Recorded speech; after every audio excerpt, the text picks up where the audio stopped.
St. Louis. The large African American man.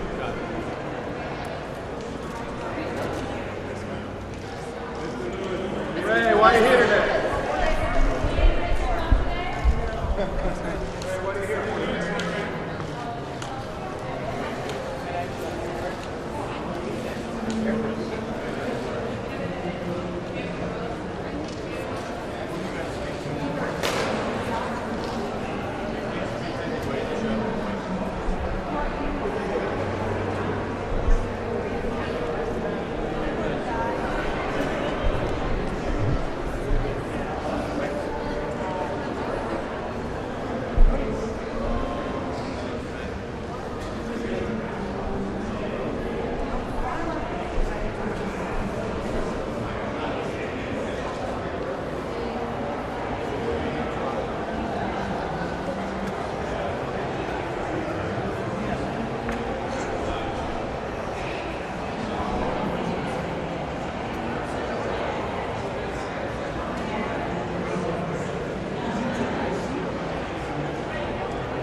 Hello everyone, you're looking at a live look at Trump Tower Watch here on News Now.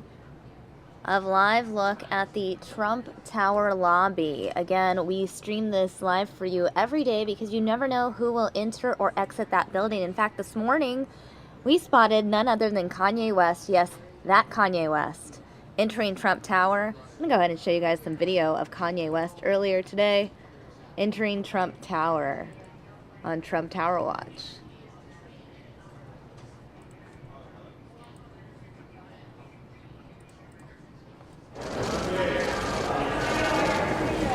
Kanye, what are you doing here today? Kanye, what are you guys going to be talking about? So you can see lots of reporters yelling questions. Kanye just gets in the elevator with his entourage, ready to go. He had a brief meeting with Donald Trump because not too long after this, we saw this, Donald Trump and Kanye leaving the elevator. Trump decides to speak with the press. Kanye stays mostly silent. He does say one thing, however. Just friends, and he's a good man. Doing well. Long time.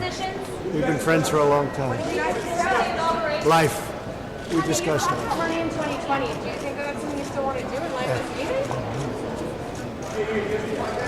Kanye, are you considering performing at the inauguration next week? Kanye, no comment about your meeting with the president-elect. This is the president-elect of the United States. Nothing to say? I just want to take a picture right now. Do you wish you were voting for him, Kanye?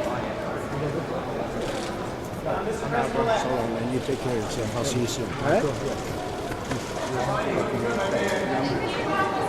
me about the press conference that was rescheduled. Maybe about Rex Tillerson.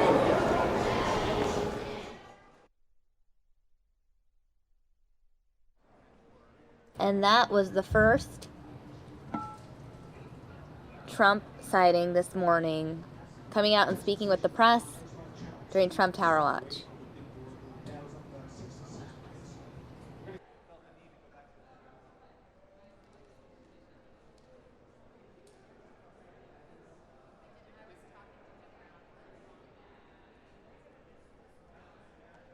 Now, if you were watching the local news here in Arizona this morning, you may have learned of a road rage shooting that took place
All right, guys, we're going to go to that road rage shooting in a bit. But first, we're going to check in with Fox 10's Courtney Griffin.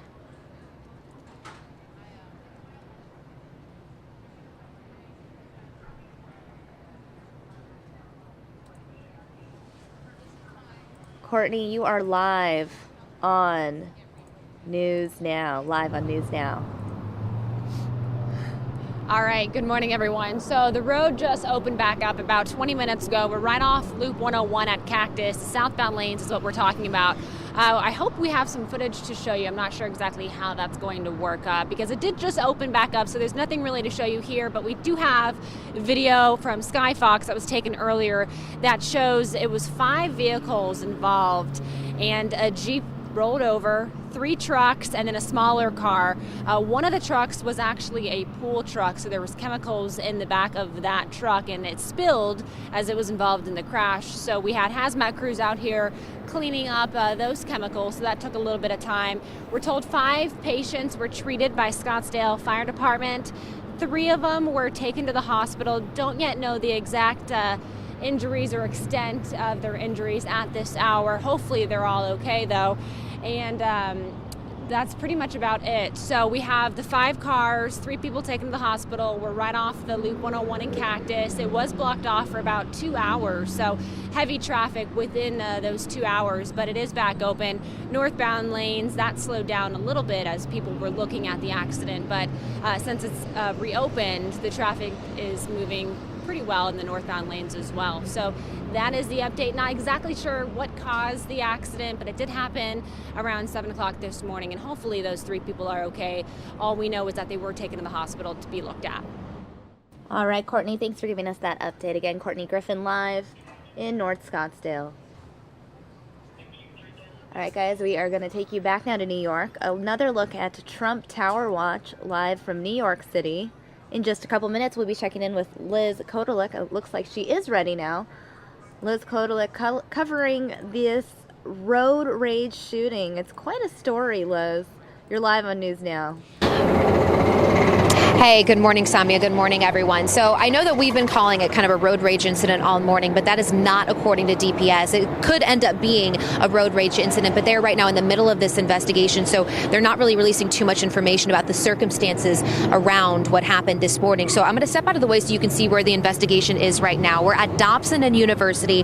The white car is the car that DPS says was shot this morning. A maroon passenger vehicle just before 7 o'clock was, I don't know what the circumstances was around all of this, but whoever was driving that maroon vehicle shot at this white car 5 times, those bullets hitting the passenger side door as well as at least one hitting the windshield. Thankfully, no one was injured in this situation, but the bad news here is whoever did this did take off. They left the scene, and DPS, as far as we know, is still looking for this person. But again, they are really not releasing too much information because they want to make sure that the media or they don't tip off whoever did this, so they can try to maybe get them in a situation where they'd be able to arrest them peacefully. So again, the good news in this whole thing is that no one was hurt, but still very, very scary situation, especially if you see the size of those bullet holes. I'm not sure, Samia, if you can take that Skyfox video that we had from over the scene, because from our vantage point, you can't see too much, but Skyfox was able to get a look at those bullet holes, and you can just imagine being in this vehicle and having this happen to you. So again, the circumstances around all of this still up in the air, at least to the media. So DPS is out here with troopers. They're leading this investigation, Samia. We had Tempe police out here and Mesa police out here as well. They were helping, but again, DPS is the one in charge now. They tell us that they're probably going to be here for another hour and a half, looking through everything, talking to the people who were in this white car. I say people when I'm not sure if it was multiple. It could have been just one person, but whoever was inside of this car, they're questioning them right now, trying to figure out if there was any sort of relationship between that person and whoever was driving that maroon vehicle, the shooter. So we're expected to get an update probably in about 2 hours, Samia, but DPS is right now just saying that they're in the investigation process, and until that is over and all the strings are tied, the loose ends are tied, I should say, they're going to kind of keep us with limited information at this time. And Liz, we are showing viewers that Skyfox video from earlier now. What intersection are you at? So this is University and Dobson, but all of this happened on the 101 northbound around University. So we're in Mesa. This happened about a mile away from where we are in Tempe. Oh, okay. And this was I mean, earlier this morning, I would assume there was traffic on the road at that time. Yeah, I mean, that is a pretty busy area. So there are witnesses, we're told. So people did see all of this happen, and those witnesses are here as well. They're talking to DPS troopers. This is all part of the investigation phase right now. So people did see all of this happen, and no one else was involved, just these two cars. So no situation where like a bullet hit someone else or another vehicle. It was just these two vehicles that this all happened between, Samia. Right, and now we're looking at that Skyfox video. You can see clearly those bullet holes in the side of that door. Just, I mean, you have to be optimistic that no one was injured in this whole incident. Right, exactly. And, you know, they're on the passenger side. And again, we're not sure how many people were inside of that white car at the time, but certainly terrifying, that's for sure. And we're really interested in knowing what led up to all of this, you know, whether or not this was a road rage incident, whether this was something that was random. These are all questions that we still have this morning and that DPS will hopefully be able to answer here soon. But right now, again, they tell us they're in the investigation phase. They don't want to tip off whoever did this, so they're staying pretty tight-lipped, Samya, on exactly what happened this morning. All we know, though, is that this car right here, did get shot, and whoever did it is still out there.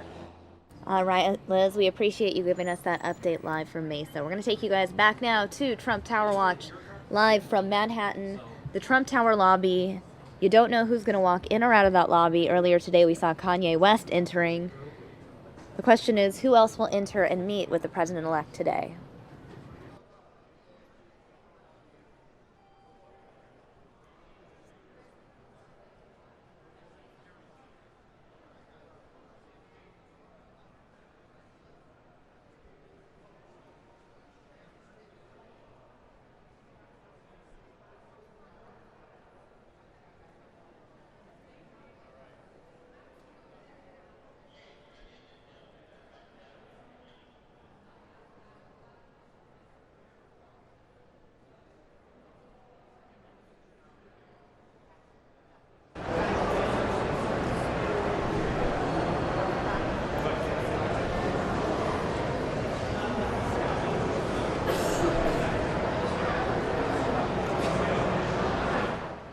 Happening now, Attorney General Loretta Lynch speaking at a high school in New York. We're going to play that for you in the corner of your screen while we continue with Trump Tower Watch here on News Now.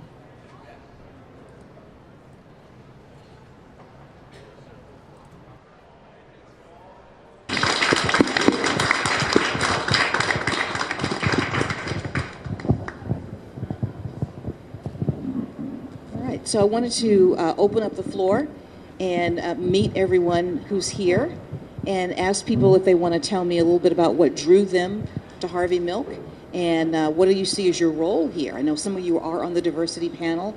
All of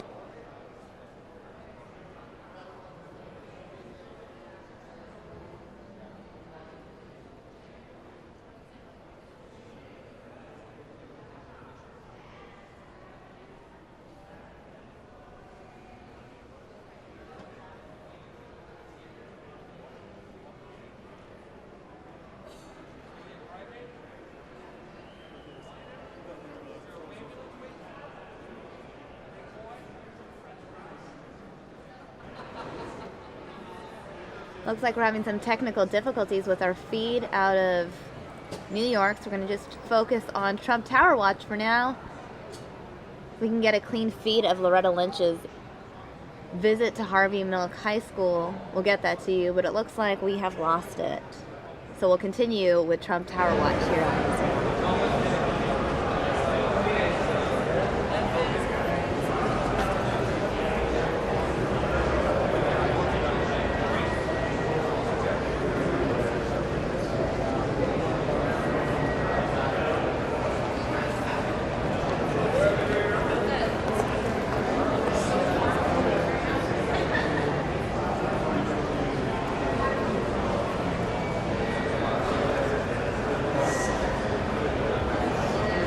While we give you Trump Tower Watch, we're also going to play a press conference from Mitch McConnell in the corner of your screen.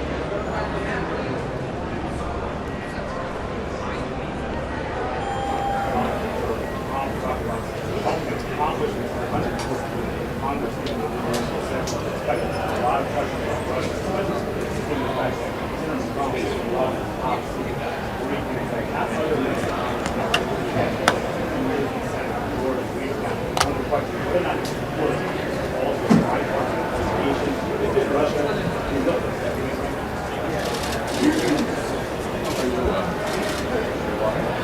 Now you are.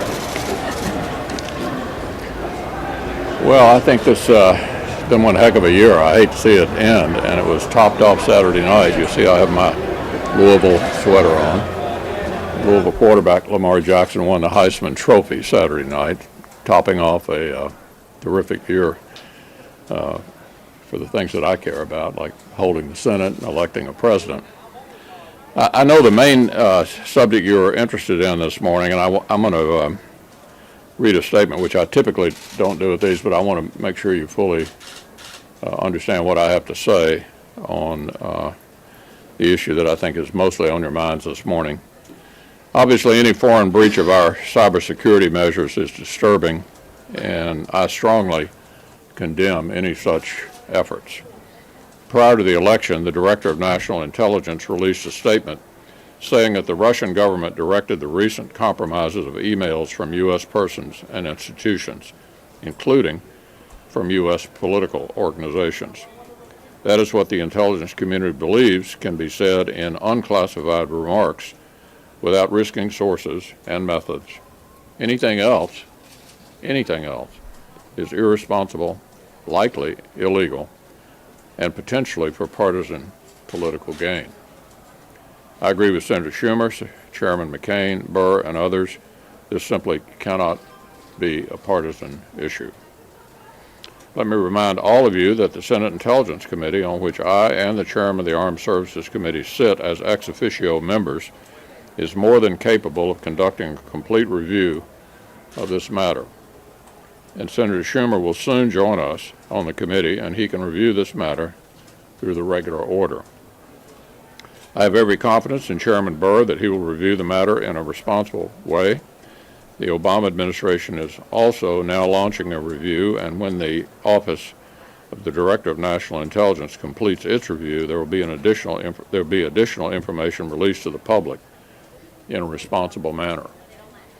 Chairman McCain has announced that he will conduct a review within the Armed Services Committee of the threat that we face from cyber attacks.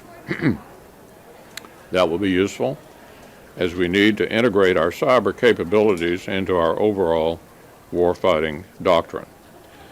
The Obama administration for 8 years attempted to reset relations with Russia and sat back while Russia expanded its sphere of influence, intervened in Crimea, eastern Ukraine, Syria, and attempted to bully the Baltic countries. It defies belief that somehow Republicans in the Senate are reluctant to either review Russian tactics or ignore them. So last, let me say that I have the highest confidence in the intelligence community, and especially the Central Intelligence Agencies. The CIA is filled with selfless patriots, many of whom anonymously risk their lives for the American people. Excuse me, can I have some water? Is there some here? Yeah.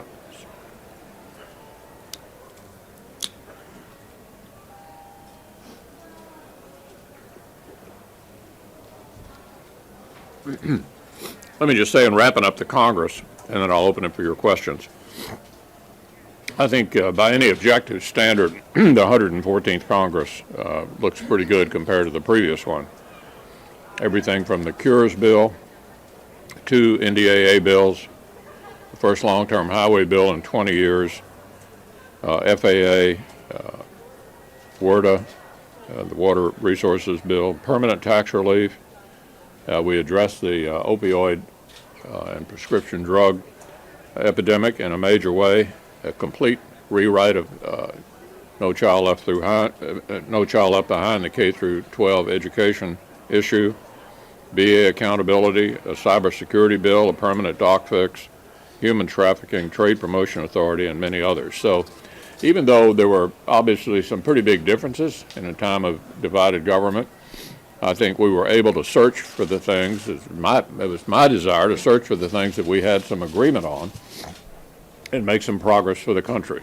And there were a number of things upon which we were able to score some points for the American people. So with that, let me throw it open. Manu? Senator, from what you understand, do you believe that the Russian government is intentionally trying to sway this election around Trump? Manu, as I indicated, the reason I read that statement is I think that pretty thoroughly covers what I'm prepared to say about that issue. And you said, you talked about an investigation. Do you support a separate bipartisan investigation commission in any way, or do you want to do this through the intelligence committee? Do you oppose? We're going to follow the regular order. It's an important subject, and we intend to review it on a bipartisan basis. You embedded in your statement there a critique of the Obama administration reset with Russia or attempt to warm with Russia. Is it likewise concerned with the signals that are coming from the new administration, at least from the top of it, of a different attitude, orientation, and more friendliness toward Russia, both through appointments and statements? Well, let me just speak for myself. The Russians are not our friends. They invaded Crimea. Senator McCain and I and some of our Democratic friends met with a delegation from the Baltic countries just this past week. To say that they're nervous about the Russians, to put it mildly. Let me also say, as I said last year, NATO's important. We intend to keep the commitments that are made in the NATO agreement, which I think by any objective standard has probably been one of the most, if not the most successful military alliance in world history. And I think we ought to approach all of these issues on the assumption that the Russians do not wish us well. Senator McConnell, is it a problem, though, that the incoming president is sending these sorts of signals to Russia that he is sending? And what do you say about his supposed appointment of Rex Tillerson? Well, I'm going to save us a lot of time by saying I just addressed how I feel about the Russians, and I hope that those who are going to be in positions of responsibility in the new administration share my view. Yeah. You mentioned your confidence in U.S. intelligence agencies, but are you concerned that the president-elect continues to deny their October conclusion that Russia was behind the hacking, and that he's now questioning the credibility of the CIA? Look, I've already addressed my own view about where we are on those issues, and I really don't have any intention of further elaborating. Yeah. Should President-elect Trump nominate Rex Tillerson as Secretary of State this week, would you have any concerns about a nominee who could financially benefit from the repeal of sanctions on Russia? Well, I've been very impressed with the nomination so far, and we'll have to wait and see who is nominated for Secretary of State, and we'll obviously treat whoever that is with respect. They'll go through the regular process and respond to questions, and we'll see where it comes out. Do you think Rex Tillerson could be confirmed in the Senate if he was nominated? Yeah, let's wait until we get nominees. I think of the nominees that we're already aware of, I think I'm optimistic that they'll all be confirmed. But I don't want to comment on a kind of a phantom nominee today. Yeah. Mr. Leader, can you just go back one more time and clarify for us? It was reported over the weekend that you had expressed skepticism in some of the closed-door briefings about the intelligence. Can you just clarify for us if that is accurate? Well, I clarified for you what I had to say about that in the statement that I read at our opening. Yeah. Senator, do you think, though, that this president-elect is getting off on such a great footing with the intelligence agencies overall? That's the general, trajectory that he's getting on right now? Well, I'll comment on who's been nominated so far. I think Mike Pompeo is an outstanding choice for the CIA. I think General Mattis is an outstanding choice for defense. I'm optimistic the president's going to have a good national security team, all aspects of it, in place. But with regard to his relationship with the intelligence agencies? I think I've pretty well covered that, yeah. Senator McConnell, some Senate Republicans talk about a 3-year transition to replace Obamacare. On the House side, conservatives are saying that's too long. Do you agree that it's too long to wait 3 years to replace Obamacare? Well, let me just make sure everybody understands the status quo is not sustainable. The notion that we could do nothing and allow the current law to implode is unacceptable. So I hope no one believes no action. is possible or appropriate. Therefore, we will move right after the first of the year on an Obamacare replacement resolution. And then we will work expeditiously to come up with a better proposal than current law, because current law is simply unacceptable and not sustainable. And we'll be working with the various stakeholders to get their best advice about what comes next. And with regard to the phase-in period, the timing of all that, that is yet to be determined. But let me just say again, doing nothing is not an option, because you've seen the headlines all across America all last year about the status quo. Do you have personal preference as to what sort of phase-in you'd like to see? When we get through deciding how we're going to do that, I'll be happy to let you know. Yeah. Various stakeholders that you said you will be working with are also warning about the dangers that would come if a repeal or if a replacement were not established before repeal would happen. This is actuaries, hospitals, medical associations. Do you, how does that factor into your decision? Well, none of those people that you mentioned are happy with the status quo. They want changes too. And we're going to work with them to come up with a better system than this monstrosity that was left behind by the Obama administration. Will there be any framework established before you guys do a repeal in terms of what a replacement will Well, we'll let you know after the first year. We're going to move forward first with the Obamacare replacement resolution. What comes next is what comes next. In other words, legislatively, then we will determine what the replacement is going to be. While you're trying to put together that replacement, is one of your principles going to be that you'll cover as many Americans with health insurance as currently have it now? Well, 85% of Americans have coverage, and there's still roughly 25 million who don't. So if coverage was the issue, Obamacare was an abysmal failure. Surely we can do better for the American people, and that's what we intend to try to do. I mean, your end That goal means will be that, to as I said earlier, we'll move first with the Obamacare replacement resolution, and then we will come with what the replacement actually will be. Yeah. Senator Bourne has suggested that the replacement will be phased in piecemeal over time, that his provision that he liked and that a lot of people like on the letting your 26-year-old child stay on your plan, that will be separate, that can be passed separate. Is that the approach that you would like and think is reasonable? Yeah, I don't know how many times I have to say the same thing, but we're going to be working on the phase-in period and what it looks like once we get to step 2. Step 1 is the Obamacare replacement resolution, which we'll turn to right after the first of the year. Paul? Can you go back on Russia? What exactly will the Intelligence Committee be doing? And is this just going to be in the Intelligence Committee? Do you expect, have you talked to Speaker Ryan? Will the House have some sort of role here? Yeah, I haven't talked to the Speaker. We're talking about multiple committees. Yeah, Senator McCain and I think Senator Burr will both be looking at this issue and doing it on a bipartisan basis, as I indicated in my statement. Yeah. Can you walk us through your timeline for the fiscal 2017 budget resolution? We've heard from Chairman Price on the House side that he expects that to be a bare bones budget. Is that your thought, that we'll see the same type of document from the Senate side? And will we see any reconciliation instructions in that outside of the ACA repeal language? We anticipate doing 2 budget resolutions this year.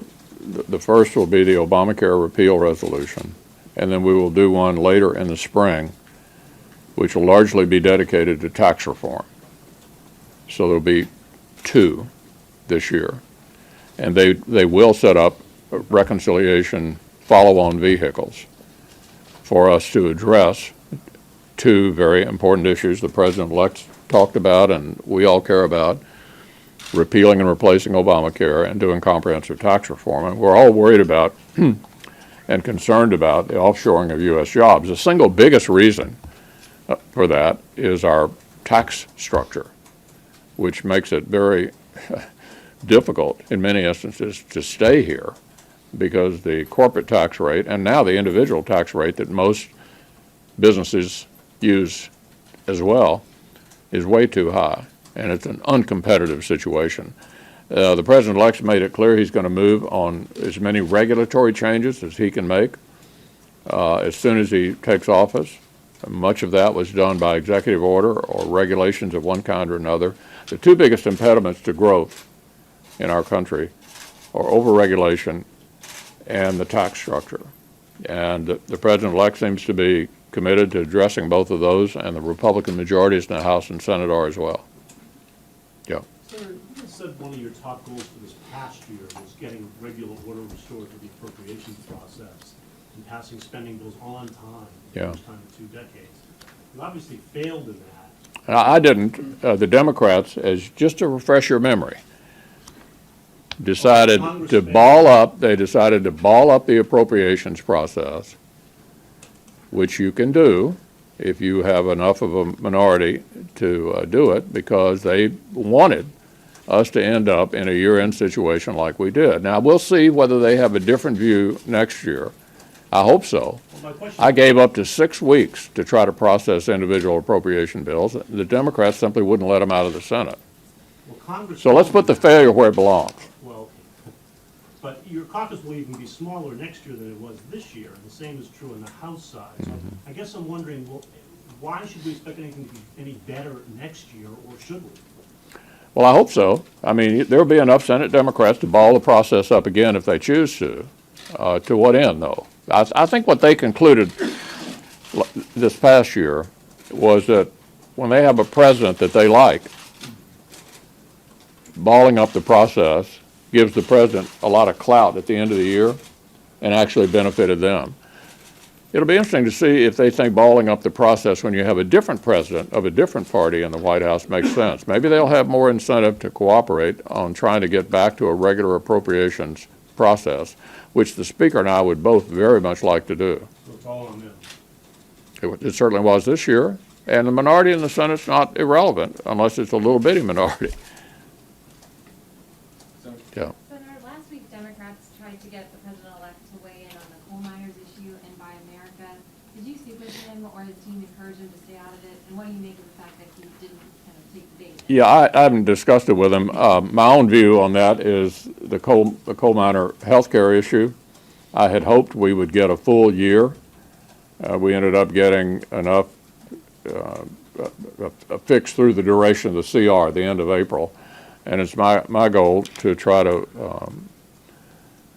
get that coal miner health care issue fixed. Yeah. In the past, Republicans have talked a lot about the massive debt we have. It's going to be $20 trillion the next time the debt limit expires. Are Republicans going to take any affirmative actions that will actually reduce the debt? And are you going to be committed to PAYGO and tax reform paying for itself, et cetera, and doing things like that you talked about before the election that you hope to do next year, things like Medicare and Social Security, which are all obviously very difficult to do politically?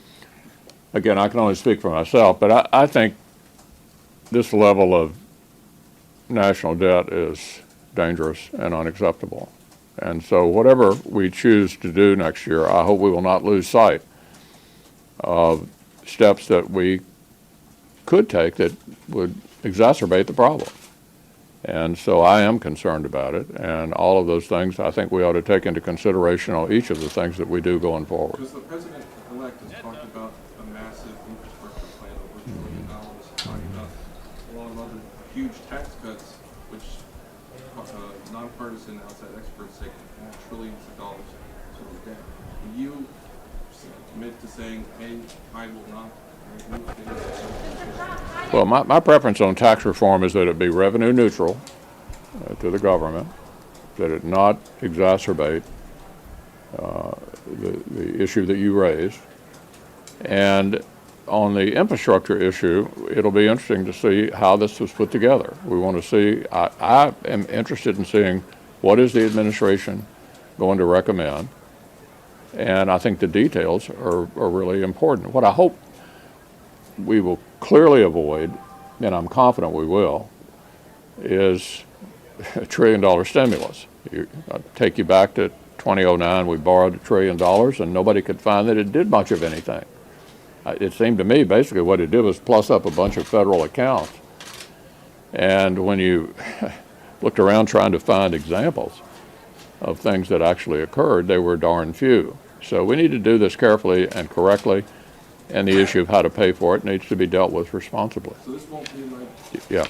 Sort of a legacy question. I'm curious how you would describe your last 8 years dealing directly with President Obama, and moving forward, how you describe your relationship with him so far with President-elect Trump. How often do you guys speak? I understand he speaks pretty frequently, almost daily with the speaker. Yeah, well, I think President Obama is a very smart guy. He wanted to move the country significantly to the left, and he did. He did it the first 2 years because he had total control of Congress.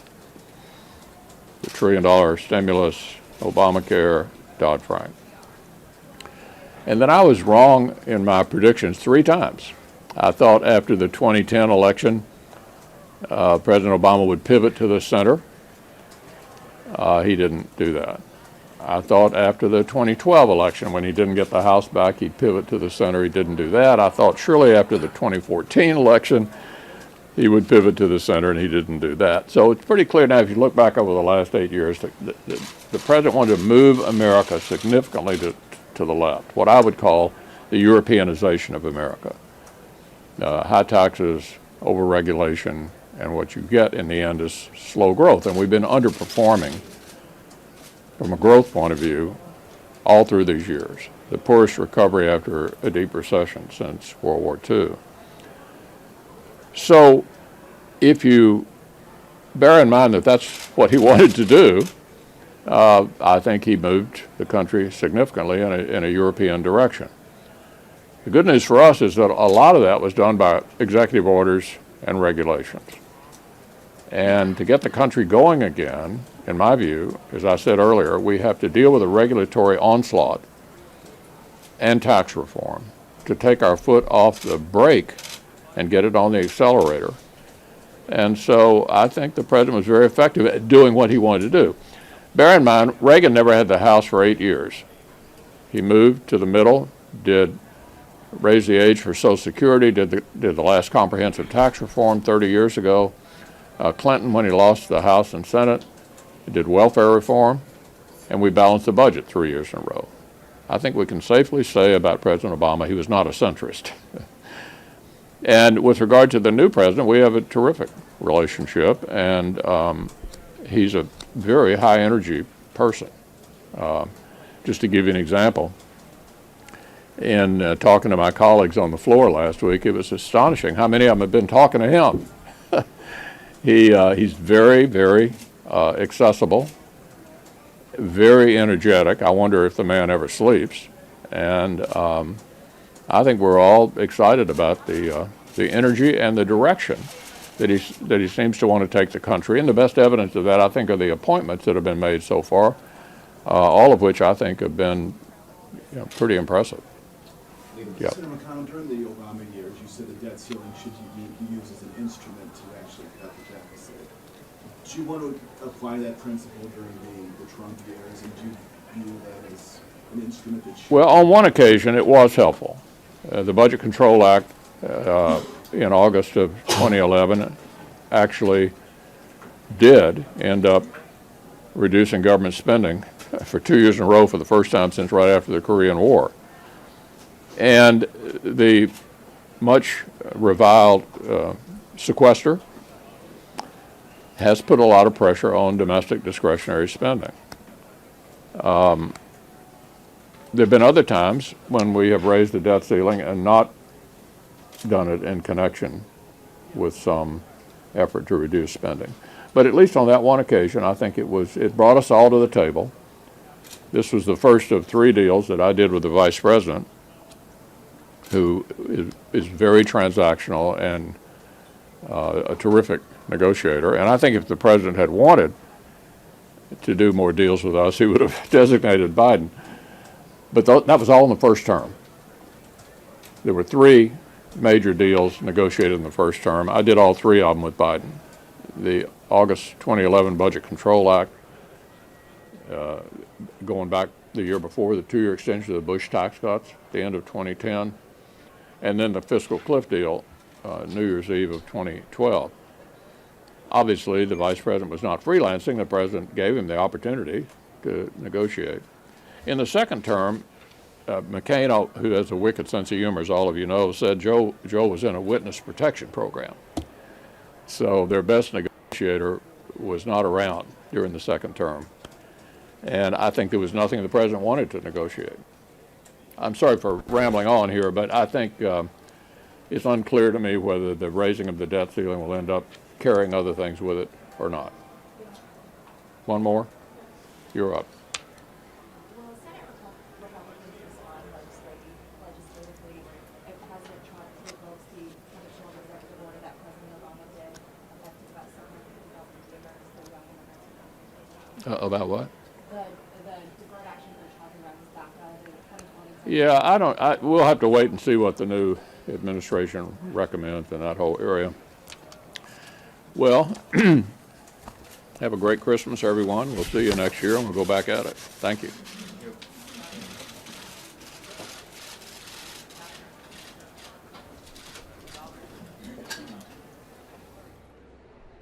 And that was Mitch McConnell holding a press conference. We'll continue with Trump Tower Watch in a moment, but I do want to bring you guys to some local news here in Arizona. A pedestrian has been struck and is in critical condition.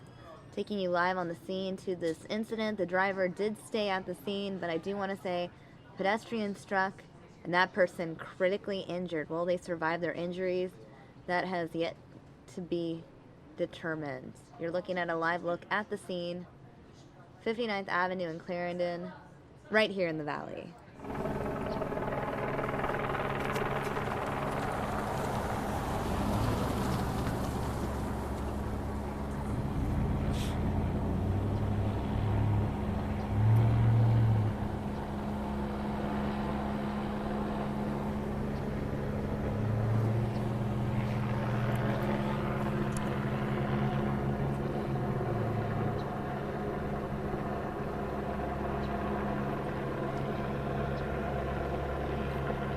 We also have Skyfox aerials of the scene. I'm going to go ahead and pull that up for you. Skyfox aerials coming in now. We have both scenes from the ground as well as from the air. This incident where a person was critically injured. This is very close to a school. Very close to a school, 59th Avenue in Clarendon.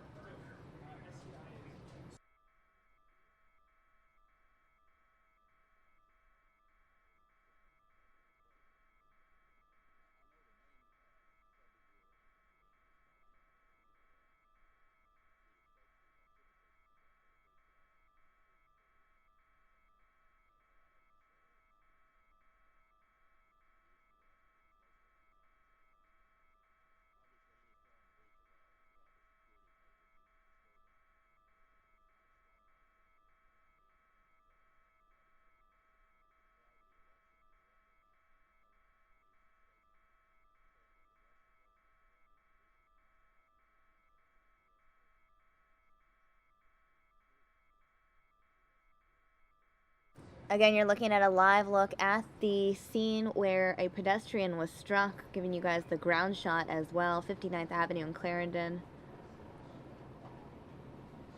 The vehicle involved in the incident. You're looking at aerials of that vehicle right here.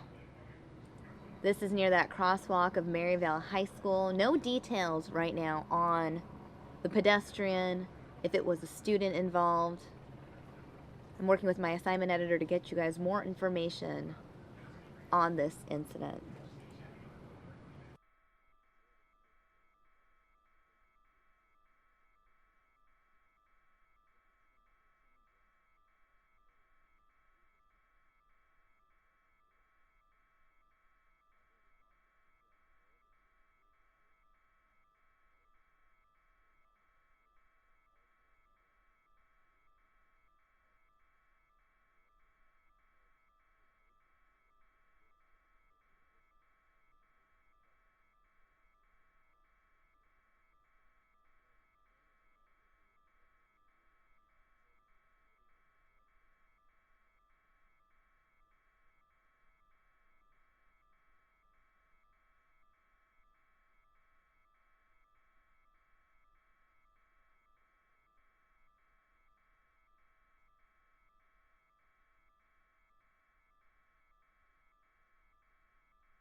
I know many of you guys tuning in to get the details on the Kanye West meeting with Donald Trump. We're going to play that clip for you in just a couple minutes. In the meantime, though, we do want to give you these live aerials of a local news scene here in the greater Phoenix area, 59th Avenue in Clarendon.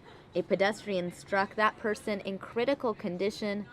This is very close to a high school, Maryville High School. The question is, was the pedestrian a student?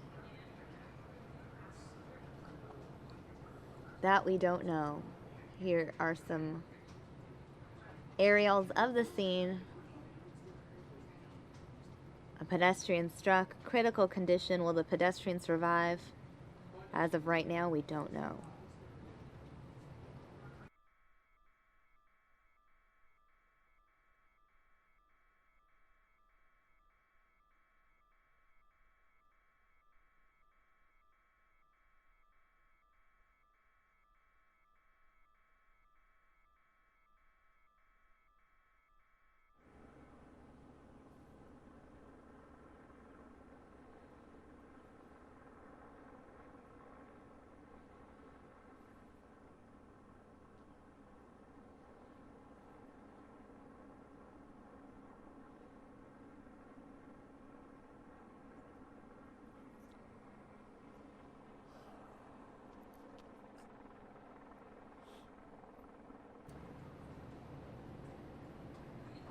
All right, guys, now we're going to take you back to Trump Tower Watch in just a second. Stay with us. I want to give you guys a live look at that scene. Police tape is up.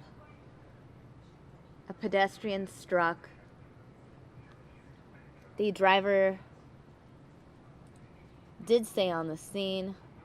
This is near Maryville High School, 59th Avenue in Clarendon. Injuries very critical.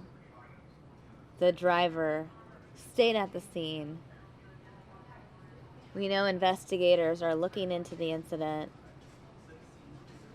59th Avenue, both north and southbound lanes between Thomas Road and Indian School are closed because of this crash. Again, Thomas Road and Indian School, 59th Avenue, between Thomas Road and Indian School closed as a result of this crash. Both the northbound and southbound lanes of 59th Avenue are closed.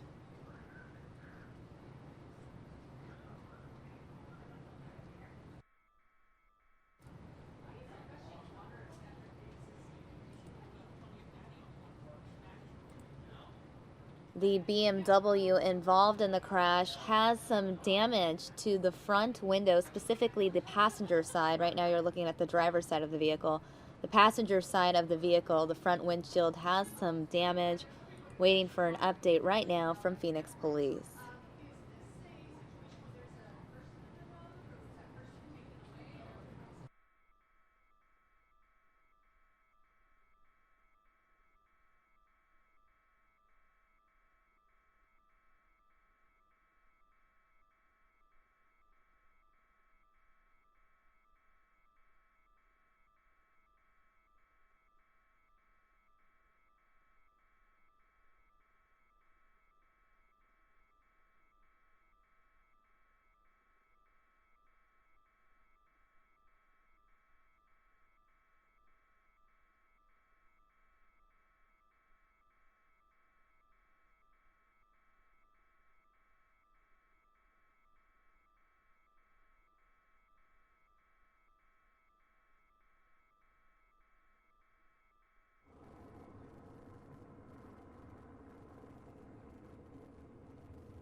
Again, guys, this is the scene of that pedestrian struck 59th Avenue in Clarendon. We'll go back to this in a little bit, but in the meantime, we want to take you back now to Trump Tower Watch here on News Now, an inside look at the Trump Tower lobby. You never know who's going to enter or exit those elevator doors.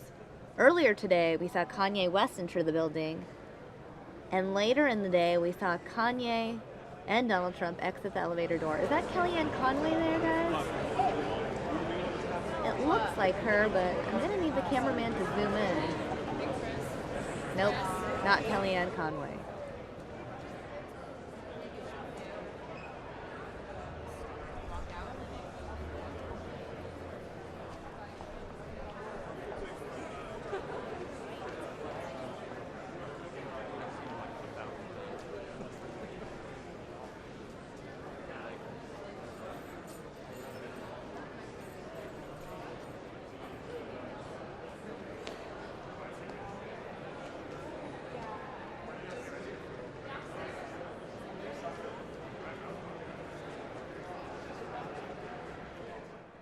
In approximately 2 minutes, I'm going to replay that clip for you, Donald Trump and Kanye West. In the meantime, though, I'm going to show you Kanye entering Trump Tower this morning.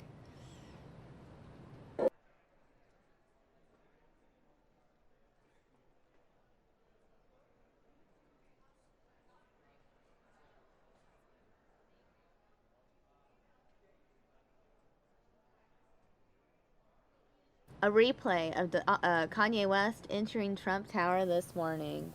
Kanye,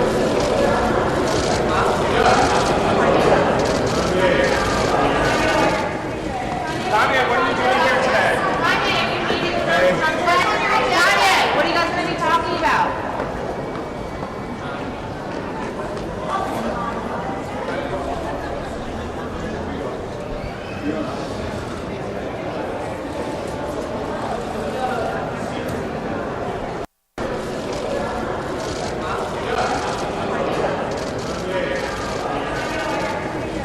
Kanye, what are you doing here today? Kanye, you're meeting with Trump.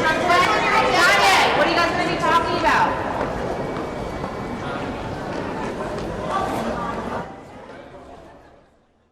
That was Kanye entering the elevator, and now the video I promised you, Kanye West and Donald Trump together exiting that elevator and speaking to Mr.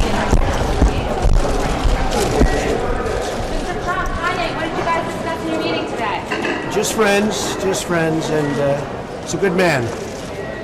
Did you Doing discuss well. possible Long cabinet time. positions? We've been friends for a long time. Did you guys discuss Life. We discussed Kanye, you life. talked running in 2020. Do you think that's something you still want to do in light of this meeting? Kanye, are you considering performing at the inauguration next year? Kanye, no comment about your meeting with the president-elect. This is the president-elect of the United States. Nothing to say? I just want to take a picture right now. Do you wish your votes were in Kanye? So long, man. You take care of yourself. I'll see you soon. All right?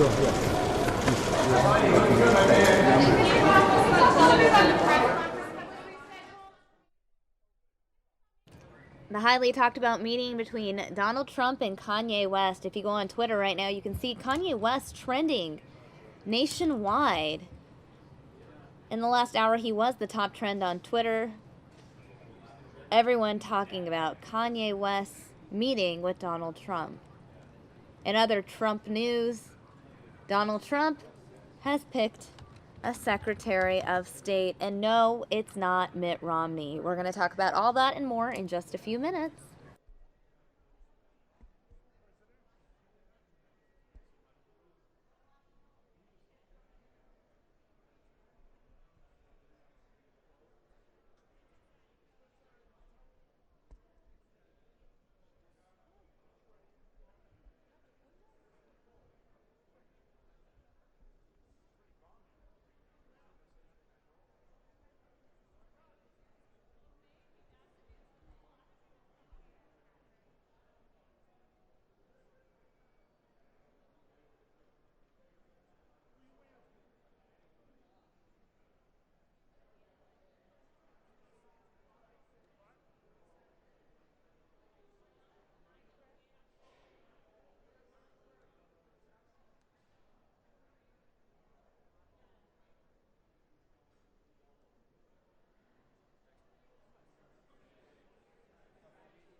That was Bill Gates, spotted at Trump Tower. Like I say, you don't know who you're going to see during Trump Tower Watch.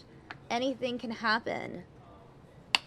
And joining me now to discuss Trump Tower Watch and all things Trump is the one and only Steve Kraft. Steve, welcome to the FNN set. Hey, I hope no one minds. This is the desert, right? If I'm putting on sunblock while we're talking? No, it's fine. Every day of well, the year. Steve, is one of our busiest reporters, always going out in the field, so he's just protecting his skin before he goes out. Woo. I grabbed him. I've got to keep this peaches I was and like, cream Steve, complexion. Please join me. I know you have work to do, but we need to talk Trump. I've been Well, on Trump coverage all morning, especially because we saw Kanye West entering Trump Tower. We saw Kanye West with Donald Trump. Right. And now we're seeing Bill Gates meet with Donald Trump. I mean, Trump is really just meeting with a number of people. Trump Tower Watch has become a really interesting stream to just sit and watch. This is a show. This is a TV show. And it's just great as a TV show. The Trump Tower lobby? It is. It's a great TV show. And but there's two things going on here. There's a TV show, and then there's going to be the part where he has to actually govern and be the president. So you got to keep your eyes on two balls here. One is this one, which is really more fun, right? The Trump Tower Watch? The comings and goings and all the kooky people and all that stuff is great. And it's endlessly entertaining. And I don't understand why Trump always ties his ties too long. They hang way down, way longer than they ought to. This guy's worth $1 zillion. He can't tie a tie. Anyway, and then there's also like, what does this mean, if anything? So they trot out Al Gore, right? Right, that was last week or the week before. Right, and then they bring in a climate denier to be the head of the EPA. And then they bring in Rick Perry as the Department of Energy chief. He wants to get rid of the Department of Energy. So, what does it matter? Does it matter that a guy like Bill Gates is there or a guy like Gore is there? Right. That means that maybe it's PR, maybe it's part of the show, maybe Ivanka Trump is trying to appeal to Donald's better angels, such as they are.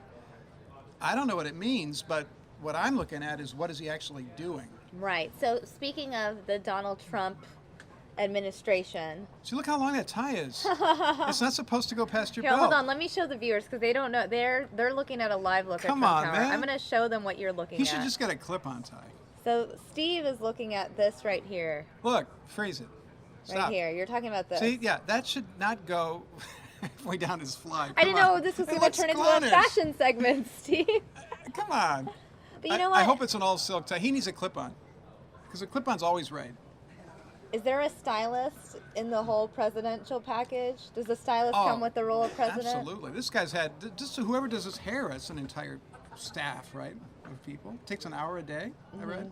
Really? Yeah. Donald Trump's hair takes an hour a day? That's a lot. That's so interesting. That's amazing. That's more than my hair takes. It's amazing. So, what does this mean? Who knows? It's a lot of fun to watch, but, I don't want to be a buzzkill here or anything, but we do want to, think about, in a couple short months, he's going to be the most powerful man in the world. Right. What's he going to do? What's he going to do about Syria? What's he going to do about the economy? Well, you bring up Syria, then let's look at this guy on the what screen a mess. Now. Yeah, you got... the new Secretary of State. That's right, Rex Tillerson. I don't know. Will he be the right guy for this? It's hard to say. It'll be really interesting to see. I mean, there's already some Republicans who are a little bit leery of this guy. Oh, really? Why is that? Well, because he's a friend of Vladimir Putin, and so his Russia ties. He's gotten the Order of Friendship from Russia. He won that, and he was given that. It's like getting a big honor from the Russian government. And given the government right now is looking into Russia's role in the 2016 election, you would think that Trump would want to maybe distance himself from any sort of Russian ties? Little Marco Rubio, who's senator from Florida and a powerful guy, said, do we want Donald Trump's Secretary of State to be Vladimir Putin's best buddy? I don't know. So it was that Marco Rubio essentially attacking the president-elect's choices, even though they're Marco in Rubio the same party? doubting, absolutely.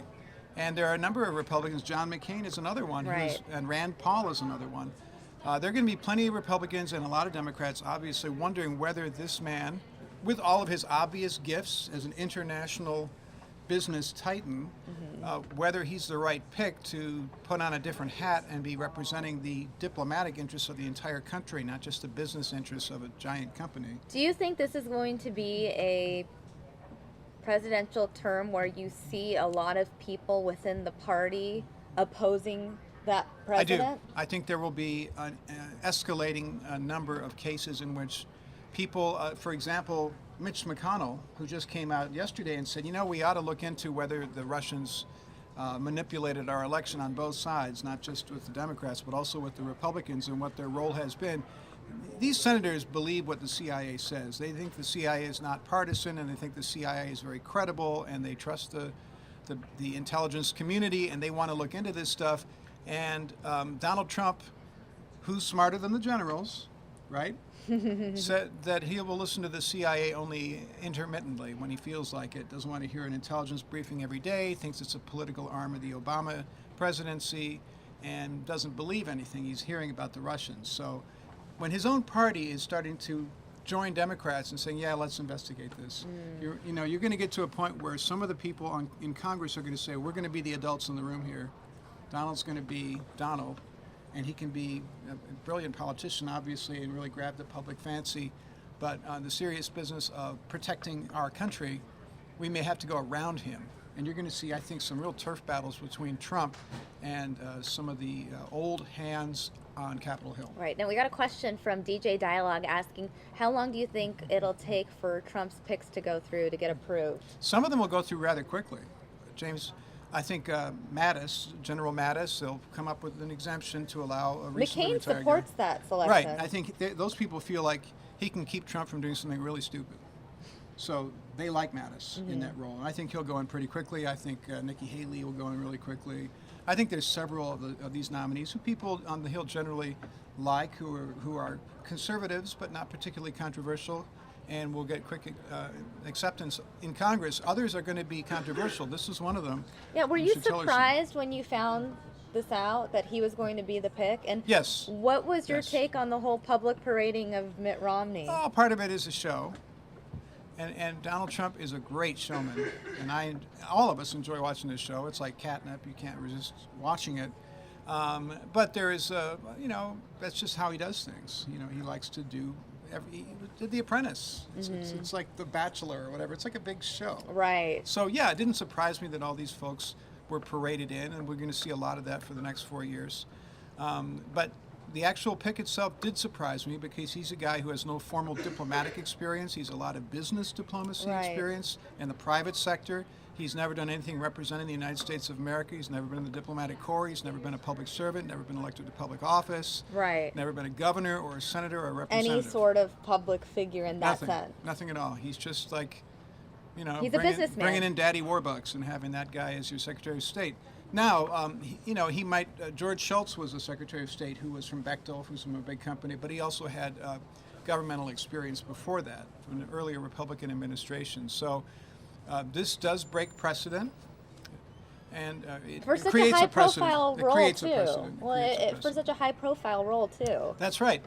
So, I don't know. I mean, it's an interesting thing, and the country's going in an entirely different path right now. It's fascinating to watch, and I hope it works. I look and think about the previous Secretary of States. People knew them. They knew their resume, at least in that role, in that capacity of John Kerry, you had Hillary Clinton. Right.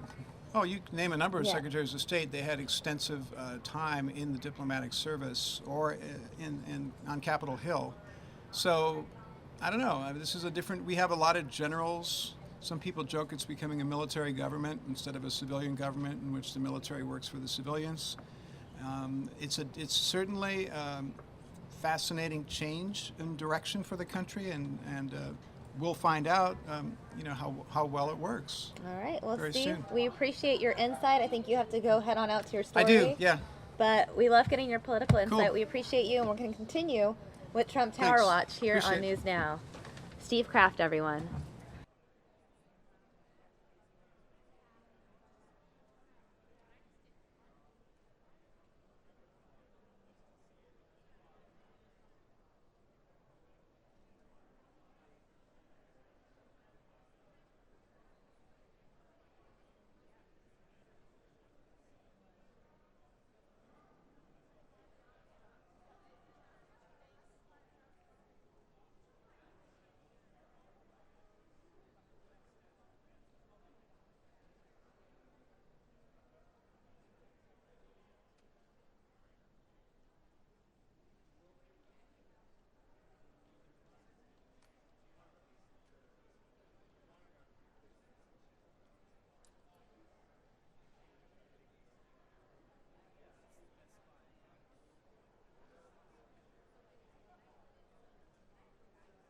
And in case you missed the moment where Donald Trump and Kanye West were spotted together in the lobby of Trump Tower, I'm going to replay it for you here on News Now.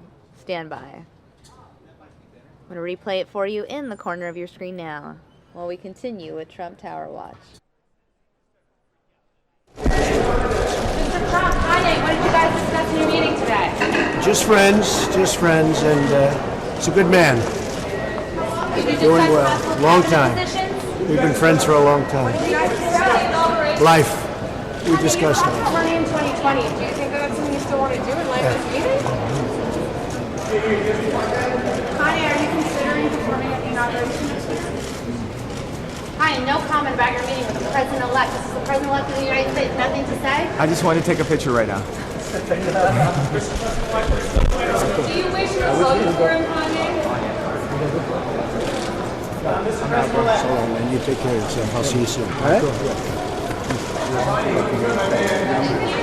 talk a little bit about the press conference that was rescheduled? Maybe about Rex Tillerson?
Again, guys, you're looking at a live look at the Trump Tower lobby. We have already seen Kanye West this morning.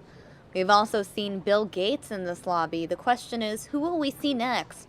Trump Tower Watch happening here on Fox 10 News Now. We appreciate all of you tuning in regularly. We will take you to breaking news if any breaking news happens. Just want to give you guys a heads up that in about 45 minutes or so, we will be getting an update on that California warehouse fire in Oakland where 36 people were killed. We were getting daily updates last week. We haven't gotten an update this week. We're going to take you live to that press conference in the next hour.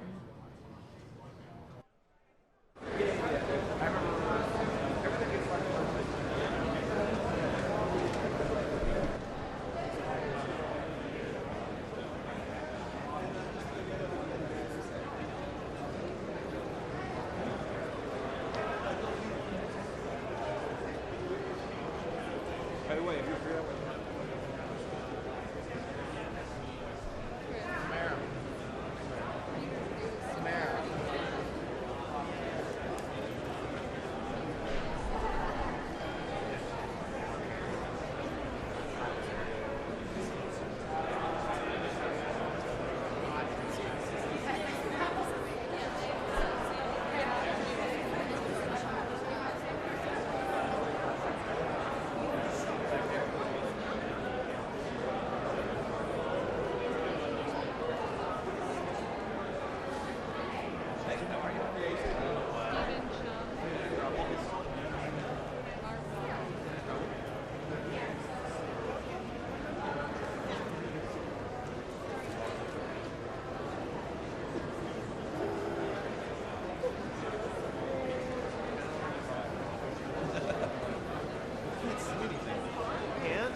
taken care of. Yeah. Sean.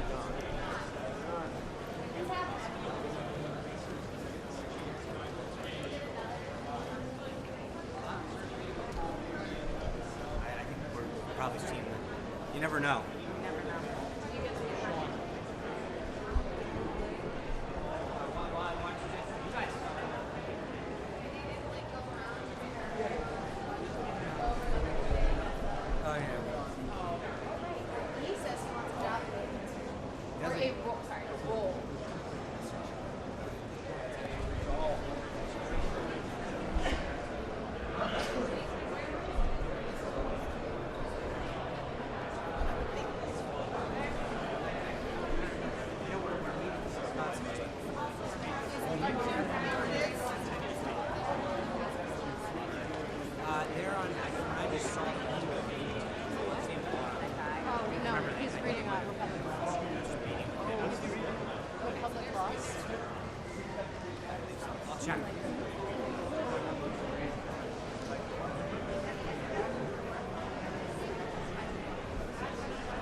Now we know Donald Trump met with a number of people today. We saw Kanye West. We saw Bill Gates. Interestingly enough, After speaking with Trump, Bill Gates says the president-elect has the opportunity to inspire with innovation like John F. Kennedy. Yes, Bill Gates comparing Donald Trump to JFK.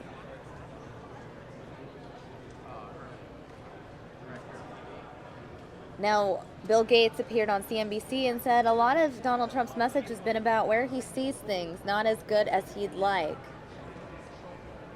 But in the same way, President Kennedy talked about the space mission and got the country behind that. Gates continued saying, I think whether it's education or stopping epidemics, or in this energy space, there can be a very upbeat message that Trump's administration is going to organize things, get rid of regulatory barriers, and have American leadership through innovation.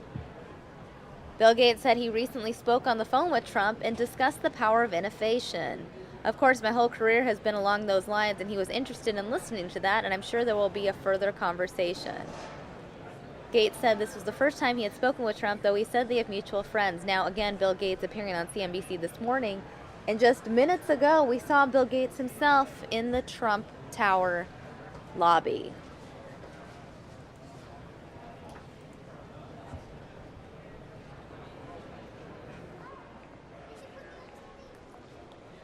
Now, when Bill Gates appeared on CNBC this morning, he said he had never met with Trump, but said he recently spoke with him. Interestingly enough, just minutes ago, we saw Bill Gates in Trump Tower.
Allie.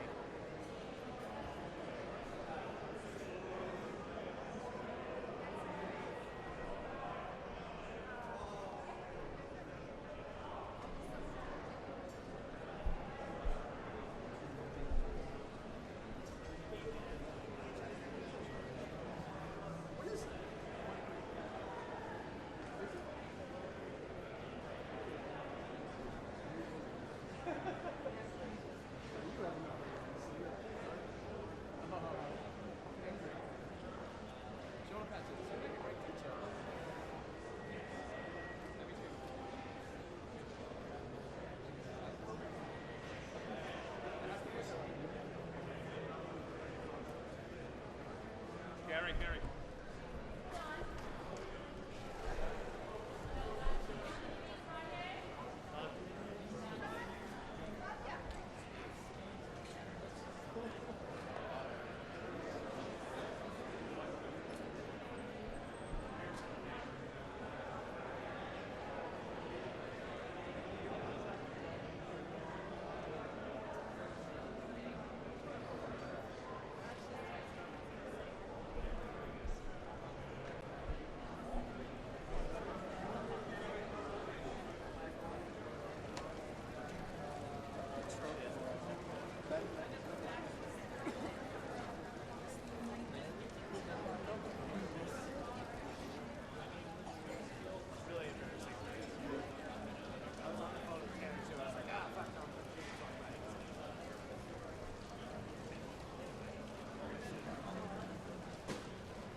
cowboy hat there. Again, you're looking at a live look at the Trump Tower lobby. This is Trump Tower Watch here on News Now. This is a live feed happening right now. You're looking at a live feed of who exactly is in the Trump Tower lobby right now, who is entering and exiting those elevator doors. We saw Kanye West. We spotted Bill Gates. Who else will we see? Only time will tell. Thanks for tuning in to the Fox 10 News Now stream. Down in front.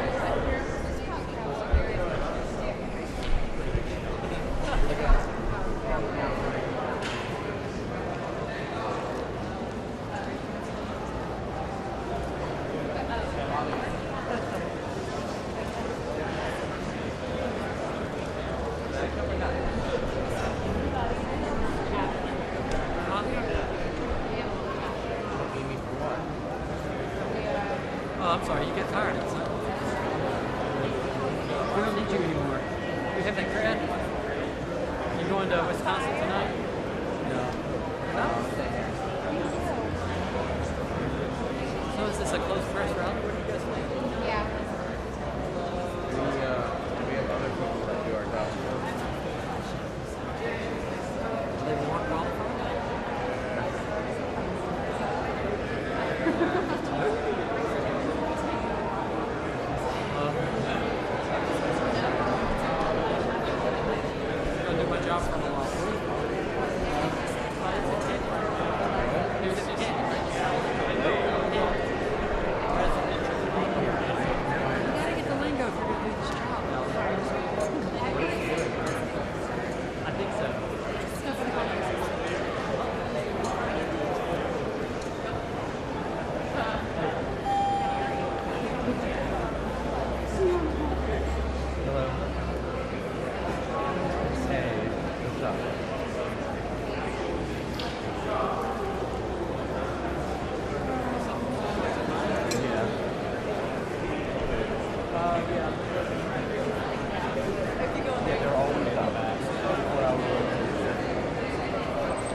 And while we continue with Trump Tower Watch here on News Now, I want to show you this video of Loretta Lynch speaking to students at Harvey Milk High School in New York City. This took place just minutes ago. Play that in the corner of your screen while we continue with Trump Tower Watch. Forward. So I really want to thank all of you, as well as the entire community that supports Harvey Milk High School, for all of your support of the work of the Department of Justice. It really means the world to us. I've got a team here with me today, but all sitting here with me in the circle is Vanita Gupta. Vanita's the head of my Civil Rights Division. She's the rock star at the Department of Justice, I have to tell you. And we are incredibly proud of the work that the Civil Rights Division has been able to do in so many important issues, including LGBTQ issues. I mean, obviously we have cases and we bring lawsuits. Vanita's team is the team that drafted the lawsuit against the state of North Carolina over HB2. Vanita's team is the team that's defending the guidance involving transgender rights that we distributed along with the Department of Education. But there's more that we do than just bring lawsuits. because it's really important for us at the Department of Justice to feel, particularly when it comes to civil rights and human rights, that we can provide guidance and help to prevent the problems from even occurring. That's the goal here. That's the most important thing. Creating an environment where everyone can live safely and can express themselves, can express who they are and what this world means to them in an environment that's free from fear and coercion and any kind of prejudice. And so we do a lot of work in that regard as well. We have the Community Relations Service as part of the Department of Justice. And when we have incidents that occur, like hate crimes or police shootings, we will send that team to different cities to help the residents and elected officials talk about issues and mediate issues and hopefully learn a better way to communicate. We do a lot of work with law enforcement. You know, a lot of work we do has been around the police shootings that I know you all are aware of and that you've seen too. But a lot of the work we do with police departments is giving them information on how to deal with different communities, be it minority communities who have issues of trust, or also the LGBTQ community. And we also spent some time here with the NYPD and their LGBTQ outreach team, talking with them about issues, mediating discussions between some homeless transgender youth and the NYPD. Because if groups don't understand each other, and if different people don't have a way to talk to each other and to communicate, the misunderstandings will still continue, the ignorance and fear will still continue, and the hate will still continue. So much of what we see in terms of hate crimes or bullying or the bias stems from ignorance. It stems from fear. It stems from labeling someone else as different, labeling someone else as other, not realizing that we're all different. Everybody, someone could look at any one of us and call us the other and react that way, and not realizing that what binds us together is so much stronger than what separates us. I thought the artwork that I was able to see today was so wonderful. The way that you all have traced the civil rights and human rights movement through all different issues and different groups to talk about the issues of the LGBTQ community, I thought encapsulates so much of what I talk about when I go around the country. People often ask me, why is this an important issue to you, AG? Why don't you stick to traditional civil rights issues and the civil rights movement? And the civil rights movement has been wonderful. I've benefited a great deal from it. But it's because the principles that we talked about, that my parents and grandparents fought for, weren't just for women or Southerners or black people. They were for everyone. And so, having been the beneficiary of it, it's my mission to make sure that everyone benefits from those principles. This is a great country, as you know, but it's only great if everyone has a chance to participate and everyone has a chance to be seen for who they truly are. So I'm looking forward to talking with all of you about your experiences here at Harvey Milk and hearing how you think we can also do more in this area and do more in this field, what more is needed, particularly as we start going through a transition. One of the things that you should know is that even though the Department of Justice, like every other agency, goes through a transition, the work that we do in this area continues. We have, within the Civil Rights Division, an LGBTQ working group that has been around not just under me, but under previous attorneys general going back through several presidents. It's staffed by dedicated career lawyers. They stay in the department, they work on these issues. These issues are important to them. So we will always have our eyes out, we'll always have our eyes open, we'll always be looking out for you, and we always want you to come and tell us what's happening, what your concerns are, what your fears are, and most importantly, how we can help advance the goal of making sure that everyone is treated equally and fairly in this great country of ours. So with that, I'm going to stop so that we can have a conversation, and I think I'm supposed to kick it off to you, Ethan. And I'm really looking forward to hearing about your role here at the school. I know that you're involved in student council and the diversity panel, as so many other of the students here are as well. I think that outreach that you are doing is so important. And it tells me, and it shows for me, that some of the most important ambassadors for this work are not the lawyers, are not people like me who are already in careers. It's you guys. It's all of you who can talk to your peers about what they really need to hear. But let me turn it over to you, Ethan. Thank you. Okay. So, hi, I'm Ethan. I'm 19 years old. My pronouns are he, him. I've been at Harvey Milk High School for 3 years since the fall of 2014. But before that, my earlier high school career was a bit of a blur. I was born in Manhattan. I was raised in Manhattan. But I could not find a space in Manhattan that was for me. I'm lucky enough to be here today, you know, within the walls of the school, among my peers, and my teachers, and my principal. But I believe I can't say that every LGBTQ out student, inner city kid like me can say the same thing. I believe that, you know, I cannot speak for every single LGBTQ identifying person because I am not everyone. But I do believe that high school was never the greatest time of our lives. Movies lie. But for queer kids, it hasn't even been the safest. I do believe that as an out Latino gay student here in New York City, it's safe to say that I can't speak for all of us when I say that we're scared. At the very least, we're worried. And as we move forward, we have like these pocket spaces that are available to us. We have Harvey Milk High School, we have the Hedrick Martin Institute. Attorney General Lynch reminds us that history is on our side, but post-election and as we move forward to 2017, the question is this enough? So I want to thank Attorney General Lynch for being here today, and I really want to thank everyone who was supportive of my being here today. So thank you.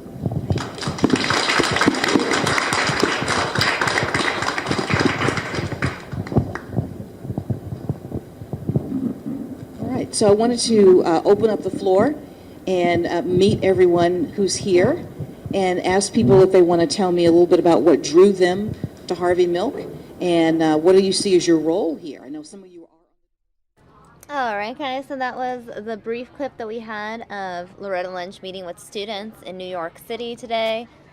We're sticking with New York City, instead taking you guys back now to Trump Tower Watch here on Fox 10 News Now. A live look inside the lobby of Trump Tower. We saw Kanye West earlier in the lobby. We saw Bill Gates. The question is, who else will enter the Trump Tower lobby today? Sit back and find out. Get it?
And while we continue with Trump Tower Watch here on News Now, in the corner of your screen, we are going to show you a live feed from the United Nations, the Security Council, talking about the situation in Syria, the UN talking about the situation in Syria. We're going to play that in the corner of your screen. And always remember us.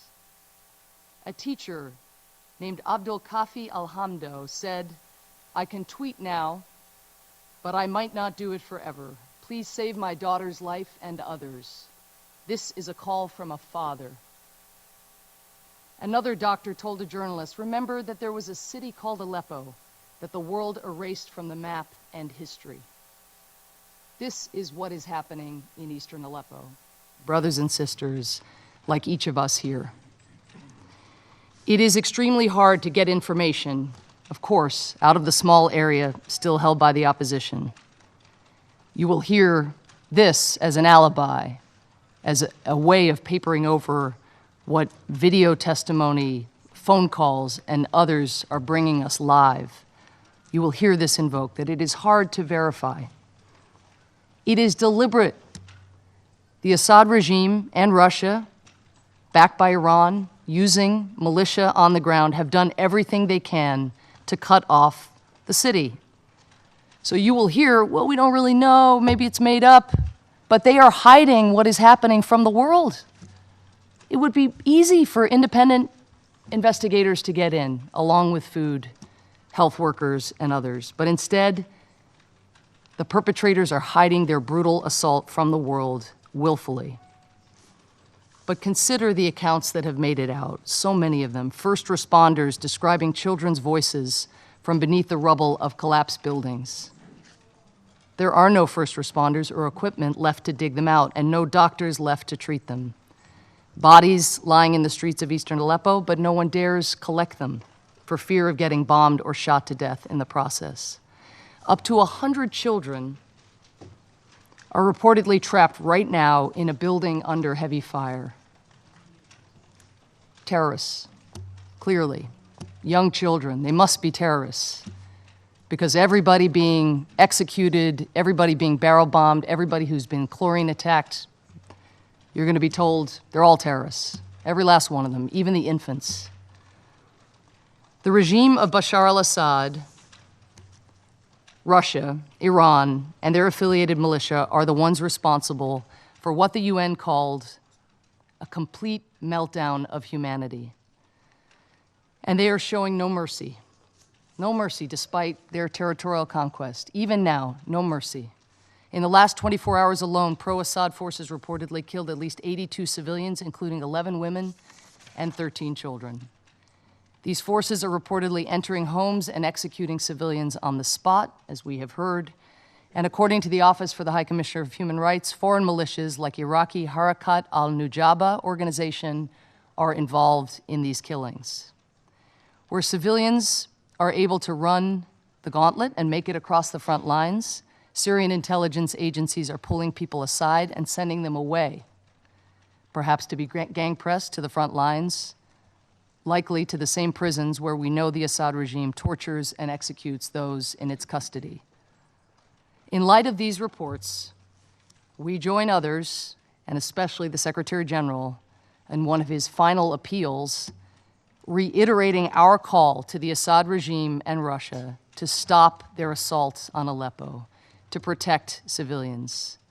We call on Russia and Assad to allow impartial international observers into the city to oversee the safe evacuation of the people who wish to leave, but who justifiably fear that if they try, they will be shot in the street or carted off to one of Assad's gulags. The Assad regime and Russia appear dead set on seizing every last square inch of Aleppo by force, no matter how many innocent bodies pile up in their wake. But we keep insisting on answering the UN call for access, for safe and orderly evacuation, because we are not willing to accept that innocent men, women, and children can be butchered simply because they happen to live in a conflict area. Our shared humanity and security demands that certain rules of war hold, the most basic, and it is up to each and every one of us here to defend those rules. To the Assad regime, Russia, and Iran, 3 member states behind the conquest of and carnage in Aleppo, you bear responsibility for these atrocities. By rejecting UN, ICRC evacuation efforts, you are signaling to those militia who are massacring innocents to keep doing what they are doing. Denying or obfuscating the facts as you will do today, saying up is down, black is white, will not absolve you. When one day there is a full accounting of the horrors committed in this assault of Aleppo, and that day will come sooner or later, you will not be able to say you did not know what was happening. You will not be able to say you were not involved. We all know what was happening, and we all know you were involved. Aleppo will join the ranks of those events in world history that define modern evil, that stain our conscience decades later. Halabja, Rwanda, Srebrenica, and now Aleppo. To the Assad regime, Russia and Iran, your forces and proxies are carrying out these crimes. Your barrel bombs and mortars and airstrikes have allowed the militia in Aleppo to encircle tens of thousands of civilians in your ever-tightening noose. It is your noose. 3 member states of the UN contributing to a noose around civilians. It should shame you. Instead, by all appearances, it is emboldening you. You are plotting your next assault. Are you truly incapable of shame? Is there literally nothing that can shame you? Is there no act of barbarism against civilians, no execution of a child that gets under your skin, that just creeps you out a little bit? Is there nothing you will not lie about or justify? To the members of this Council and all member states of the United Nations, know that the ghastly tactics we are witnessing in Aleppo will not stop if the city falls. The regime and its Russian allies will only be emboldened to replicate their starve and surrender and slaughter tactics elsewhere. This will be their model for attempting to retake cities and towns across Syria. It will not end with Aleppo, and it will not focus on terrorists. It never has, and there is no evidence that it will. This is why it is so essential that each of us right here, no matter how small a country you are, no matter what your view of sovereignty, if you share our view that terrorism is one of the singular causes on earth worth fighting, it doesn't matter. You have a responsibility to denounce these atrocities. We have just heard the Secretary General state it plainly. You have to tell those responsible that they must stop. This isn't the time for more equivocation, for self-censoring, for avoiding naming names, for diplomatic niceties of the kind that are so well practiced here on the Council. Say who is responsible. Appeal to Moscow, to Damascus, to Tehran, that they have to stop. Use every channel you have, public, private, bank shot, through someone who knows someone. The lives of tens of thousands of Syrians still in eastern Aleppo, between 30 and 60,000 people, and hundreds of thousands more across the country who are besieged, depend on it. I thank you. Le agradezco su intervención y a continuación daré la palabra al embajador de la Federación Rusa. That was Samantha Power, the U.S. ambassador to the UN, discussing the Syrian crisis.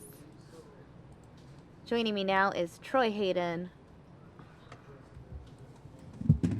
Hello. Hi, Troy. That was pretty dramatic to listen to. Some of the details. I mean, a lot of people, I think, don't pay attention as much to the issue in Syria, what's happening in Aleppo. You see bits and pieces when you go on Facebook, people post about it. You see that picture, the picture of the Syrian boy in the ambulance. You see these moments here and there. The bloody and the dusty child. Right, but when you're here in the U.S., you're very removed from it. I can't imagine what it's like to live in a place like that. No, I mean, I know every day that I get up, I thank somebody, whoever it is out there, that I was able to grow up here in the United States, because we don't have to deal with that sort of thing. But yeah, I mean, you have somebody who's been in power there for a long time, their president, and basically he's a hardliner. And I was just reading about it, and it looks like it started back in 2011 when they had some sort of a demonstration over some school children getting arrested, and it's just kind of spiraled out of control. And so you have an iron-fisted president/dictator who's trying to enforce his will, and the international community is getting involved because ISIS is also in the region. Right. So it's not a good spot, you know. But you could pick half a dozen countries in that whole region and say there are major issues there, and you wouldn't want to be there. So no good. No good, no good. Well, Troy, I appreciate you joining me here on News Now. Yeah. Obviously, we are showing viewers all sorts of news. We just gave you guys that live look at the UN Security Council discussing the issue in Syria. Prior to that, you guys were watching Trump Tower Watch, the lobby there. I mean, That Trump was Tower something. Watch is a fascinating thing to watch if you really sit back and look. I agree. I mean, can you imagine living there? And every time you walk out of your elevator, you know, if you've got like your bathrobe on or something, You're going to be live on TV, Yeah. at least live on Everywhere. the internet. So this morning, we spotted none other than Kanye West. Now, I'm sure you've seen this video. You guys had it on the morning show. I have. It was Gonna go playing ahead and live. play it. That's Kanye West. I didn't hear the audio though. I would like to hear the audio. Kanye, what are you doing here today? What are you guys going to be talking about? That's when he arrived. Okay. Now I'm going to show you Kanye and Trump together, and you can listen in on what Trump had to say. Mr.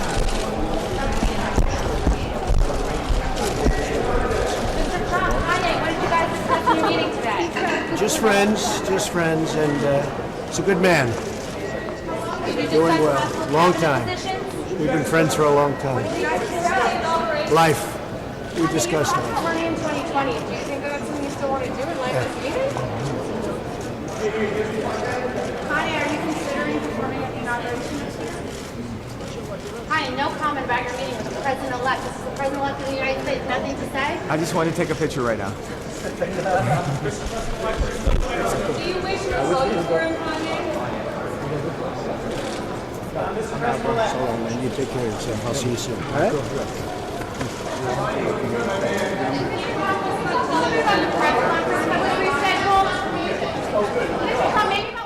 And there you go. That was it.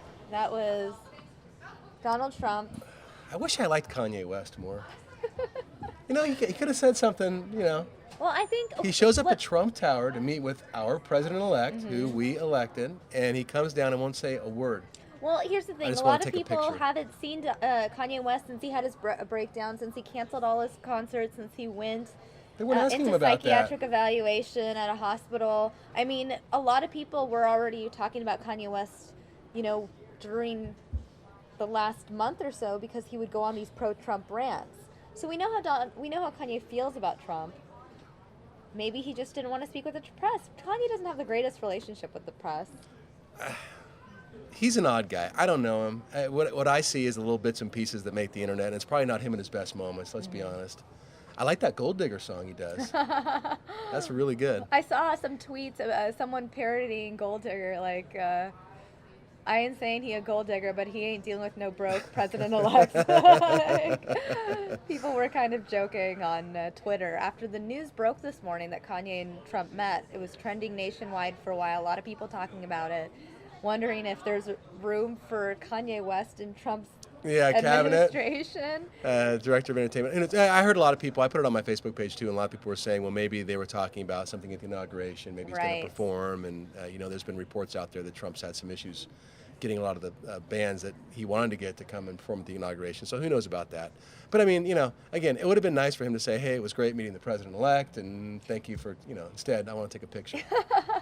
Well, I'm still mad at him for yelling at Taylor Swift when she was like 15. Oh, wow, back in 2009. You know, I was really, as a Taylor Swift fan, I was really upset about that back then. But after I saw the video that Kim Kardashian released this year of basically proving that Taylor knew about all of this stuff.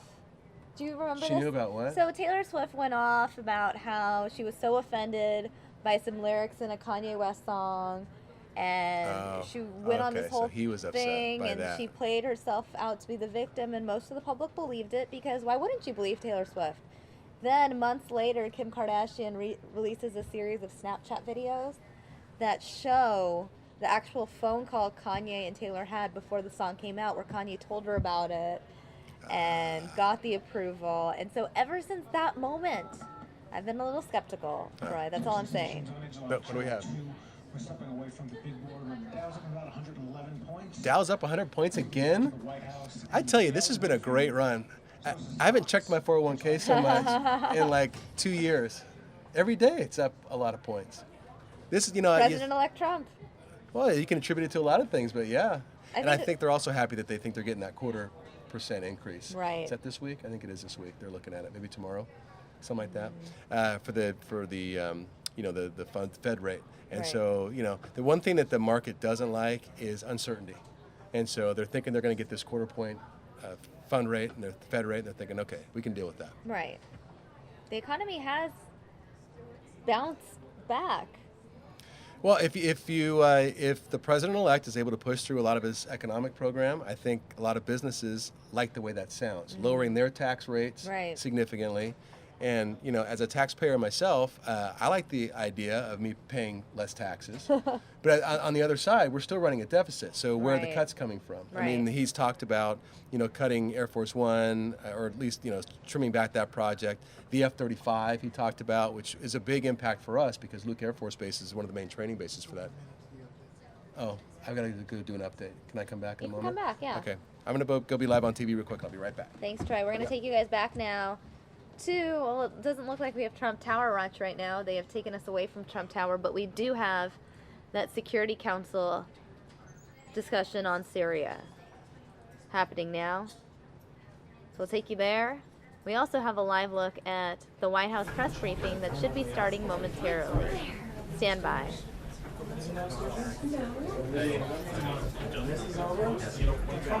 Okay, you'll look me up?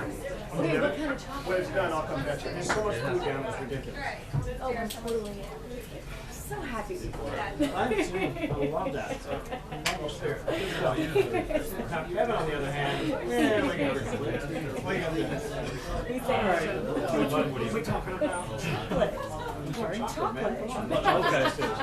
I'm not in that. I'm going to be okay. Yes. I missed you, big guy. What are you looking for? Chocolate and it's I got downstairs. I saw the sign. I don't know if I'm yeah, but chocolate is really... I agree. So hard. Well, it's a year on our belt. For a few months. Yeah. Do you have time off for the holidays? Christmas and New Year's, and then I'm doing the week before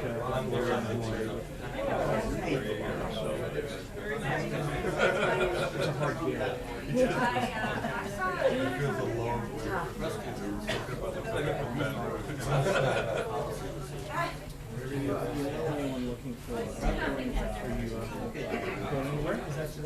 I'll be here at work the rest of the day. I'm going back to Boston. I should live there early this week. Christmas. I expect you Really cold. I'm heading out to San Diego for the year. So that's a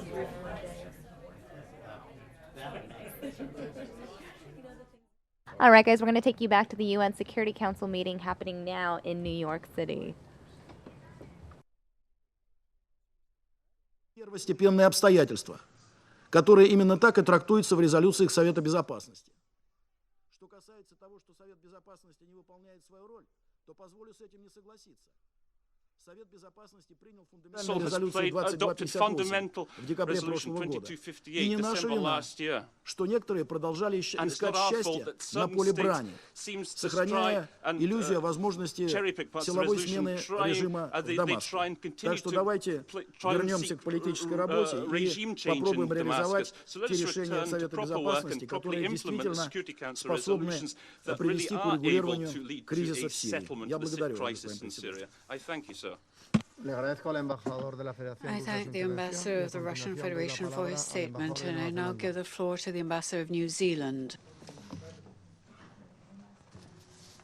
23 years ago, I sat behind my ambassador as this council discussed Rwanda. It was the most horrible experience. And as I prepared to come here on my posting this time, I was often asked by my colleagues, what will be your Rwanda moment? I think it's probably arrived. Then, as now, there were All right, guys, we're going to cut out of this again because Troy Hayden has returned to join me here on the News Now set. Thanks for joining us once again. Thank you. So we've talked some politics, some national news, some international news. We haven't gotten to local yet, and there's this great clip, the segment that you did that I clipped from the morning show. Yeah, somebody turned me on to this business, and if you're watching at home on a laptop or an iPad or something, you might be interested in this. So we talk a lot about jobs being outsourced to Mexico and China and things like that. And I found a business here in town, actually in the Ahwatukee area, near where I live, and it's a group of about 6 to 10 ASU type graduates. And what they do is they build these products you're looking at here out of hardwood, this beautiful bamboo hardwood, and this is a beauty stand. But see, they all are built to house your electronic gadgets. So whether it's your Apple laptop or whether it's your iPad or things like that. And so I met them. They're super cool. They've got a big area where they build all these things. They've got big, heavy machinery. And do you want to run the piece? Or you just want to chat about it? I'm going to run the piece. Okay. Let's listen cool. in. I'm going to start from the top of your segment with Andrea this morning. Okay, good. Let's listen in. West, going to China and Mexico, especially manufacturing jobs, right? And that's why I find this story really refreshing. Love stories like this, local stories. A company here in Phoenix designs and makes gear to use with your electronic devices. And all kinds of things. You're looking at a few of them now. Wow. Laptop desks. I thought you'd like this beauty station. This is so cool. Your brushes and your lipsticks and things. That's fantastic. All made of hardwood, all made by a bunch of ASU grads, which I'm sure you'd like that, Andrea. I love you throwing some love to our ASU peeps. Right here in Arizona. Let's meet them. With every product, we have a bracelet that says, I give a damn. It comes in white or black, and that's basically our slogan here, because we actually give a damn about every product. This product right here is called Kennedy, which is one of our beauty stations out of a line of 3, Madison, Taylor, and Kennedy. You can watch tutorials, makeup tutorials, watch Netflix, recipes, whatever you're doing while you're getting ready in the morning. So over here on our left, we have some of our big power machines. John Irons is a craftsman here, as I had already mentioned. He's one of our master craftsmen. He actually runs these machines all day, every day. It's sort of a dream of mine to actually work not only with our hands, but do it on a mass production scale. And being able to do that in Phoenix, where I'm born and raised, and give jobs to people is one of the coolest things. This is premium bamboo. So this is extremely fine wood that is all worked here in our shop and our production facility. Right here, you're going to see our slate colors, our brand new product. Came out a couple weeks ago. There's walnut, you have green, all hardwood. Pink, orange, we actually have a blue, it's not here. Laptop, sound station. Okay. Everyone here that works at Skelter is local. We are all from Phoenix, born and raised. Every member of our company, all 6 to 10 of us, depending on the day, that is actually at the shop, which is super cool. What's this? Heather in here, she's working in the finish room. She's actually putting together some of our products. So. A lot of handwork that goes into this, right? Absolutely. Everything here is made by hand, almost 100%. We do have machinery, but those are even run by man, by a human. So everything is human error or human talent. Right. So in this room, Mike's actually working right now, and he's a master craftsman using a router machine, bevel. So he's going to clean off the product and actually bevel the underside of the product so it feels very comfortable on your lap. We have I guess a cult following, you can say, of the 10 to 20,000 people that have ordered the first couple of years from us, have told their friends and family, and now it's really blowing up. It's really cool to see. Okay, that piece right there I love. That's their biggest selling one. How many times are you sitting, say, on the couch, you know, and you've got your laptop and it gets hot. That's and the key, yeah. It's you know, moving around and you're trying to type, and I love that. They said they loved mid-century furniture and that wood look. Yeah. So they say this is a piece of furniture that can last you like 20 years. I mean, it's made that well that, you know, he says as long as laptops are around, you can have your Wow, I don't your see them laptop going desk. anywhere. You know, so company's called Skelter, again, very local. They sell their products at their own website and also on Amazon. If you're Wow. interested. Yeah. Very Good cool group of company. guys. Yeah. I like and it. made here in the Valley. Which a lot of people can appreciate. I want to do more of those stories. If you know somebody who has a business like that, let me know. Yeah. Troy Hayden Fox 10 Show 'em on off. Twitter. Yeah, why not?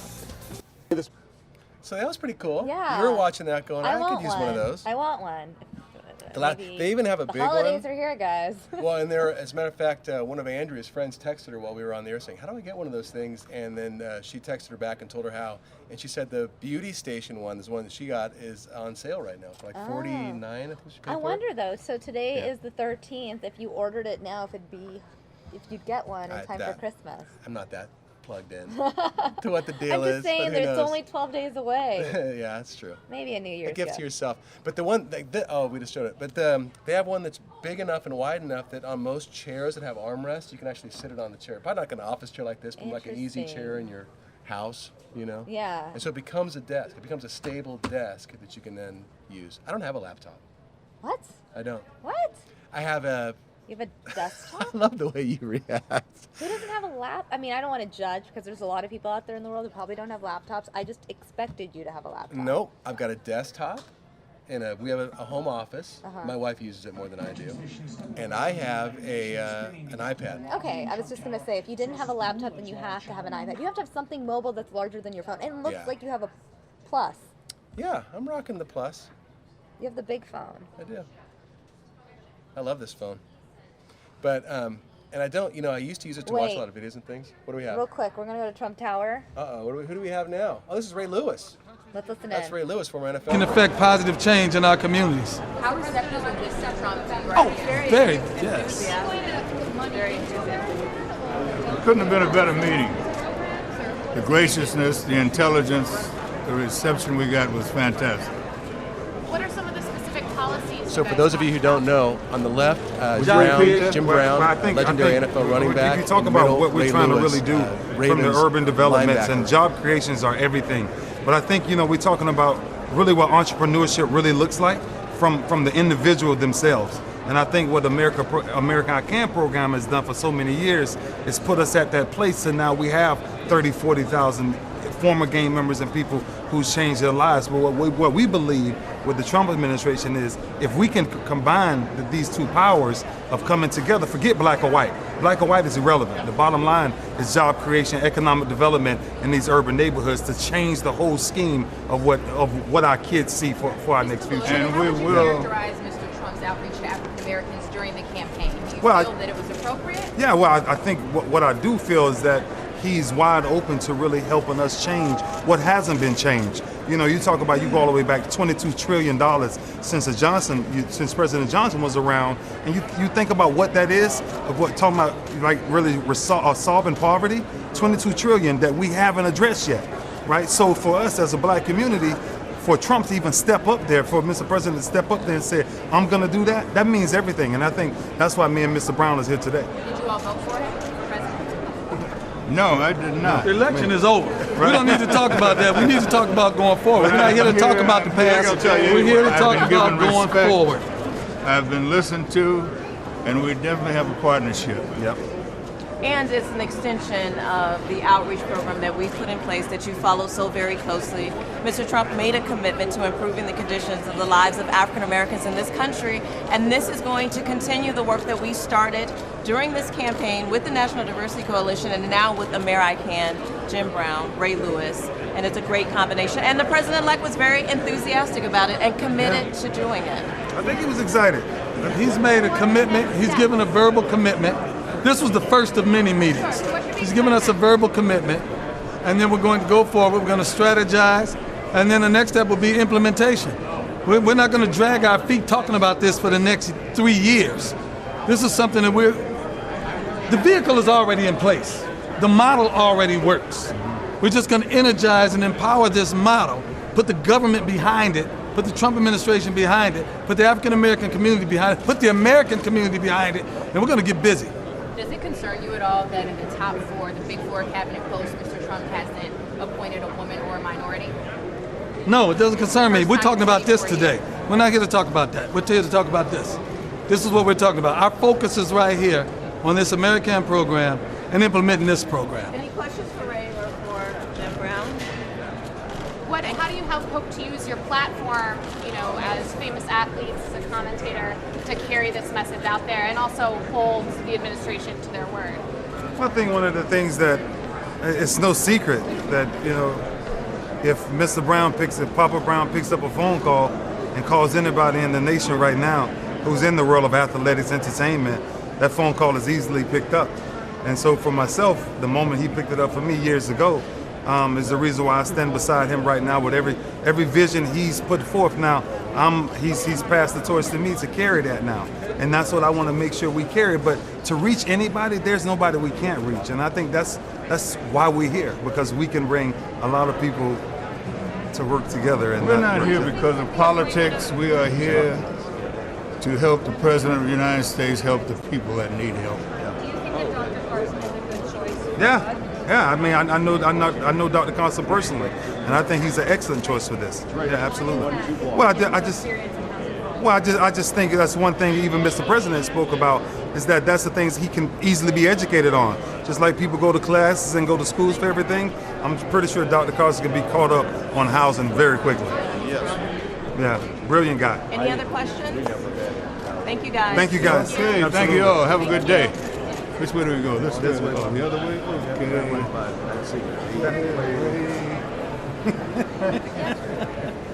Great, thank you. Don't give me here trying to ask that other stuff. So that just happened, Troy. Yeah, Trump you're Tower right. Watch. It's You- the best thing to watch. You never know. You never know who you're going to get there. So Jim Brown, for the younger viewers out there, you know, he was just an absolute legend in the 60s. I thought of going to listen to some more. I wonder if he's saying something that we should listen into. I've been doing this. I ain't been doing that. You know, it's about people. I know about Trump. All right, it looks like the discussion is officially over. Omarosa, who, you know, I have to say, I hated her when I watched Celebrity Apprentice. And I think Right. almost everybody did, because that's kind of what she created there. But That was her brand. That was her shtick. right, boy, has she come a long way. I mean, here she is sitting at the right hand of the president, you know, and reaching out on so many different topics. But anyway, Jim Brown, and I mentioned to you when we were talking about it, I interviewed him 25 years ago when I worked in Reno, and he was there at the Reno Hilton for something. But it was the same kind of thing. Even back, 25 years ago, he was fighting the same fight. It was poverty. It was about issues for the black community and things like that. And he's still fighting them to this day. Right. And what's interesting is I've noticed a lot of people on Facebook and on Twitter, people who are, you could call them Trump haters, that are upset when they see people reaching out to Trump, working with Trump, who they might not expect to see work with Trump. But at the end of the day, I think these people need to remember Donald Trump, whether you like him or not, is the president-elect. And if you want your voice heard and if you want issues to be addressed, you need to learn to work with people. Well, and not the same people. Right. Here's every time, like even today, when the Secretary of State announcement comes out and it's the CEO of ExxonMobil, people are like, oh, how could he possibly do that? Right. Donald Trump is president. Right. Because people didn't want to see the same thing happen. They wanted change. They wanted something new. Right. You know, it's really the same reason that Barack Obama was elected. Mm-hmm. People wanted change from what we had. They wanted something new, and they got what they got for 8 years. And now people are saying, hey, we want something different. We want something totally different. So we're seeing a lot of non-government people put on this cabinet. Yeah, here, Tillerson, correct? Right. And we're seeing, a head of the fifth largest company in the world is going to be handling our foreign policy at the behest of Donald Trump. Mm-hmm. So, here's what I always say to people who are so upset that Donald Trump is in there. We're all Americans, and I think we should all be rooting for this man because Right. we're rooting for ourselves. Right. The election's over. Get over it. Well, not completely. And if you're really fired up about it and you really don't want Donald Trump in there, then work really hard to get your candidate elected next time around. Well, but in the also, meantime, though, we've got to be together. Figure out a way to get your voice heard, even if the president of your choice wasn't elected. Right. I think that's an important part. When I said get over it, I mean get over the fact that, what I mean is accept the results of the election. Yesterday we carried that press conference live from Wisconsin that just proved, following a recount, that Donald Trump did win Wisconsin fairly. Lots of people concerned about rigging of votes, this and that. The way the electoral college is set up, Trump won. Right. And that's something that, people who did not like Donald Trump have had now a good 5 weeks to process. Right. And the reason, again, that Donald Trump won is the people said, we're kind of tired with the way things are going on in Washington. Right. Hey, Donald Trump, stir some things up. Well, he's doing that. Right. But it's yet to be seen whether or not this is going to work, or if it's going to be a huge success or a huge failure or somewhere in between. Right. But me, I'm hoping for big success because, again, the president's success is all of our success. Right. And here's an interesting note. This was making headlines this morning. Bill Gates likening Donald Trump to JFK, saying that Trump has the potential to do a lot in terms of innovation. In a similar way, Kennedy saw things he didn't like and he decided to focus on, the space mission, things like that, and trying to be someone who pushed innovation. Now, just a few minutes ago in the last hour, we saw Bill Gates in the lobby of Trump Tower. What are your thoughts on that? On them comparing him to JFK, I think JFK represented a huge shift, but it was a generational shift. Nobody from JFK's generation had been in that kind of power. They were the generation that fought World War II. And until that time, it was Eisenhower's generation. It was their parents and their grandparents who were running the country. So I think JFK said, the torch is passed to a new generation. And so that's where you saw a real sea change.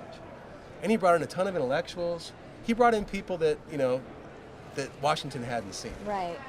High-end people from. Well, Trump Here's Tower Bill Watch. Gates. Here we go. Fire it up. Good timing. Well, just a quick comment. We had a good conversation about innovation, how it can help in health, education, impact of foreign aid and energy, and wide-ranging conversation about the power of innovation. Thank you.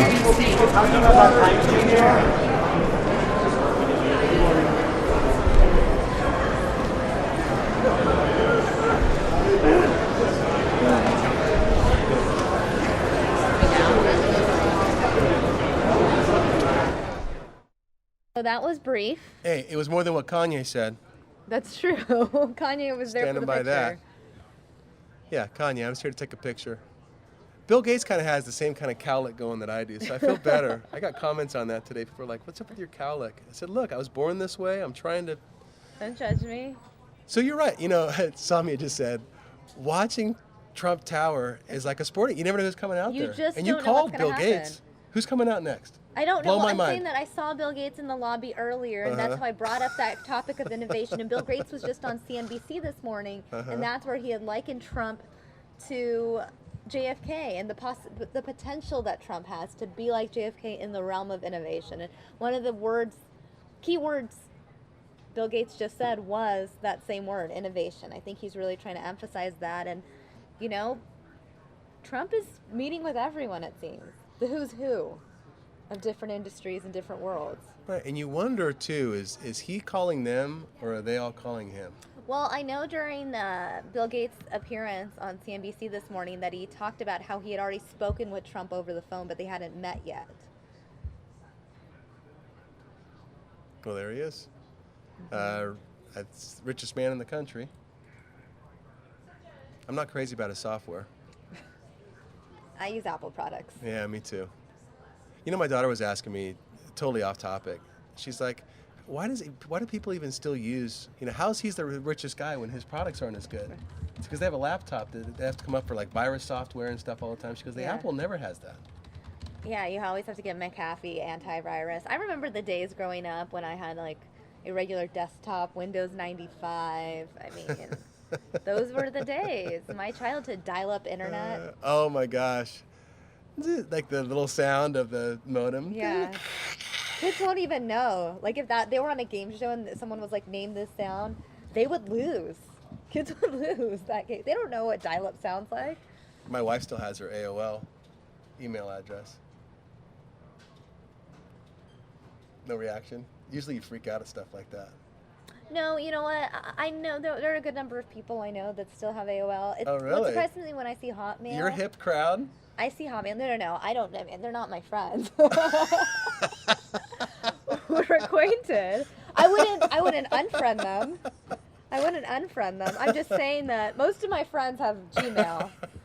I have Gmail, just to let you know. Yeah, I respect Okay, that. good. Have you tried convincing your wife to switch over? She also has a Gmail account, but she, that's mostly for her work. I had a Hotmail, and I don't have it anymore. I wish I did, just to log in and see what messages I have from being like a 12-year-old, way back in the day. Sure.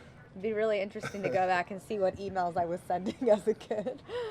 That's funny. Sami, that was a good time. I gotta go do some work. All right, well, thanks for hanging out here on it was News Now, fun. guys. You are watching Trump Tower Watch here. We just heard from Bill Gates. We're going to continue with Trump Tower Watch because we don't want you to miss out on any Trump Tower sightings. But in the meantime, I do want to keep the White House Daily Briefing in the upper corner of your screen so we can monitor both here on News Now. They invited members of the media to come see it, and ISIL has now retaken Palmyra. In our operations, ISIL has not retaken a speck of ground that we have taken from them, and I think it is fairly significant that the one operation the Russians touted as a counter-ISIL operation, ISIL has now retaken. Now, we're not pleased about that. We want to wipe ISIL entirely off this map. The point of the map, I've explained before, everything that's in color on this map used to be controlled by ISIL. So in the summer of 2014, everything there was part of the caliphate. Everything in green has been retaken, and everything in dark green is just what has been retaken in the last month. The dark red splotches in the southwest are areas that actually ISIL has gained over the last 2 years, very small areas and areas that we primarily do not operate. And I'll just say finally on the situation, of course, in Aleppo, this was discussed briefly in the meeting this morning, and there is a very active effort going on to try to resolve this. The Security Council, of course, will be convening later today. But of course, we've said a lot what we think about the tactics. The Russians, the regime, are using tactics that are totally different than anything we do against ISIL in Mosul. We are cognizant of every single innocent life in Mosul. We're fighting an enemy that is using human shields, and we're acting with tremendous precision. And if you see what the Russians are doing with the regime in Aleppo, it could not be any different. So the contrasts, I think, are quite stark. With that, I will leave it there, and I think overall the campaign here against ISIL has momentum. We're always looking for ways to accelerate it, and we're always talking about that, and we will not stop until we destroy this enemy. Thank you, Brett. Let's do some questions. Mark, do you want to start? Sure. Can you say how you hand over an operation as complex as this to a new administration? And have you yet briefed any Trump transition personnel? So it's a great question. We were just talking about this. So just in my own experience, I was here I was the senior director for Iraq and Afghanistan in the Bush administration. It was the first transition in wartime in 40 years. And we worked very hard with President Bush and the incoming President-elect President Obama to have a very seamless transition, given the importance of a transition in wartime. So this is similar. A transition in wartime is complex.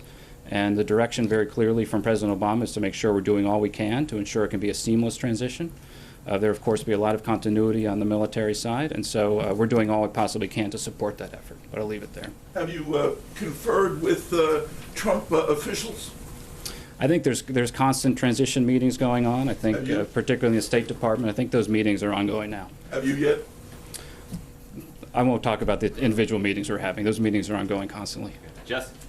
I wanted to ask about two things. First was Libya, and now you outlined a lot of the progress, especially in Sirte, but the estimates have been that there were between 5,000 and 8,000 ISIL fighters there. Obviously, they weren't all killed, and so there's, I think, a kind of outstanding question about if those estimates were high, or if not, if they've escaped in a way that they could regroup and pose a problem later. And the other question is about oil revenues. You talked about that a lot last time we saw you. And I'm wondering if rising oil prices globally could help ISIL in a way that sort of counteract some of the gains that you outlined here, or if you feel like they're cut off at this point from the global oil. Yeah, thanks. So two very good questions. So in Libya, it's hard to get a precise estimate of how many. I think we think most of them were probably killed in Libya. We think in Sirte in that campaign. You know, they really hold up.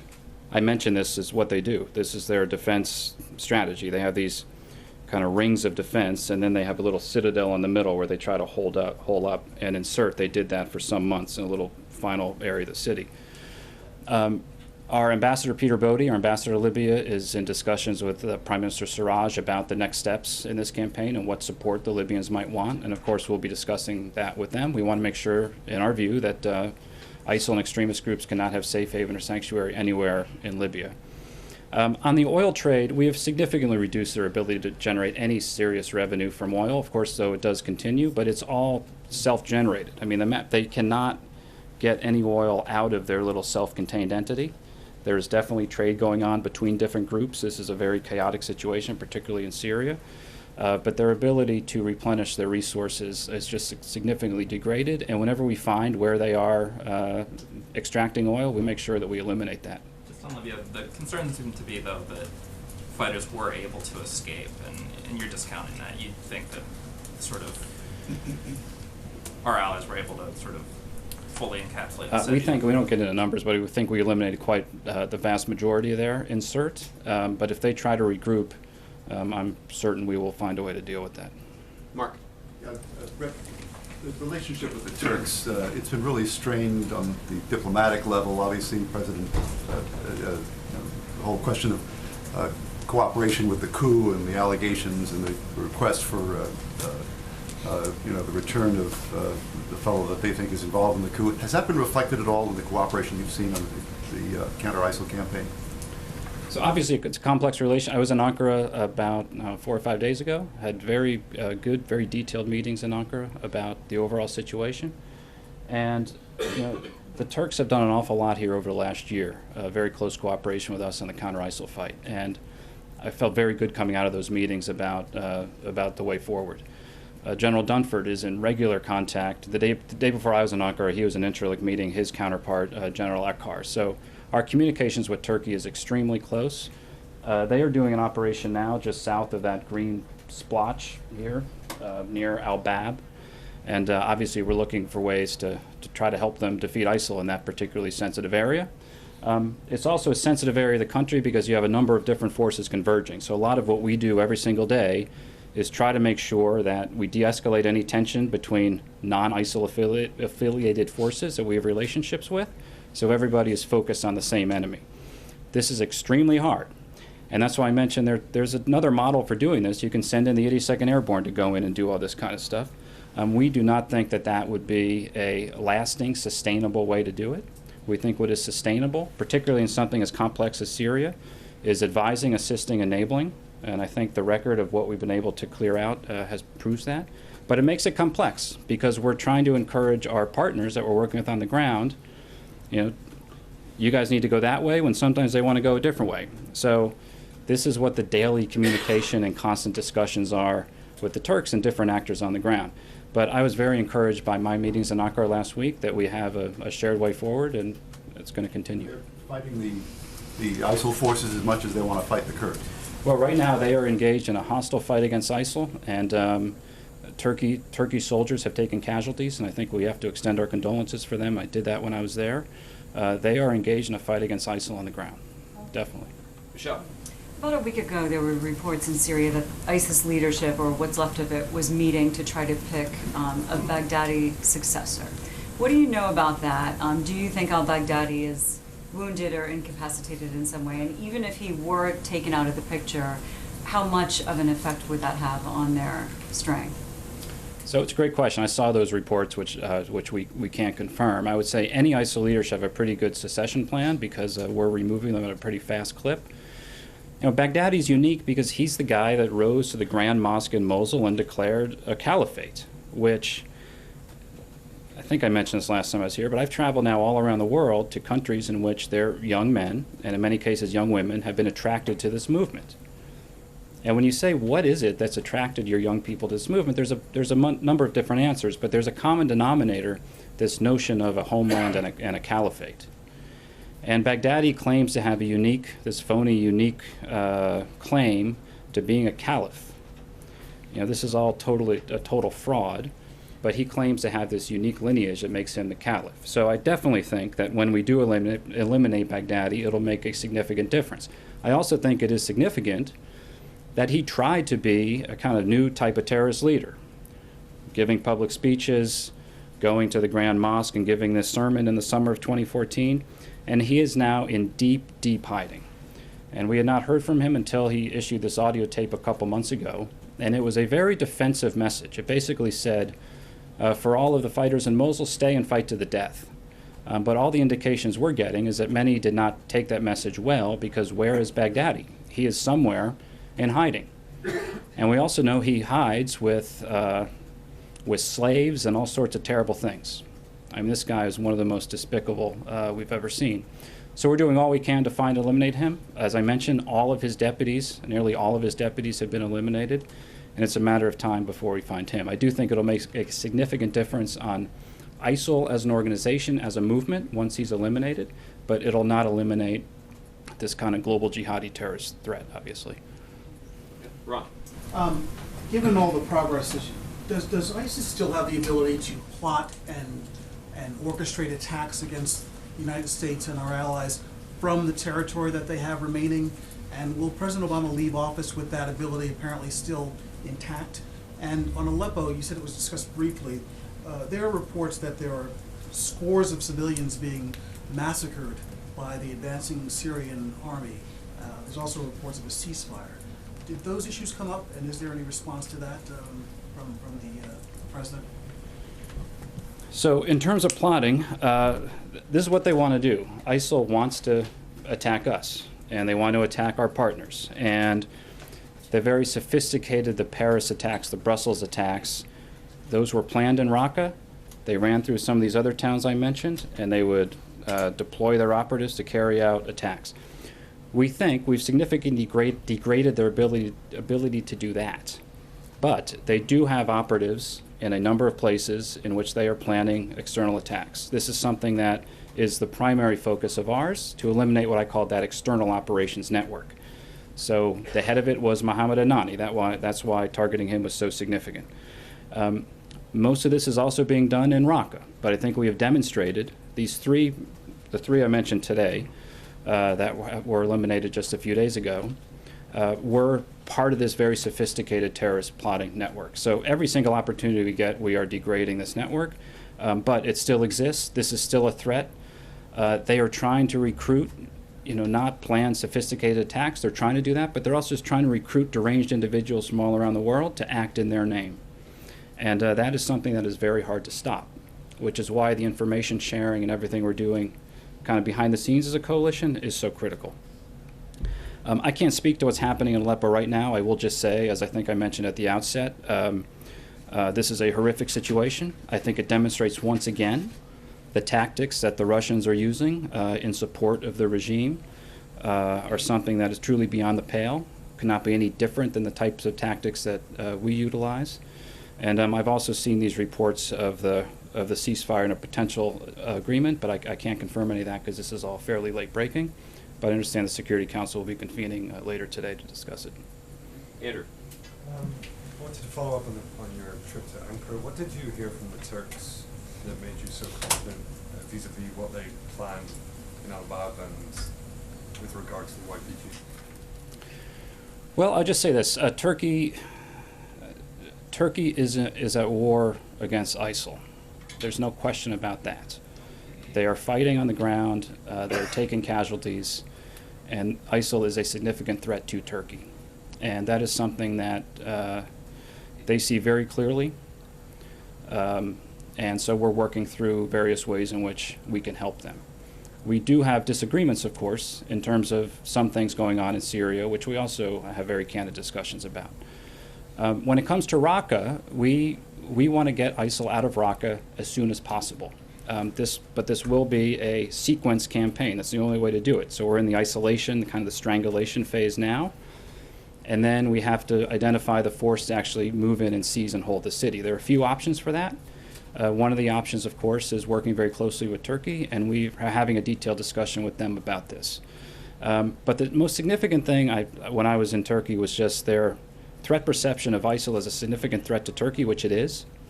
Turkey has suffered more casualties in ISIL attacks than almost any of our other coalition partners. And so while we've had some disagreements over the years, I thought we had a pretty good shared way forward. Not to say there isn't some tension, obviously. And I also wanted to ask, are U.S. forces embedding with the Popular Mobilization Forces? Embedding with popular... Yeah, I think you're talking about a report in which there was a photograph of some training of popular... So Popular Mobilization Forces are known as being the primarily Shia militia forces, many of which operate outside the command and control of the Iraqi government, which is a significant problem, not only to us, but also to the Iraqi government. But under the umbrella of the Popular Mobilization Forces, there are local forces from these areas to hold the ground after operations conclude. Many of these are locals from Nineveh province, so Sunnis, Christians, all sorts of, it's a very diverse province. And I'll give you an example. In Anbar province, under the umbrella of the Popular Mobilization Forces, about 15,000 local Anbari tribal fighters mobilized to fight Daesh. That is one reason why, from the 4 to the 5, all of that is green. We could not do that only with the Iraqi security forces. We needed the tribes to be mobilized. So those are all Sunnis from Anbar. They're being paid by the government to fight ISIL, and we're, of course, supporting them. Richard. Tell us a little more about the coalition partners. Are they just as resolute as the U.S. into continuing further? And can you tell us the operation themselves, what's the percentage of the operation being done by the U.S. and the coalition, the percentage by the coalition partners, and besides Turkey? So, again, very good question. I've been at this from the beginning of the inception of the coalition, when we had about 15 countries. And there was always a question of what will this grow into. In the last 3 weeks, we had all 68 ambassadors from all 68 members of the State Department, and we also held what's called the small group of coalition countries, over 20 countries in Berlin just a couple weeks ago. And what is fairly extraordinary about this is the sense of international consensus about the need to basically destroy this enemy, and the sense of burden sharing. You know, as I mentioned, the United States will not do this alone. We cannot succeed in this alone. And the coalition remains extremely strong. So Secretary Carter will be seeing his counterparts in London here in a few days. And the overall cohesion of the coalition across all these multiple lines of effort. The military gets a lot of the focus, but it is counter-finance, counter-propaganda, counter-foreign fighters, and everything kind of working together. We have coordinating mechanisms throughout the coalition. It is working extraordinarily well. And the international consensus behind this effort is something I think we have to continue to build upon, because it is something that's quite extraordinary. In terms of overall effort, I mentioned there's been about over 17,000 airstrikes now. I think if you add them up, about 4,500 or so have been coalition airstrikes. So definitely U.S. military forces are doing the bulk of the airstrikes. There's a reason for that. We have the best military in the world. But the number of coalition partners operating to support that effort is quite significant. And of course, we couldn't do this without flying out of Incirlik Air Base, flying out of some other areas within the region. And we're obviously very grateful for that. Without the coalition, we would not be able to defeat this enemy. Probably got time for two more, and then we're going to let Greg go. Kevin. Thanks, Josh. I just want to sort of follow up, especially as it relates to the coalition and strikes. There's been some reporting, Brett, that the U.S. needed to use the Australians to conduct a strike against some of the Paris attackers. And I wonder if you could sort of help me unpack the complications as it relates to the chain of command that the United States might have in conducting airstrikes and having to utilize coalition partners like Australia and others. And second, I wanted to ask you about Saudi Arabia. That story has come out today, and I wondered if you could sort of help unpack this idea that the U.S. is limiting military support for the Saudis because of what's been happening vis-a-vis civilian casualties in Yemen. I can take the Yemen one. Yeah, so I'll just say about and I defer to my DoD colleagues who work this every single day. This has been the most precise air campaign in history. I mean, I think it'll be studied in the future, and people will repeat the most precise air campaign in history. And all of our airstrikes go through a common structure in terms of validating the targets, and it is really moving at an incredible clip. I can't get into details of sometimes who does a strike and everything. What I will say is when I mentioned today, and this was mentioned also by Secretary Carter earlier today, eliminating these external plotters in the streets of Raqqa, painstaking, tireless work by coalition actors, our military forces, our folks on the ground, our intelligence apparatus, all working as one team. And it doesn't always work that way, but it is working it quite well. But I just can't get into in terms of who does what. But it is the most precise air campaign in history. Well, we're very proud of it, and that will continue. I'll just say about Saudi Arabia. I was in Saudi Arabia a couple weeks ago to meet with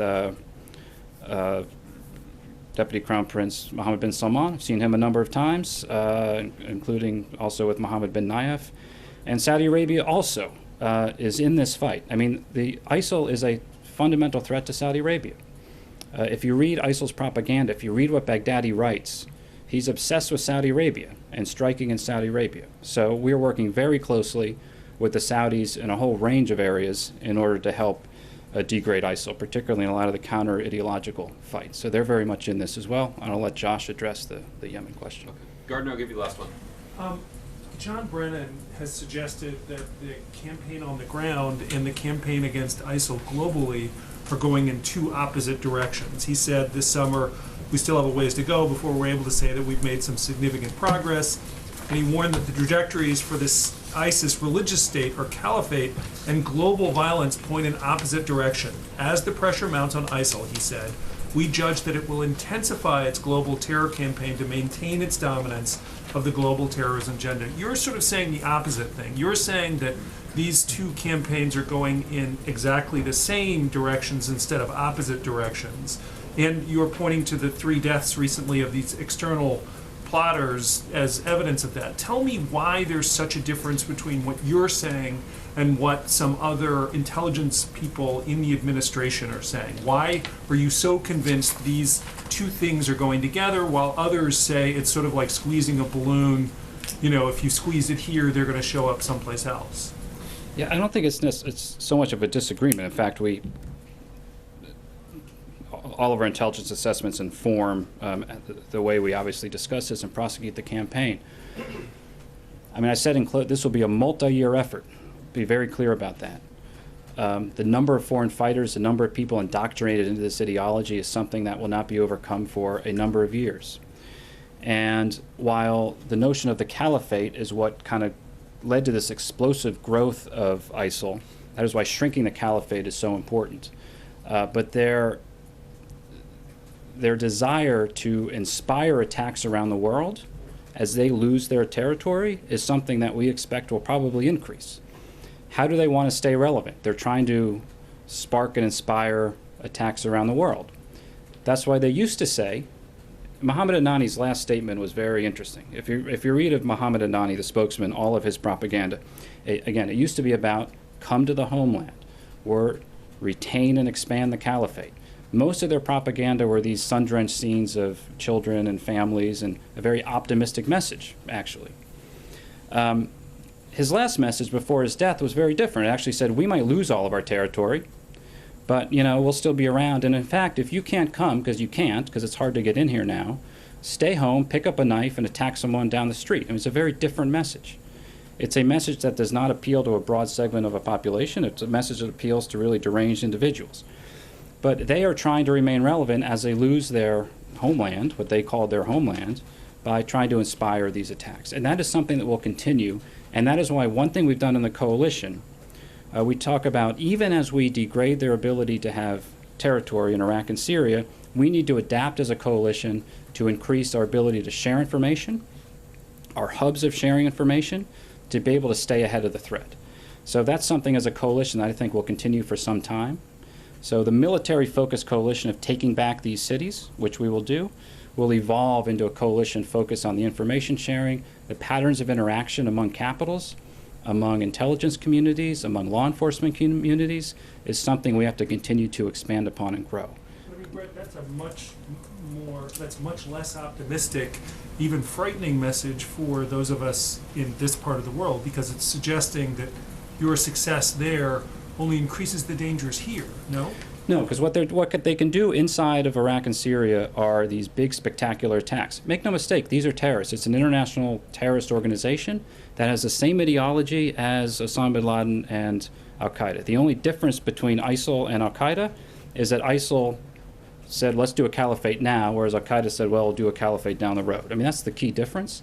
But they inspire to do massive, spectacular attacks around the world. In order to do that, they need territory to plan and plot and resource. And so we're making sure that they are on their heels every single day, but I would never get up here and say this threat is something that is going to go away or something that we cannot remain absolutely vigilant on. And which is why, as I mentioned, it's not just DOD and state, it's our entire government working as part of this integrated campaign plan to stay ahead of it, because it's different tools. It's military, law enforcement, intel, and counter messaging. So we need to stay at it every single day and remain vigilant for a long time to come. Thank you, Brett. Okay, thank you.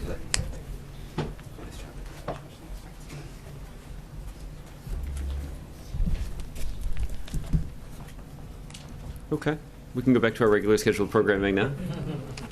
Kevin, do you want to start us? Sure.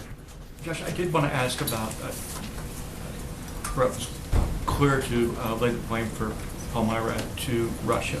But now that it has been retaken or partially been retaken, what is the strategy going forward? Is the U.S. going to be involved in that operation? It would seem to be a right target now that you have these forces there that we know about. or are we going to leave that to the Russians to deal with? Well, as Brett mentioned, this obviously is something that we're concerned about. I do think that it exposes the failed strategy, or at least calls into question the integrity of those who are describing their strategy.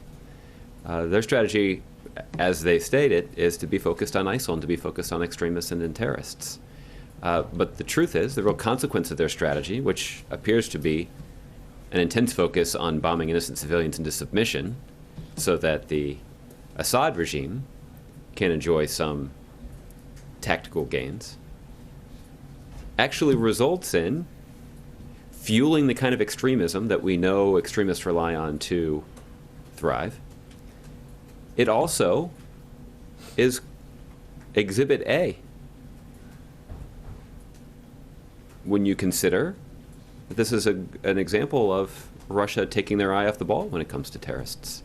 That they did have this one limited, successful operation against Palmyra, one that the United States was not involved in, but one that we were obviously pleased, and we said so at the time, that this was territory that had been taken away from ISIL. But the strategy that Russia has employed has caused them to take their eye off the ball, allow ISIL to make some gains, but it also continues to fuel the kind of extremism that only makes Syria a haven for terrorist organizations that plot violence not just in the region but around the world. You had left that particular battle to Russia, and I guess the question now going forward, is that strategy going to change? Will the U.S. get involved in the fight for this? Well, I don't have any operational updates at this point, so I can't tell you sort of where this will fall in terms of any planned military operations on the part of our coalition. But it's obviously a situation that we're watching closely. Okay. All right. Aisha. Iran today ordered its scientists to start developing a nuclear-powered marine vessels, and for what it said as a response to a U.S. violation of the atomic deal.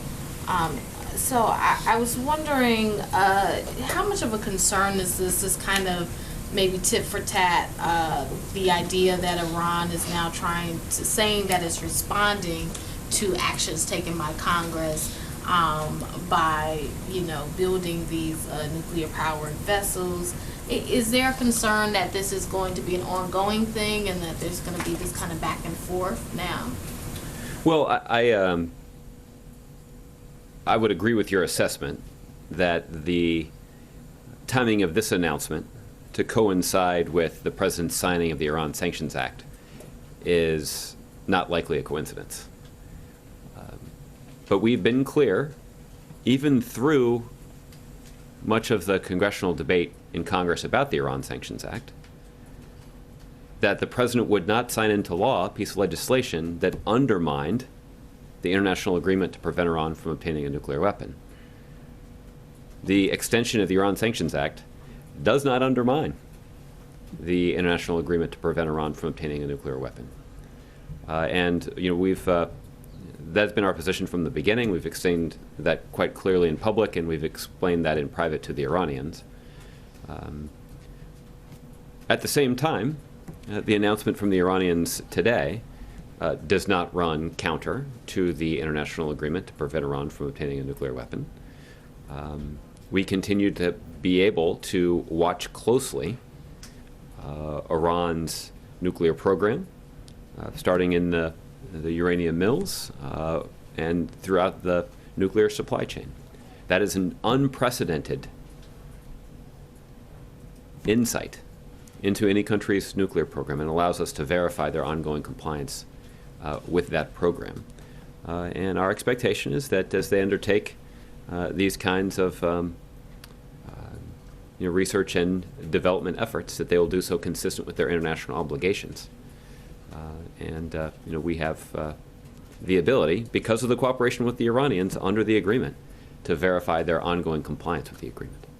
But does this kind of going forward, should this be something of a warning to Congress or to the next administration that, you know, that there could be repercussions for pursuing more sanctions or anything like that? No, I wouldn't be particularly concerned about that.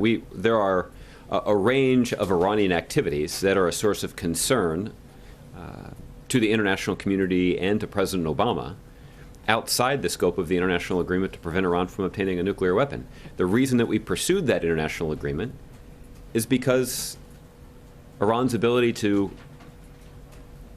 get access to and potentially use a nuclear weapon was the number one concern of the United States and the international community with regard to Iran. So we've taken that top concern off the table without firing a single shot. And this is something that even the harshest critics of the deal acknowledge has been accomplished. It didn't eliminate all of our concerns with Iran, but it did eliminate our number one concern about Iran. And that's ultimately the point. There are other concerns that we have about Iran's behavior that include their support for terrorist organizations and other destabilizing elements in the Middle East, like Hezbollah. We're concerned about the way that Iran continues to menace Israel, and we continue to be concerned about the Iranian regime's lack of respect for basic universal human rights. And we have a variety of ways of countering all of that activity. Some of that involves additional financial sanctions. Some of that involves close cooperation with our partners in the region. But the number one objective of the international agreement to prevent Iran from obtaining nuclear weapons was to prevent Iran from obtaining a nuclear weapon. And that objective has been achieved. And because of our ability to monitor Iran's nuclear program, we can verify the ongoing success of that effort. And it certainly is something that makes the world a safer place. It enhances the national security of our closest ally in the Middle East, Israel. It enhances the national security of our NATO partners in NATO allies in Europe. And it enhances the national security of the American people. And it will be an important part of President Obama's foreign policy legacy. Okay, Justin. The Energy Department said today that it wasn't going to be turning over names of individual employees involved in the president's climate change efforts to the transition team, the Trump transition team, and said that the request left employees unsettled. Wondering if you could explain if that was the only reason that wasn't made, and why this doesn't sort of, if it was information that the Trump transition team wanted, violate the president's sort of edict for helping them as much as they can to smooth over the transition. Well, we do continue to work closely with the transition team to ensure a smooth and effective transition, and that is work that is going on across a variety of federal agencies, including at the Department of Energy. But there were reports about what certainly could have been in an attempt to target civil servants, career federal government employees. The kinds of people that we're talking about at the Department of Energy are scientists and lawyers and other experts who are critical to the success of the federal government's ability to make policy. And their work transcends the term of any one president. That's by design. That's to ensure the continuity of the federal government and to ensure that effective decision-making and policy planning is undertaken regardless of which political party is in charge of the Oval Office. If we had to replace the entire Department of Energy every time a new president was elected, that is certainly going to undermine the ability of those at the most senior levels to implement a coherent and effective energy policy. You know, our principle, and this is a principle that presidents in both parties have long abided by, is that we should observe the protections that are in place that ensure that career civil servants are evaluated based on merit and not on politics. And I'm sure that the president-elect used the same kind of criteria when choosing his new Department of Energy secretary as well. Don't you think? I'll let you interpret that one, but okay. The president mentioned in his Daily Show interview last night that he planned to do some speeches after leaving office, and seemed to purposefully delineate those from political speeches that he might give if Donald Trump and his administration did something politically that he disagreed with. So assuming that these are paid speeches, and knowing this is something that maybe is on your mind as well, I'm wondering if the president's going to be putting any sort of self-imposed restrictions on who, this is a big campaign issue, Wall Street, education, foreign governments, that sort of thing, if those sort of things are being set out already. I would anticipate that there will be significant interest in hearing from former President Obama once he's left office. So he'll have an opportunity to be choosy about which invitations he accepts. And I don't have any criteria to lay out for you at this point about how he will choose which invitations to accept. But I'm confident that there will be a high standard that he'll observe. Kevin. Thanks. Can I circle back on Yemen? The Yes. United States support for the Saudis, he's bringing it back, I'm understanding, because in part of the civilian casualties in Yemen. Can you give me sort of an update on why that decision was made and what that means moving forward? Yeah, Kevin, we have long expressed some pretty significant concerns about the high rate of civilian casualties in Yemen. And many of those casualties have been as a result of operations carried out by the Saudi-led coalition in the region. Not all of them. There have also been civilian casualties as a result of operations carried out by their adversaries as well. But of course, the United States is playing a role in supporting the Saudi-led coalition. And in light of the high rate of civilian casualties, the president ordered a review of the kind of assistance that the United States provides to the Saudis as they undertake this effort. That review is ongoing, but there are a couple of steps that the United States is prepared to take to change some of the assistance that we provide. That includes refocusing our efforts to support the Saudis when it comes to enhancing their border security and their territorial integrity. The concerns that the Saudis have expressed, which is entirely legitimate, is that you have an organization that has overthrown the government of Yemen and has menaced Saudi Arabia on a number of occasions, even breaching their borders. So Saudi Arabia's concerns about this, I think, are entirely legitimate. And so we are going to focus our efforts on helping the Saudis protect their border.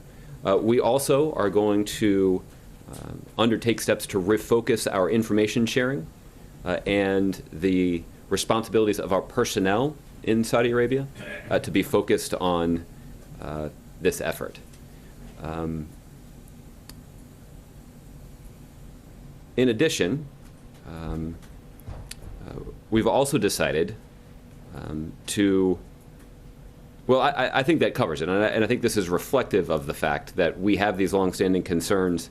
This review has been ordered, and these are some changes that we've made, but this review is ongoing, and as this process moves forward, I wouldn't rule out additional steps that we may take to address the concerns that have been raised. Just a couple more really quickly. A number of electors, you were told yesterday, were requesting an intelligence briefing, and you said you hadn't had a chance to sort of look over that letter. Have you had a chance to look that over, and what's your reaction to that? I've seen some more of the published reports.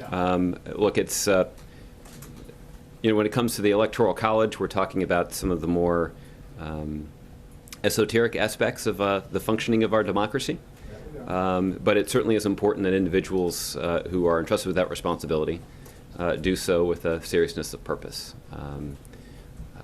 So, at this point, I don't have a formal response to the letter to put forward. But would you support that idea of having a report sent to electors prior to them casting their votes? Well, I know that some of the request was for classified information, and it's not clear that all of the electors, and I'm sure most of them don't have security clearances. So this is an unusual request, maybe even unprecedented. I'm not a historian, but it's hard to imagine a scenario where a similar question arose. We'll let you know if we have more of a response. All right, last one. Is the White House aware of post-election intelligence that actually shows anything to do with the hackers' intent? We've talked a bit about that because there have been widely differing assessments. I'm just wondering if the White House remains confident that the intelligence has not, in fact, been politicized. The president is certainly confident, and he insists that the intelligence that he has provided as the commander-in-chief by our intelligence agencies is not clouded by political politics or partisan politics. He insists that that material, that intelligence that he has provided is not clouded by the pursuit of an agenda, a political agenda or otherwise. The president can only make good decisions. The commander-in-chief, any commander-in-chief, can only make good decisions when they have information that is accurate, that is timely, and that is reliable. And that's what the president insists on. And that also means that the president wants to hear the unvarnished truth. He doesn't want anything shaded. He doesn't want any intelligence professional to fear retribution for presenting bad news to the president of the United States.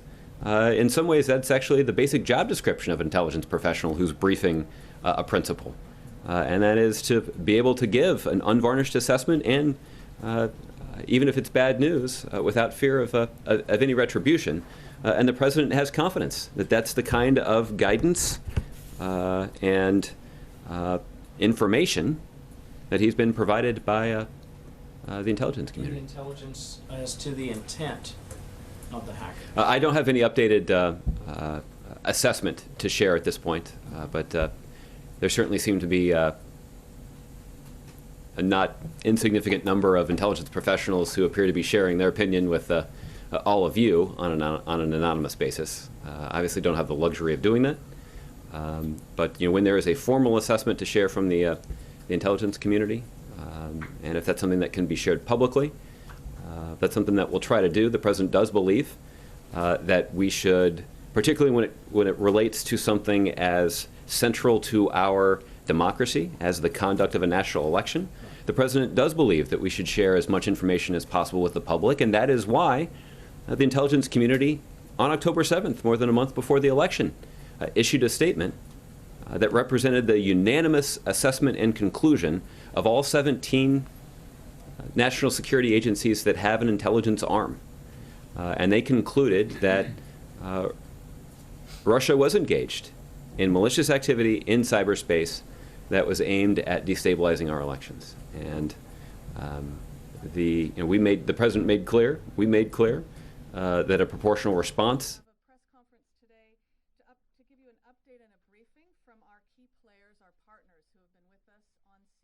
All right, everybody, we're going to take you now to the Oakland warehouse fire press conference. We wanted to provide you with an opportunity of understanding the transition that's underway as ATF wraps up their on-scene investigation and we move this into a different mode. So, at the conclusion of the press conference, I know a lot of you have had specific questions for the fire chief and for the fire department about our inspection process and our records and so forth. So after this, we're going to wrap similar to what we did last week and do a separate Q&A with City Administrator Sabrina Landreth and Oakland Fire Chief Teresa DeLoach-Reed. Okay, I'd like to introduce 4 speakers today. We've got Jill Snyder, Special Agent in Charge at the ATF, Oakland Fire Chief Teresa DeLoach-Reed, Nancy O'Malley, Alameda County District Attorney, and Trevor Riggin, Regional CEO for the American Red Cross. And I'd like to introduce you now to Jill Snyder, ATF Special Agent in Charge. Good morning, everybody. ATF and the Oakland Fire Department have concluded the on-scene investigation. Throughout the District Attorney's Office investigation and the Oakland Fire Department scene investigation, ATF has assisted by providing our fire expertise and conducting witness interviews. All of the scene information has been gathered, and our analysis will continue in conjunction with the fire department investigators.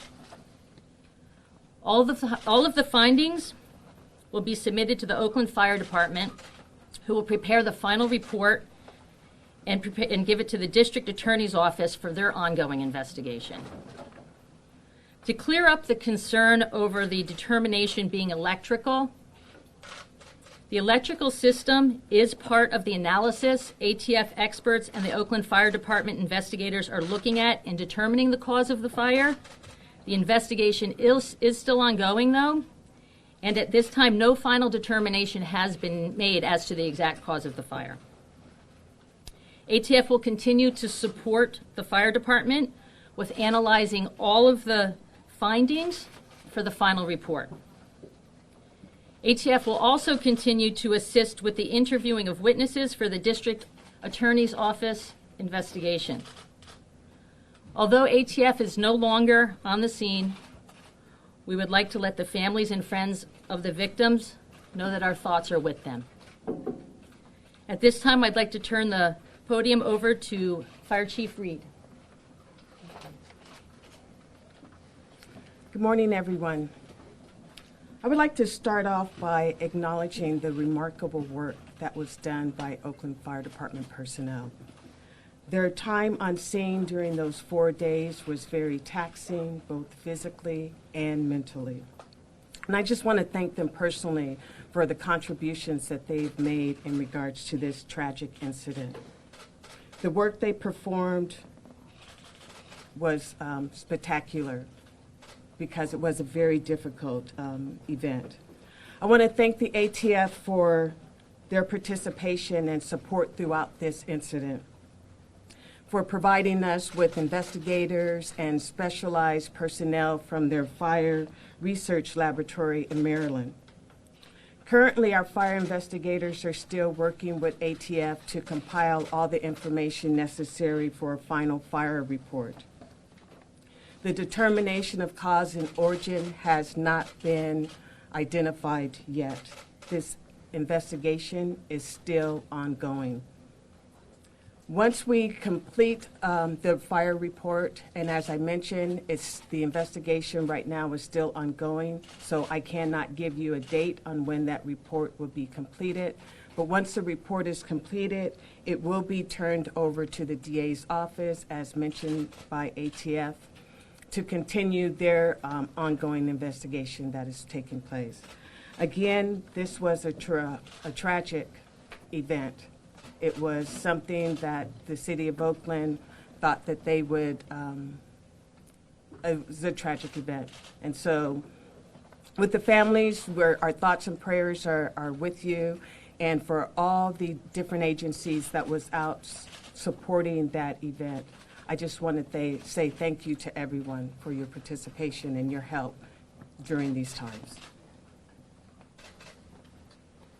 Good morning. I'm Nancy O'Malley, the district attorney, and I want to just begin by echoing what Chief Reed just said, and that is to acknowledge the dedicated hard work of the first responders, the firefighters, law enforcement, and including all of the leaders of those organizations who worked so hard over the last several days to make sure that this tragic event is being addressed with the utmost seriousness and focus that we can.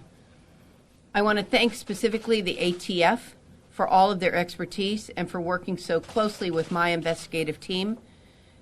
Between the ATF and my criminal investigation team, we have conducted numerous interviews with witnesses. We are working with the ATF and with the Oakland Fire Department to identify what we can from the evidence that's been presented. The analysis is ongoing, and that will continue. As you know, my office now stands in the lead of the criminal investigation, and we're working closely with now the Oakland Fire Department to make sure that we are thorough, that we are methodical, and that we are calculated in how we are able to analyze every piece of information and every piece of evidence that we believe we have recovered from the fire scene, as well as surrounding circumstances that led up to that tragic fire. We will continue with our investigation. The lead prosecutor is David Lim, an assistant district attorney, and we have several investigators from my office who are working committed 100% to this investigation. We will work as efficiently as we can. We will move it along as quickly as we can, but we will not sacrifice the integrity of the investigation or any of the analysis to try to get to an end result before we are ready. I want to emphasize it's an active investigation, and we will not be commenting on any of the information that we have gathered. I thank the media for the attention that you have given to this, and particularly to the attention and care that you have shown in your reporting to the family members of those who died in the fire, and to all of the people who survived the fire, and those who have information that give us a better context under which this fire occurred. I also want to say that my office Victim Witness Division has been working actively and very significantly in reaching out and working with the families of those who have died and with those who survived the fire. We have prepared for you a number of phone numbers for resources for people in the community who have been impacted by this fire, particularly those who have been directly impacted, either by losing a loved one or by themselves surviving the fire. These are critical resources for people who have suffered this great tragedy in a much more personal and direct way. And so I'm asking you to make sure that you are publishing these numbers, as we are, throughout all of our media outlets and our social media, to make sure that those who need help have it readily available to them. The Red Cross has also been working very closely and really convening the crisis center. They are providing tremendous assets and resources to people who have been devastated by this fire, either by loss, by their own experience, or those who are in the area who have lost their houses or those who lived there before the fire occurred. I cannot give you a specific timeline, but I will guarantee to the community, to the family members of those who lost someone in the fire, to those who survived the fire, that we will work diligently, we will be methodic, and we will be thorough in bringing this case to justice. And to every victim of the fire, to their families, to those who survived, and to the community that has been so impacted by this tragedy, we keep you in our thoughts, and we owe you nothing less than to do our very best. And now I'd like to turn it over to the representative from the Red Cross. Good morning. I'd like to start by, on behalf of the entire Red Cross family, just sharing our deepest sympathies and thoughts with each individual and family who was impacted by this tragedy. For the last week, more than 100 Red Cross workers, mostly volunteer, have been working with a multitude of government agencies and community partners to provide services to those impacted and provide comfort and hope to them as they move forward. This includes the families and loved ones of those who were lost, as well as those displaced by the fire and those injured. The Red Cross has been providing financial assistance to those impacted through our Red Cross disaster relief funds. These funds have been used for initial lodging, emergency services, mental health, as well as food and clothing and other incidental items. The Oakland A's, at the request of the City of Oakland, has asked the Red Cross to help distribute the funds from the Oakland Fire Relief Fund to those impacted, and we're working closely with them to make that happen. We hope to begin distributing funds in the coming days. These funds will go both to the families of those impacted directly, as well as those displaced and those injured. 100% of those funds will go to the families. The Red Cross is also referring families to community agencies and the county's Victim and Witness program.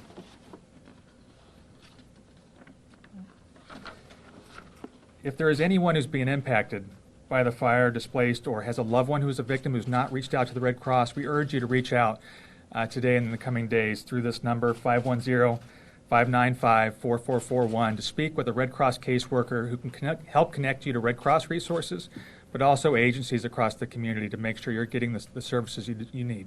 Thank you.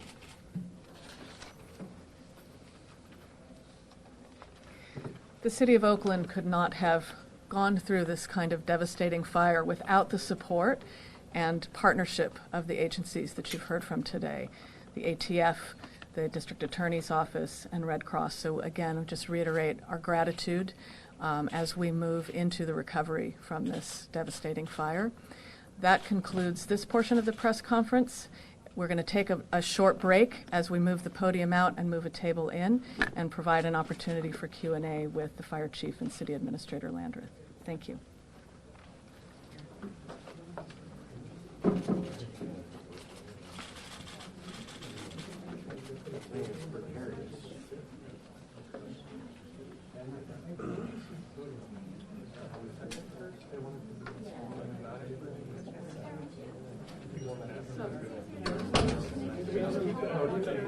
You want to just keep the podium?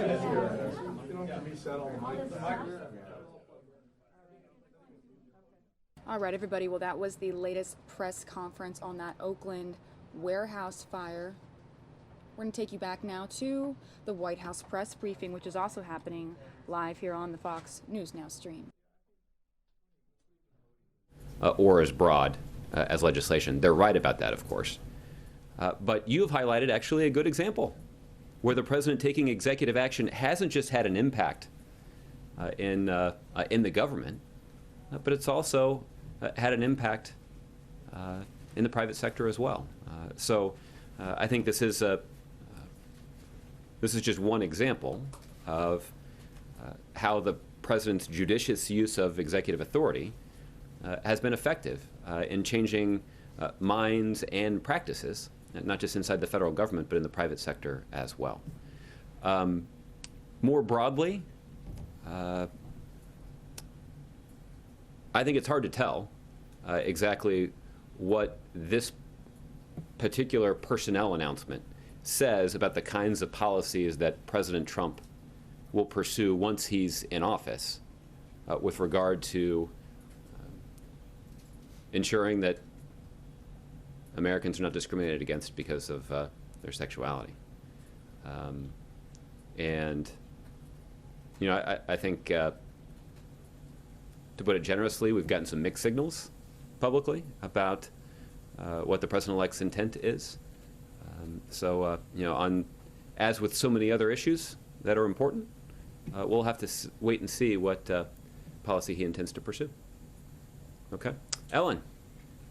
My question is, how is the president planning on integrating the fact that into this security report, the fact that Julian Assange from WikiLeaks and the former British ambassador to Uzbekistan says it wasn't Russia at all, that they met with the person that leaked this, it was an inside job, et cetera? Yeah. Well, that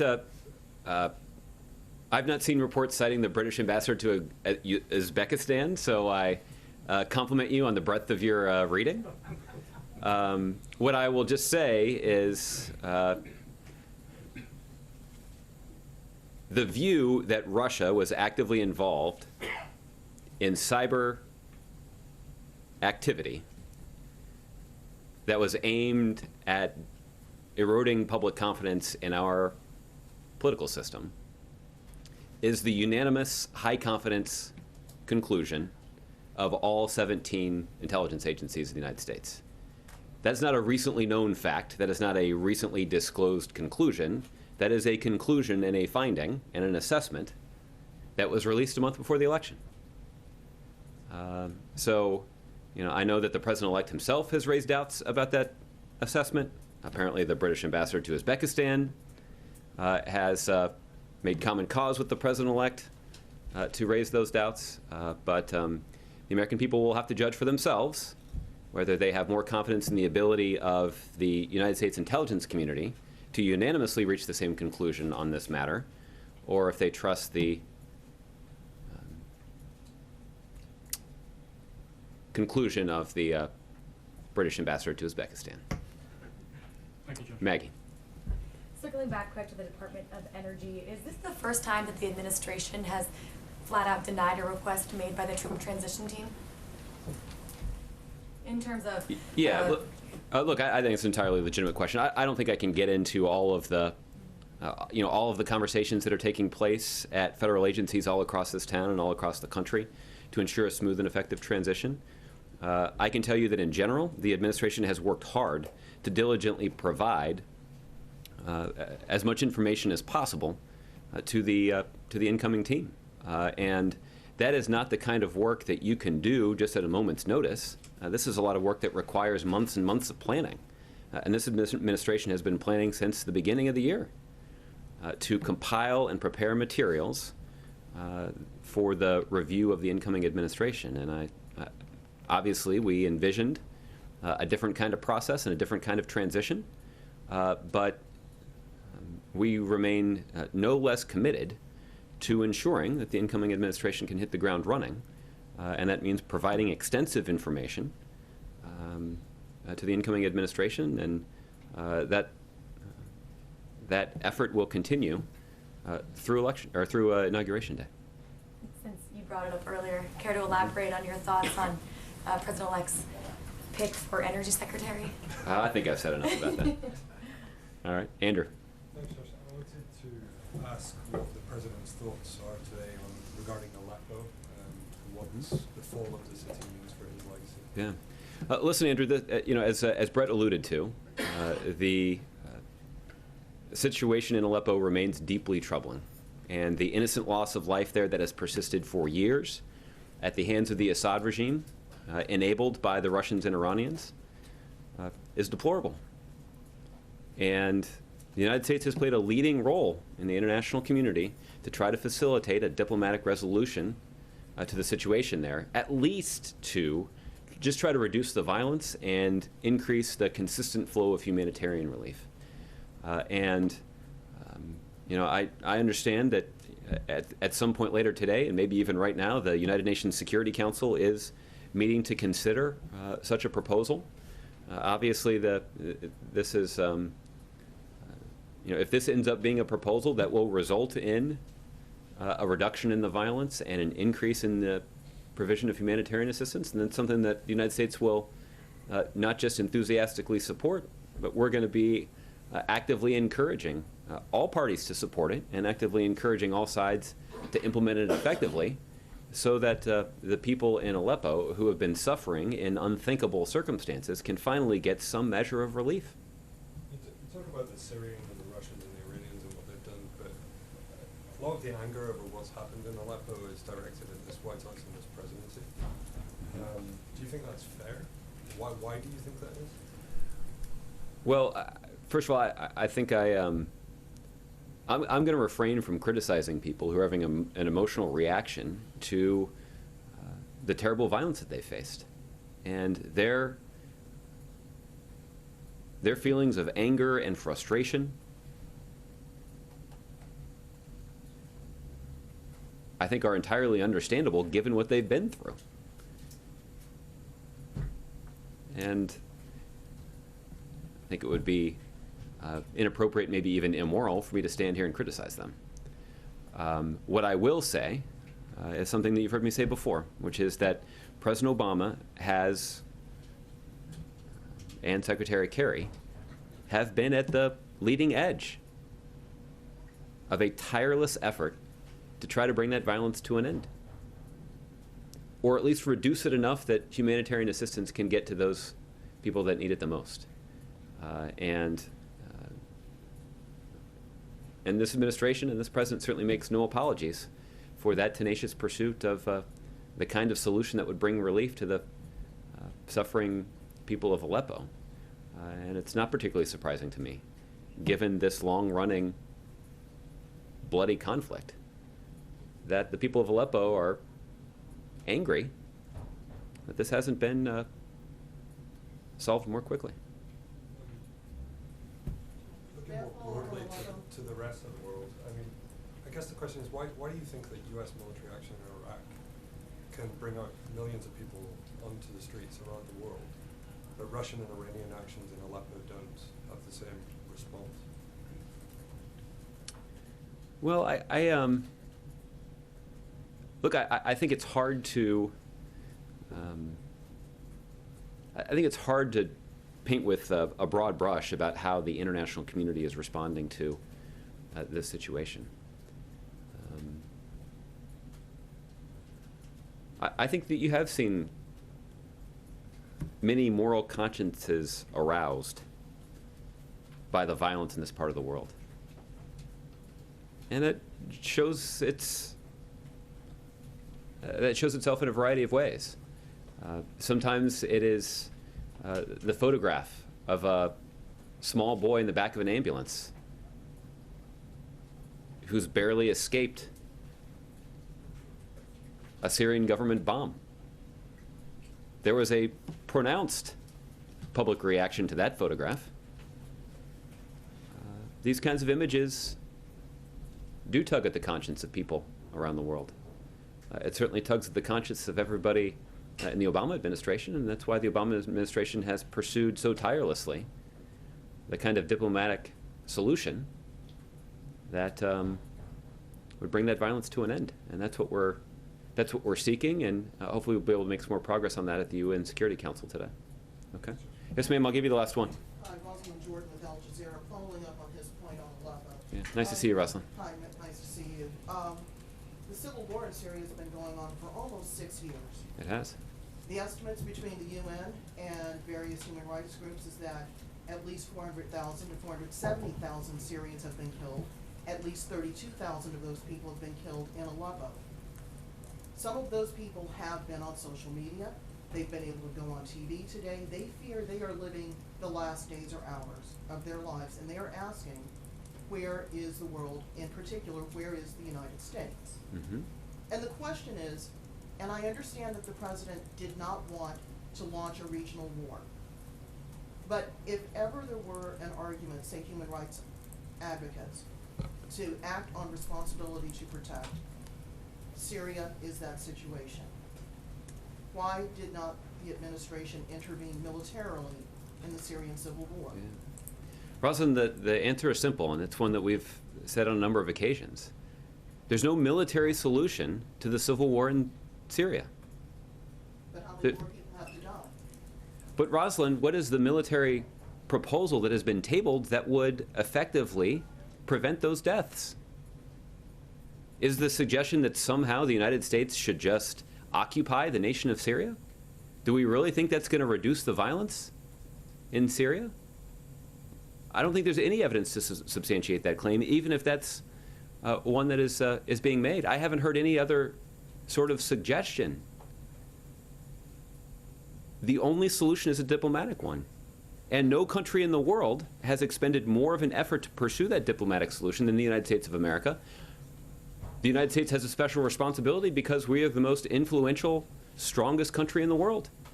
And we readily accept the responsibility. Certainly under President Obama's leadership, we've readily accepted responsibility for working through the international community and using that influence to try to bring that violence to an end. The United States is the largest bilateral donor of humanitarian assistance. We've provided substantial resources to try to meet the basic humanitarian needs of Syrians who are fleeing violence. And there has been a substantial U.S. military commitment to organizing the international community to try to address some of the consequences of the chaos in Syria, and that is the extremism that has fueled so much terrorism in that region of the world. But when it comes to addressing and solving the underlying violence and chaos, that is ultimately a political question and a political solution that's needed. It's the failed political leadership of Bashar al-Assad that has brought us to this point. And it's resolving that political problem that will be necessary to definitively end the violence and ensure that the people of Aleppo, who've been under siege for years, can get some relief. But the question has to be raised, given how often Secretary Kerry has personally lobbied the Russian government, has personally lobbied the Foreign Minister, Mr. Lavrov, as recently as this weekend, and yet, oh, this isn't the right time to have a ceasefire. The United States is simply protecting the rebels who are holed up in Aleppo.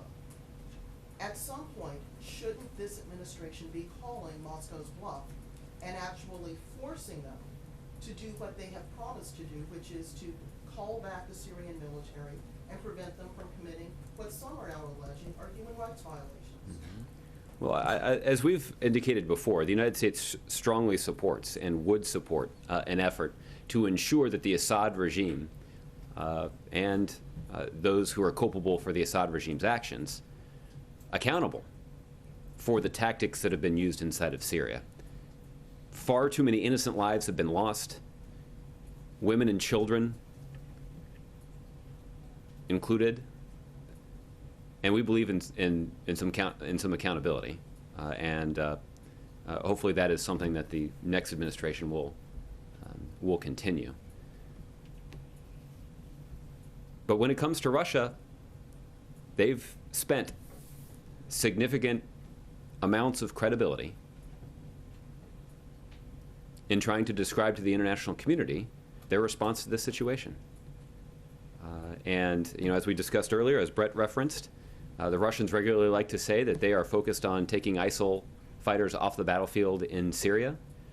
But the truth is they've taken their eye off that ball, and the one measurable gain that they'd previously been able to point to against ISIL has now been rolled back. So I think it is very difficult, not just to justify, but even to explain what sort of strategy Russia is trying to pursue inside of Syria. Well, maybe I should say it this way. It's hard to reconcile their explanations about what they're doing inside of Syria with the truth.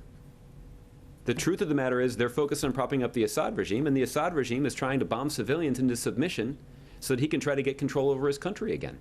He's lost control over his country. He's lost legitimacy to lead.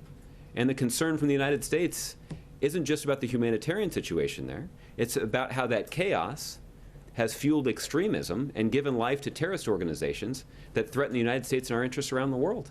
So this is a complicated problem, but we're attacking it from every angle. And you heard from Brett the efforts that we're undertaking and that are making significant progress against ISIL. But the role for diplomacy and the leading role that the United States has played in pursuing that diplomacy to address the political situation in Syria is something that we've been pursuing for years and continues to this day. My final one on this. Is this administration considering in its final weeks any punitive actions against Vladimir Putin's government because of its ongoing support, militarily, financial, diplomatic, for Bashar al-Assad's government? Mm-hmm. Well, there are a range of steps that we have been considering. And the truth is, because of some of Russia's actions in Ukraine, violating the territorial integrity of that country, they're already facing significant isolation that has eroded their status diplomatically and has hurt their economy. So Russia is already suffering the consequences of the kind of international behavior that has been repudiated by the international community. But I wouldn't rule out potentially applying additional steps because of the way that they have behaved in Syria as well. Okay? Thanks, everybody. We'll see you tomorrow. Thank you.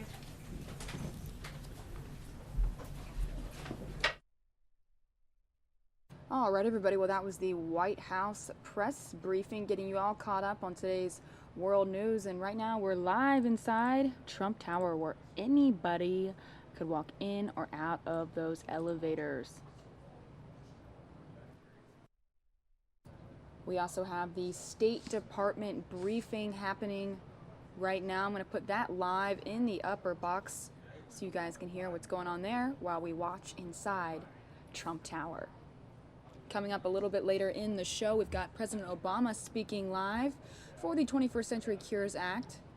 And then we've got Donald Trump holding one of his thank you rallies in Wisconsin. So a lot coming up on the show today.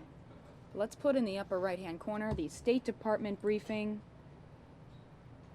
to get you guys all caught up on what's happening in the world.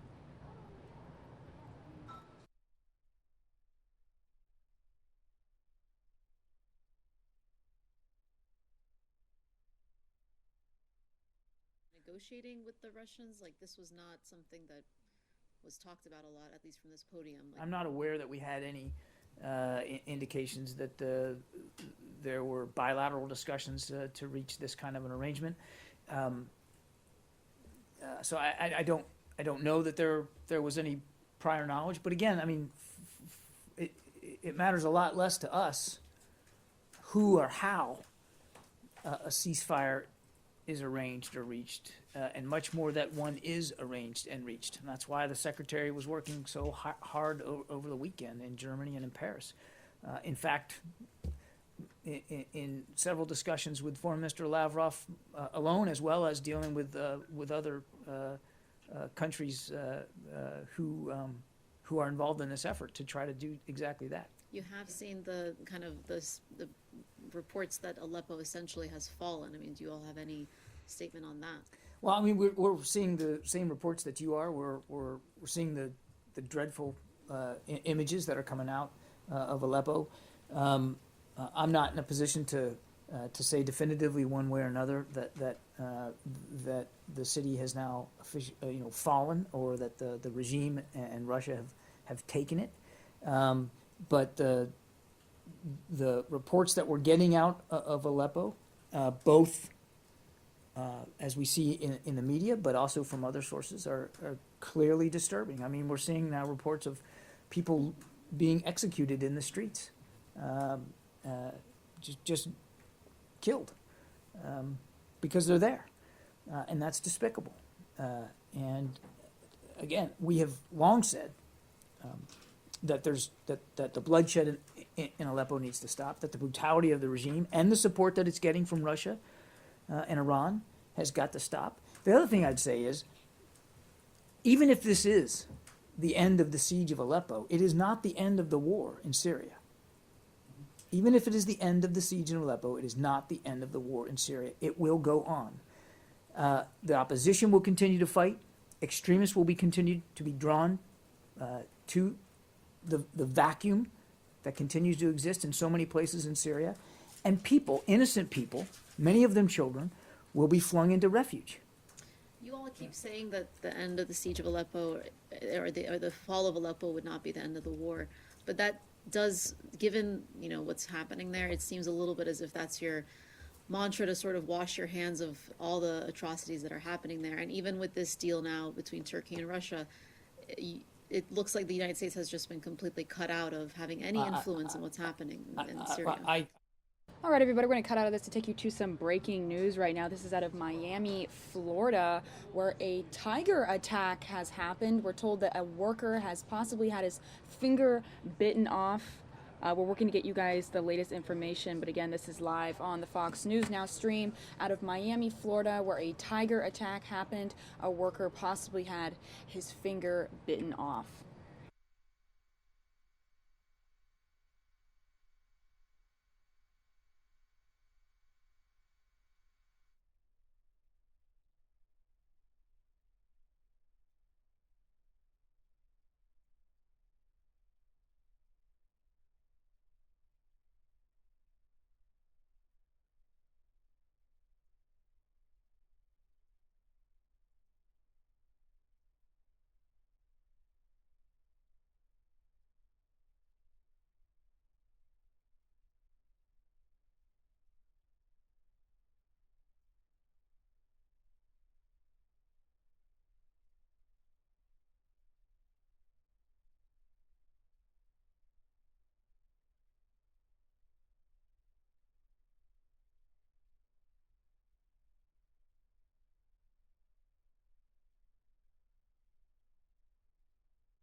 Again, this is breaking news out of Miami, Florida right now, where we're told a zookeeper has been attacked by a tiger there.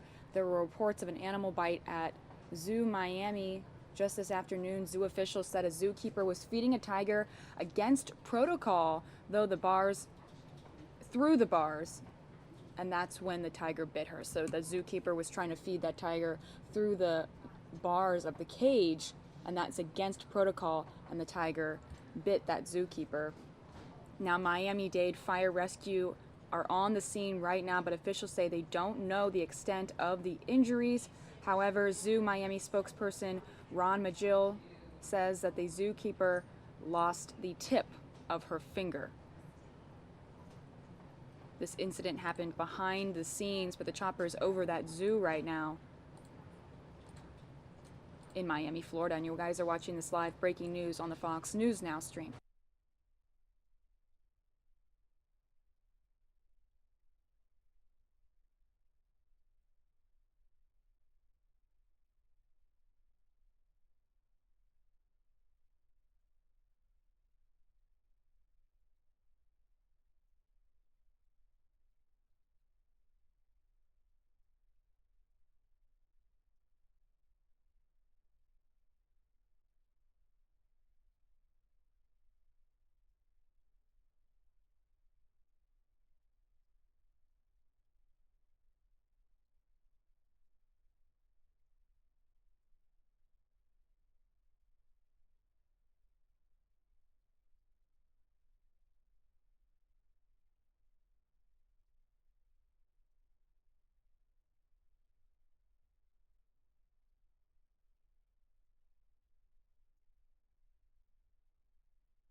And again, if you're just joining us, this is a breaking news event out of Miami, Florida, at Zoo Miami there.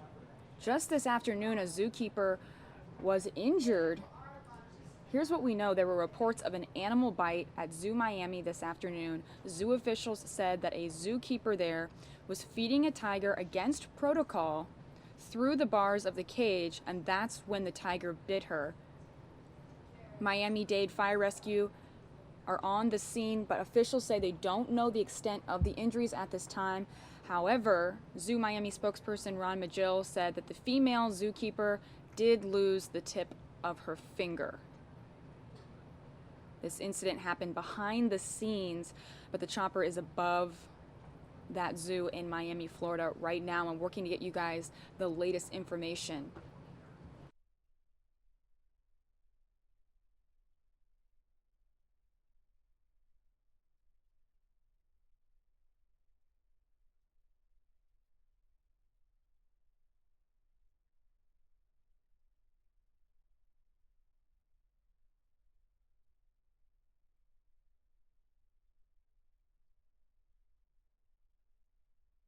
Again, we were told that that zookeeper was feeding the tiger against protocol,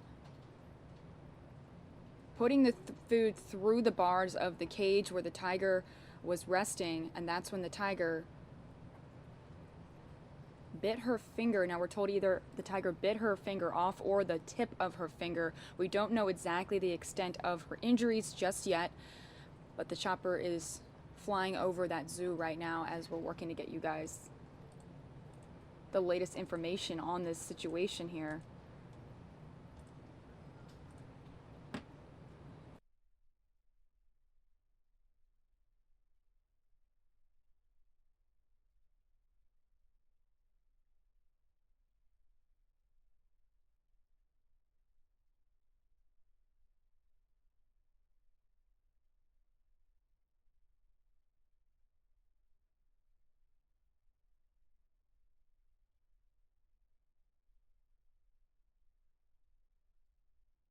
Zoo Miami is 280 acres with over 900 animals. That's the short term Zoo Miami. It's officially called the Miami-Dade Zoological Park and Gardens, formerly known as Miami Metro Zoo. Now people call it Zoo Miami. And this is where a tiger attack happened. The zookeeper fed the tiger against protocol, and now we're being told that her finger has been bitten off or the tip has been bitten off by the tiger.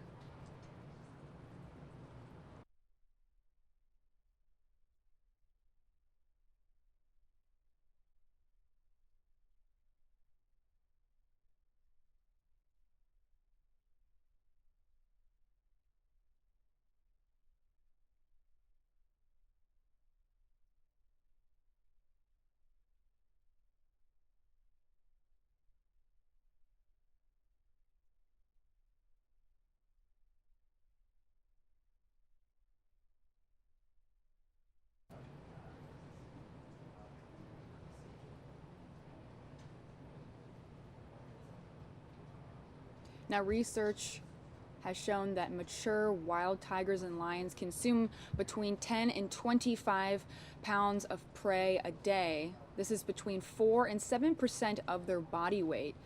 This is only a average, but in the wild, tigers and lions will eat up to 100 pounds at one sitting and then fast for many days. So they'll eat up to 100 pounds in one sitting and then not eat for many days, but mature wild tigers and lions consume between 10 and 25 pounds of prey a day. Now, we're unsure how the zookeeper was feeding this tiger, but we do know that it was against protocol and that she fed the tiger through the bars of that cage, and that's when the tiger attacked and bit off the zookeeper's finger. And we're flying above that zoo right now. This is Zoo Miami. Over 280 acres with over 900 animals there.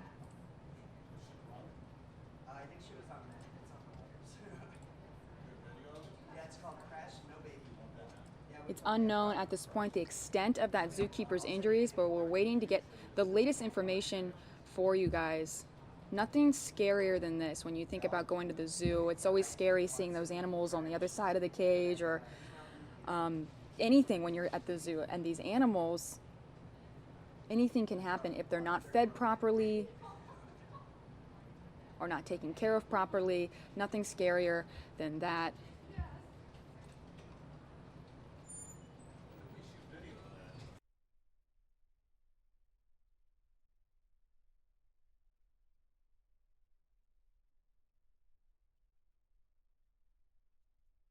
And again, this was a professional zookeeper. This was a handler who knows how to deal with tigers.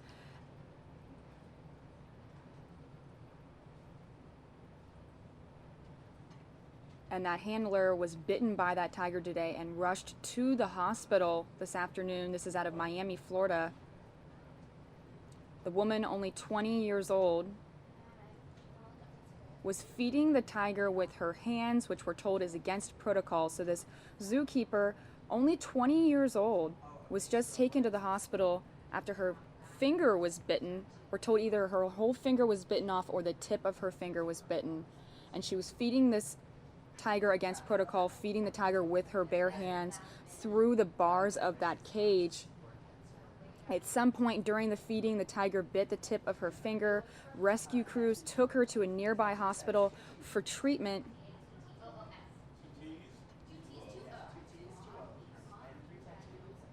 A spokesperson for Zoo Miami says that hand feeding a tiger is completely against protocol. So that was a mistake today that the zookeeper made, hand feeding that tiger with her bare hands through the bars of that cage. Spokesperson there says that's completely against protocol, but they are working to make sure that she's okay. They've rushed her to the hospital. You guys are watching this live as the chopper is hovering over that Miami Zoo on the Fox News Now stream.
we appreciate you watching with us. Let us know in the comment section of the live chat, have you ever been to this zoo? I personally have not, but let me know in the comment section if you have been to this zoo. Personally, I'm from Cincinnati, Ohio, so we always went to the Cincinnati Zoo. But this is Zoo Miami in Miami, Florida right now. We're just hovering over it as you're able to see where this breaking news happened today. A tiger attack.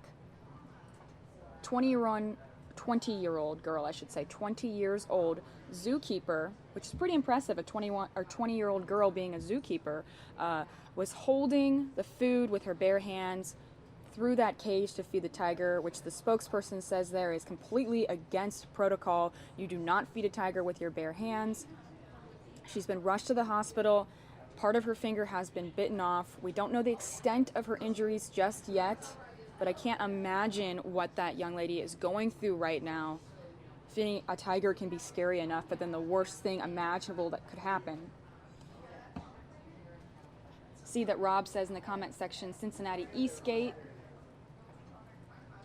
I know where Eastgate is. That's not too far from where I lived in Cincinnati.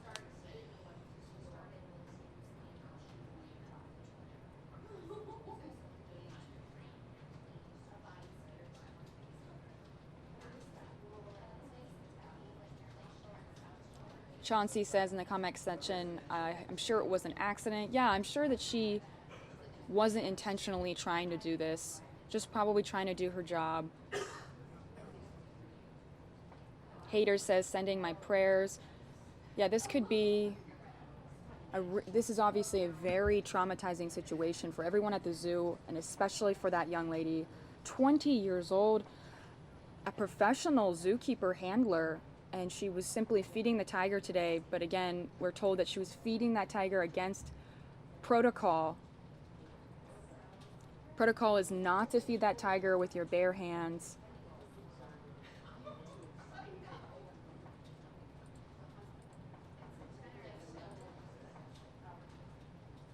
Again, this is at the Zoo Miami. It's formerly known as the Miami-Dade Zoological Park and Gardens, formerly known as Miami Metro Zoo, but people call it Zoo Miami. It's a zoological garden near Miami, Florida. It's the largest and oldest zoological garden in Florida. 280 acres with over 900 animals. I'm going to check Zoo Miami's Twitter right now, see if they've released anything.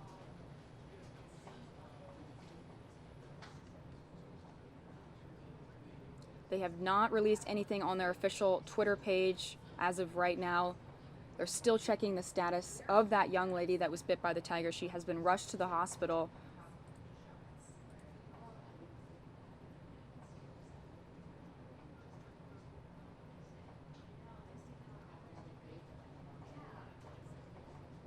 Looks like we did lose the feed momentarily there. All right, looks like we got it back. Got to keep in mind this is live from the news chopper. Sometimes we lose the feed. Stephanie says in the comment section, prayers for the young lady.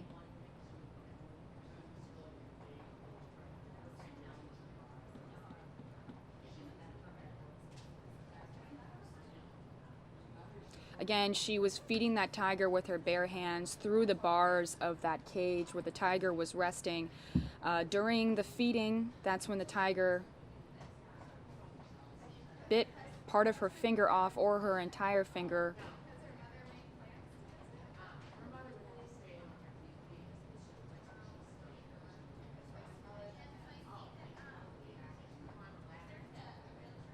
Mary says, just joined, what happened? Mary, this is live on the Fox News Now stream. We're watching live as the chopper is hovering over a zoo in Miami, Florida right now.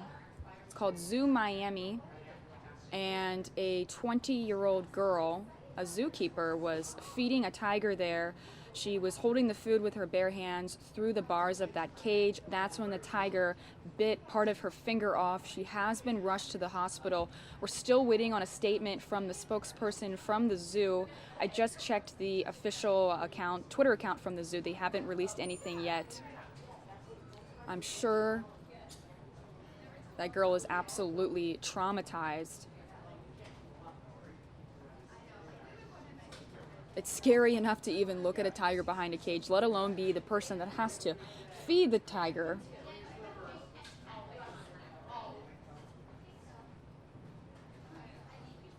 Christy says, please don't hurt the tiger. Christy, that's a good point. I'm not sure what's going to happen in situations like this. I'm unsure what they're going to do about this incident that happened today. But we don't have any information on the tiger right now. They haven't said that they've done anything to the animal. All we know is that the 20-year-old zookeeper young lady was rushed to the hospital right now.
Now the Miami-Dade fire rescue team is on the scene there. Officials say they don't know the extent of the young lady's injuries. They did rush her to the hospital. Zoo Miami spokesperson Ron Magill says the female zookeeper lost the tip of her finger.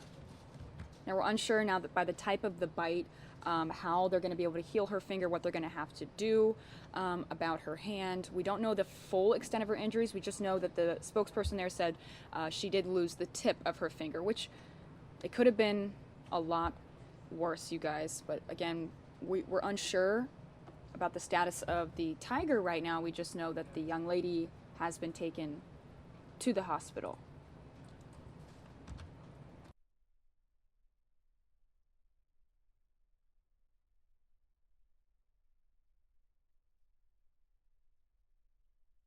I just checked the Twitter account for the spokesperson at the zoo. He hasn't sent out an official tweet yet, but I will keep my eye on it. I'll also keep my eye on the zoo's official Twitter account as well. Usually they release a statement on Twitter. We're just waiting to get more information on this. You guys are seeing above this Zoo Miami right now in Miami, Florida.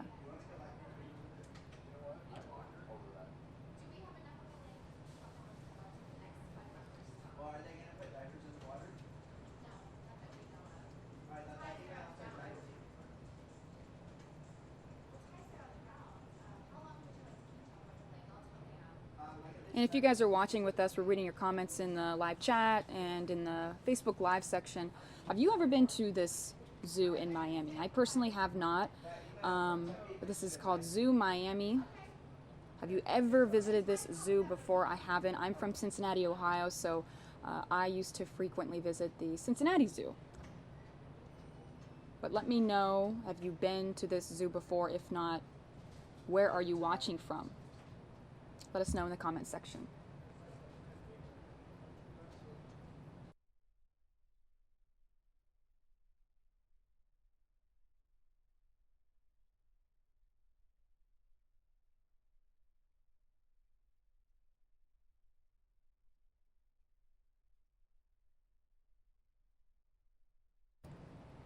Looks like the chopper is probably looking for those emergency crews. We're told that the Miami-Dade fire rescue team is on the scene there still. I think that's what the chopper is looking for right now. Evelyn says she's watching from New York. Thanks for watching, Evelyn. Amanda says she took her daughter there a few years ago.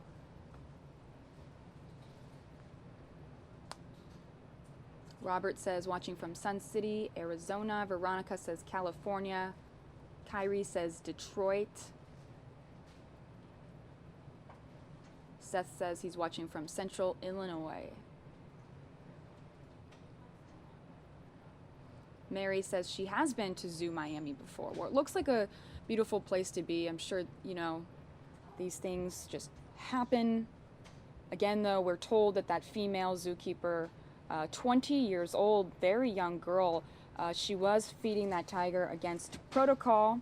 She was feeding that tiger with her bare hands, which the spokesperson there says is completely against the rules. The tiger was resting in its cage when she brought the food with her bare hands through those bars in the cage, and mid-feeding, that's when the tiger attacked and bit off the tip of her finger. Now, we don't know the status of the tiger right now, but we do know that that 20-year-old woman was rushed to the hospital.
Again, you guys, we are just watching this together on the Fox News Now stream. If you're just joining us, this is live out of Miami, Florida, where a zookeeper was bitten by a tiger there. This is at Zoo Miami. Officials there said a zookeeper was feeding a tiger against protocol through the bars, and that's when the tiger bit her. Miami-Dade Fire Rescue is on the scene, but officials say they don't know the extent of her injuries. We just know that the Zoo Miami spokesperson, Ron Magill, said that the female zookeeper did lose the tip of her finger. Now, this incident happened behind the scenes. Looks like Chopper is leaving the scene now. We will definitely update you guys throughout the show if we hear anything more about this 20-year-old zookeeper girl. We appreciate you watching with us. If you want to keep up to date with the breaking news that we are streaming Monday through Friday, 9 a.m. to 9 p.m., go ahead and hit that like button on our Facebook page or that subscribe button on our YouTube page. That way these videos will always pop up in your news feed. You'll always be notified as we stream live breaking news events. And speaking of, we do have President Obama speaking live right now. He's signing the 21st Century Cures Act into law. That's happening live right now. Let's take you to that event.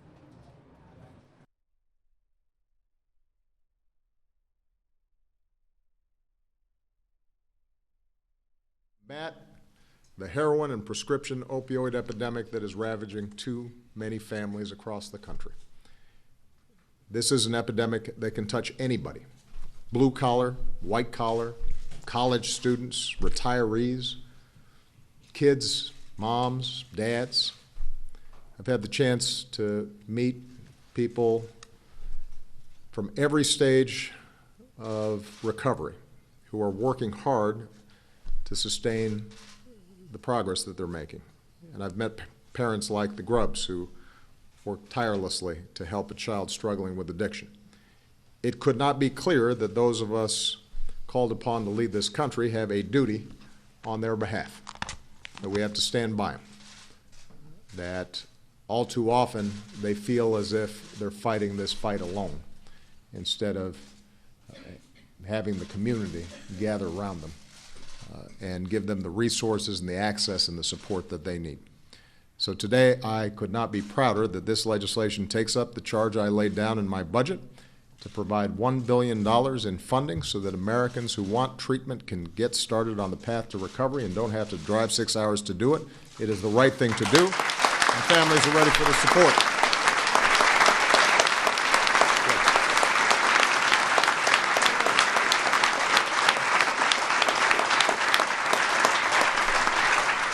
Second, the Cures Act provides a decade's worth of support for two innovative initiatives from my administration. The first is the BRAIN Initiative, which we believe will revolutionize our understanding of the human mind. And when I sign this bill into law, we'll give researchers new resources to help identify ways to treat, cure, and potentially prevent brain disorders like Alzheimer's and epilepsy, traumatic brain injury, and more. And we're also going to support what we've called our Precision Medicine Initiative, an effort we started to use data to help modernize research and accelerate discoveries so that treatment and healthcare can be tailored specifically to individual patients. This spring, with the help of this legislation, the National Institutes of Health plans to launch a groundbreaking research cohort, inviting Americans from across the country to participate to support the scientific breakthroughs of tomorrow. Number three, the Cures Act improves mental health care.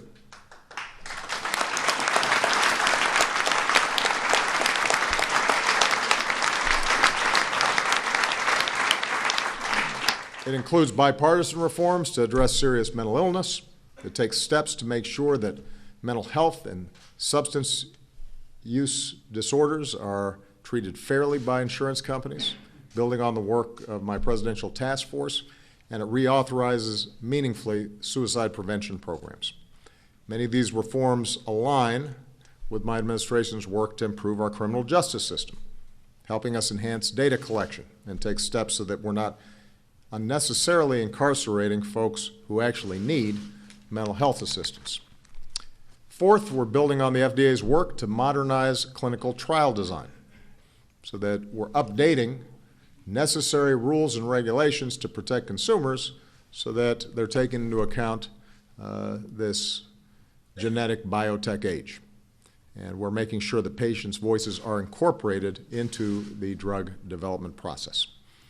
And finally, the Cures Act invests in a breakthrough effort that we've been calling the Vice President's Cancer Moonshot. And I think the Senate came up with a better name when they named it after Beau Biden.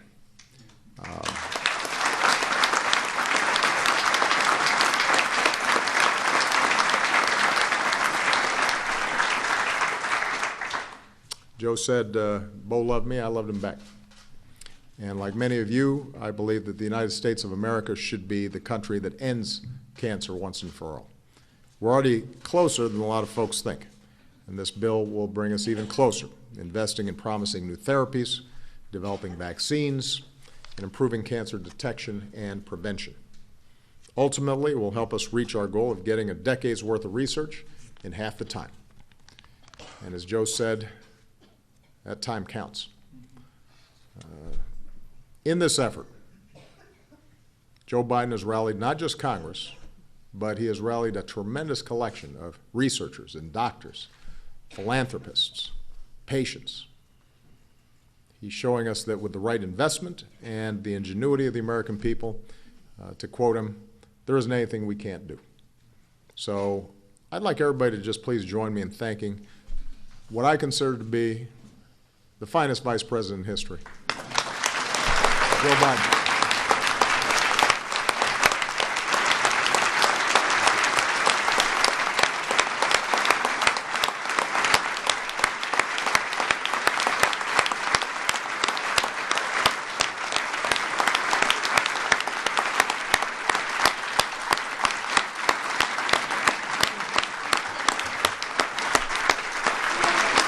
Go ahead and embarrass Joe. Go ahead.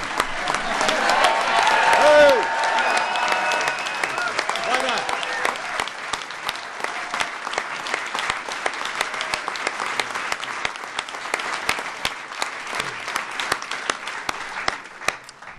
So we're tackling cancer, brain disease, substance use disorders, and more. And none of this work would have been possible without bipartisan cooperation in both houses of Congress. A lot of people were involved, but there are some folks who deserve a special shout out. That includes Senators Alexander and Senators Murphy.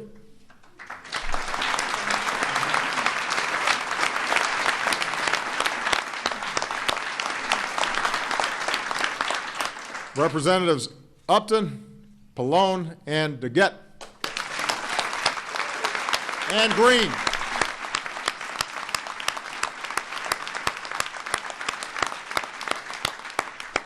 And of course, we couldn't have gotten across the finish line without the leadership of Nancy Pelosi and Steny Hoyer, who are here.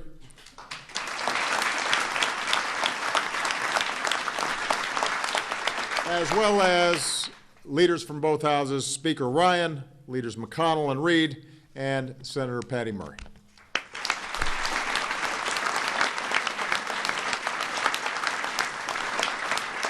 Not to mention all the members of Congress who are sitting here that I can't name, otherwise I'm going to be here too long and I will never sign the bill. But you know who you are. I want to thank all of you on behalf of the American people for this outstanding work. These efforts build on the work that we've done to strengthen our healthcare system over the last 8 years, covering pre-existing conditions, expanding coverage for mental health and substance use disorders, helping more than 20 million Americans know the security of health insurance. Thanks to the Affordable Care Act, it means they have access to some of the services that are needed. I'm hopeful that in the years ahead, Congress keeps working together in a bipartisan fashion to move us forward rather than backward in support of the health of our people, because these are gains that have made a real difference for millions of Americans. So this is a good day. It's a bittersweet day. I think it's important to acknowledge that it's not easy for the Grubs to come up here and talk about Jesse. It's not easy for Joe and Jill, I know, to talk about Beau. Joe mentioned my mother, who died of cancer. She was 2.5 years younger than I am today when she passed away. And so it's not always easy to remember, but being able to honor those we've lost in this way, and to know that we may be able to prevent other families from feeling that same loss, that makes it a good day. And I'm confident that it will lead to better years and better lives for millions of Americans, the work that you've done. That's what we got sent here for, and it's not always what we do. It's a good day to see us doing our jobs. So with that, I think it's time for me to sign this bill into law.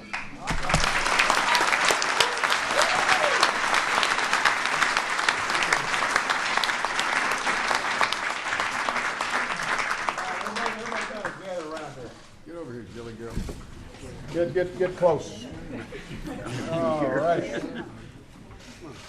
Those of you who have not attended this before, I have to use all these pens.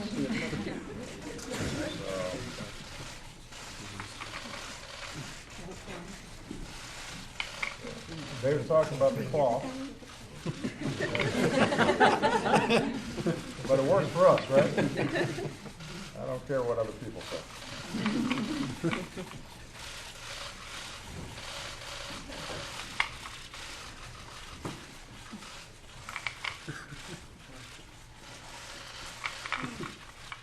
President Obama is signing the 21st Century Cures Act right now, live on the Fox News Now stream. This bill speeds up the approval process for new drugs and medical devices and expands funding, including the Cancer Moonshot Initiative led by Vice President Joe Biden. Funding will also aid research on opioid abuse and brain diseases, including Alzheimer's.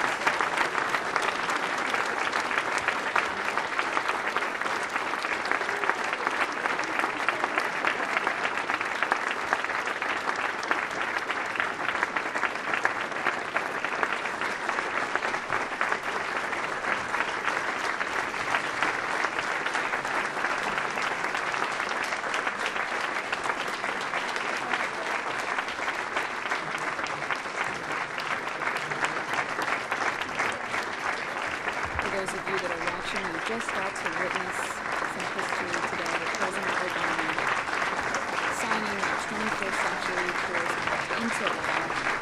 If you're watching the us, you just got to witness all the history in Fox News Now stream.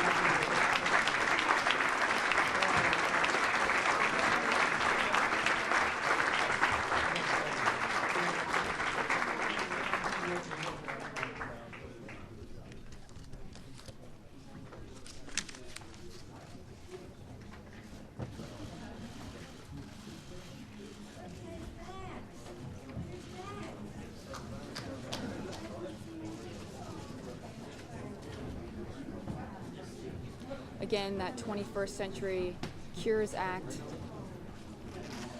passed Congress with bipartisan support, and that bill speeds up the approval process for new drugs and medical devices. It also expands funding for medical research.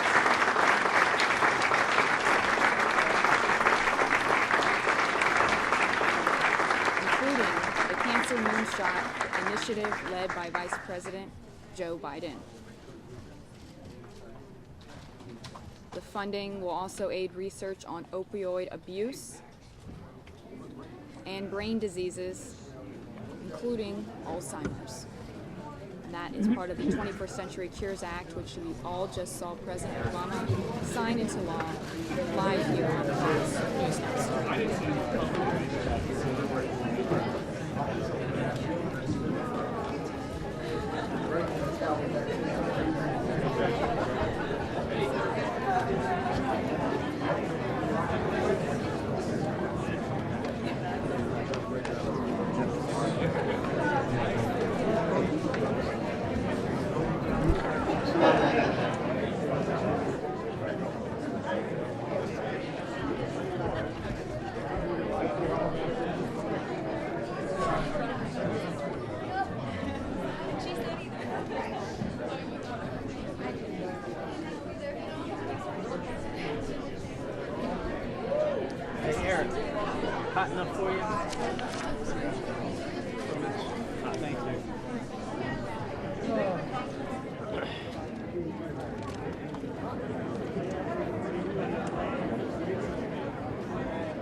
Century Cures Act will streamline the approval process within the National Institutes of Health and the Food and Drug Administration's review of new treatments. It also provides means to combat opioid addiction and bolster mental health care. The measure will also help fund the so-called Cancer Moonshot effort. Looks like we did lose that feed there. Let's take you now inside Trump Tower.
You? Look at you. Look at you. You're doing well for yourself, brother.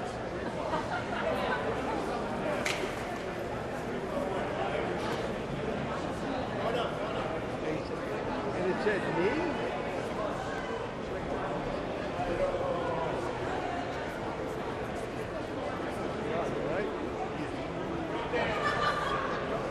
That's not good. I thought you had. It's going to be a little dance for you to do.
Scott. That was Eric Trump's wife, Laura, that you just saw in that tan trench coat in the lobby of Trump Tower.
Take you to some replays in case you missed it. Some of the people that we have spotted inside Trump Tower today. Trump here today. Oh, wow. So he's already been here though. He was here today. Oh my god. Did you record him? Did you record him? Oh my god, amazing. What was he like? Was he here with Kanye? Is that when he was here? And Kanye was here too. Kanye was here this morning too. Didn't you watch the news? I did. Hey, let's go. No, I want to go. So let's take you to when Kanye West was spotted entering Trump Tower for a meeting earlier this morning.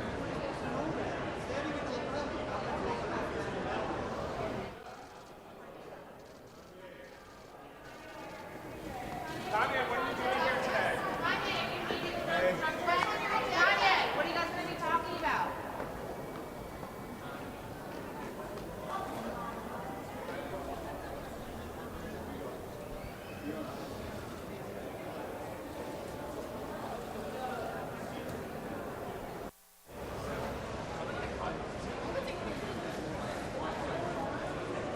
So that was Kanye West spotted walking into Trump's tower earlier today. Then after Trump and Kanye speak to the press in the lobby, after the meeting, some people left before you go. Just a second, so it's set for you guys. Wow.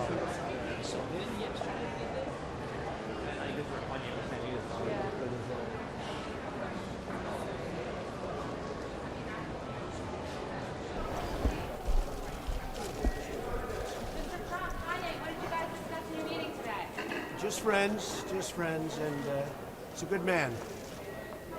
Doing well. Long time. We've been friends for a long time.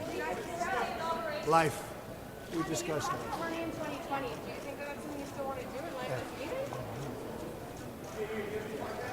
Kanye, are you considering performing at the inauguration this year? Kanye, no comment about your meeting with the president-elect. This is the president-elect of the United States. Nothing to say? I just wanted to take a picture right now. Do you wish you were voting for him, Kanye? So long, man. You take care of yourself. I'll see you soon. All right?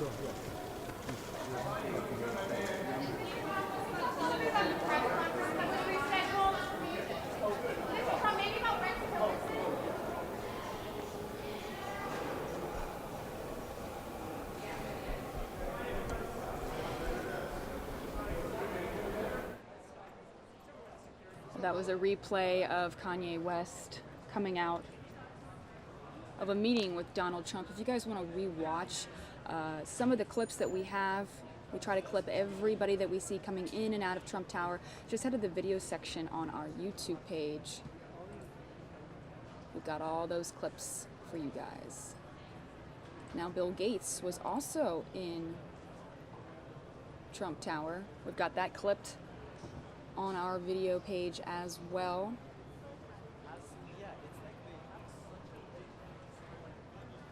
But you're looking at a live look inside Trump Tower right now, where you never know who's going to come in or out of those elevators.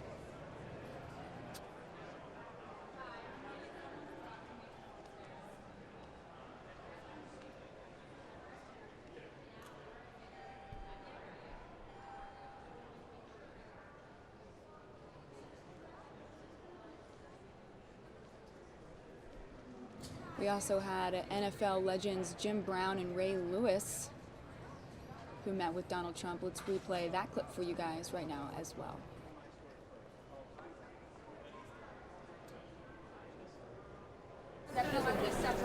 Oh, very, yes. It couldn't have been a better meeting. The graciousness, the intelligence, the reception we got was fantastic. What are some of the specific policies? So for those of you who don't know, on the left, Jim Brown, legendary NFL running back. If you talk about what we're trying to really do from the urban developments and job creations are everything.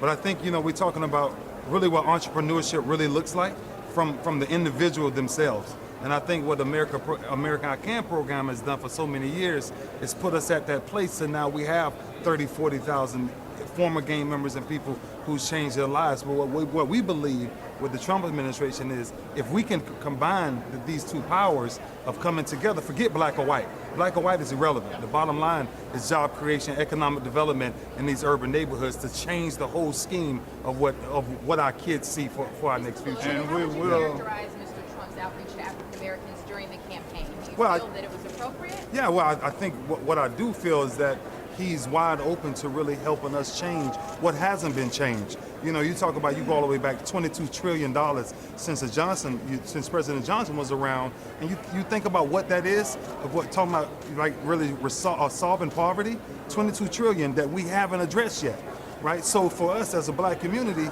for Trump to even step up there, for Mr. President to step up there and say, I'm going to do that, that means everything. And I think that's why me and Mr. Brown is here today. Did you all vote for him? No, I did not. The election is over. We don't need to talk about that. We need to talk about going forward. We're not here to talk about the past. We're here to talk about going forward. I've been listened to, and we definitely have a partnership. Yep. And it's an extension of the outreach program that we put in place that you follow so very closely. Mr. Trump made a commitment to improving the conditions of the lives of African Americans in this country, and this is going to continue the work that we started during this campaign with the National Diversity Coalition and now with I Can, Jim Brown, Ray Lewis, and it's a great combination. And the president-elect was very enthusiastic about it and committed to doing it. I think he was excited. He's made a commitment. He's given a verbal commitment. This was the first of many meetings. He's given us a verbal commitment, and then we're going to go forward. We're going to strategize, and then the next step will be implementation. We're not going to drag our feet talking about this for the next 3 years. This is something that the vehicle is already in place. The model already works. We're just going to energize and empower this model, put the government behind it, put the Trump administration behind it, put the African American community behind it, put the American community behind it, and we're going to get busy. Does it concern you at all that in the top four, the big four cabinet posts, Mr. Trump hasn't appointed a woman or a minority? No, it doesn't concern me. We're talking about this today. We're not here to talk about that. We're here to talk about this. This is what we're talking about. Our focus is right here on this American program and implementing this program. Any questions for Ray or for Jim Brown? How do you hope to use your platform, as famous athletes, as a commentator, to carry this message out there and also hold the administration to their word? I think one of the things that it's no secret that, if Mr. Brown Papa Brown picks up a phone call and calls anybody in the nation right now who's in the world of athletics entertainment, that phone call is easily picked up. And so for myself, the moment he picked it up for me years ago, is the reason why I stand beside him right now with every vision he's put forth. Now, he's passed the torch to me to carry that now. And that's what I want to make sure we carry. But to reach anybody, there's nobody we can't reach. And I think that's why we're here, because we can bring a lot of people to work together. And we're not here because of politics. We are here to help the President of the United States help the people that need help. Yeah. Yeah, I mean, I know Dr. Carson personally, and I think he's an excellent choice for this. Yeah, absolutely. Well, Well, I just think that's one thing even Mr. President spoke about, is that that's the things he can easily be educated on. Just like people go to classes and go to schools for everything, I'm pretty sure Dr. Carson can be caught up on housing very quickly. Yes. Yeah, brilliant guy. Any other questions? Thank you, guys. Thank you, guys. Okay, thank you all. Have a good day. Which way do we go? This way. The other way? Well, that was a replay of NFL legends Jim Brown and Ray Lewis, who met with Donald Trump earlier today. We have clipped a bunch of moments of people coming in and out of Donald Trump's tower today. Head to the video section on our YouTube page if you want to see. Bill Gates was there this morning as well, and you want to rewatch those Kanye West moments. We've got those clipped on the video section of our YouTube page as well. Again, we're back live inside Trump Tower.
All right, you guys want to cut out of this to take you to some breaking news. This is a major car crash in Arizona right now. We're going to find out the latest information for you guys, but this is breaking news.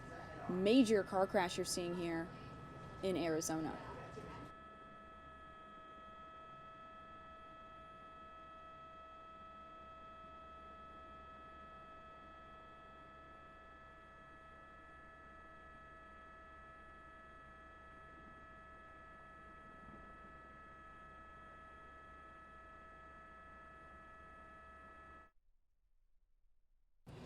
We're unable to hear anything right now because this is live from the news chopper, but we're working to get you guys the latest information on what exactly happened here. A very serious crash out of Arizona. We'll update you guys as soon as we know more.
This appears to be a wrong way crash. We are trying to get that confirmed right now, but we're told it's possibly a wrong way crash on the 202 in Arizona.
This is on the Loop 202 in Phoenix, Arizona, also known as the South Mountain Freeway.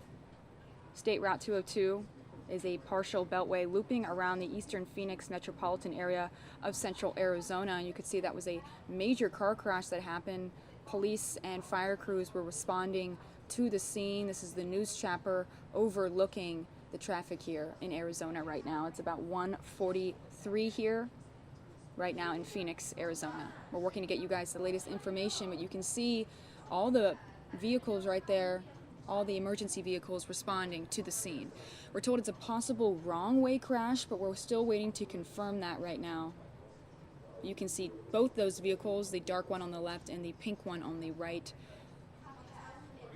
have crashed into each other today. Again, it's about 1:44 here in Phoenix, Arizona. We're working to get the latest information for you on how this crash started.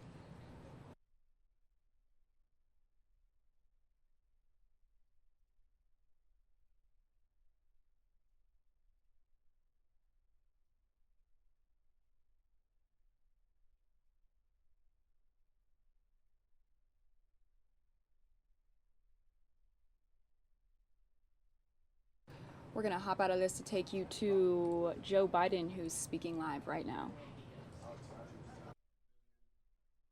$800 million for cancer research and development. And so let me begin by starting off saying thank you.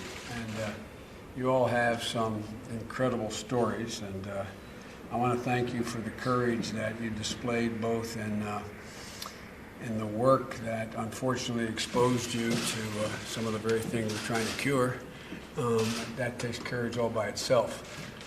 But also to thank you for being here to discuss some of the issues around active duty military and particularly first responders and what you're exposed to.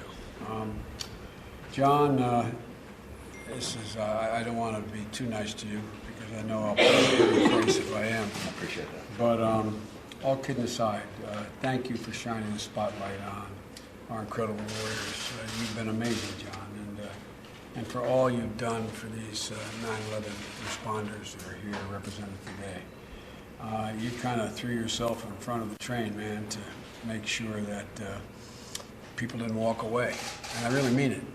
You had a profound impact on what happened in the Senate and the House, and I really mean it. I don't think we would have been able to get the kind of long-term funding we got were it not for your steadfastness. And I really mean that. I've been doing this job a long, long time. The only thing I know about more than most of you is how the Congress operates or doesn't operate, and it was it had a profound impact. And the main reason it mostly did, most every celebrity adopts a cause or whatever, but the thing that makes a gigantic difference is people can tell whether it's coming from the heart, whether it is really part of what you feel and taste and smell, and people get it. They understood how absolutely committed you were, your passion you brought to this, and so we owe you big time, buddy. Thank you, thank you. We couldn't. No, we couldn't. We tried like hell. We could not get it done until you just put everything you had in. And Stephanie, thank you for the support of the WWE. You consistently given to the military, entertaining our troops in combat zone. I've been in and out of Afghanistan and Iraq, I think 28, 29 times. And you know you've been there. It matters. It matters you showing up. These guys can tell you it matters. You know, they don't ask for a damn thing, but it's kind of nice. I know my son was there for a year in Iraq, in a war zone. It matters when people just show up and say thank you, and that's what you guys did. No, I'm telling you, as the father of a decorated veteran, and these guys can tell you, it really matters. They're not looking for anything special, but just say, I recognize what you're doing. And I want to also say that these helping veterans get their first civilian job, your commitment to that matters too. One of the things I'm proudest of is Jill, my wife, and she and Michelle in their efforts in joining forces. You've been a great help to them. And it's made, as folks in uniform can tell you, it's made a lot of difference to their families. And so you continuing this effort matters as well. You know, the mission of the Cancer Moonshot, when the president asked me to head that up, was, you know, a lot of wise guys said, well, you know, Biden thinks we're going to cure cancer. There's no one cancer. There's over 200 distinct individual cancers. And we know we can cure some. We have already found a way to cure some. But we also know enormous progress in extending the life of people. Those of you who are docs know that how many times has a patient come to you and said, Doc, I don't expect you to make me whole again, but just give me another month so I can walk her down the aisle. Just give me another 6 weeks because it's my first grandchild. People aren't asking for the impossible, but every single solitary minute, every single solitary day and week matters. And the one thing about this Cancer Moonshot, when the president asked me to do this, we had two overarching priorities. One is, to use that phrase, the urgency of now. Every damn minute counts. And one of the things about the medical profession, they're incredible, the sacrifices they make.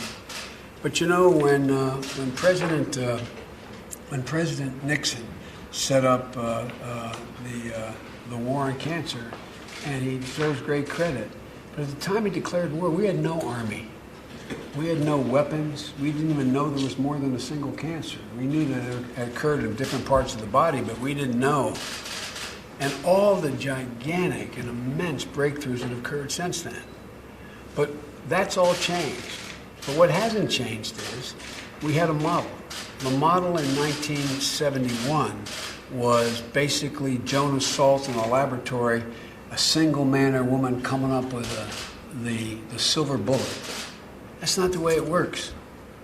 All these years later, 40-some years later, we realize it's all about collaboration. We now have so darn many tools.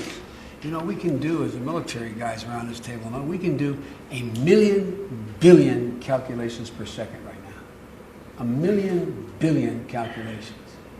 Before the next administration ends, we'll be able to do 1 billion calculations per second. If we could aggregate all the human genome and all the sequencing in one place, 5 million of them in one place, we'd find patterns and developments that would take the human mind decades to get through. And so the problem is we still have institutions that are designed on the model of Jonas Salk, including the way we distribute funding, including the way we do everything. But it's changing. It's beginning to change. And I said to John and Stephanie inside, I plan on staying engaged in this moonshot, and we're going to need help to continue this because we're finally beginning to make some enormous progress. And, you know, our goal is to do in the next 5 years what would take 10 years to do. In the process, we're going to save a whole hell of a lot of lives. But the stories we're going to hear about today, say to the press, point out how important this mission is. Because we're talking about environment exposures that are faced by active duty first responders as well as the military, and figuring out how to analyze, how they're analyzed, and how these environmental exposures are minimized or eliminated. And we owe that to you. You know, given our current capabilities, delays in diagnosing cancer is simply unacceptable, especially when we're diagnosing people who are living and serving in dangerous parts of the world. You know, and we have to do a better job assuring that our soldiers, as well as our first responders, are given the best care. And we all know the earlier the detection, the more likely the turning it into chronic disease or curing it. And you know, look, what you knew, John, that these men and women were exposed to at 9/11, and everybody tried to deny. The military, there's a book out called Burn Pits. I'm going to be all over you guys. No, I'm going to be all over you like a blanket. because I come out of the Vietnam era, and I tried for 12 years to deal with acid rain. With yellow Agent Orange. And we knew that a lot of the guys that I grew up with and fought there were suffering badly, but we couldn't prove it. And the military and the government's instinct always is, prove it. You can't prove it, you're not covered. Well, we changed that. We changed that, and I'm proud to say, introduced the bill in the Senate saying, if you were exposed, you now get coverage, whether or not you can prove it. Just like now, as a consequence of that lessons we learned in my generation, now that anyone is in a combat zone with a severe concussion, if they have traumatic brain injury, it's assumed that it was caused by that exposure. Well, you know, read it, burn pits.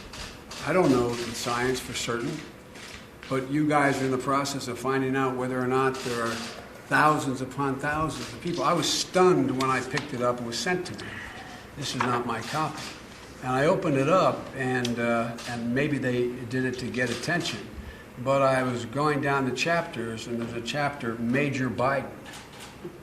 They followed exactly where my son was stationed, from Balad to Camp Liberty, and pointed out the major burn pits he was exposed to, where there are literally sometimes as many as 25 tons a day of toxic garbage and carcinogens burned.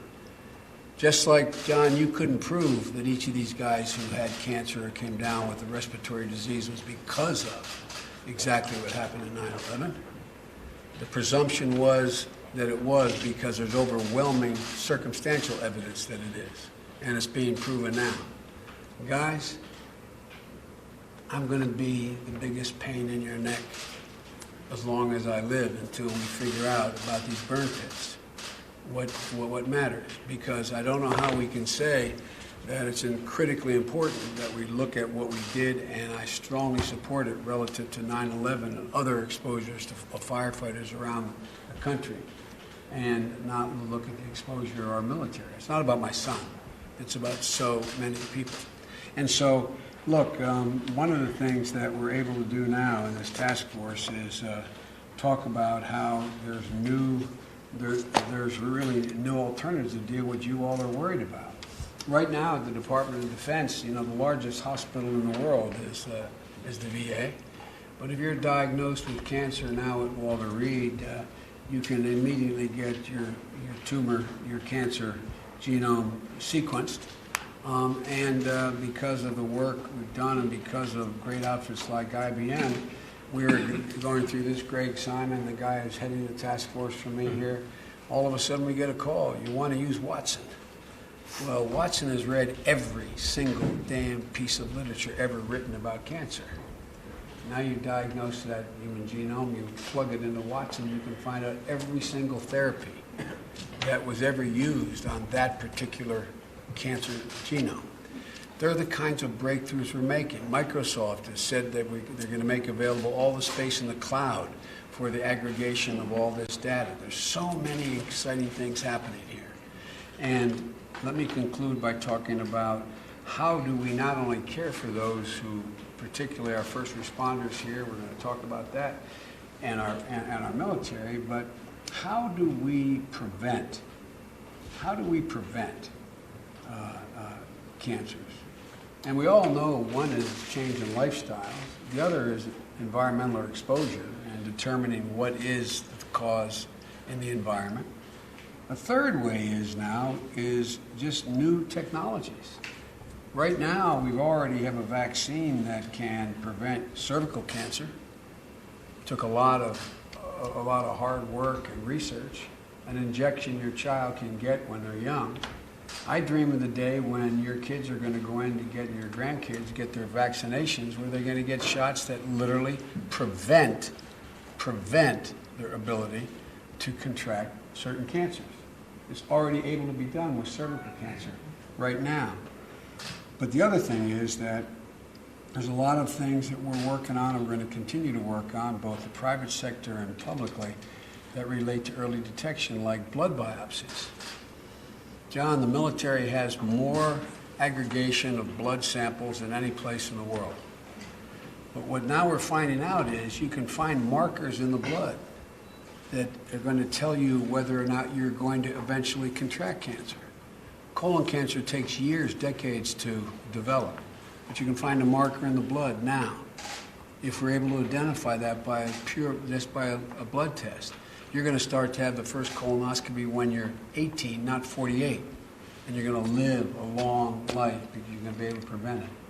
So there's all this work going on, including new imagery, new kind of screening capabilities, new exposures that are relative to the science and technology available today. So God willing, we're going to know 10 years from now another massive fire occurs and toxins are in the air and carcinogens. We're going to be able to determine how you have to go in, what you have to be dressed like, how you're equipped, etc. So I'm always referred to here in the White House since I've been here as the White House optimist. Hell, I've been here longer than all of them, but I am more optimistic about the prospects we have of curing and maybe even more importantly, preventing cancers, whether it's in the environment or as a consequence of genetic makeup, than I ever have been before. But with that, why don't I hush up and turn this over? Who am I turning over to, John or you? Me first. To you, Greg. Press, Okay. we're gonna go. Thank you. Press leave first. The reason you leave, he used a lot of profanity. That's a joke. That was a joke. Yeah, I saw him. Thank you. Okay, thank you.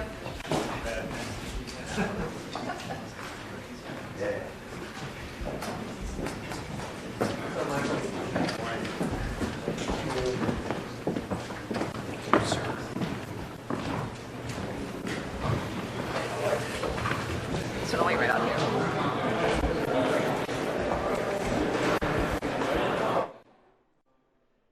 Well, that was VP Joe Biden just speaking to his supporters after President Obama signed the 21st Century Cures Act into law. We're going to take you to Trump Tower right now.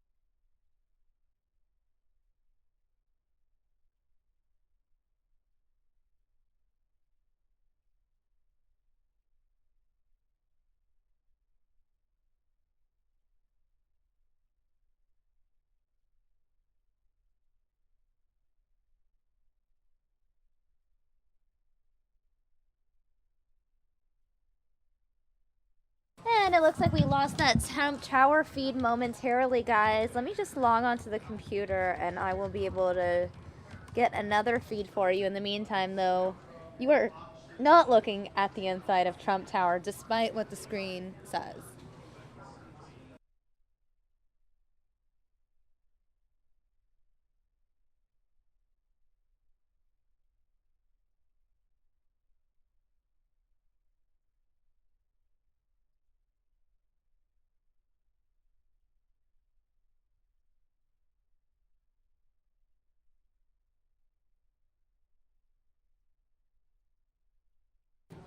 And it looks like we have lost Trump Tower, but they are showing you the Capitol building now. So while I work to gather everything together, I want to give you guys a live look at our 10-day forecast. We'll have more news now ahead in just a couple minutes. Stay tuned.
Alright guys, Samia here. I have just set things up and I'm going to take you now to the UN, a live feed from the UN. They're doing a webcast on fighting terrorism, counterterrorism, preventing terrorists from getting funding. Let's take you there live now. A significant amount of exchange houses from the US dollar auctions, which then shows, well, if you are going to be working with Daesh or other terrorist organizations, then you will open yourself to being delisted and you will not be able to do business. Therefore, it makes business sense no longer to do that business.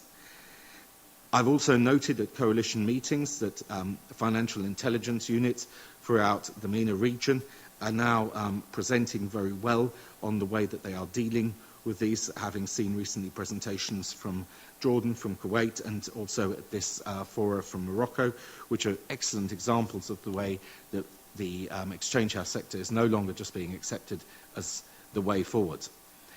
There are also new ways of remittance coming back in, and new rates of direct currency exchange, which we need to be cautious of, because they are growing, and that will go into the next sector when we talk about the type of financial ways that IT can be used and in the ICT sector, so I will not go further down that line, but it's very much a way that up to now, most of the alternative remittance systems have been very much reputational based, and their use of IT tends to be in the use of WhatsApp or encrypted technology to transmit information.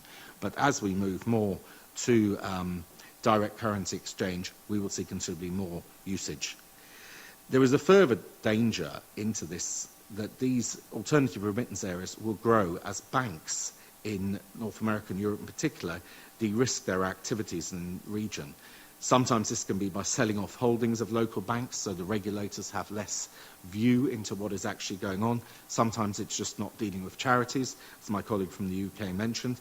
Sometimes it is just actually going into a correspondence banking relationship because it's much easier. We need to, as the international community, work on that to find ways that NGOs and humanitarian aid can still go into areas, and there are a lot of different ways that we need to interact through fora like the Gymnet with the private sector to find the right typologies to do that. So what primarily I want to bring across here is that the alternative remittance sector is very much a liquidity provider for criminality, for terrorist funding, not just in the region affected by Daesh, but globally for criminal and terrorist activities. And it is something that we need to regulate and we need to work with, and we need to see how the MSBs that interact with them have the right type of internal and external regulation. We have some move forward on that the MSB sector is joining us on the Gymnet in the UK, but there's a lot more to do on this. Thank you very much. Thank you, Patrick, for your very important presentations. I was struck by your 80-20 example, and that how some MSBs are agnostic and kind of do business as usual, and we've seen that in some regions where MSBs will say, well, you know, if ISIL comes in, they are in this territory, I will treat them like any other customer. And one thing that can be done, and we always encourage as the monitoring team for the 1267 1989-2283 committee that does the UN listings of ISIL facilitators and affiliates, you know, that could be a powerful message, would be to list some of these MSBs that, as you say, are agnostic and are very happy to do business on behalf of ISIL as if there were just any other ordinary person. But we have about 20 minutes, so we have plenty of time to take questions, so I will open up the floor.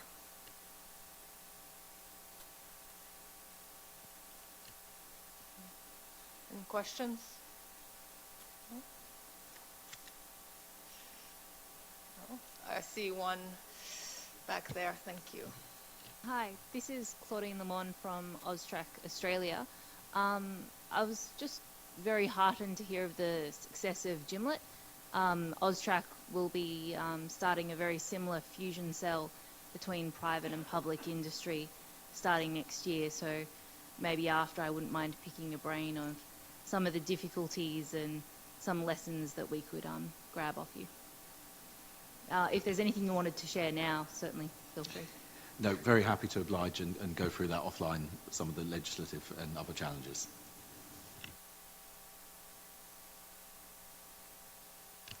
Any other questions? Yes. Paul Reardon from Interpol. In a previous life, just before I joined Interpol, I was running a money laundering team in London, concentrating on MSBs, and I reiterate your points made. I think one of the factors, especially in London, I don't know if this is affected elsewhere, but not what I've seen in my travels, is the sheer volume of MSBs in London, such as in small shops, selling Tic Tac, selling sweets, whatever. There'll be a little corner which is not appealing to tourists, cannot really be making money on the basis of the footfall, but are purely making money from money laundering. And the point is well made, as you said earlier.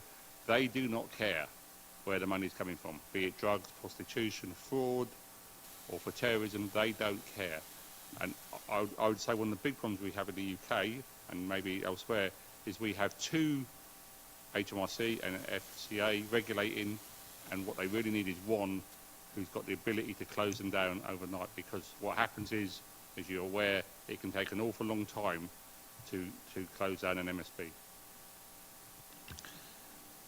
I mean, thank you for that point, Paul. It's very interesting also to note that at a recent presentation at the Counter-ISIL Finance Group in Kuwait, the Central Bank of Iraq highlighted that they had 1,900 exchange houses in Iraq, and that includes the KRG region, and they felt that was way too many.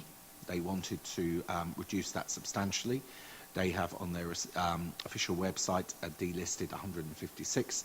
They announced that they actually have, including watch lists now, 350 on those, 90 of which have branches in Daesh-controlled territory. However, they felt that was still way too high. Now, this is in a country where less than 11% of the population have ever had access to a bank account. Currently, probably less than 7% of the population, according to the GOI figures. And they see that's too high. Now, how many of us going out here would say that the countries we're coming from have more than 1,900 exchange houses? I think you will find that is virtually all G8 countries would have many multiples of that.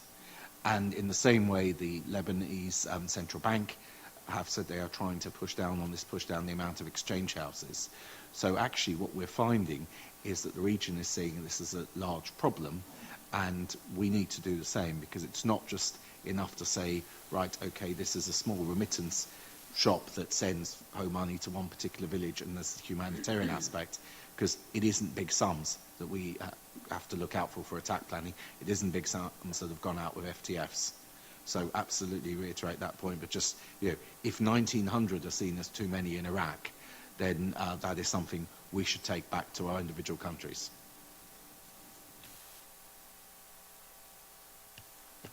Any other questions? Was one from China?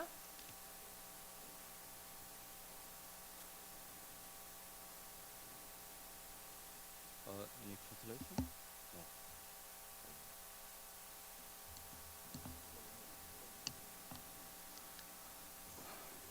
No. Good afternoon. Thank you for the moderator and chair. And this session also very important. And but there are something we need to have some different opinion regarding the cash flow and the monetary system is a connection or disconnection with terrorism financing. In different countries, we have different tradition for monetary system and bank system. And many developing countries, their bank system is not as advanced as the Western countries, but that does not mean the difference who is more terrorist financing.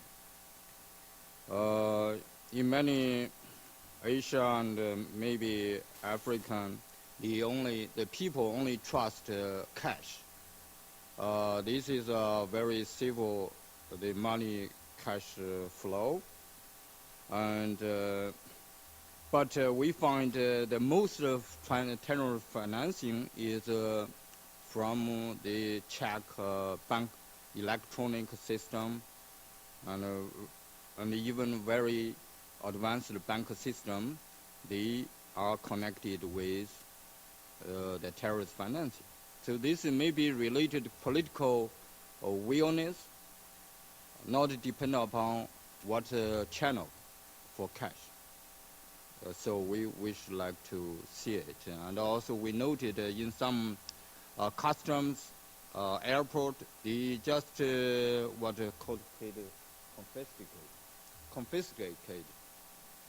The people, when people travel, they bring the cash, they were confiscated, but that not means they are really criminal. They are illegal or connected with the terrorism. We must be very careful when the customs doing this. We find many cases from European and American other countries customs. This is what I thank you. Thank you. China raised the important issue of due process. Does anyone wish to comment? It looks like interpretation is back, so good news. I think just a short comment to the China's intervention, that I think that the usage sometimes of the terminology of informal value transfer system is often not helpful, because actually in some countries, as you rightly point out, it is the formal way of transfer. So perhaps we should be cautious at calling it the alternative remittance systems or the alternative value transfers, as here in this it is the alternative remittance, because informal sometimes is not what it is the formal way. So I would concur with that part of your comment. Sorry, only French interpretation is available at this point, but the interpreters are coming back, so more interpretation should be available shortly. I will take any more questions. If no one else has a question, maybe I will ask a question of you, Sul. You mentioned that in 2016, the number of foreigners crossing the border actually rose. Of the FTFs intercepted trying to cross the border in 2016 was actually higher than the prior years.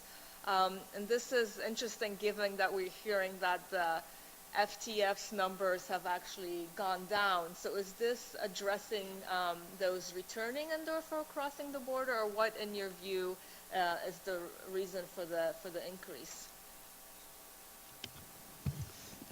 Thank you very much for the question. Yes, your interpretation is right.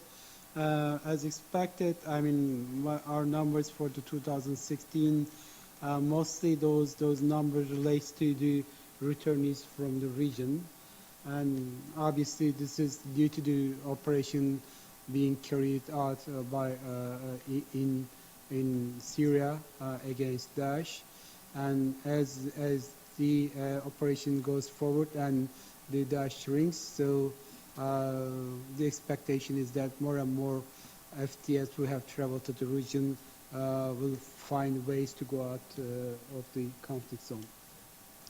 Thank you. So last chance for questions. If there are no more questions, maybe we'll take a few minutes for the translators to get in place, and then in a few minutes we'll start our final session on ICT.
Again, this is a live feed courtesy of the United Nations. A discussion about depriving terrorist groups from accessing, raising, and moving funds.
I want to give you one live look at the Capitol building, the United States Capitol, and then take you to an event that we missed earlier today because of live breaking news coverage. This is Obama signing the 21st Century Cures Act.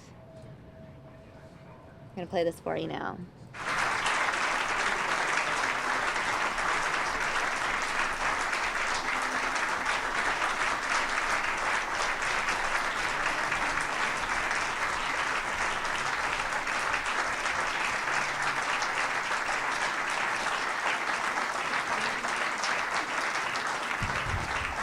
Ladies and gentlemen, please welcome Mr. David Grubb and Mrs. Kate Grubb.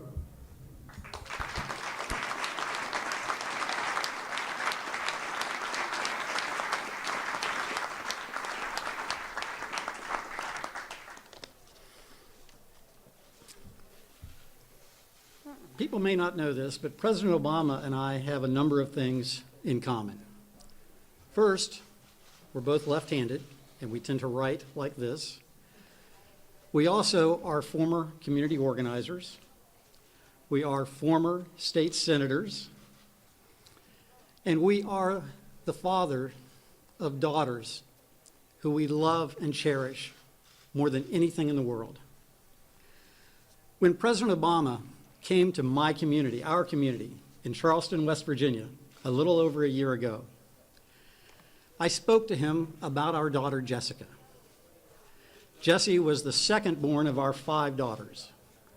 An amazing individual, smart, straight A's, the kind of person that could do just about anything she ever set her mind to. So talented. We thought we had prepared Jessie for just about anything she would ever experience. But we were wrong, because the one thing we hadn't prepared her for was happened to her in her freshman year at the University of North Carolina, when she suffered a sexual assault. Jessie, unfortunately, at that time, tried to dull her pain with something that we never in a million years thought would be part of her life or our family's life: heroin. But at the time of the forum in West Virginia with President Obama, we were so full of hope. Jessie had been doing so well. She had suffered a near-fatal overdose. My wife administered CPR. The paramedics administered naloxone, and Jessie was saved, and it scared her to her core. And she committed herself to sobriety and to life. Our daughter's story, and you know, the interesting thing is, at that forum, I asked President Obama one question, because we had had a problem. Jessie was committed to life. She needed treatment. She needed long-care treatment. She wanted it. The closest place that we could find to send Jessie was 6 hours away in Ann Arbor, Michigan. And so the question I asked to President Obama was, what can we do to ensure that we will have the money and resources for the programs, the treatment centers that are needed to address this incredibly widespread epidemic. He said, we're working on it. And here we are, a little over a year later, and we are seeing money dedicated to this problem that will make it possible for people, especially in the hardest hit areas of our country, like West Virginia, like Appalachia, to have the resources, to build the facilities, to do the kinds of education that's absolutely needed so we can address this problem. You know, Jesse's story really underscores the complexity of the problem because, as I mentioned, she was clean and sober. She was 7 months. She had been doing wonderful, but Jesse was also an athlete. Jesse was a runner, sometimes 8, sometimes 10, sometimes 12 miles a day. It's the holidays. She suffered a running injury, and that injury led to an infection that led to her hospitalization, that led to surgery. Despite telling all the medical professionals and the medical personnel that she was a recovering addict, and despite that fact being reflected in the medical records 8 times, when Jessie was discharged, she was given 50 oxycodone pills. That night, Jessie died, March 2nd of this year. Since that time, we have dedicated ourselves to trying to fight back against the stigma of opioid addiction, of drug addiction, so that we can begin the process of treating this as the disease that it is and not as something that needs to be dealt with just through the criminal justice system.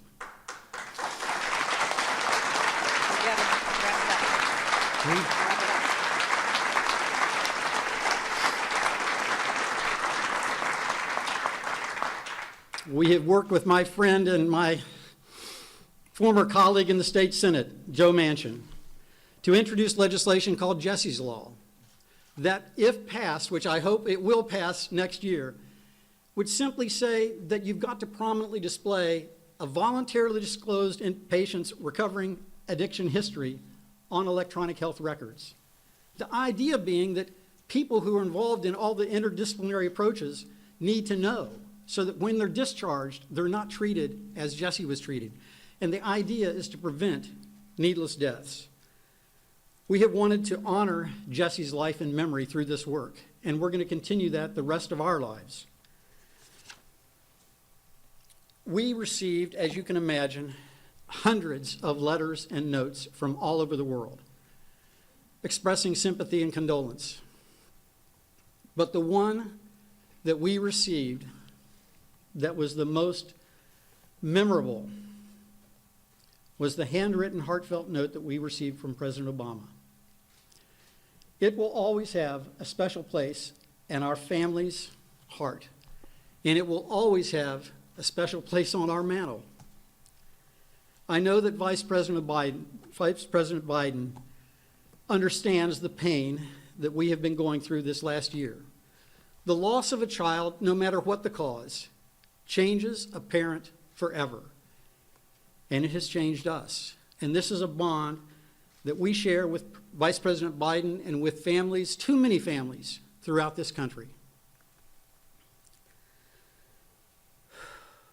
The one thing that I said some time ago was, I wish that we would have an opportunity sometime to thank the President for the work he's done and to thank those who are working on this issue. So what I would like to do right now is just to say the deepest sense of gratitude, and with the knowledge that we are going to miss their leadership and their integrity, I would like to introduce to you the President and the Vice President of the United States.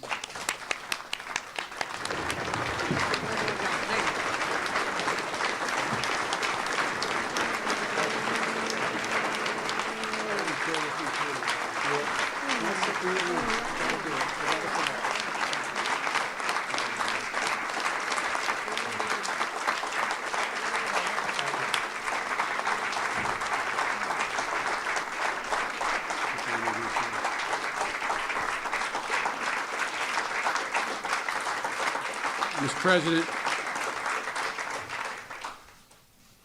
it's a lousy club, but proud of you.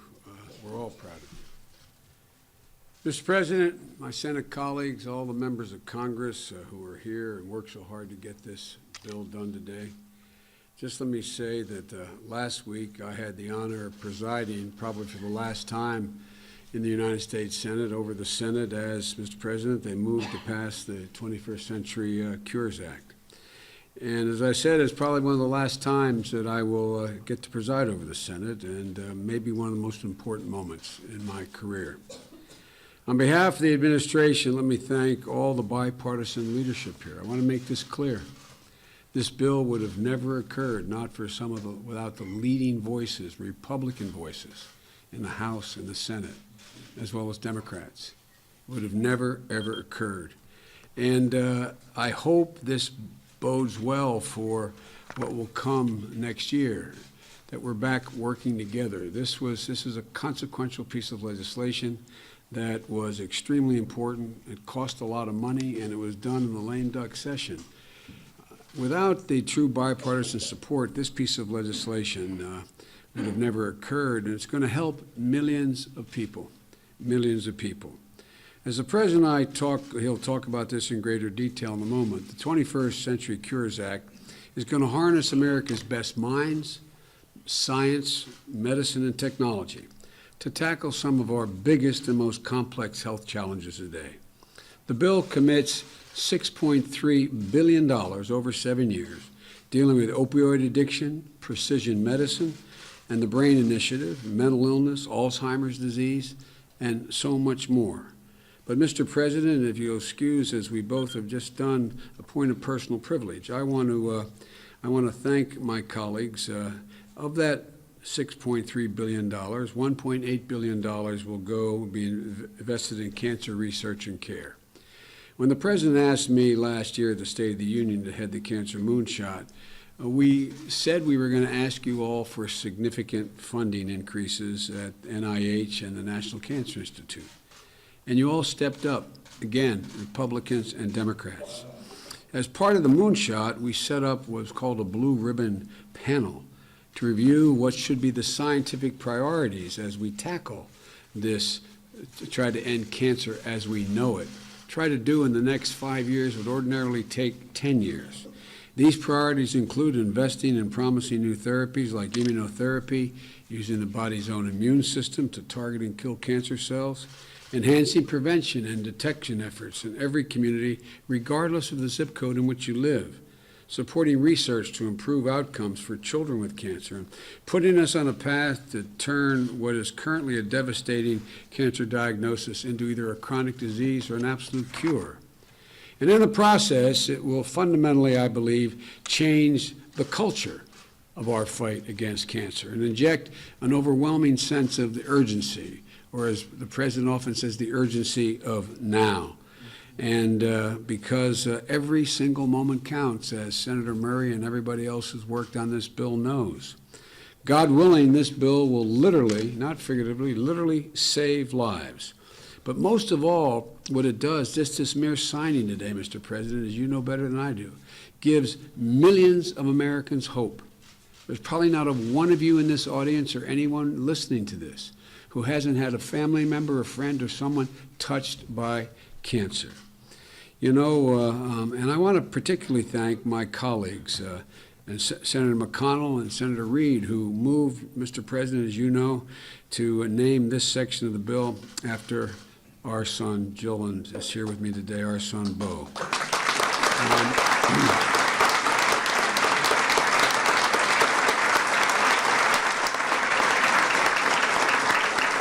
As we used to say in the Senate, a point of personal privilege, Mr. President, you know he loved you, and you were wonderful to Bo. And he spent a year in Iraq, came back a decorated veteran, and he was Attorney General of the state, and he never, ever, ever gave up, nor did we.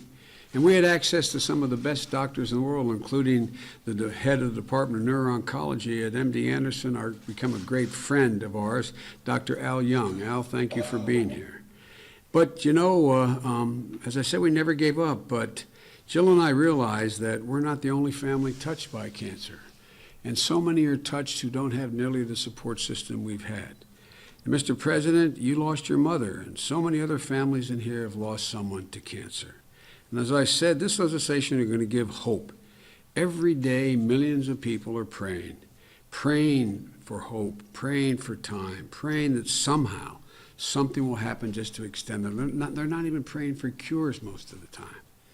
Those of you who are doctors in the audience, how many times have you heard a patient say, "Doc, can just give me just 3 more weeks so I can walk her down the aisle?" Or just give me another 2 months. It's my first grandbaby. I want to see him or her born. It's all a matter of hours, days, weeks, months. And what we're doing here now is this is going to accelerate exponentially, in my view, the kinds of efforts we can make right now, things that are at our disposal right now to extend life.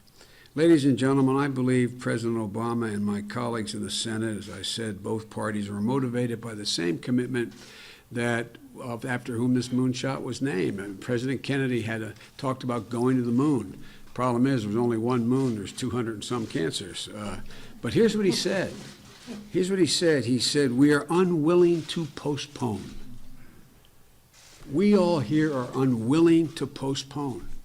Unwilling to postpone another minute, another day, in doing what we know is within our grasp.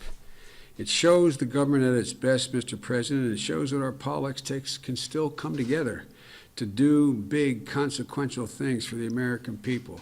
I see my friend Senator Hatch, who I worked with for years and years, who stood up in this. All junior senators, senior senators, everyone came together. So Jill and I are proud to stand beside you, Mr. President, as you sign this last law of our administration. Proud to have served with you, Mr. President, and your absolute commitment to changing the way in which we deal with our healthcare system. It's going to make a big difference. And this particular bill is going to allow people to live longer, and live healthier.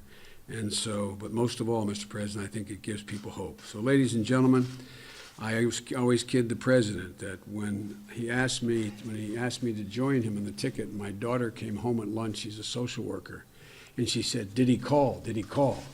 And I said, "Yes." She said, "You said yes, didn't you, Daddy?" And I said, "Yes, of course I did." She said, "This is wonderful." She know how you're always quoting Seamus Heaney about hope and history rhyming? And I said, "Yeah." She said, "This is hope and history. I'm history. Here's hope." Ladies and gentlemen, President of the United States.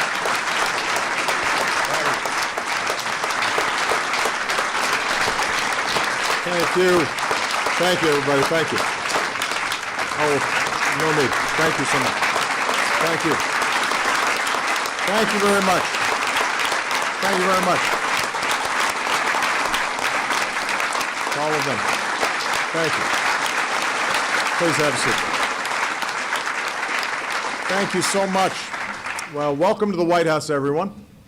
It's December, so it's holiday time around here, and we thought it was a good occasion to have one more party.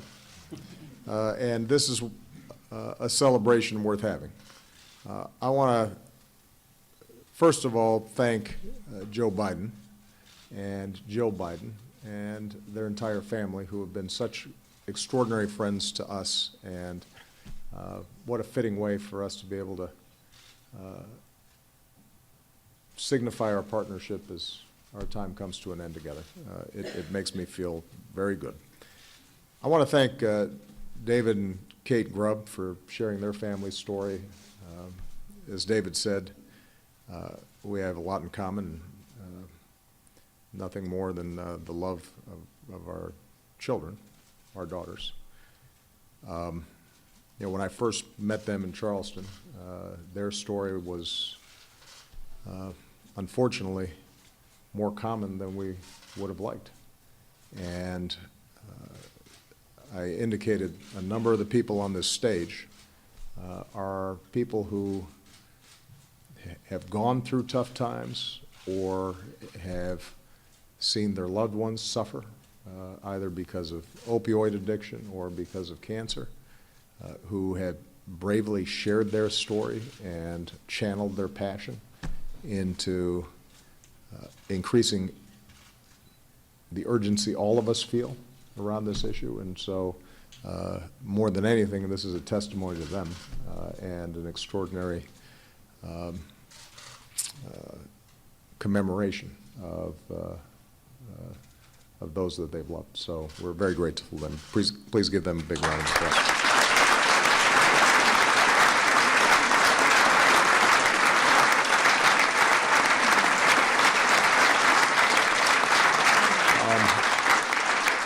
We're joined by a whole bunch of members of Congress here today, and it is wonderful to see how well Democrats and Republicans in the closing days of this Congress came together around a common cause.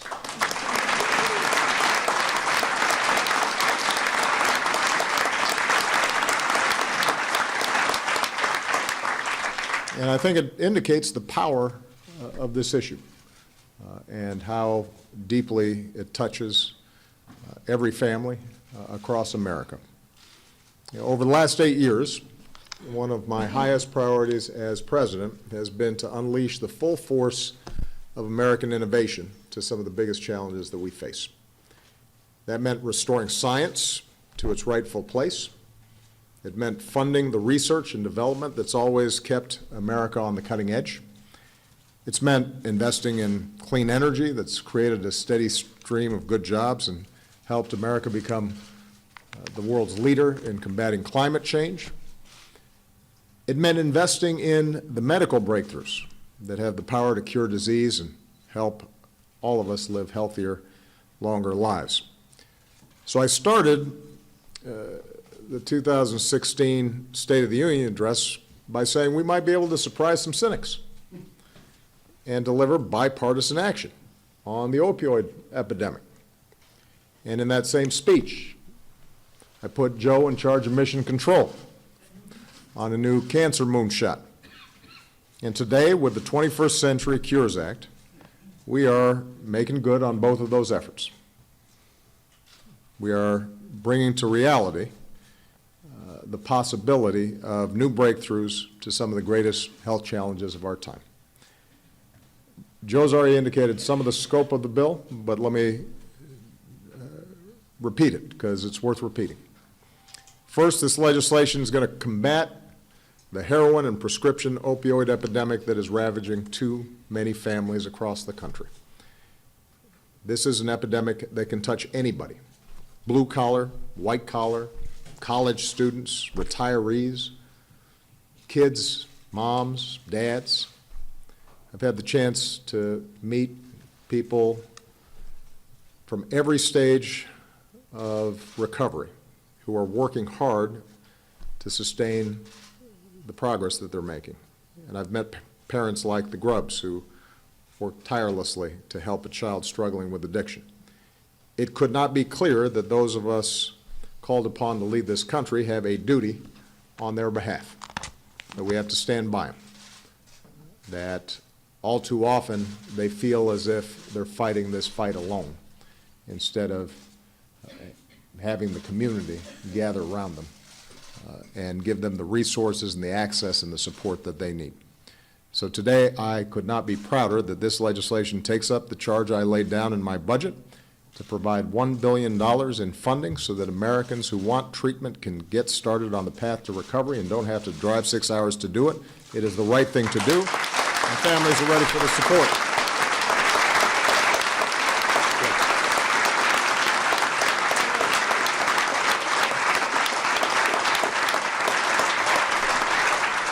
Second, the Cures Act provides a decade's worth of support for two innovative initiatives from my administration. The first is the BRAIN Initiative, which we believe will revolutionize our understanding of the human mind. And when I sign this bill into law, we'll give researchers new resources to help identify ways to treat, cure, and potentially prevent brain disorders like Alzheimer's and epilepsy, traumatic brain injury, and more. And we're also going to support what we've called our Precision Medicine Initiative, an effort we started to use data to help modernize research and accelerate discoveries so that treatment and health care can be tailored specifically to individual patients. This spring, with the help of this legislation, the National Institutes of Health plans to launch a groundbreaking research cohort, inviting Americans from across the country to participate to support the scientific breakthroughs of tomorrow.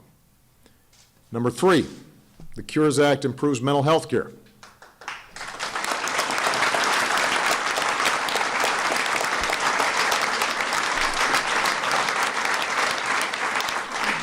It includes bipartisan reforms to address serious mental illness.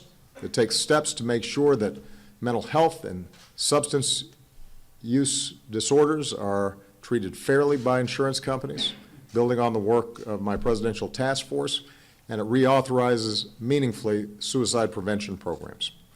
Many of these reforms align with my administration's work to improve our criminal justice system, helping us enhance data collection and take steps so that we're not unnecessarily incarcerating folks who actually need mental health assistance.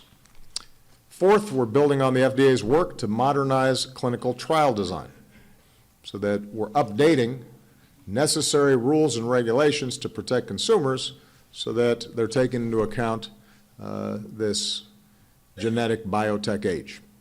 And we're making sure that patients' voices are incorporated into the drug development process. And finally, the Cures Act invests in a breakthrough effort that we've been calling the Vice President's Cancer Moonshot. And I think the Senate came up with a better name when they named it after Beau Biden.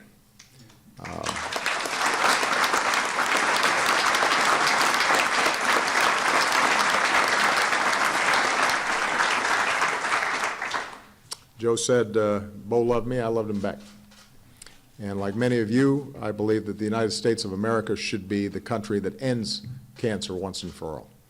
We're already closer than a lot of folks think, and this bill will bring us even closer, investing in promising new therapies, developing vaccines, and improving cancer detection and prevention. Ultimately, it will help us reach our goal of getting a decade's worth of research in half the time. And as Joe said, that time counts. In this effort, Joe Biden has rallied not just Congress, but he has rallied a tremendous collection of researchers and doctors, philanthropists, patients. He's showing us that with the right investment and the ingenuity of the American people, to quote him, there isn't anything we can't do. So I'd like everybody to just please join me in thanking what I consider to be the finest vice president in history, Joe Biden.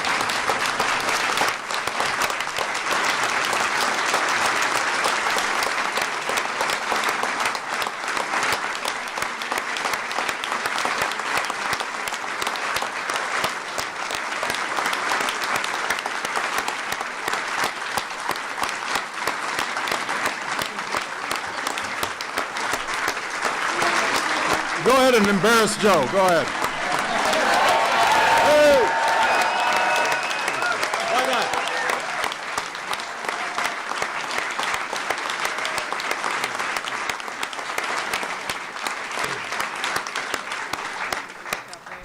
So we're tackling cancer, brain disease, substance use disorders, and more. And none of this work would have been possible without bipartisan cooperation in both houses of Congress. A lot of people were involved, but there are some folks who deserve a special shout-out. That includes Senators Alexander and Senators Murphy.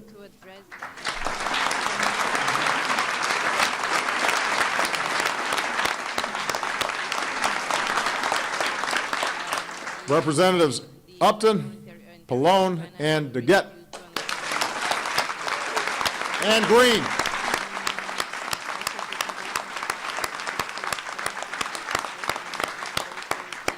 And of course, we couldn't have gotten across the finish line without the leadership of Nancy Pelosi and Steny Hoyer, who are here.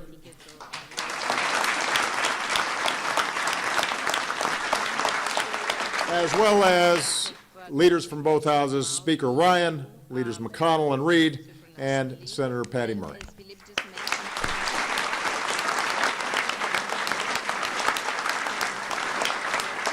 Not to mention all the members of Congress who are sitting here that I can't name, otherwise I'm going to be here too long and I will never sign the bill. But you know who you are. I want to thank all of you on behalf of the American people for this outstanding work.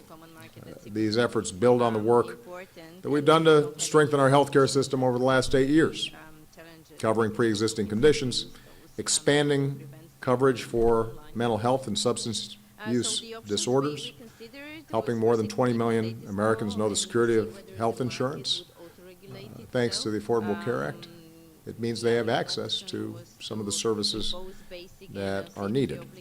I'm hopeful that in the years ahead, Congress keeps working together in a bipartisan fashion to move us forward rather than backward in support of the health of our people, because these are gains that have made a real difference for millions of Americans. So this is a good day. It's a bittersweet day. I think it's important to acknowledge that it's not easy for the Grubbs to come up here and talk about Jesse. It's not easy for Joe and Jill, I know, to talk about Bo. Joe mentioned my mother, who died of cancer. She was 2.5 years younger than I am today when she passed away. And so it's not always easy to remember, but being able to honor those we've lost in this way, and to know that we may be able to prevent other families from feeling that same loss, that makes it a good day. And I'm confident that it will lead to better years and better lives for millions of Americans, the work that you've done. That's what we got sent here for, and it's not always what we do. It's a good day to see us doing our jobs. So with that, I think it's time for me to sign this bill into law.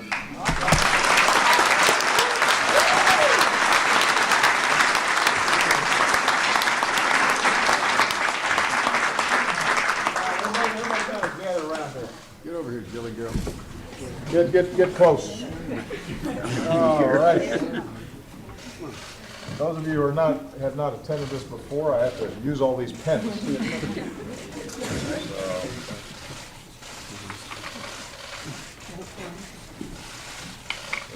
They were talking about the cloth. But it works for us, right? I don't care what other people say.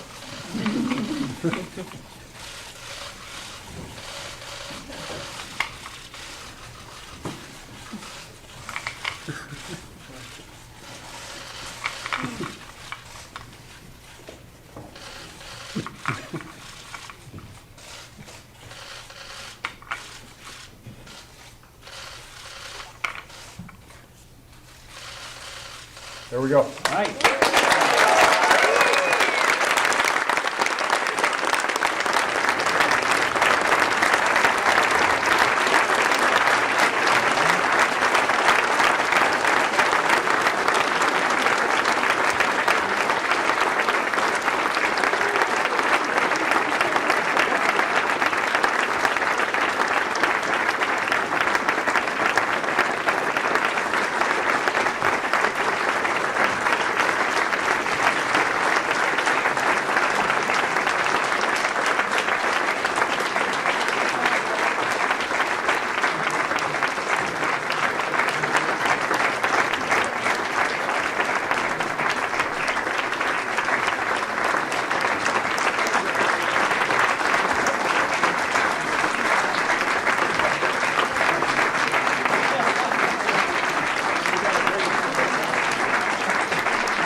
right, guys, we are going to cut out of this feed now. Looks like it started replaying because Steve Kraft is joining me once again. Welcome, Steve Kraft. Thank you, SK. We call each other SK because we have the same initials, guys. So this morning we talked politics. Now we're going to kind of talk politics, local politics, the minimum wage increase. Okay. So this is the story you were assigned to today. Now, as you may remember, viewers, last month, Prop 206, voters passed this, which would result in an increase of the minimum wage here in Arizona. Apparently, that's not guaranteed. Well, I mean, first of all, this thing was passed with 58%, close to 60% of the vote. It was not close. It was right. Big vote in favor of it. What it does is it raises the minimum wage to $12 an hour by 2020. Right. And the $8.05 current minimum wage would become $10 an hour effective January 1st. So that's a nice bump for people who are making the minimum starting at the beginning of next year. But nothing's ever so simple in this state, even when the voters, at least when they approve something that conservatives aren't wild about, it's always, it passed but. And so this is one of those cases, kind of where it passed, but there's some murmurings that perhaps there might be a lawsuit to try to declare it unconstitutional and thus cancel out the passage of Prop 206. So those opponents, what are they saying would make it unconstitutional? They're expressing concerns that when you have an initiative, which is what this proposition was, and if there's going to be any state money that's going to be spent in the service of this new voter initiative, any state funds, there must be a funding source. There must be some provision made for coming up with the money that might be needed to, for this new initiative to become law. So if the thing that you're voting on, bottom line, if the thing that everybody's voting on is going to potentially cost the state money, there has to be something written in that proposition that includes how we're going to get the money to pay for what we're all voting for. I see. So what the Arizona Speaker of the House is concerned, J.D. Mesnard's concern is that it might cost the state money to pay more in wages, as specifically to not employees of the state, but to companies that the state of Arizona contracts with. They have to pay more in minimum wage increases. The state is going to have to pay more potentially to those companies, and there's nothing written into the proposition that has to do with how we're going to get the money to pay that additional amount. Right. I want to read some of the comments that are coming in. XX says minimum wage increase means automatic unemployment increase. What do you think about that? Well, I don't know. I mean, that's largely been debunked by most economists and in most states that have tried it. This has been going on around the country, and we have not seen any change in the unemployment rate in places where the minimum wage has gone up. So that's just kind of wrong. Right. Meanwhile, Johnny Appleseed saying minimum wage should be abolished. Yeah. I talked to Speaker Mesnard, and he kind of privately believes that. He thinks that the minimum wage should be whatever the free market will allow, and if people want to work for $2 an hour, they should be allowed to. They should be allowed to, and if employers can't get anybody for $2 an hour and it's got to be $11 an hour, then it's going to float up to where it ought to be. There's different, but that has been not in the mainstream of thought for many, many decades. Right, now this is we've had a minimum wage since the Great Depression. Right, now this is a comment from Johnny Unitas. Remember Johnny Unitas? Johnny Unitas was a Hall of Fame professional quarterback for the Baltimore Colts. What year was this? Of the NFL. Yeah. He was a quarterback in 1958 when the Colts beat the Giants in overtime. Way before my time. One of the greatest NFL games ever played. Johnny Unitas. So that viewer commented, increased minimum wage, increased prices. That's the argument I've seen a lot. Now, last night I was at a little dessert shop in North Central Phoenix. They serve shaved ice and these Hawaiian acai bowls. And my friend happened to bring up minimum wage with the business owner. And you could tell he was slightly irked. Yeah, it's tough. It's tough if you own a small business. So the item we ordered already was a bit pricey. I imagine that these items may go up in price starting next year just because this business owner needs to accommodate the cost of paying his workers. They may go up in price. You know, already expensive. economists debate this all the time. The record, though, shows that this is Arizona is not leading the way on this. There's been plenty of states that have boosted the minimum wage, Or even cities. I know Los Angeles passed it. and we have not seen rampant inflation, and we haven't seen an increase in the unemployment rate. So, move on.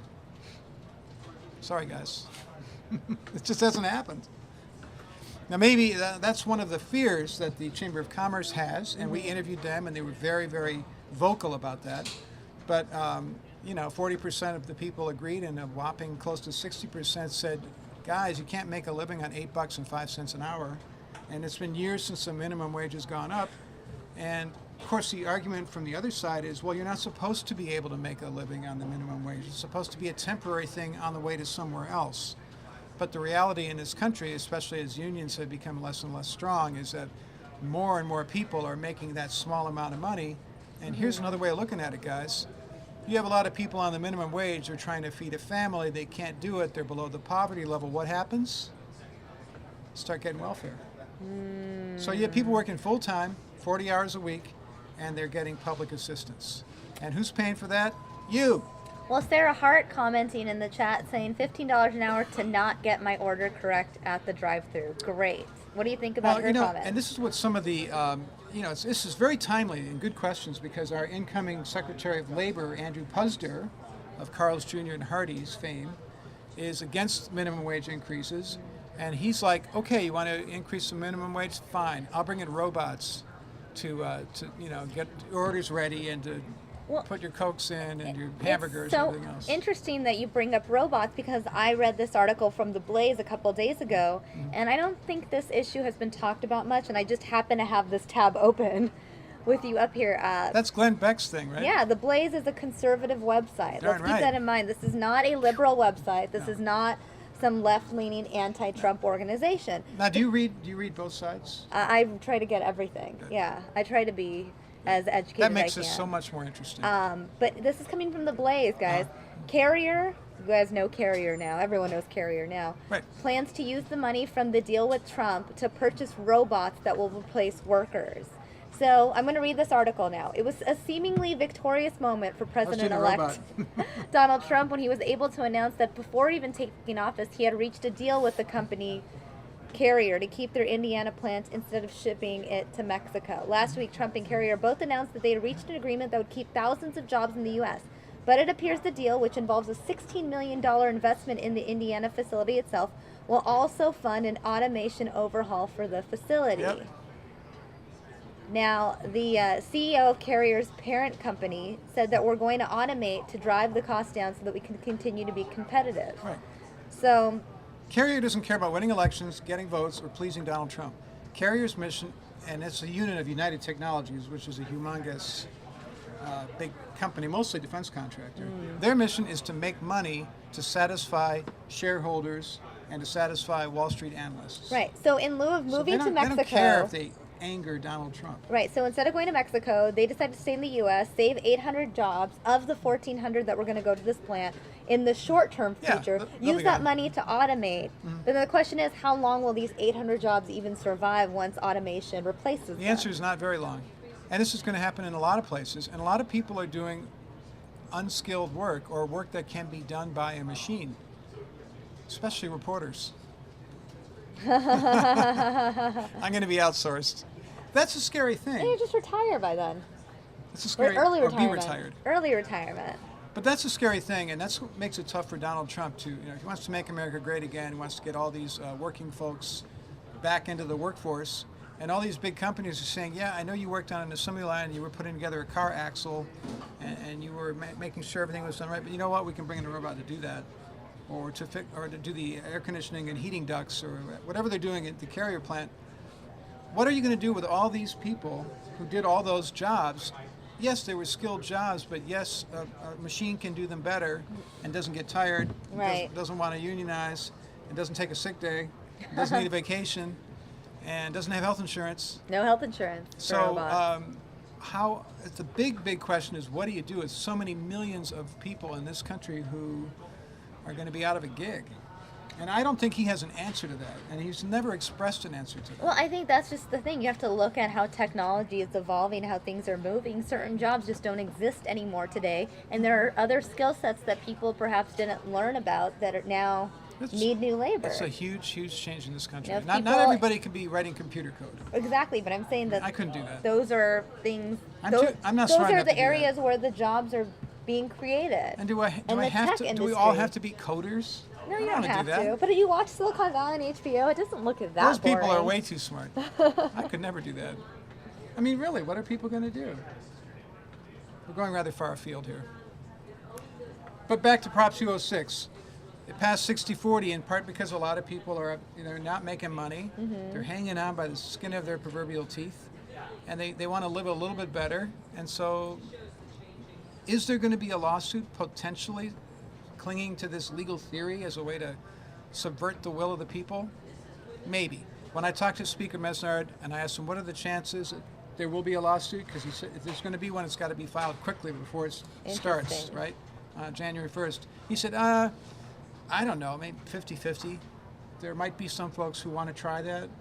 We'll see if it happens. Mm-hmm. The people who are on the other side who back this say, they very carefully constructed it to make sure it was constitutional. They're not worried about it being thrown out by a judge.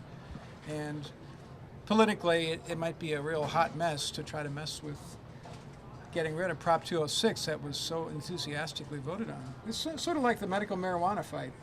That kept passing, and they kept trying to find ways to get rid of it, Right, and right. it kept passing, and Mm-hmm. eventually it kind of, there it is. Mm-hmm.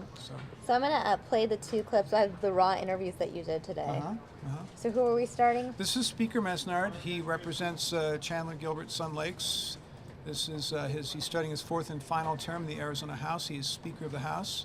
And then we're going to hear from Attorney John Barton, who represents the Prop 206 people, and he's going to tell us why, in his view, there's nothing wrong with Prop 206, and it will be the law of Arizona. So, as always, we bring you both sides, and listen to everything and see what you think. All right. Thanks for hanging, Steve. We'll be on at 5:30. All right. Sounds good. I'm JD. And what you do? I'm JD Mesnard, spelled JD-MESNARD, representing District 17, which is Chandler, Gilbert, and Sun Lakes in the Southeast Valley, and I am the Speaker of the House. Okay, how long have you been in the Arizona House? For 6 years. I'm coming into, after this election, my fourth and final term. Okay. So where do we stand now? I know this passed with about 60% of the vote. What is sort of being considered and by whom? Well, one of the arguments that's been brought up is that when something is passed at the ballot, it must have a funding source. This is a constitutional requirement, and there's no doubt that the impact of Prop 206 will affect the state. Even though state employees were exempt, still, for competitive reasons, that poses a problem. But you also have contracts between the state and private vendors. And so to the extent that this is going to impact the state general fund and thus cost taxpayers more money, some are making the case that there could be essentially the constitutionality of the proposition is in question. And so if that's determined to be something that should be pursued, what would be the next step? Well, someone would have to file a lawsuit if they think that it does violate the Constitution. I know that there are various folks out there that are exploring that legal rationale. I, until yesterday, didn't even have a legal team because we're in transition here at the House. So others may be further along. I will have my attorneys look just to anticipate what might be coming down the pike. Whether or not there will truly be a lawsuit, I think it's too early to say. I'm just aware that some are looking at that because of the impact to the state's general fund. Do you think there's a legal case to be made that this initiative is unconstitutional? I certainly think there's a legal case to be made. I haven't gone back and dug into the details to see how strong a case it is and what the areas are where this is impacting the state and looking at the constitutional provision that requires a funding source. Obviously, we are no strangers to lawsuits, whether they're coming from us or others, and where this one would come from in a hypothetical world is too early to say. But it's going to have an impact. We have a particularly vulnerable population, the DD population, that is raising or sounding the alarms. And I What just population is this? the developmentally disabled population. They're sort of the face now of the unintended consequences aspect of passing Prop 206. So they're raising some concerns. Whether or not that ties into a legal challenge based on constitutionality, I don't really know. I just know that they have been out there sounding this alarm. So their concerns are that they wouldn't get these jobs because they pay too much? Their concerns are that they wouldn't be able to afford people under this higher salary requirement. And I mean, that's the argument you hear in general when you increase the minimum wage. They're particularly hard hit, I think, because of just the challenges they deal with.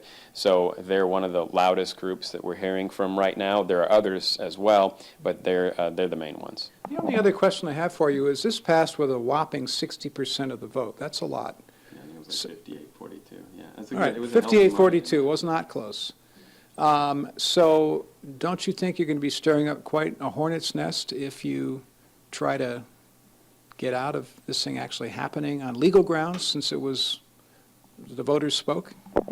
Well, the voters also spoke when they passed the constitutional requirement that things that impact the state's bottom line need to have a funding source, because otherwise you're taking from other areas that people care about, and that may not be the intent of those who supported Prop 206. But even so, I think it's safe to say that Prop 206 was a one-sided argument. There was millions of dollars spent advocating for it, and maybe a few $1,000s spent on the other side. So maybe it's a good idea, maybe it's not. But in terms of the actual debate in the public sphere, there really wasn't one. It was entirely one-sided. And it's possible that the voters didn't have all the information, that if you had a sort of fair, in terms of the cost and the resources, debate out there, it may have had a different outcome. That's obviously entirely speculation. But all we can do is look at the constitutionality of it, and it's not really just being driven here. It's being driven by others out there. Whether or not there's a lawsuit, again, a little too early to say. Okay, well, we'll keep it at that. Thank you very much. I know you're real busy, and I really appreciate that you talked to us. Yeah. Yeah, I mean, we'll see. So I guess, so I understand this, the state of Arizona would be looking at paying more money to vendors because you'd have the same requirements as everybody else. Yeah. So I don't know how much business the state does. I'm sure there is some paying vendors. There's a lot. And we have contracts with the feds. We have contracts with private entities. And even if you exempt the state, I mean, just as a micro example, and I brought this up in some of the articles that are out there, I'm hiring pages right Yeah, as I mentioned, Steve Kraft did a couple of interviews. We're going to show you guys the second interview that Kraft did. Forgive me, forget about the camera. All right, very Tell good. the folks your first and last name and what you do. My name is Jim Barton, and I'm a partner with Torres Law Group. We represent a lot of working families, and part of what we do is represent the Proposition 206 campaign. Okay, well, I guess we're hearing now that there are some folks who are mulling over, considering possibility of filing a lawsuit to sort of cancel out Prop 206. So what is your take on that? There's no way you can file a lawsuit to cancel out Prop 206, and there's really two reasons for that. The first reason for that is Prop 206 does not mandate an expenditure of state funds. That term, mandate an expenditure of state funds, is the event that has to happen in order to trigger the funding source rule, okay? So nothing in Prop 206 makes the state spend money. In fact, Prop 206 leaves the exemption for employees of the state. They are actually exempt from the state minimum wage, as they've been since 2006. So the funding source rule is not triggered. That's the first important thing. And the second thing is, even if the funding source rule were triggered, the remedy is just that the state doesn't have to pay the funds. So in this case, the state doesn't have any mandatory funds in the first place, but even if they did, the remedy is just they don't have to pay the funds. So there's no lawsuit that could possibly be brought to invalidate or block the implementation of Prop 206. Well, he told me that the state does business with independent contractors, quite a bit of that, and that they would have to pay these folks the new minimum wage of $10 an hour, just like everybody else, and therefore state funds would be impacted. Well, that's incorrect, because it's the contractor. If he's calling them independent contractors, then that's exactly what they are, is they're independent contractors. And they would have to pay the wage. Now, of course, I would hope that the state would execute good policy and would care about these people who are in need of services, and that they would pay the contract what is necessary so that the contractor can pay the funds. But nothing in that mandates state funds, and that's why the source rule doesn't apply. But if the contractor has to pay more and the state has to pay the contractor, isn't by extension the state having to pay more money out of state coffers because of the increase in the minimum wage? No, they don't have to, and that's the part here that is important. Is it's not a mandatory expenditure. I would hope that they would, be good stewards of funds, and I hope they would pay for these things. But it's ultimately the state's choice whether to pay or not, and that's why it's not a mandatory expenditure, and that's why the funding rule doesn't kick in. Now, what do you think of the effort, my only other question, to try to contravene in a way the will of 58% of the voters by kicking around the idea of filing a lawsuit? Do you see it as sour grapes in any way? Yeah, I guess sour grapes is a way to put it. I think frankly, it's disgusting. I think we've seen this legislature. They had to be sued to pay the schools what they were supposed to be paid. We had a budget surplus last year. We can't use that to help the underserved. Instead, we're going to, talk about nonsensical lawsuits. I think it's really frustrating to see how hard it is to get the state legislature to represent the people who put them there. I think that's a pretty good soundbite. Okay. Just look at me, forget about the camera. All right, very Tell good. the folks your first and last name. All right, guys, that is the end of that interview. We're going to take you now to some live breaking news. We showed you live aerials earlier of that crash, Loop 202 in Pecos, that wrong way crash. We're learning new information. Initially, 2 people were transported in critical condition. We now have learned that 2 people were killed in this crash. I'm going to go ahead and pull up some video from earlier. Show you guys these aerials from earlier. A very bad crash.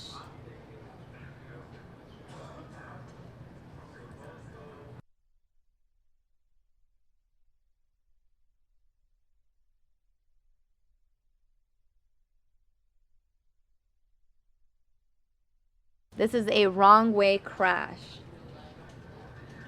A wrong way crash that resulted in the death of 2 people.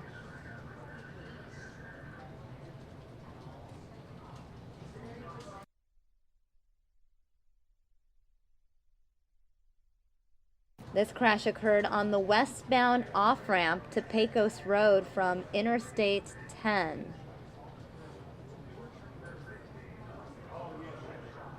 This is a suspected wrong way crash. You are looking at images from earlier. Unfortunately, 2 people were killed.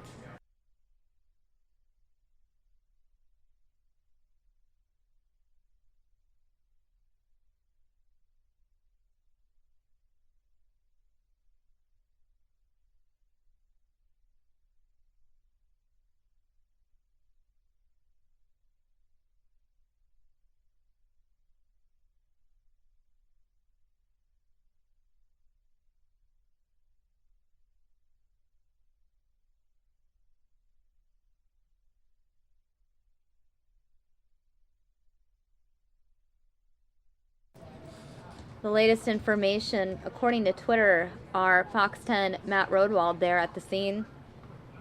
He tweeted just minutes ago, "I've been here in Arizona for 6 weeks, and this is the 5th or 6th wrong way crash that's resulted in either critical or fatal injuries. This one in the middle of the day is particularly alarming."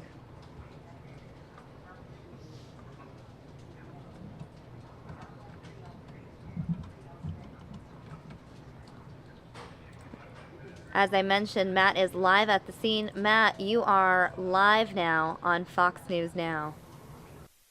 Hi guys, yeah, there's an active scene still going on. Let me step out of the way and Alfredo's going to show you as much as we can. We had a lot of activity up here at the split of the ramp a little while ago. Some of the emergency vehicles kind of exiting and entering, but they kind of had to back down this ramp because it's so narrow, so it's taken some time.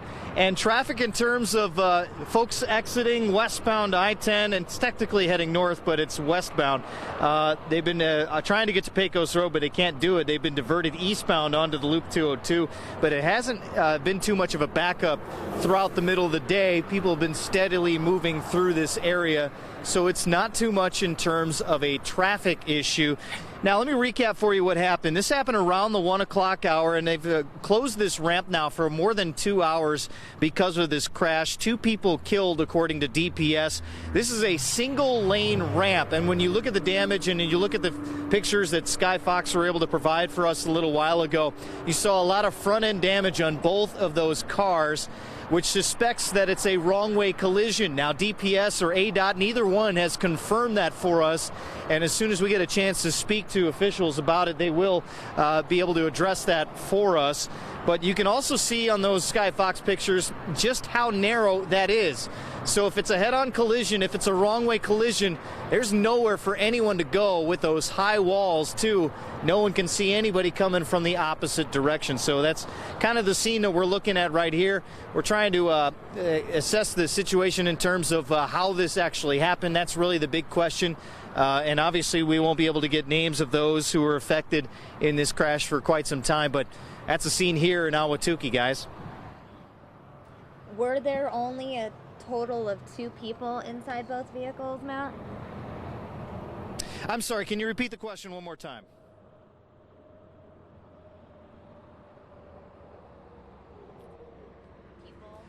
What we understand, at the very least, that we don't know if it were both drivers that were killed or if it was a passenger in one of those vehicles that was killed. We don't have that information as of now. All right, Matt. Well, we appreciate you giving us a live update from the scene. We'll check in with you again in case you get any additional information. Thanks for calling in.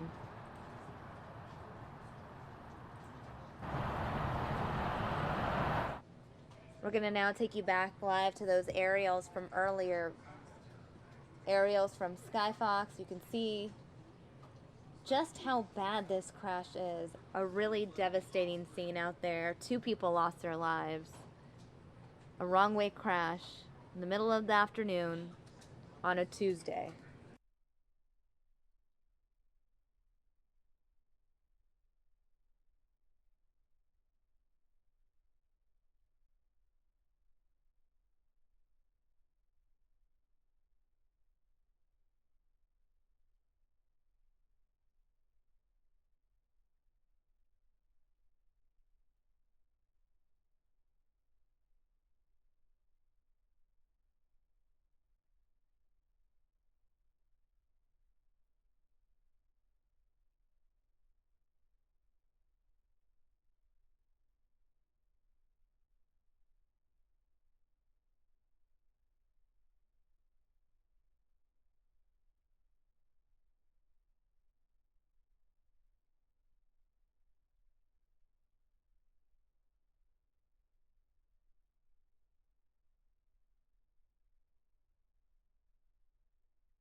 Again, 2 people rushed to the hospital in critical condition. We've now learned that 2 people have died as a result of their injuries in this crash. I want to take you now live look at the scene. That is the view of the crash from where our photographer and reporter are at.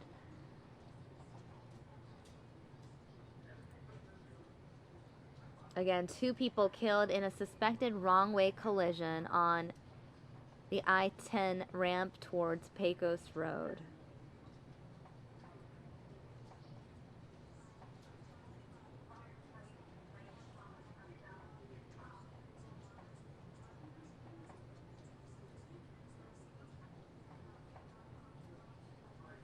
The ramp is closed as a result of this crash.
We'll go ahead and show you guys those aerials one more time. The scene from earlier, you can see just how bad that crash is. Both vehicles absolutely destroyed. A devastating scene out there on I-10, the off-ramp to Pecos Road. Looks like the medical examiner has arrived. You can see this live feed here.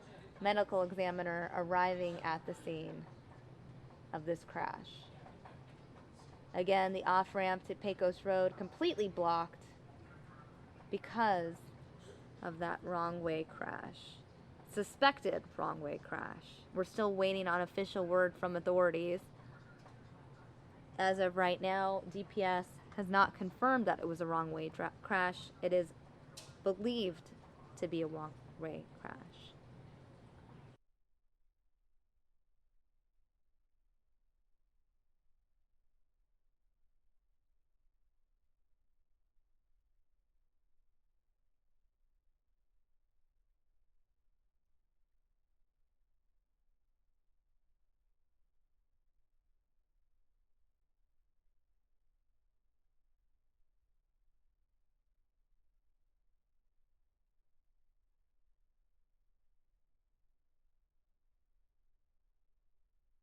Fox 10's Matt Rodewald is live at the scene.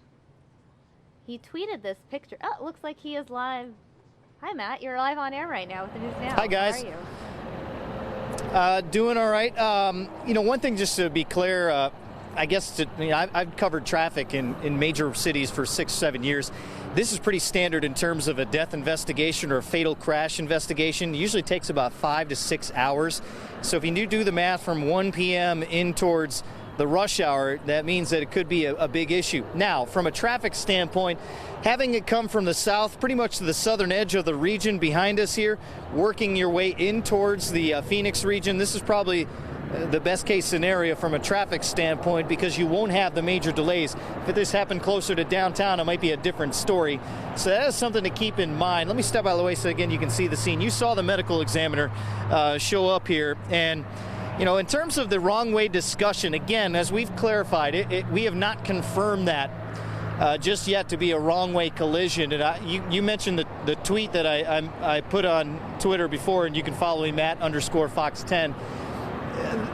These crashes, a lot of wrong way crashes, and I did this story a couple of weeks ago in terms of what do you do about it, and there isn't a whole lot you can do about it in terms of especially the situations where you have them at night in the overnight hours. And a study was done by ADOT that said basically that most crashes that they have that are fatal, 5% involve impairment.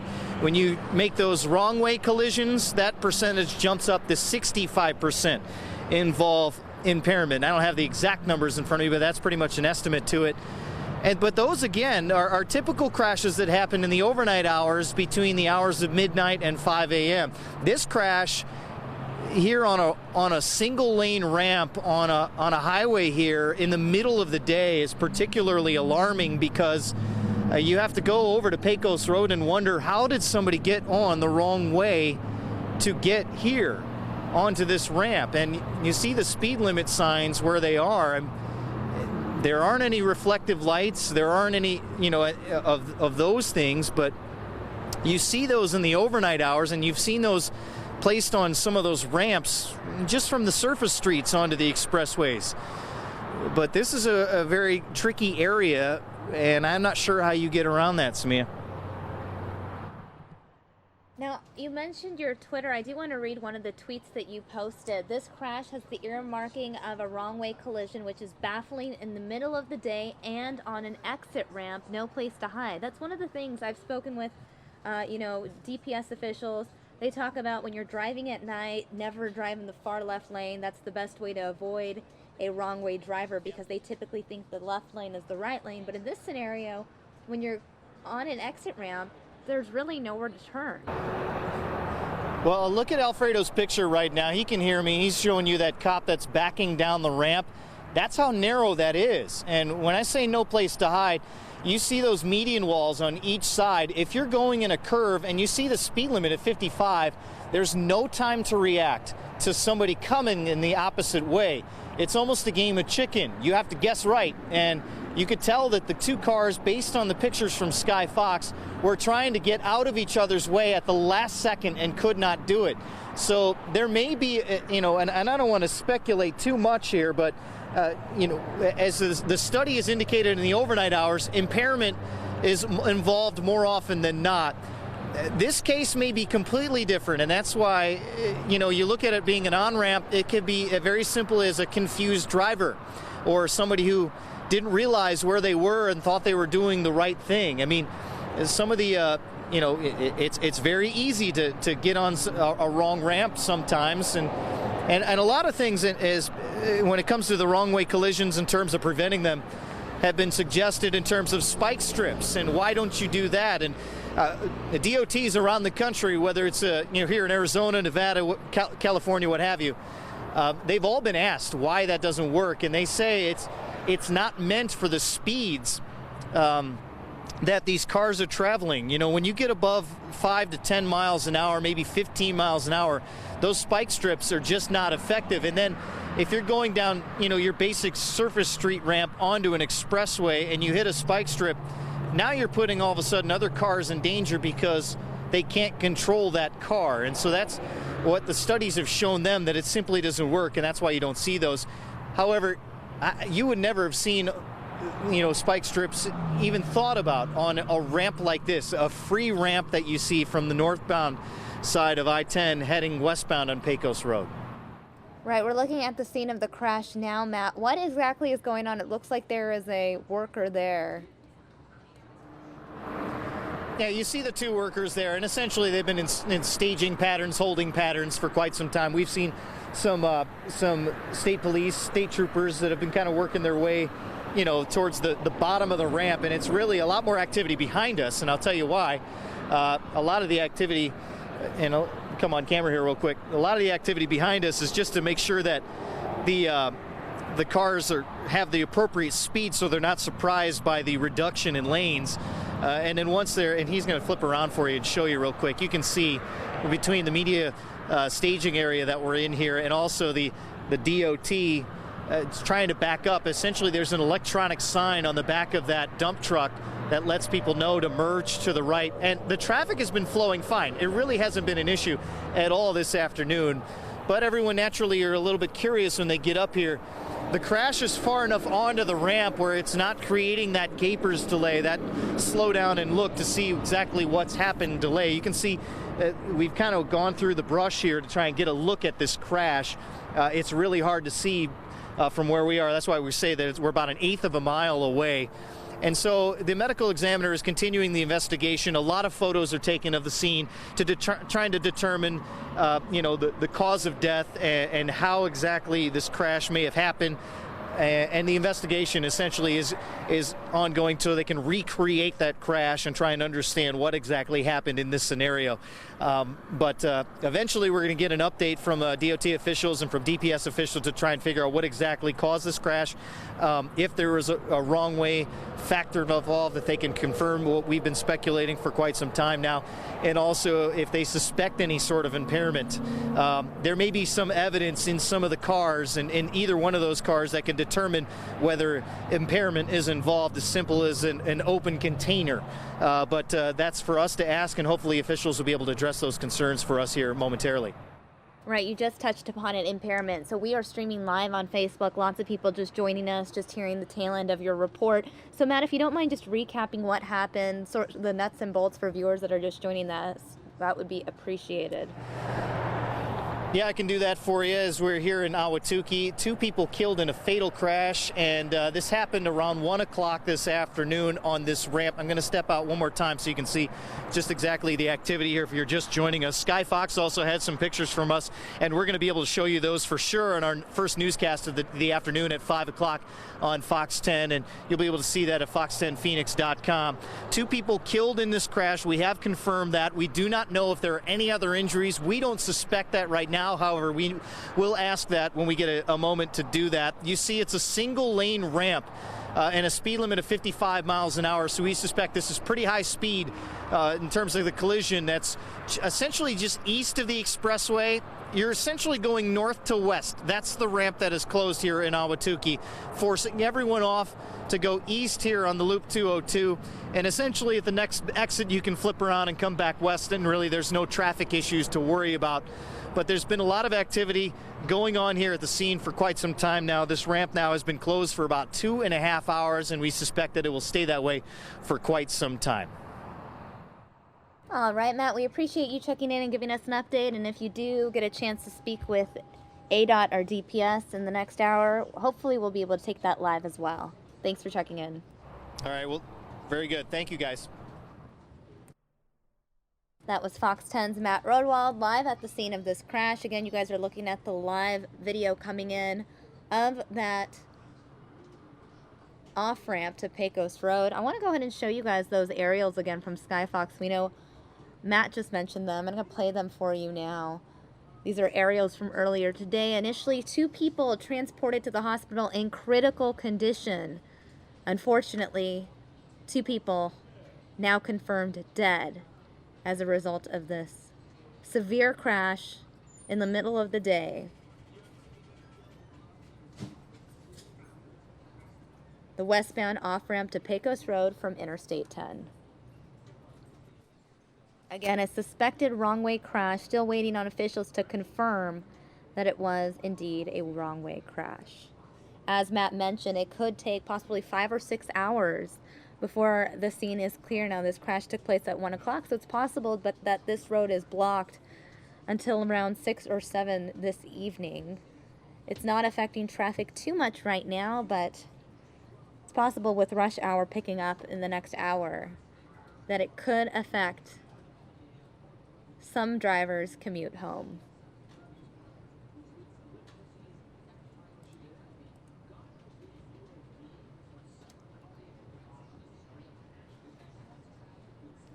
We're going to take you back now to the live scene of the crash, the off-ramp itself. I want to go ahead and show you guys this image that Matt tweeted as well earlier today of the ramp closure on the westbound I-10 and the westbound Pecos Road in Ahwatukee. That is the area that is closed. You can see that screen grab. In fact, let's go through some of Matt's tweets. Matt has been on the scene. He's been tweeting throughout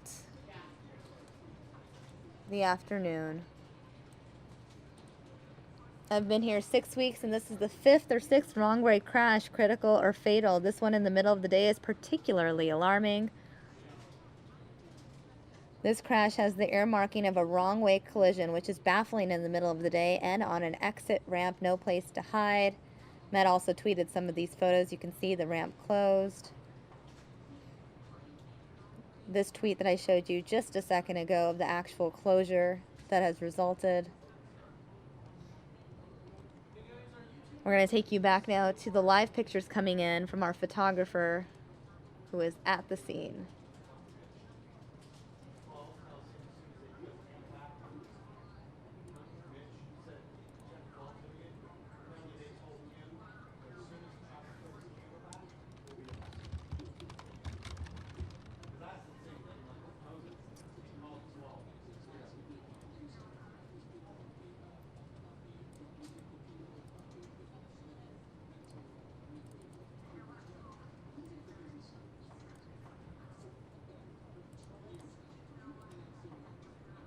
I want to go ahead and show you guys these aerials once again. Now, I know some of the viewers very concerned because you did see a person being pulled from the pink truck. Some viewers concerned about the sensitivity of that. I do want to let you know that we've spoken with the Department of Public Safety. DPS is giving us an update now. The green truck, the green SUV, was traveling the wrong way. The people that were killed were in the green SUV. The people in the green SUV were killed and are not shown in this video. You do see a victim being pulled from the pink truck. That victim was taken to a hospital. Now, this is according to the Department of Public Safety. The people in the truck were being transported to a hospital. So, according to DPS, the people that were killed were inside the green SUV. The people in the pink pickup truck were transported to the hospital. And the people in the green SUV are the ones that were driving the wrong way, according to DPS.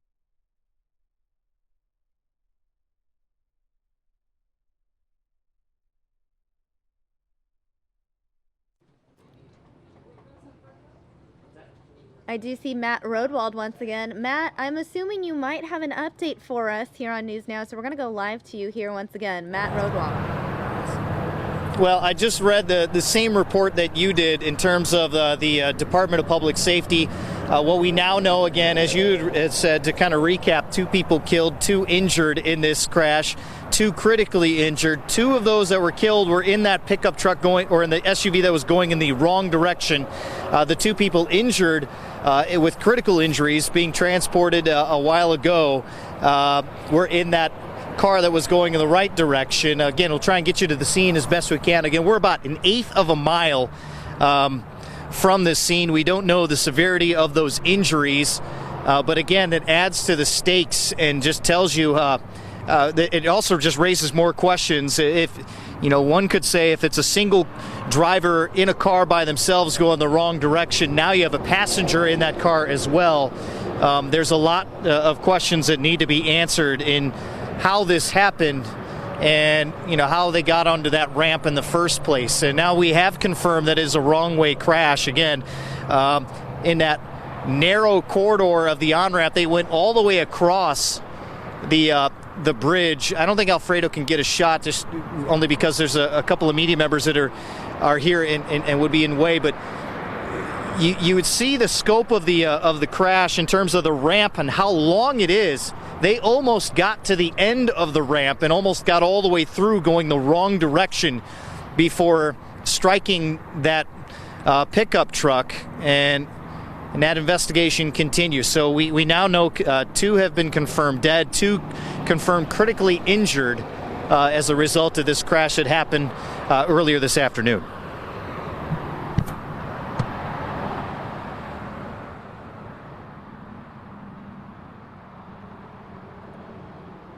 And Matt, for viewers just joining us, just to recap some of the information, this crash happened at 1 o'clock. The area is closed, and it could be closed for a few more hours, correct?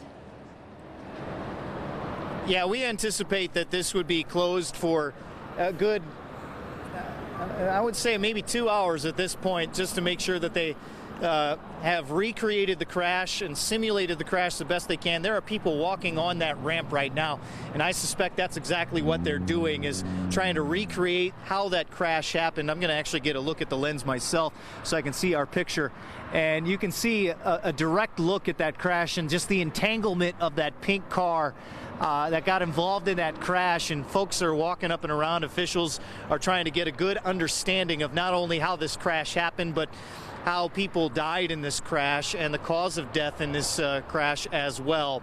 Again, cars that are up on that ramp have been, and officials have been backing their way down because there's simply nowhere to turn around. And that shows you how narrow of a corridor that is. You can walk from one lane to the other, or one side of the lane to the other, in maybe 6 steps. So that gives you an idea of how narrow this area is that they're working in. And from a traffic standpoint, from a major traffic standpoint, it really isn't too much of a factor for the commute. And I don't suspect it will be a major factor for the commute, other than maybe tightening things up on this ramp. But that could change again as we go within the next hour or so. All right, Matt. Well, we appreciate you giving us a live update. I'm going to take our viewers now to some live Skyfox aerials. Looks like Skyfox has just gotten to the scene. Matt, Please check in again if you get any additional information. You guys are looking at Skyfox aerials now of a scene where the road is blocked off because of this devastating crash. 2 people killed, 2 people critically injured. These are live aerials coming in courtesy of Skyfox.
Again, investigators at the scene of that crash could be there for a couple more hours. Looks like Skyfox has panned out to give you a wide view of the scene where this crash took place. The westbound off-ramp to Pecos Road from Interstate 10.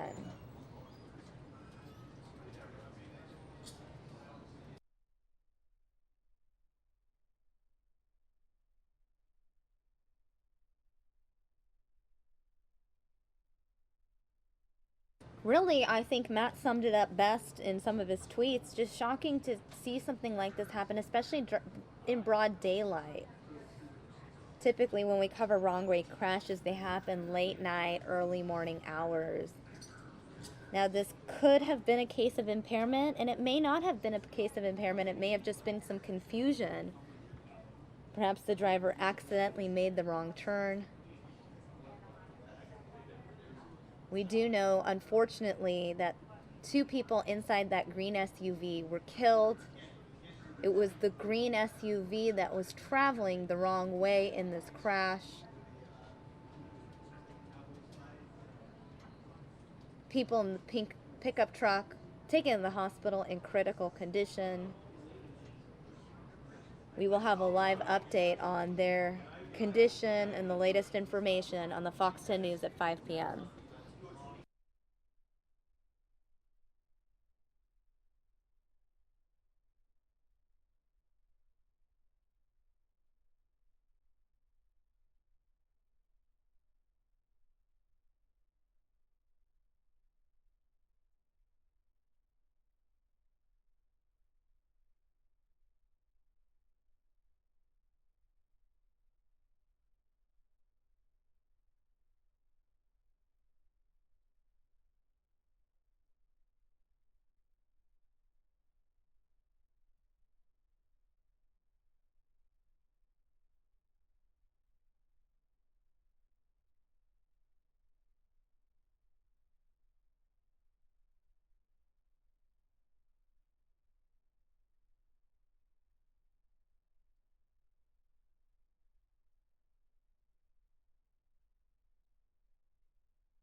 Our ADOT camera also giving us a view of this crash. You can see the number of police units on scene.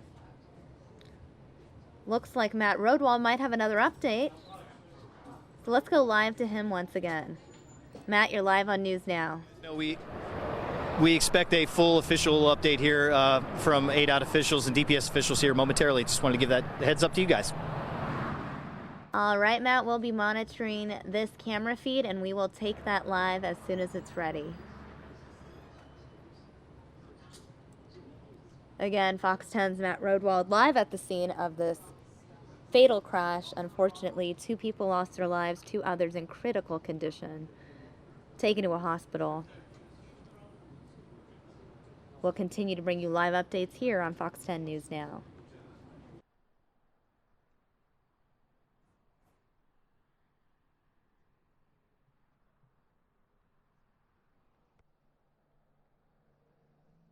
And for those of you who missed our aerials from earlier, I'm going to go ahead and show you guys these Skyfox aerials from earlier, the scene of the crash.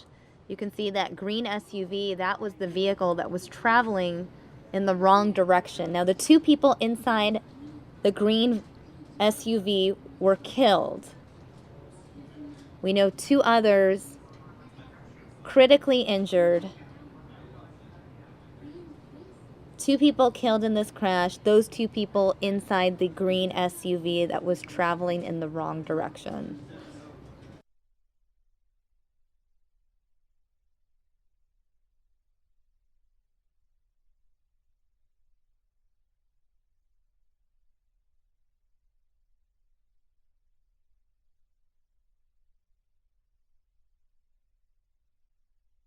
And looks like we're going to get an update from officials in just a second, so we're going to take you live there now. Looks like they're just miking up. You can see that we will be getting an update from the Department of Public Safety in just a second. As soon as they get that mic on, we'll take you there live. All right, let's go listen in.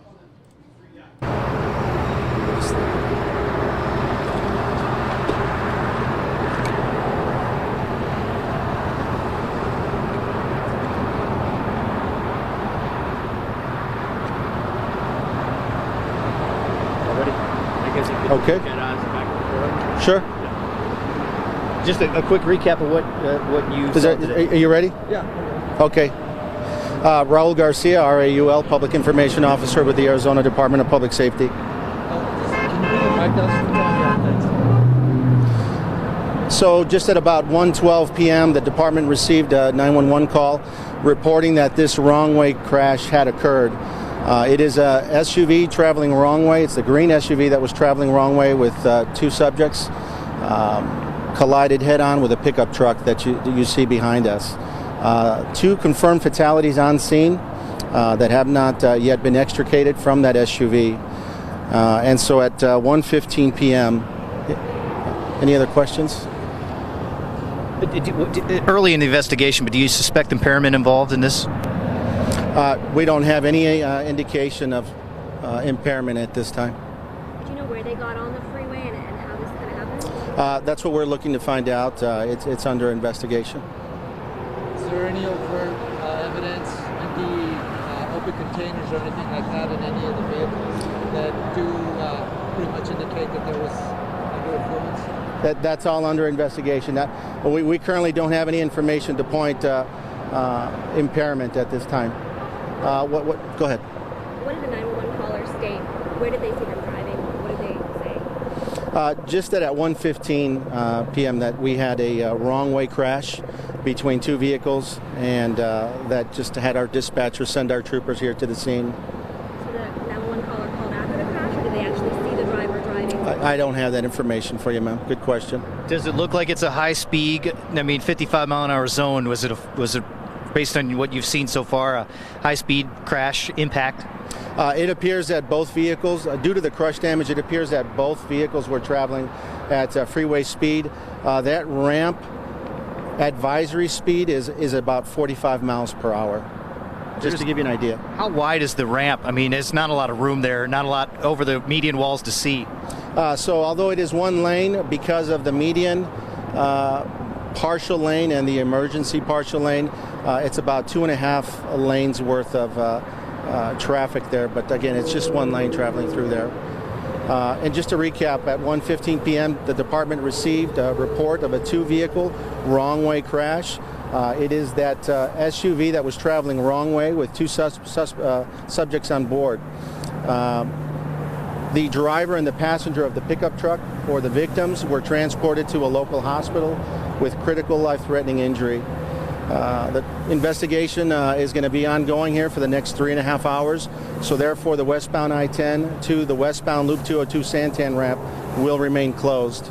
Do you have an age idea of the victims and the deceased? The investigation does, but we're not prepared to release that at this time. Obviously, with the overhead cameras and you here on scene, we're asking you to be mindful, cognizant of the families that may have not been notified yet.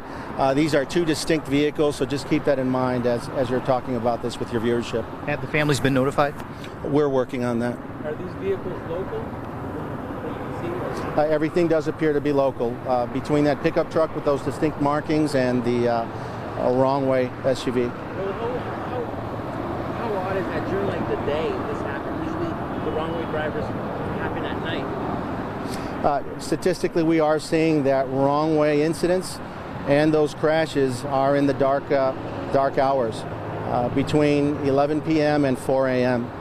So although this has happened before during daylight hours, it does not happen as often it does for the dark hours. Just to clarify, the wrong-way driver was on I-10 getting on 202. Is that correct? The wrong-way SUV was traveling wrong-way eastbound within the transition ramp of the Loop Santan 202 and the westbound I-10.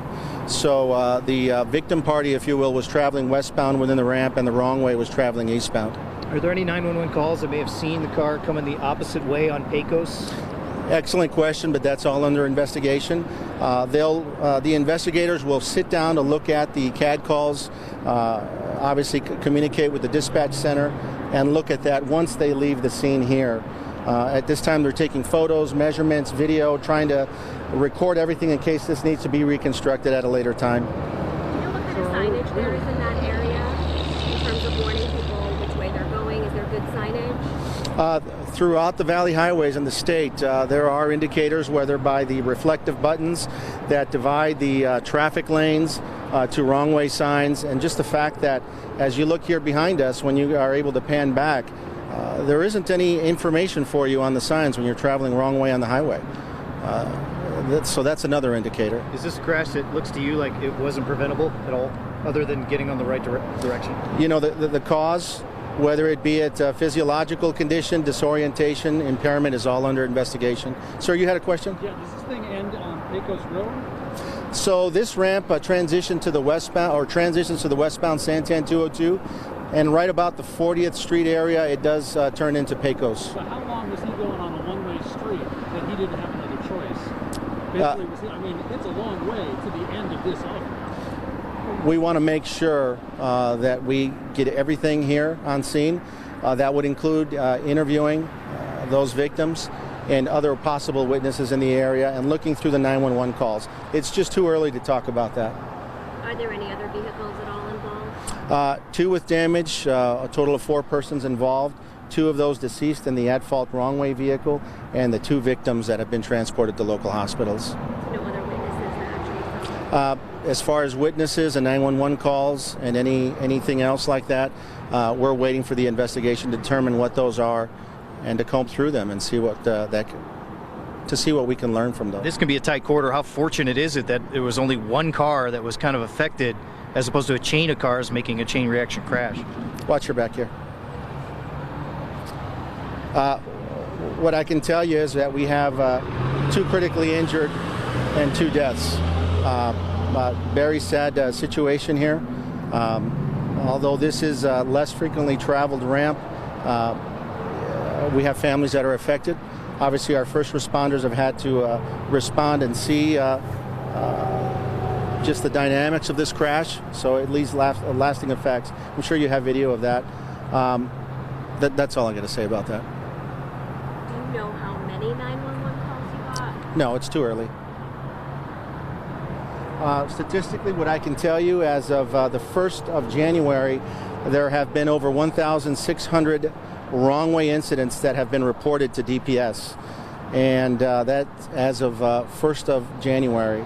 Of those, 27 have resulted in serious injury or death, and over 100 drivers involved in those incidents were arrested with suspicion of impairment. So a very small percentage of that 1,600 has resulted in a crash. In many instances, these people reorient themselves or get to where they were going and exit the highway. So those are some statistics for you as of Monday. How does that compare to other years? I'm sorry? How does that compare to other years? I don't have that information for you, but we've provided that to you before, I believe, and that's a quick email. Okay, thank you, sir. 1,600 wrong-way crashes.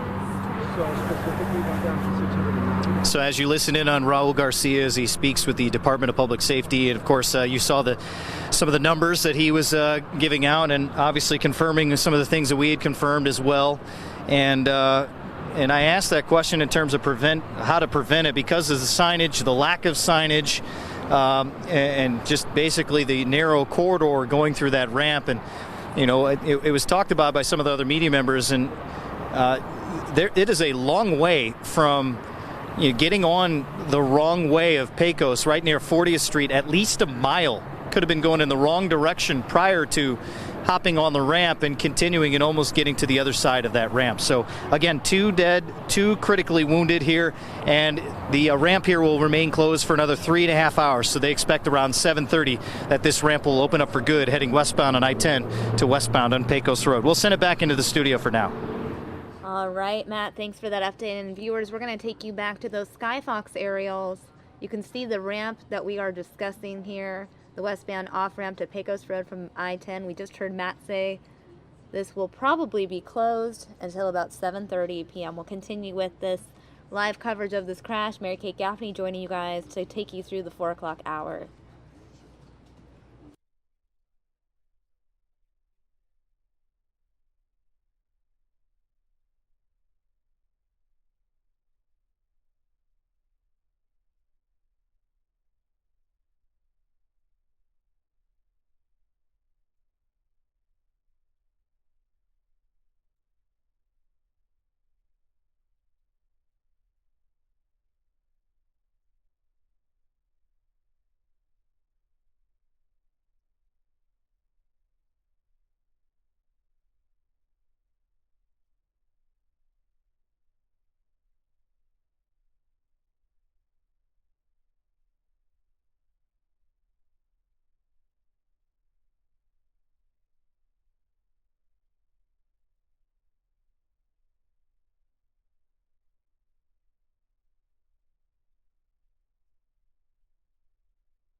Again, if you're just joining us here on the Fox News Now stream, this is live out of Arizona right now, where 2 people were killed in a crash. A green SUV that was driving the wrong way hit another car on the road here. This is 2 people have died. They're calling this a wrong way crash today. Those are police vehicles there, still on scene of the area. We did have a press conference just moments ago. If you missed it, we're going to put that in the upper right-hand corner so you guys can hear the latest information.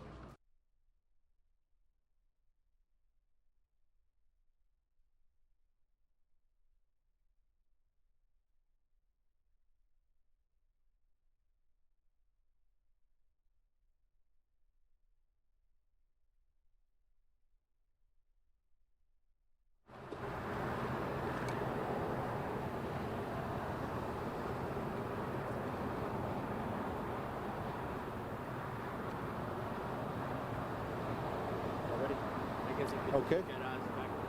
Sure. Just a quick recap of what you saw today. Are you ready? Yeah. Okay.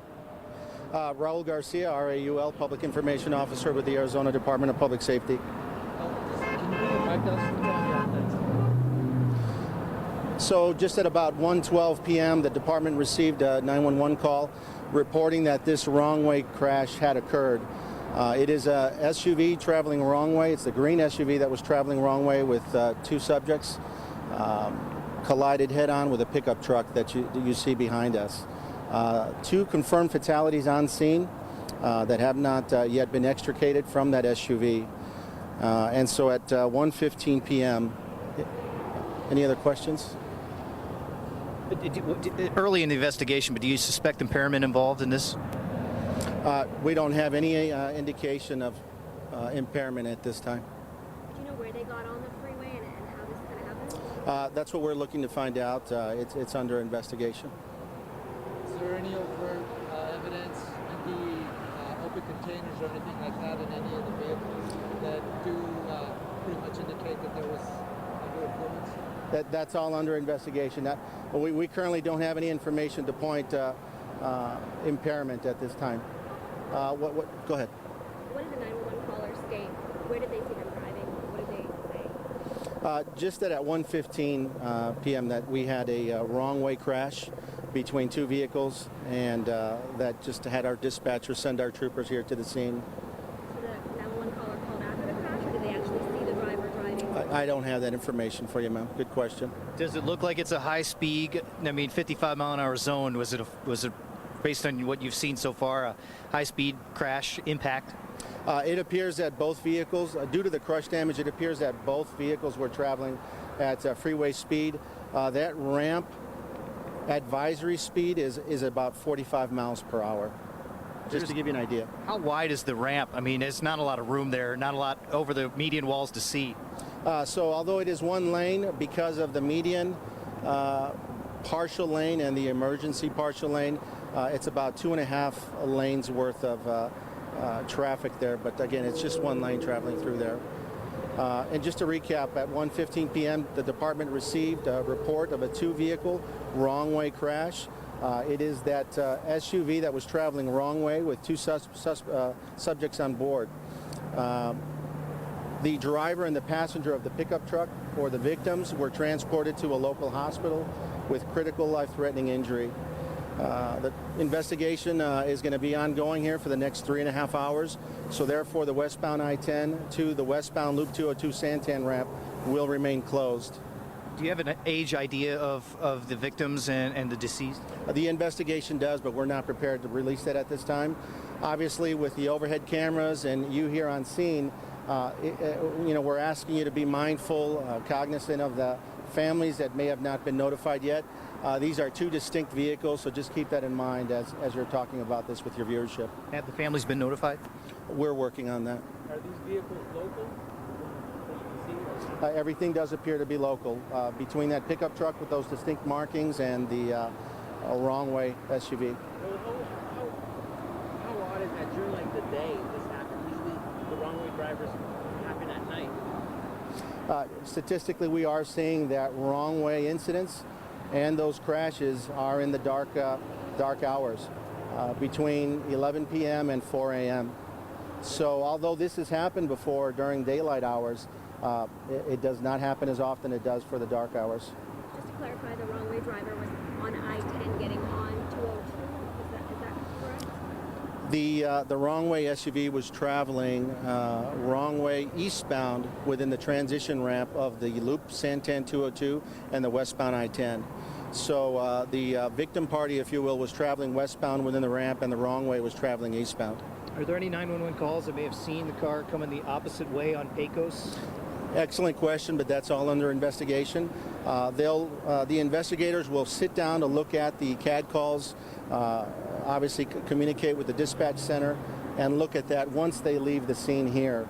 At this time, they're taking photos, measurements, video, trying to record everything in case this needs to be reconstructed at a later time. Do you know what kind of signage there is in that area in terms of warning people which way they're going? Is there good signage? Throughout the valley highways in the state, there are indicators, whether by the reflective buttons that divide the traffic lanes to wrong way signs, and just the fact that as you look here behind us, when you are able to pan back, there isn't any information for you on the signs when you're traveling wrong way on the highway. So that's another indicator. Is this a crash that looks to you like it wasn't preventable at all, other than getting on the right direction? You know, the cause, whether it be a physiological condition, disorientation, impairment, is all under investigation. Sir, you had a question? Yeah, does this thing end on Pecos Road? So this ramp transitions to the westbound Santan 202, and right about the 40th Street area, it does turn into Pecos. So how long was he going on a one-way street that he didn't have another choice? Basically, it's a long way to the end of this arc. We want to make sure that we get everything here on scene.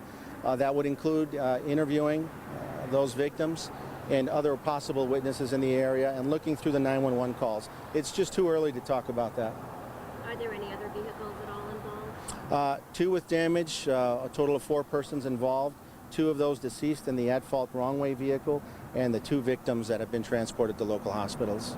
No other witnesses that actually As far as witnesses and 911 calls and anything else like that, we're waiting for the investigation to determine what those are and to comb through them and see what to see what we can learn from those. This can be a tight quarter. How fortunate is it that there was only one car that was kind of affected, as opposed to a chain of cars making a chain reaction crash?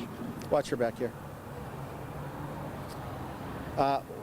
What I can tell you is that we have 2 critically injured and 2 deaths. Very sad situation here. Although this is a less frequently traveled ramp, we have families that are affected. Obviously, our first responders have had to respond and see just the dynamics of this crash, so it leaves lasting effects. I'm sure you have video of that. That's all I'm going to say about that. Do you know how many 911 calls you got? No, it's too early.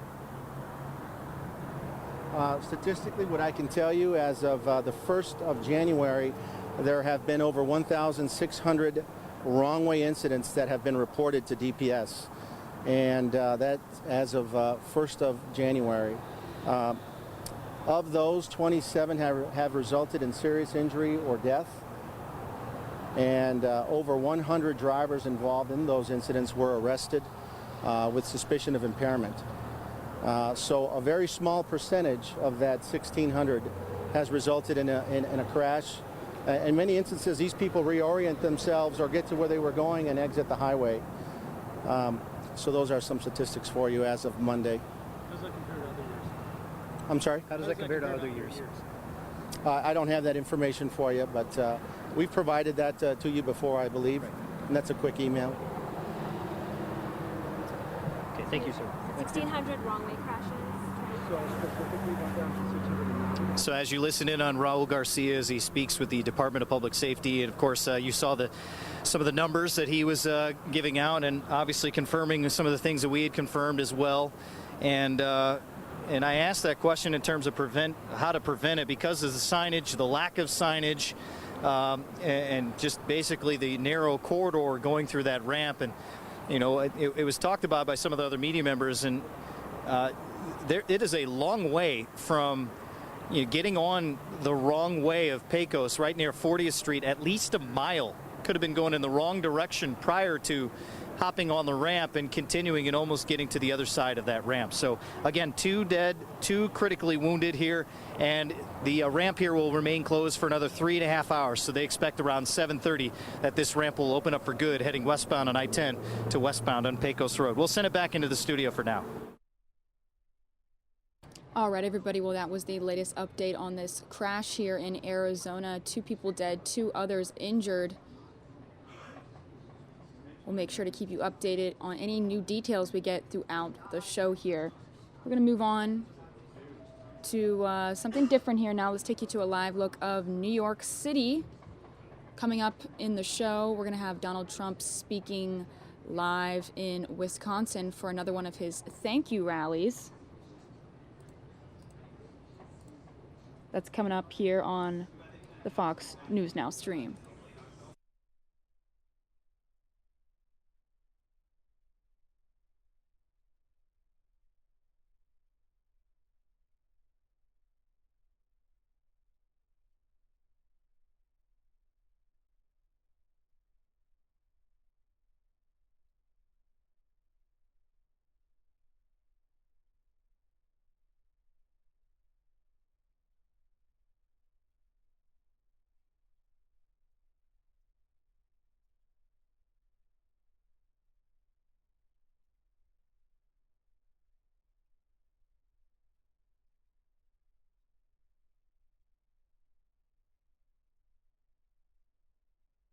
We're going to go ahead and play for you Donald Trump's first thank you rally, part of his Thank You Tour 2016. The first one he held, out of many more to come, was in Cincinnati, Ohio. He's going to all the states that voted for him and the states that he turned red during the 2016 election, just to simply thank them and tell them what he has planned for the future. So let's take you to that first thank you rally that he held in Cincinnati. And coming up later in the show, we're going to have him live in Wisconsin for a thank you rally.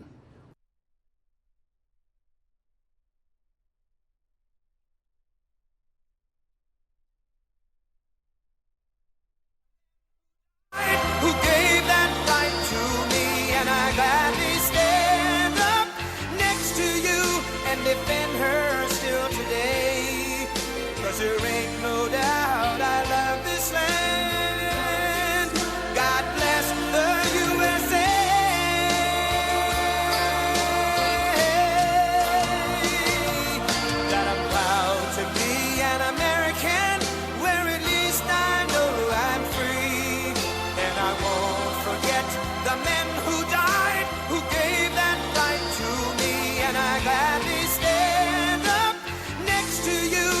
Defend her still today. Thank you, thank you. Thank you, everybody. Wow. Thank you. So, I didn't know this. I love you too. Look at this place.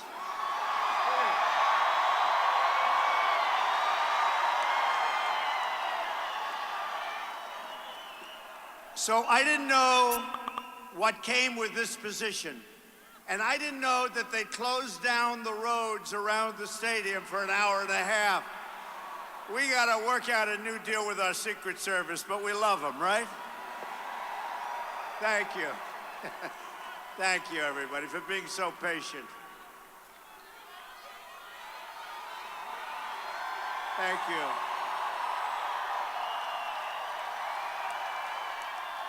Oh, you're going to be happy. We're all going to be happy. I'm here today for one main reason, to say thank you to Ohio. Thank you. We won the state by almost 10 points, which they say is totally unheard of. In fact, I don't know if you know, but at the beginning, they say you have to win Ohio. You must win Ohio, right? You heard it. Over and over and over. And we started off sort of even, and then we were 1 up and 2 up. we didn't have much help at the top levels. You know that, right?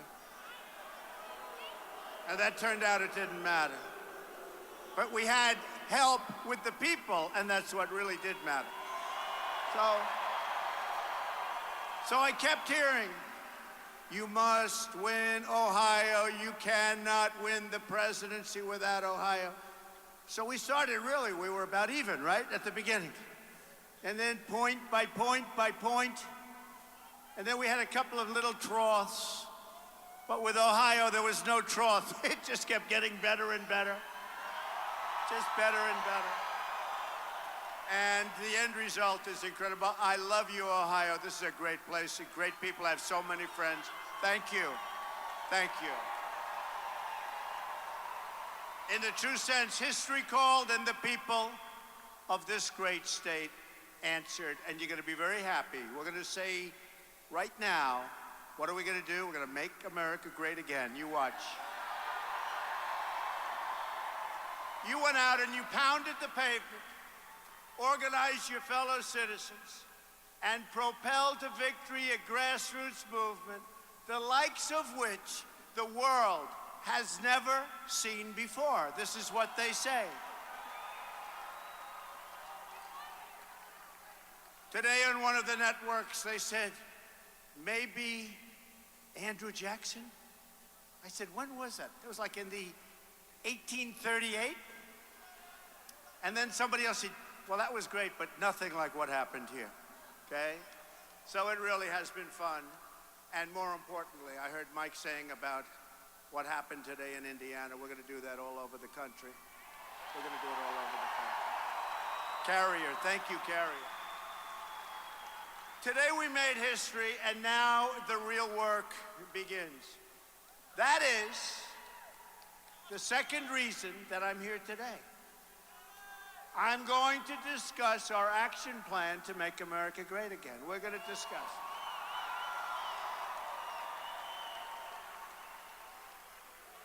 Although we did have a lot of fun fighting Hillary, didn't we? Okay.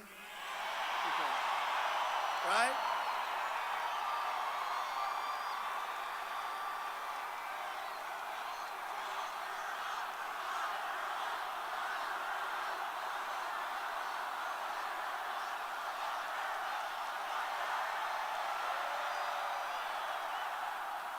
And by the way, the people are continuing to pour in, so let them come in. We could wait a half hour, an hour, but I don't think we're going to do that, right? Let them pour in. Let's blame them for being late, right? But as I said, just now I was in Indianapolis to announce that we're saving the jobs at the Carrier plant from going to Mexico, 1,100 jobs. And I'm asking all companies to keep their jobs in America, and we will work to make America a better environment for workers and businesses. And we will crack down on all foreign trade abuses that undermine your ability and your company's ability to compete. Those days are over when those companies are going to leave. We have so many problems to fix in our country, but I know that if we set aside our differences, and we do have differences, we're a very divided nation, but we're not going to be divided for long. I've always brought people together. I know you find that hard to believe, although this group probably doesn't find it hard to believe. But we are going to bring our country together, all of our country. We're going to find common ground, and we will get the job done properly. We'll get it done properly. And so importantly, America will start winning again, big league. We're going to win again. But to succeed, we must enlist the effort of all Americans. For too long, Washington has tried to put us in boxes. They separate us by race, by age, by income, by geography, by place of birth. We spend too much time focusing on what divides us. Now is the time to embrace the one thing that truly unites us. You know what that is? America, America. It's America.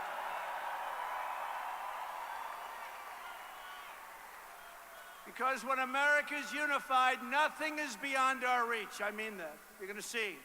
You're going to see.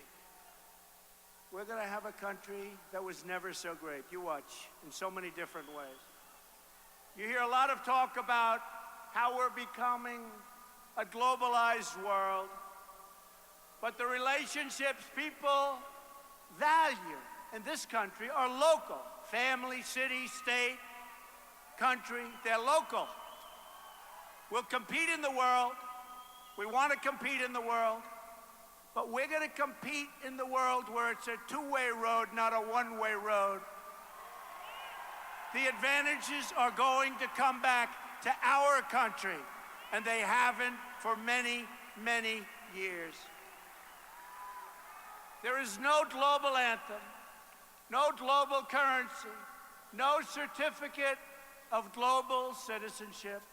We pledge allegiance to one flag, and that flag is the American flag.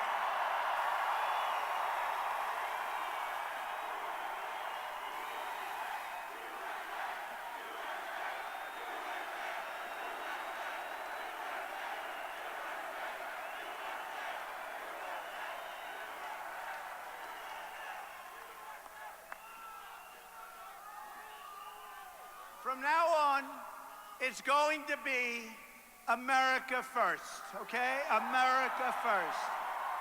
We're going to put ourselves first. We seek peace and harmony with the nations of the world, but that means recognizing the right of every country, including our own, to look after its citizens. We would put other countries first. We had people running our country that truly didn't know what the hell they were doing, okay? Didn't know what they were doing. We're going to defend the American worker. Look what's happened right here. They forgot about the American worker. They forgot that it was the American worker who truly built our country. We are not going to forget, believe me. One of the reasons we're so divided today is because our government has failed to protect the interests of the American workers and their families, making it too easy for us to see ourselves as distinct groups and not unified as a whole. We're not unified. We're going to be. Washington's politicians have spent so long appealing to competing interests, they've forgotten how to appeal to the national interest, combining the skills and talents of our people in a common cause. And we have unbelievable talent. But that is all about to change. Our goal is to strengthen the bonds of trust between citizens, to restore our sense of membership in a shared national community. Global is wonderful, but right now we want to focus on our national community. Never again will anyone's interests come before the interests of the American people. It's not going to happen again.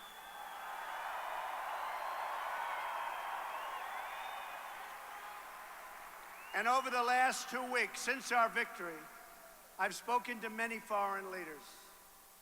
And I will tell you, they have such respect for us. They all tell me how this was amazing. They all tell me how they sat in their magnificent rooms in different countries throughout the world. These are the leaders, the prime ministers, the presidents, all of them. How they sat in their magnificent rooms watching in wonderment and hearing how people came to vote that didn't vote in 20 years. People came to vote that haven't voted before. And they had Trump shirts on, and they had Make America Great hats on, and they had buttons pouring off. And they thought it was amazing. And honestly, one of them told me, I truly respect the United States again because of what happened.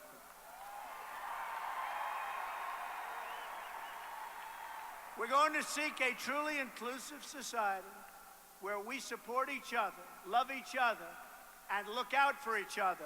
And that means that people coming into our country have to be people that have the potential to love us, not to hate us.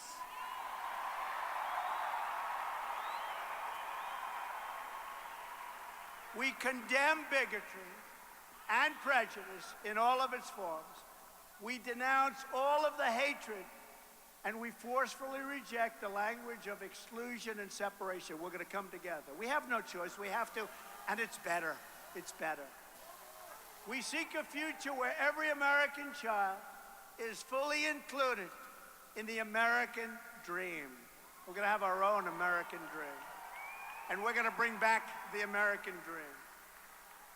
The problems that plague our inner cities or that afflict poor rural communities, and we do have those rural communities, some of them are poor. We're going to help those people. We're going to rebuild those communities. They're not permanent features of American life. They can be fixed, and together we're going to fix them. We are going to fix them. We've spent, as of this week, according to the latest count, we've spent $6 trillion in the Middle East. And the Middle East today is far worse than it's ever been. You will see changes very quickly. A shrinking you will see it. A shrinking workforce and flat wages are not the new normal. And we're not even talking about flat. We're talking about wages where some of you in this audience, hardworking, incredible Americans, were making more money 20 years ago than you're making today. And today, you're older and you're working harder. And in many cases, you have 2 jobs. Some of that's because of Obamacare. And by the way, we are repealing and replacing Obamacare. We can reverse the stagnation and usher in a period of true opportunity and growth. Endless gridlock is not a way of life any longer. We don't have to accept that. Government can be responsive, and we can become proud again of how Washington works. And I've spoken to Democrats, and I said to them, look, we can't go on with this gridlock. It's gone on for so many years. It's gone on for so many years. They can't get together. We're going to get together. And I believe they want to get together. You know why? Because it's time. And the people are angry. They're angry. And they're going to get together. We're going to make joint decisions. We are, and the nice part, our victory was so great. We have the House, we have the Senate, and we have the presidency.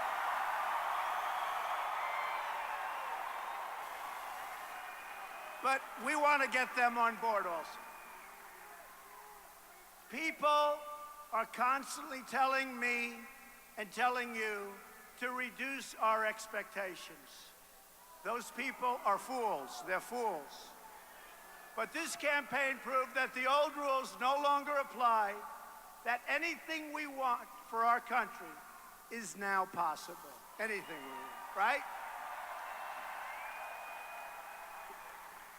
Now is not the time to downsize our dreams, but to set our sights higher than ever before for our country.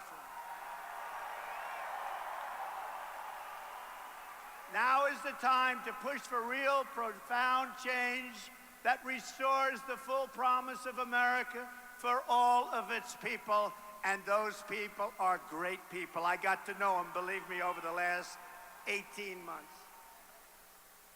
And what we've created is a movement, and it's a beautiful thing. You take a look here, the roads are all gridlocked, all locked down, all secured up, and people pour in. It's an amazing thing.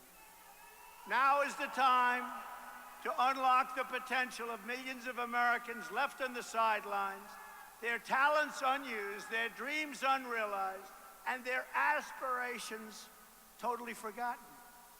And these are people of great talent. This is the moment. This is our chance. This is our window for action. This is the hour when the great deeds can be done and our highest hopes can come true. We're going to do it, folks. We're going to do it. We're going to do it.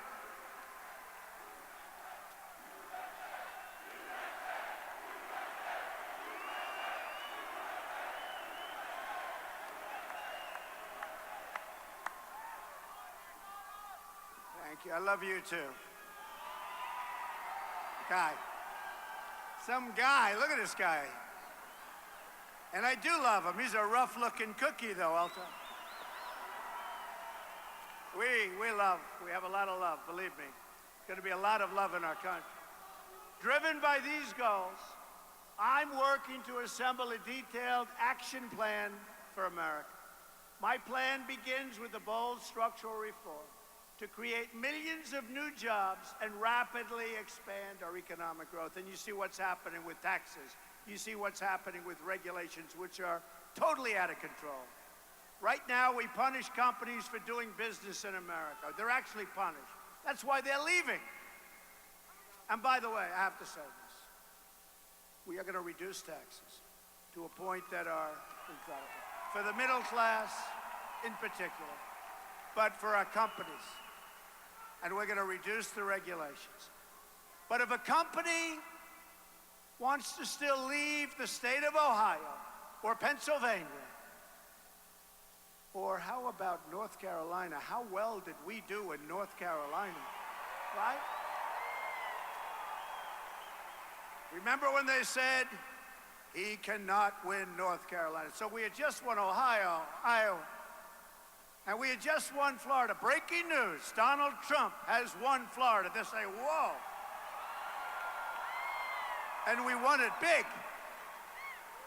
But then the people back there, the extremely dishonest press, said, right?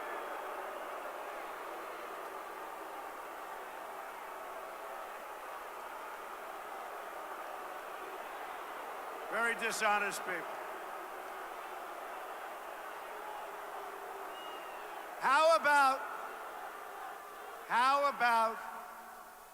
How dishonest. How about when a major anchor who hosted a debate started crying when she realized that we won? How about that?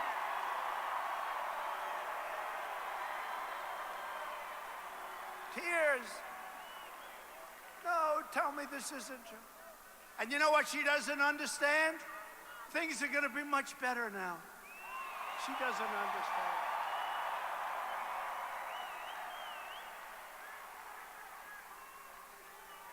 I mean, think of it.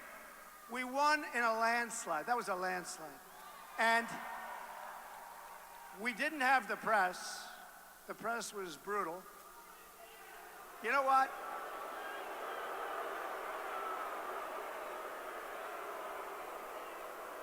Hey, in the great state of Ohio, we didn't have the upper echelon of politician either, did we? But I will say this. I will say this. And it was very nice. Your governor, John Kasich, called me after the election and was very nice. He said, congratulations, that was amazing. He couldn't believe how much we won Ohio by, or the election by. Remember, you cannot get to 270, the dishonest press. There is no road. Folks, how many times did we hear this? There is no path to 270. There is no. There is no path.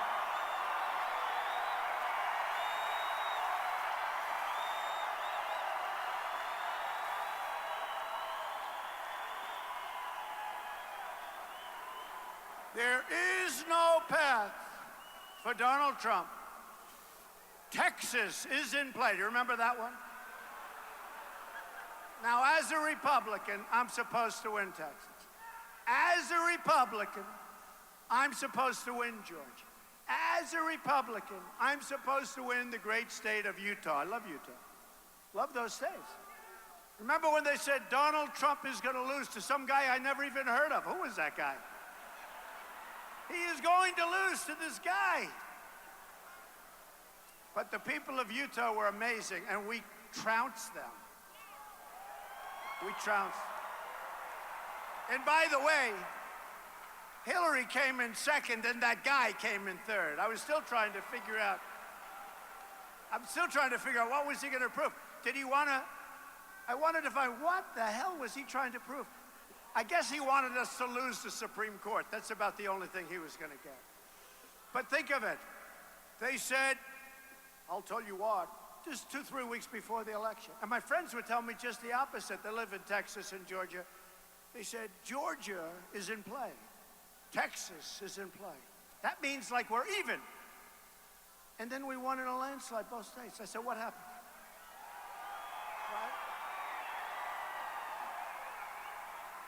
Right? They go, for weeks, Texas is in play.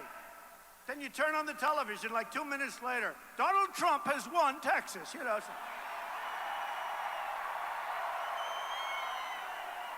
These are very, very dishonest people. Okay.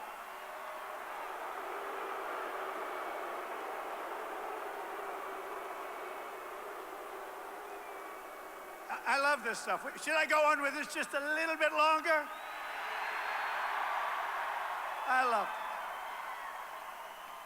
How about it's like 12 o'clock in the evening, and Pennsylvania, I'm leading by a lot. And we couldn't get off 98%. They didn't want to call it. We're leading by so much that it's impossible. If I lost every other vote, and they refused to call. Then at 3 o'clock, I'll never forget, I watched a particular person, and we won Wisconsin, and we won Michigan, and we won Pennsylvania, right? And that person is doing the map. And that person was saying for months that there's no way that Donald Trump can break the blue wall, right? We didn't break it, we shattered that sucker. We shattered it. We shattered it. Man, that poor wall is busted up. So, I'll never forget it, though, because it felt so good. You know, more so because they kept saying there's no path and all this nonsense. So, and I go out and I see the people like this, and I'd say, how are we going to lose? I mean, how are we going to lose? But what happened? So they'd say, we win Wisconsin. Donald Trump, 38 years or so. Donald Trump has won Michigan. And then they're looking at the map, they're saying, oh, wow.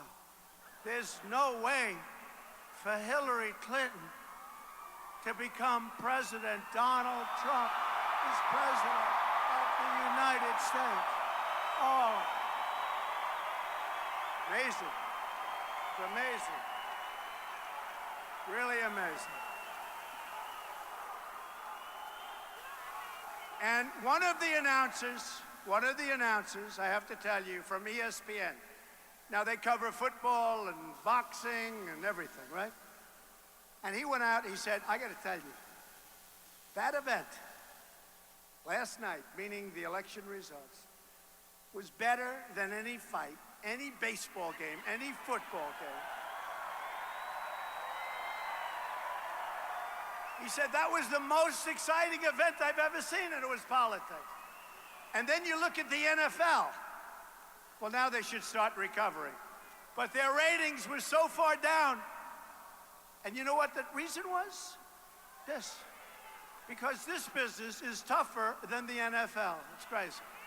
The people liked it. Their ratings were down 20 or 21%. And it was because of us. So we had a lot of fun. The bottom line is we won. We won. We won big.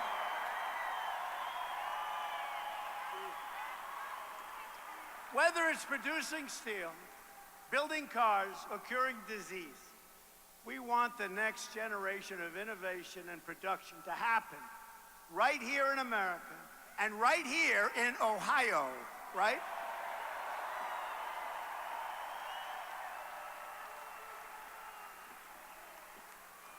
First on taxes. We're going to massively lower taxes and make America the best place in the world to hire, to invest, to grow, to create, and to expand. We're going to do that. On regulation, we're going to eliminate every single wasteful regulation that undermines the ability of our workers and our companies to compete with companies from foreign lands. We're going to do that. We have the greatest competitors on earth. And by the way, I've put on some of the greatest business people in the world. One of the networks said, why, he put on a billionaire at Commerce. Well, that's because this guy knows how to make money, folks.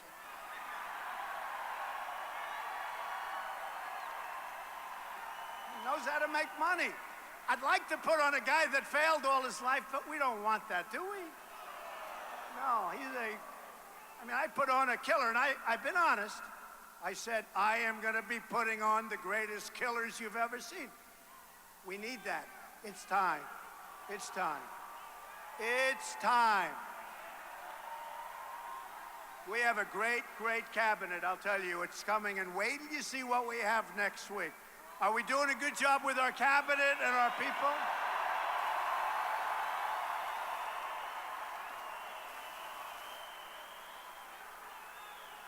And I don't want to tell you this because I want to save the suspense for next week. So I will not tell you. I refuse to tell, and don't let it outside of this room. Do you promise? Raise your hand. Promise. So I will not tell you that one of our great, great generals, don't let it outside, right? And of course, the press is very honest. They'll never let this go. Even though it's all live, they got about 7 stations live. We are going to appoint Mad Dog Mattis as our Secretary of Defense.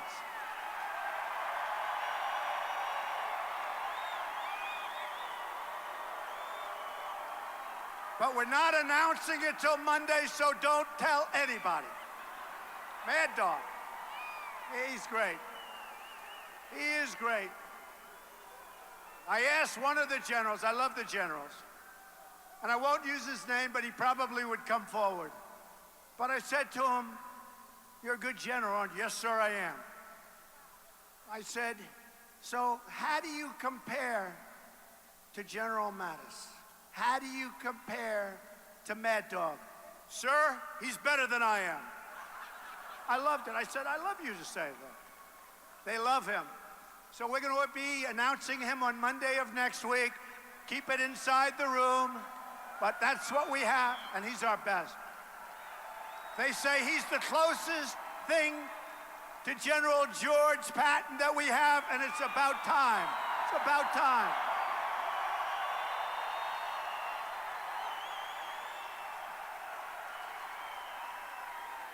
Okay, so I gave up a little secret.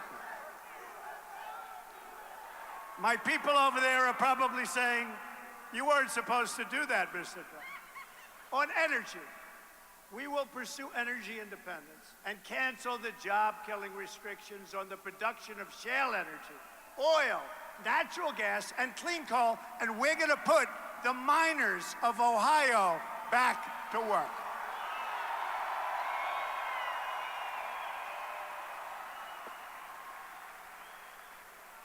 On infrastructure, we will build new roads, tunnels, bridges, railways, airports, schools, and hospitals, including major projects in the inner cities. There's such potential in the inner cities.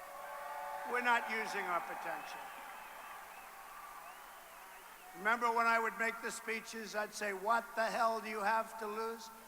The African American. All right, everybody, we're going to take you to the live Donald Trump thank you rally in Wisconsin right now. We've got some early speakers. Let's see what they have to say. One of the 10 electors for Wisconsin, and I am proudly going to go to Madison and vote for Donald J. Trump for the next president.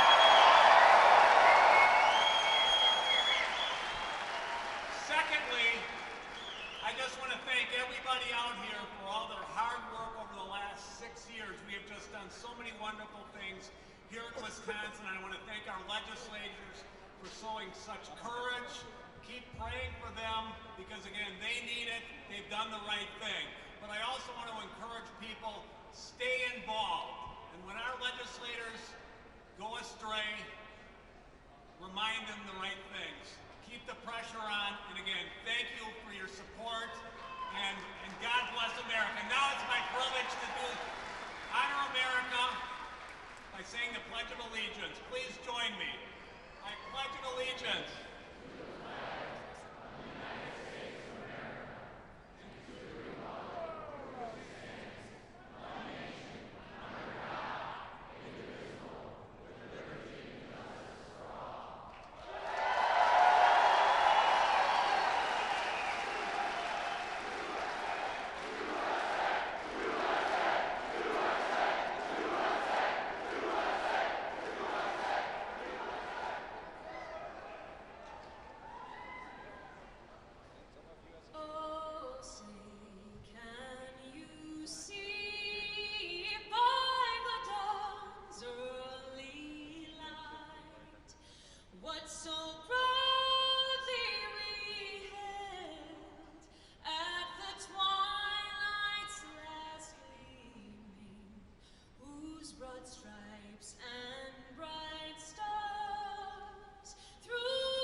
Ladies and gentlemen, please welcome Milwaukee County Sheriff and now America's Sheriff, David Clark.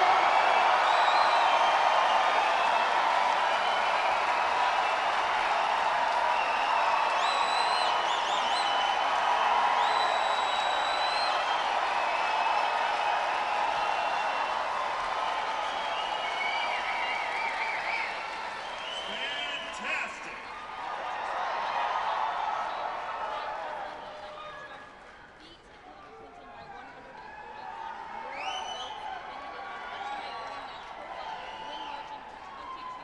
Let me start the way I always have during this campaign by giving honor to our law enforcement officers all across America. Blue Lives Matter in America!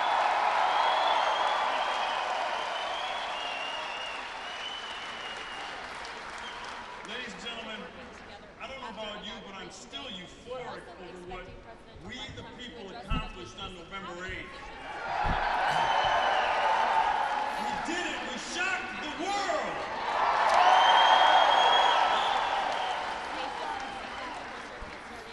You know, I said during the campaign that then candidate for President Donald Trump and now President-elect Donald Trump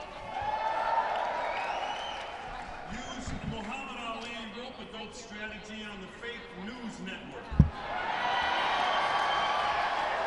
Now you know who the fake news network is, right? The New York Times. Yes, ma'am, I'm here.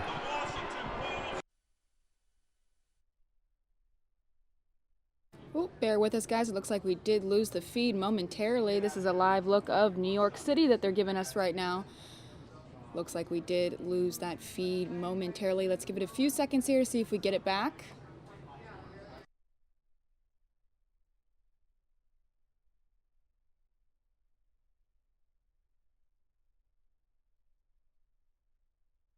That looked like it was a news anchor getting ready to go live there in Wisconsin. Hopefully we'll be able to see what he has to say. Again, this is Donald Trump's thank you rally at the Wisconsin State Fairgrounds in West Allis, Wisconsin. This is a live event.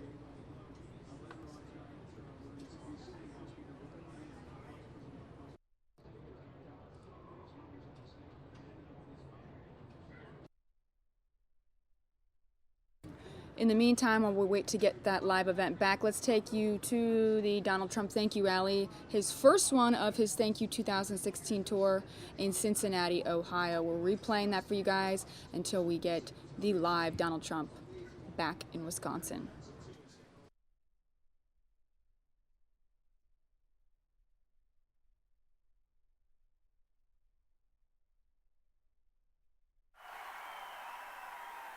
Okay. So I gave up a little secret. My people over there are probably saying, you weren't supposed to do that, Mr. Trump. On energy, we will pursue energy independence and cancel the job-killing restrictions on the production of shale energy, oil, natural gas, and clean coal, and we're going to put the miners of Ohio back to work.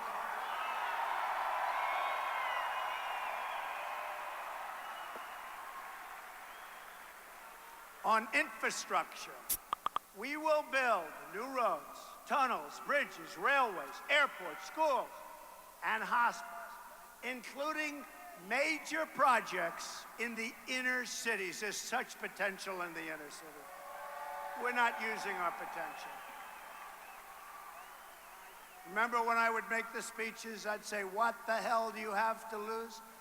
The African-American community was so great to me in this election. They were so great to me. Amazing. I couldn't believe it. I started off at a low number, and every week, boom, boom, boom. And I got it up to a number that's higher than all of the Republican candidates for years. And it was great. The Hispanic community, I did great with the Hispanic community, great, higher than people that were supposed to have done well. I felt it. And is this really a big surprise? We did great with women. Can you believe it? Great with women.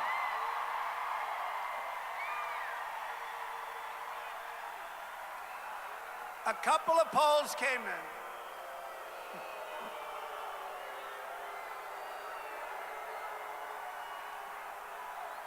A couple of polls came in the early states, and they said, we don't believe it. He's doing well with women. But every time I went out, I saw those beautiful pink signs, right? Women for Trump, and I knew we were going to do well. So we did great with women. We did great with everybody. We will deepen our harbors and new lanes of commerce across the nation. We have harbors that ships can't even go into. We will have two simple rules when it comes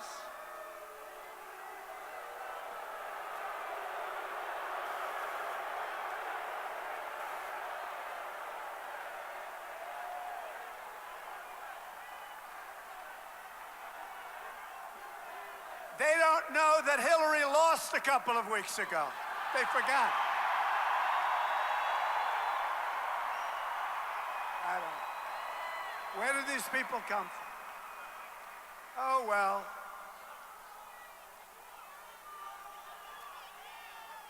They're taking her back home to mom. No, it's true. It's true. They don't realize. They don't know. You know, a lot of the people that protested, we said, did you vote? No, I didn't vote. They don't vote. They never vote. And do you agree with my stance that if people burn the American flag, there should be consequence, right? Think so.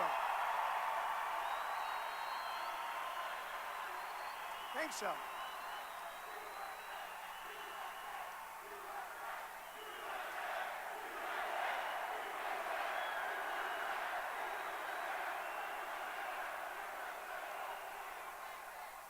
We will have two simple rules when it comes to this massive rebuilding effort.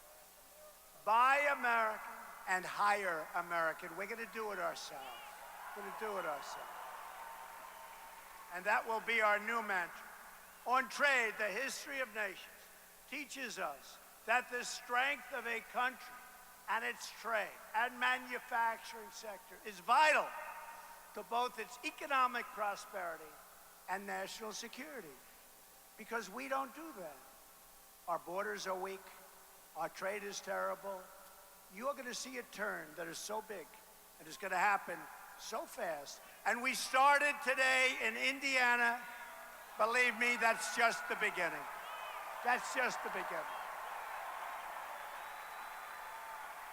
Our trade deficit now is nearly $800 billion a year.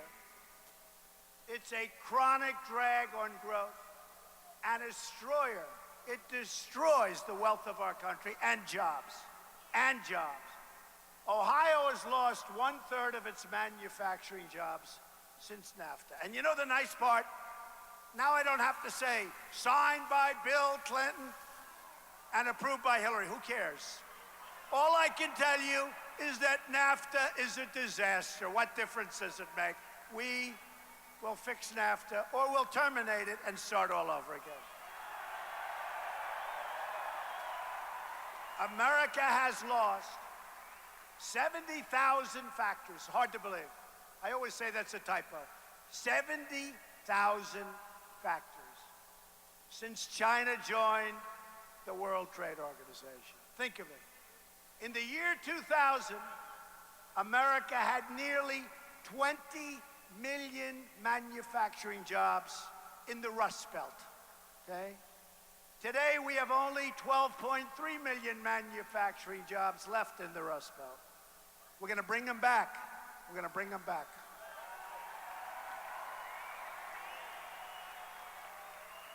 We're going to bring them back. The Rust Belt has been hammered. And one of the reasons I won. It's one of the reasons I won. Ohio, as an example, is down from 1.2 million manufacturing jobs in the year 2000 to only 690,000 jobs today. Not going to happen anymore, folks. Or take Michigan. They're down from 900,000 manufacturing jobs in the year 2000 to only 600,000 manufacturing jobs today.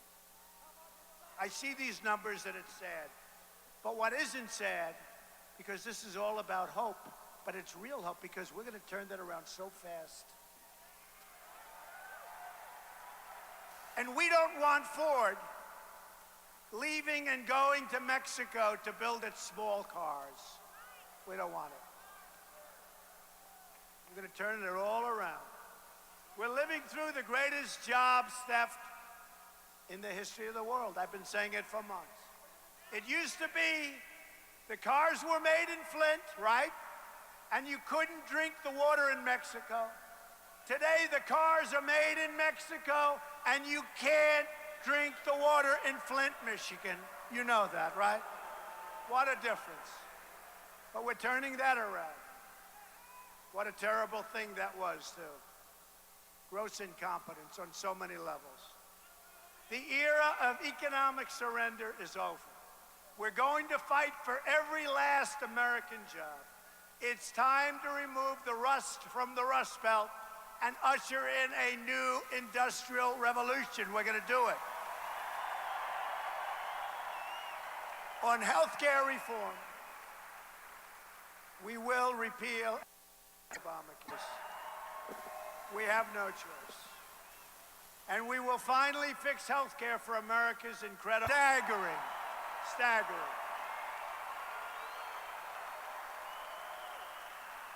For whatever reason, people in uniforms like Trump, I don't know, I have to figure that out. These are great people. We're going to take care of our veterans. And we're working right now on somebody to run the Veterans Administration who will be terrific, believe me, terrific. And I'll be watching, too. I'll be watching. On child care, I'm asking Congress to pass legislation to support the American family and make safe and affordable child care accessible to all. It's so important. Our agenda will fight to increase pay and opportunities for women in the workforce. Support women entrepreneurs. Who's a women entrepreneur here? Who's a women? A lot of them. Hate to tell you, men, generally speaking, they're better than you are.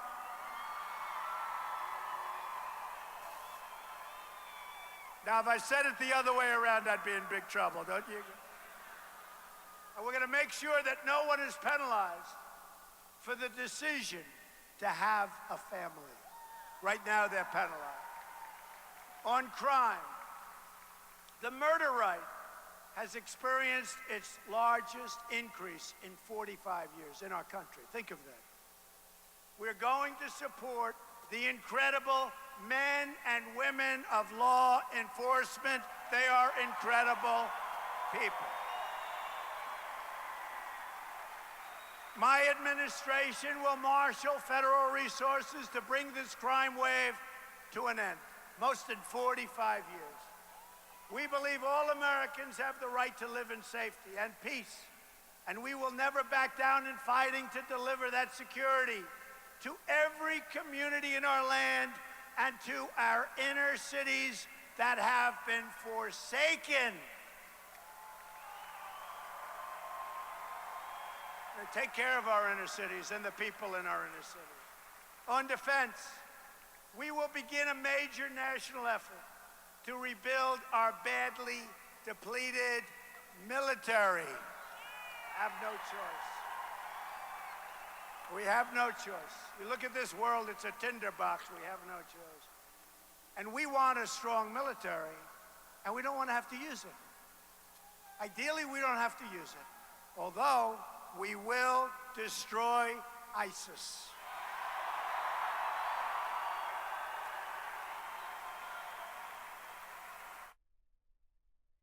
All right, everybody, looks like we have the live Donald Trump event back. Let's take you there right now.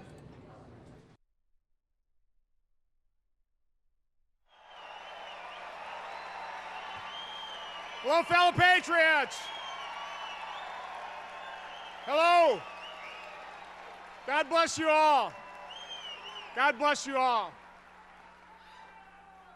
Yeah, I'm here just to say thank you. Donald Trump, Mike Pence, Reince Priebus, Scott Walker, Sean Duffy, Paul Ryan, they're all here to say thank you. You know, as Sean said, everybody, and I mean everybody around the country, everybody in Washington, D.C. had written off this Senate seat. No way could Wisconsin deliver this Senate seat. But we did it. We did it. We did it.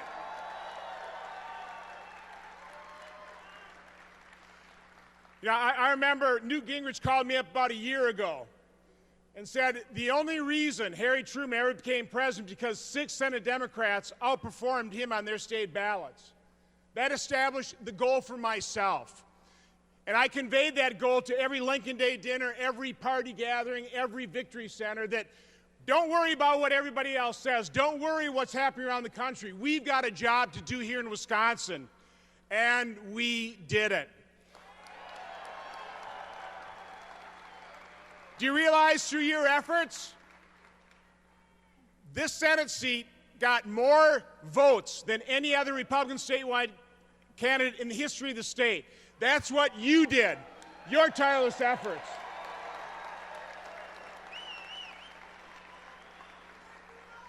So we knew what this election was about. We had to save the Senate seat. We had to make sure our 10 electoral votes in Wisconsin would be voted for Donald Trump, and that's what's going to happen. But we also knew that this was about saving the Supreme Court. And Wisconsin, we saved the Supreme Court.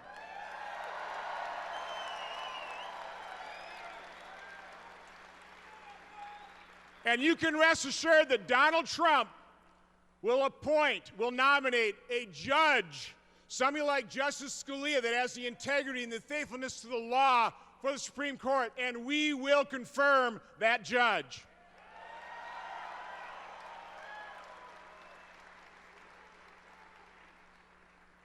You have to understand what we've accomplished here. We've saved the Supreme Court. We will stop howling at our military. We will secure the border. We will defeat ISIS. These are big things. You did this. You did this. Here in Wisconsin, we did this. Now, we're going to need a lot of help and support. I've said repeatedly the two things people say to me on the street when I meet them is, first of all, you're in our prayers. And secondly, why don't you guys just accomplish something? Well, tell you what, we will accomplish something with your help and with your prayers, and that's what I'm asking you. I'm thanking you, and I'm asking for your ongoing support, your ongoing prayers, so we can make America great again. God bless all of you.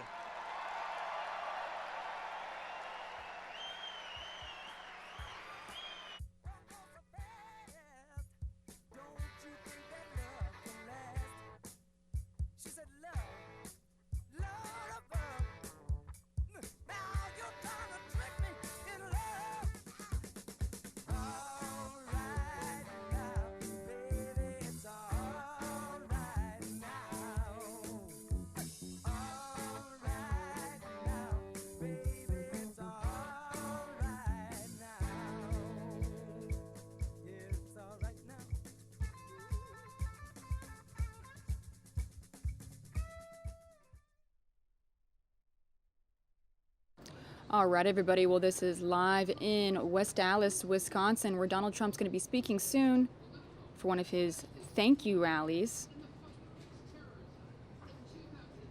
We're going to put in the upper right-hand corner Donald Trump's first thank you rally in Cincinnati. Play this while we wait for the next speaker.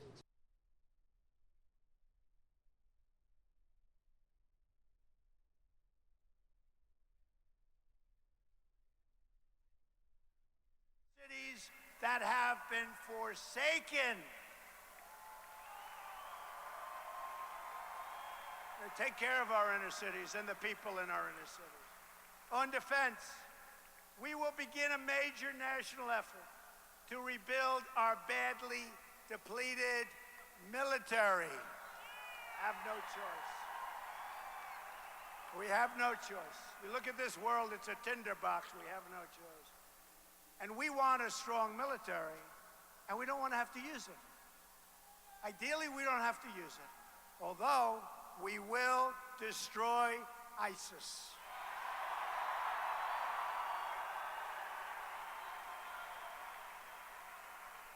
At the same time, we will pursue a new foreign policy that finally learns from the mistakes of the past.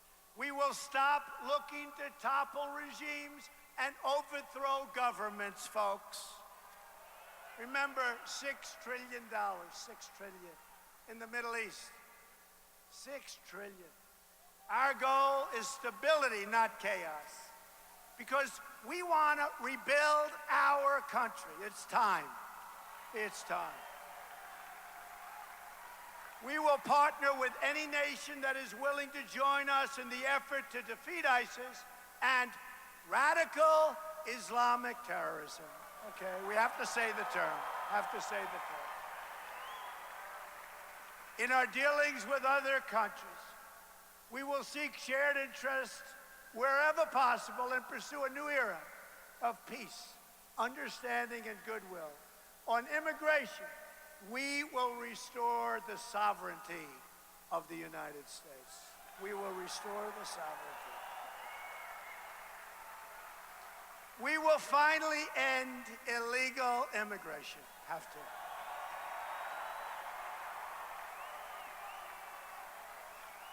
We will construct a great wall at the border.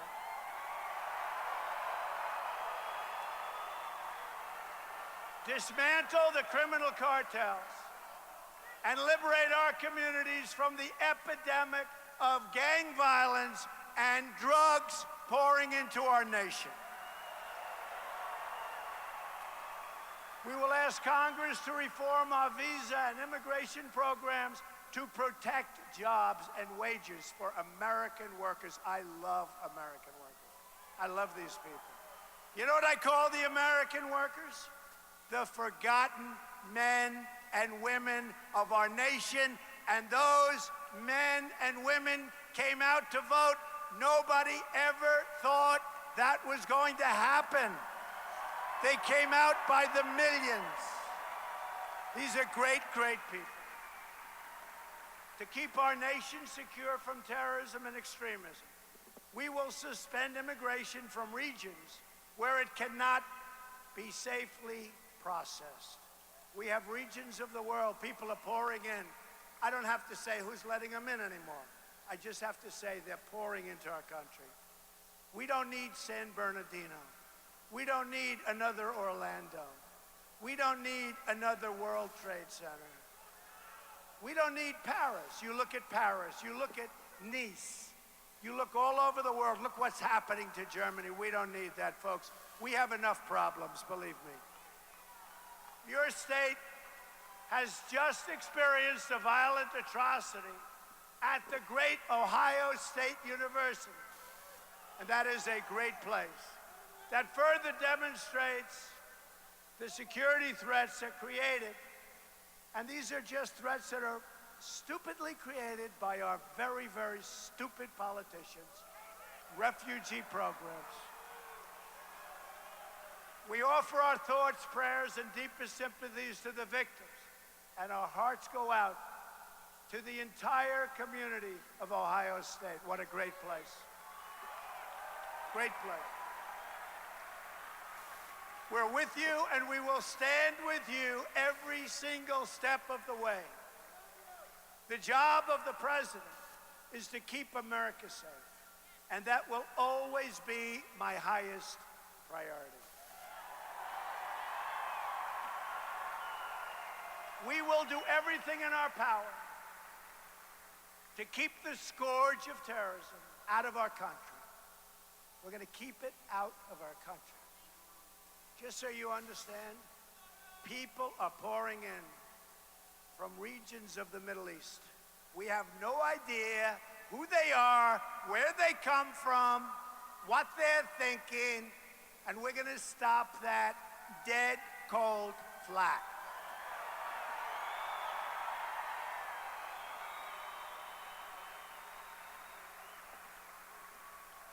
You just take a look at what just happened in your state. Just take a good look and really think about it. Ethics reform will be a crucial part of our 100-day plan as well. We're going to drain the swamp of corruption in Washington, D.C. Drain the swamp.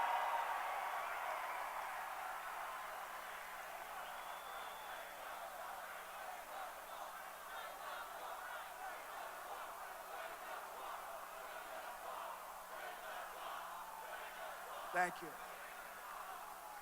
I will impose a 5-year ban on executive branch officials becoming lobbyists and a lifetime ban on officials becoming lobbyists for a foreign government.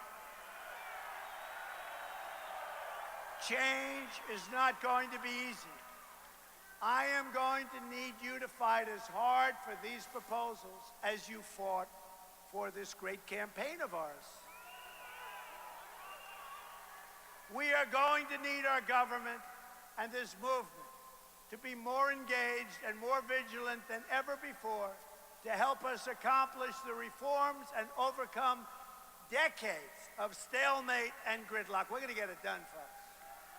Now that you put me in this position, even if you don't help me one bit, I'm going to get it done, believe me. Don't worry about it. Be easier if you help, but that's all right. Don't worry, I'll get it done.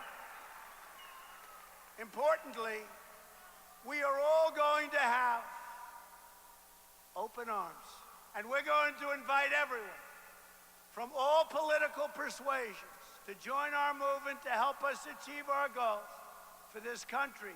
Great schools, safe neighborhoods, a thriving economy, and a government that answers only to the people, our people. We are going to have to dig deep, and I know you and I and all of the people working with us are up to the task. There are a lot of people working with us. Every single day, you will be the agents of change. Change for our country, but good change, great change. Americans must ignore the pessimists and embrace the optimism that has always been the central ingredient of the American character. We are the nation that won 2 world wars, that dug out the Panama Canal, that put a man on the moon and satellites all over space. But somewhere along the way, we started thinking small. I'm asking you to dream big again, and bold and daring things for your country will happen once again. I'm asking you to join me in this next chapter of this unbelievable and unprecedented movement as we work toward prosperity at home, peace abroad, and new frontiers in science, technology, and space. I am asking you to, is that right? Yeah. I love this guy. He's a believer. You are a believer, right? He's a believer. I'm asking you to believe in America once again.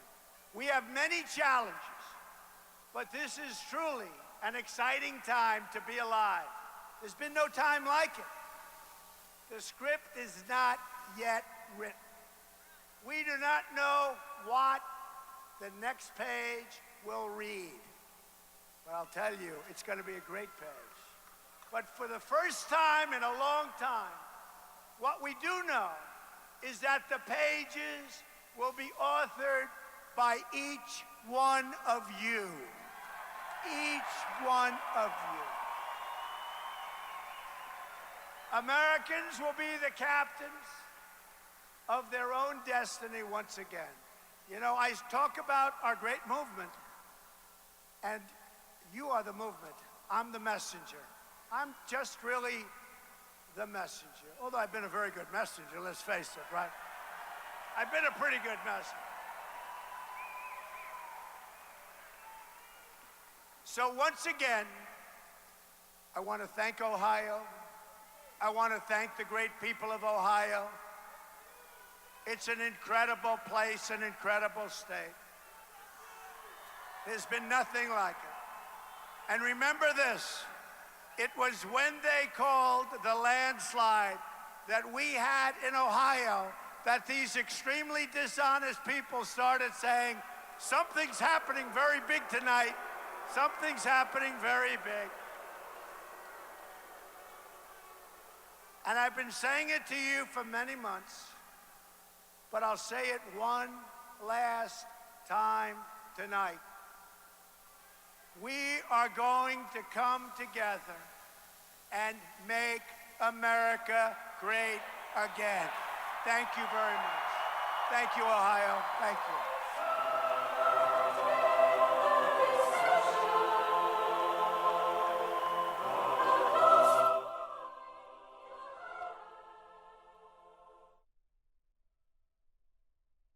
All right, everybody. Well, that was Donald Trump's first thank you rally that we just played in the upper right-hand corner for you. That was part of his 2016 thank you tour. And what you're seeing live right here is the stage that Donald Trump's about to be speaking on in Wisconsin.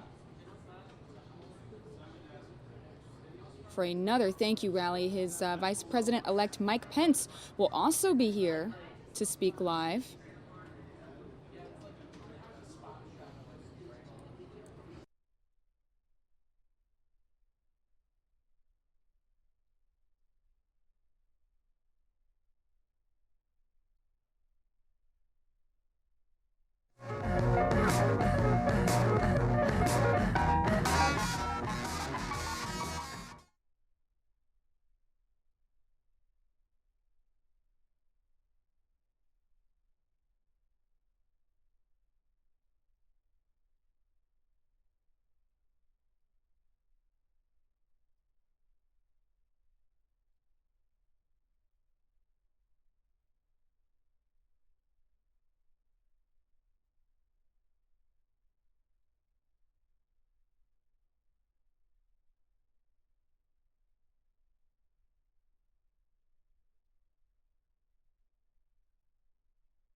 All right, everybody. Well, we appreciate you watching with us live right now. We are just showing you the podium that Donald Trump's about to be taking the stage pretty soon here. This is in Wisconsin. This is another one of his thank you rallies. I believe this is the fourth or fifth thank you rally. This is part of his 2016 thank you tour that he's holding. He's going to be visiting all the states that he won during the election, all the states that he was able to turn from blue to red during the election. So he's just going, and it's basically set up the same way that a regular rally is, except he's simply thanking everybody and sharing some of the things that he's been working on before he gets into the White House. I'm going to take you to his second thank you rally. We just showed you the first one, which was in Cincinnati, Ohio, which is my hometown. And let's take you now to the second thank you rally that he held in North Carolina. So I'm going to put that in the upper right-hand corner for you guys. We'll see what he has to say.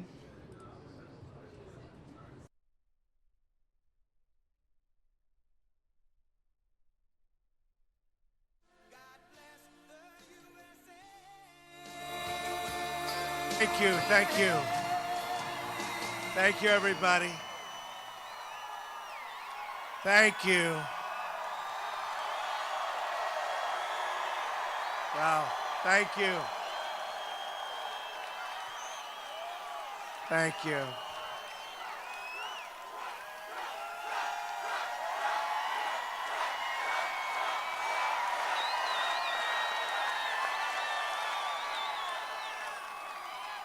So the weather was really bad. Really bad. And they said, you know, these are great people in North Carolina. They won't mind. No, but they said they won't mind, sir, if you canceled and made it another time.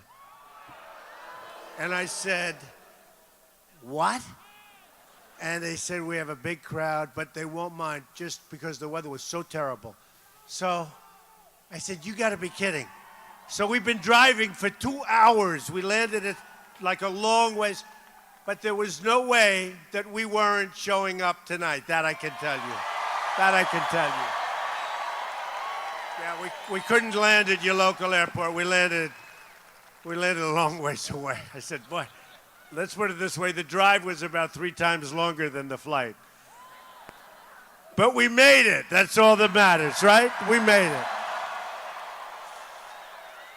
And I'm here today for one main reason, to thank you the people of North Carolina for being so incredible.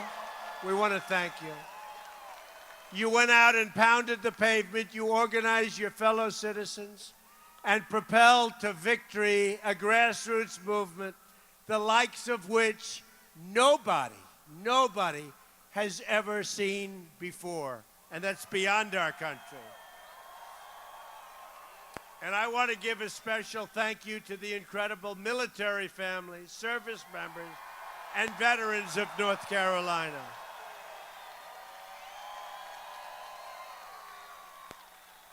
And they were great. You saw what happened with the military. I got such numbers. Oh, those numbers are good. I won't talk about, we don't talk about numbers. We bring people together. But boy, were those numbers good. And our veterans, do we love our veterans? We love our veterans. But your state's legacy of service is an inspiration to us all. North Carolina has produced many of the finest soldiers, airmen, sailors, and Marines the world has ever seen. So true. Our men and women in uniform represent the absolute best of us. We must follow their example, working in unison toward a shared goal across every social, racial, and economic line. They understand that to accomplish the mission, we must all be pulling in the same direction. We have to get together.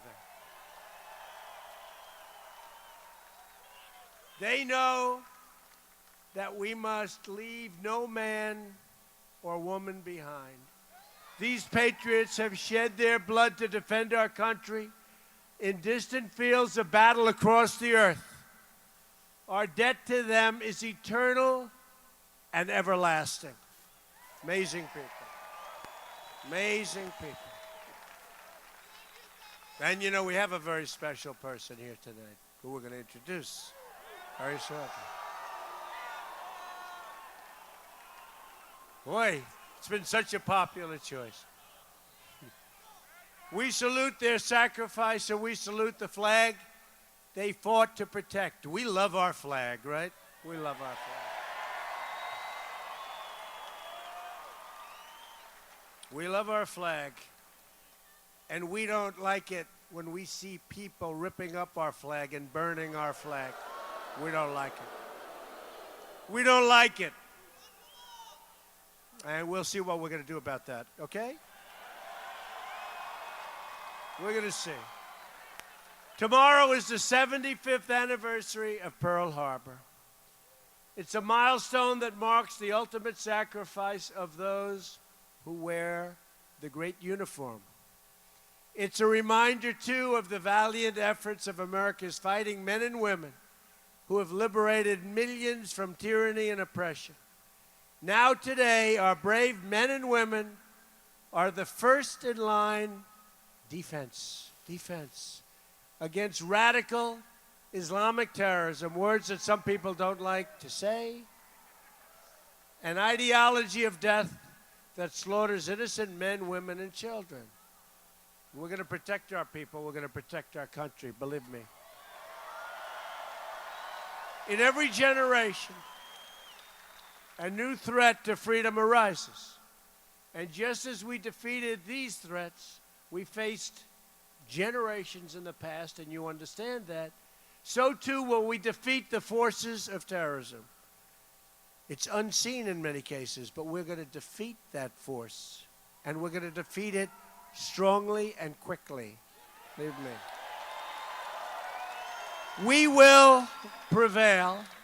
We stand here today just miles from Fort Bragg, the home of heroes. It's a home of heroes. Our special forces at Fort Bragg have been the tip of the spear in fighting terrorism. The motto of our Army Special Forces is to free the oppressed. And that is exactly what they have been doing and will continue to do. At this very moment, soldiers from Fort Bragg are deployed in 90 countries around the world. Can you believe that? 90 countries. Based in Fort Bragg is the 82nd Airborne Division, also known as the All-American Division. We stand in awe of their achievements. We really do. Not far from here sits 45% of the entire United States Marine Corps at Camp Lejeune. I've been to Camp Lejeune. We love Camp Lejeune. 12,000 citizen soldiers fill the ranks of the North Carolina Army and Air National Guard. The National Guard rushed to the scene to help the victims of Hurricane Matthew and so many other catastrophes. And we continue to send our thoughts and prayers to those recovering in its wake. The military families in North Carolina are a national treasure, and it will be the duty of my administration to ensure that we protect those who protect us. And I just want to tell you that we are going to be taking care of our veterans. And I'm right now working. These are great, great people. And they haven't been treated fairly. And I'm right now working on picking the people that are going to be helping our veterans, and they are really outstanding. We have some of the great people, and a lot of people making great sacrifices to do this, but they're going to be unbelievable. You're going to see such a change. You're going to see such a change like you've never seen before. We're going to protect and help our veterans, believe me.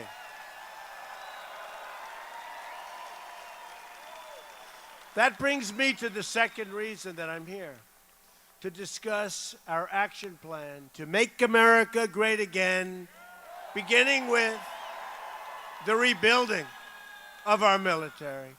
And we will.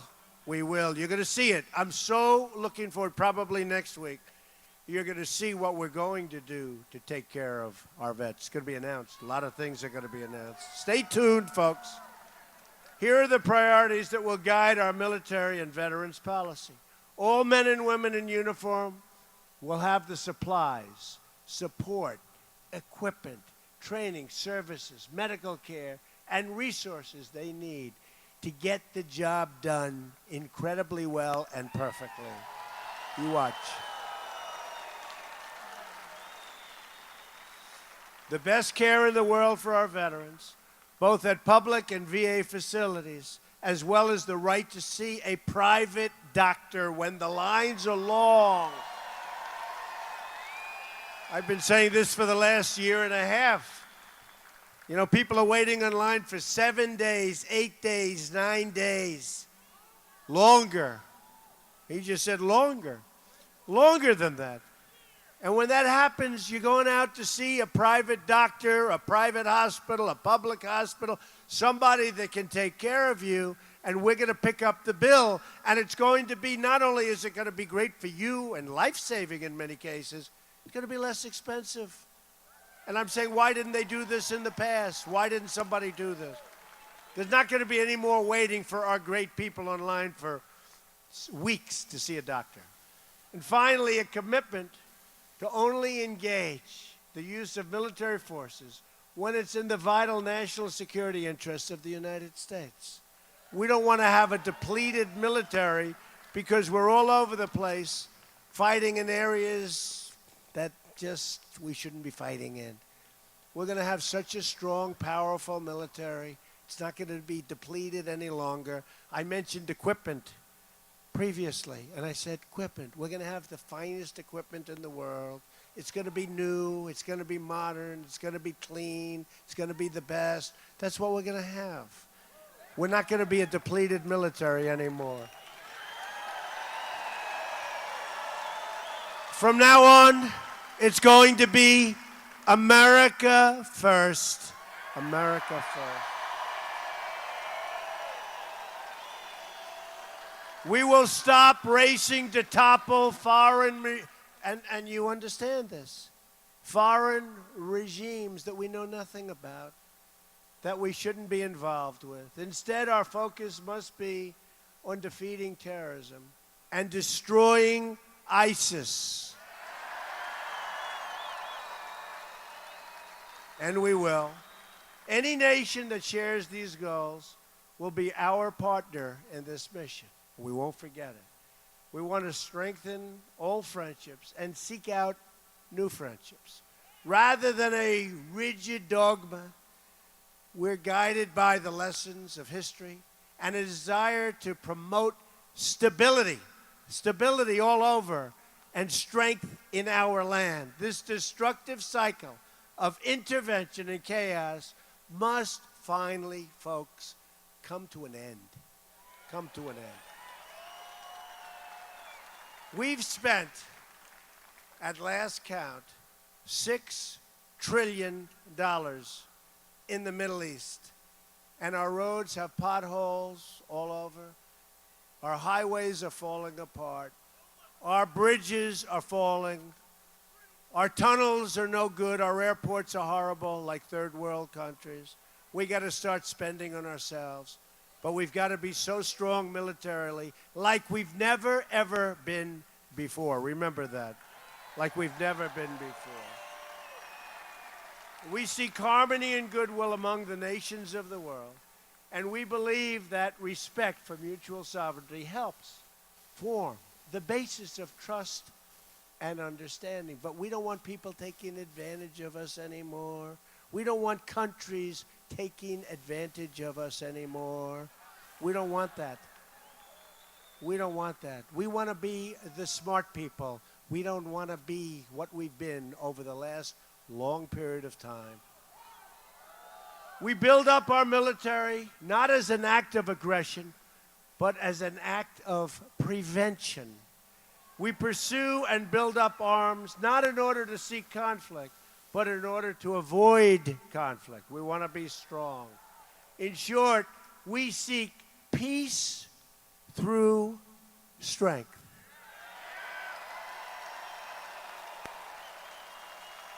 That is why in my first budget report to Congress, I am going to ask for the elimination of the defense sequester. It's enough. Depletion, I call it depletion. Gets worse and worse every year, not for our military. We will show the world that America is going to be strong again, stronger than ever before. We're going to be stronger militarily than ever before. And hopefully we don't have to use our military. But we're going to be stronger than ever before. And there's rarely been a time when we've needed this strength more than we have right now. But in order to succeed with our defense policy, we must find the right person to lead our Defense Department. Is that right?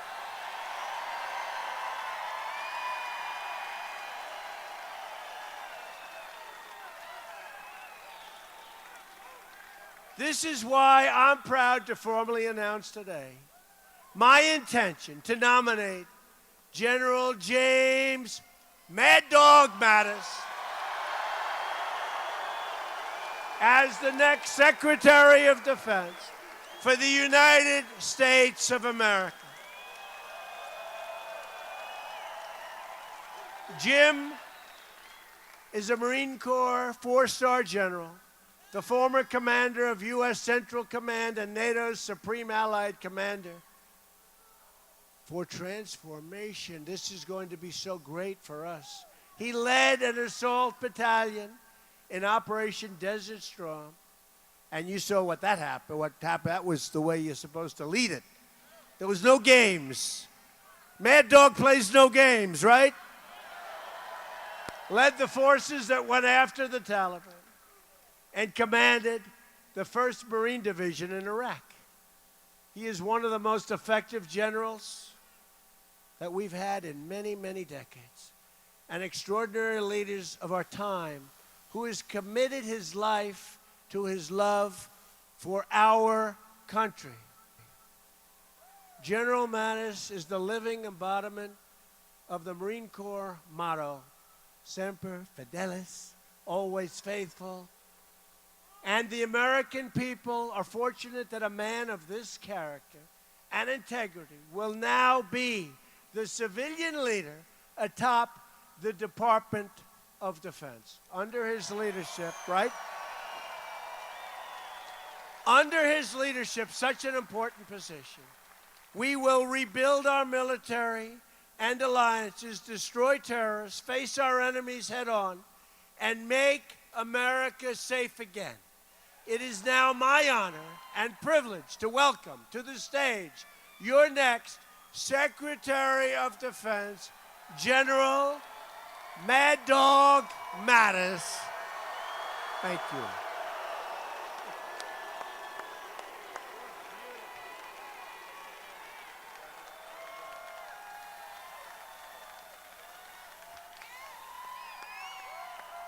Thank you. Thank you, ladies and gentlemen.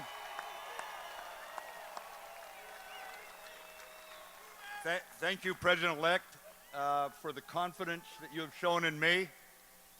Thank you for the opportunity. I'm grateful for the opportunity to return to our troops, their families, the civilians of the Department of Defense, because I know how committed they are and devoted they are to the defense of our country, the defense of our Constitution.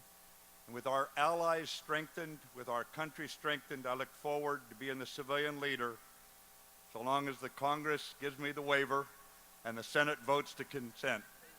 Thank you very much.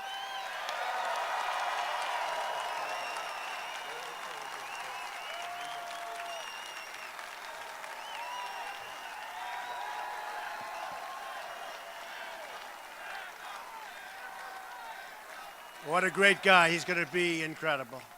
He'll get that waiver, right? He's going to get that. Oh, if he didn't get that waiver, there'll be a lot of angry people.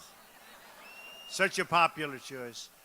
I believe we're in the process of putting together one of the all-time great cabinets that has ever been assembled in our nation's history. We have some great, great people going to be named over the next couple of days, too. But to accomplish our goals, we must reject the failed approaches of the past. We must move past the tired conventional thinking of Washington, D.C. As Abraham Lincoln said, as our cases new, so must we think anew and act anew.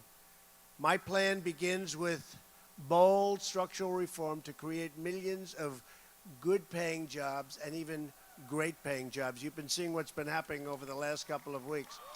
And we haven't gotten there yet. We haven't gotten there yet.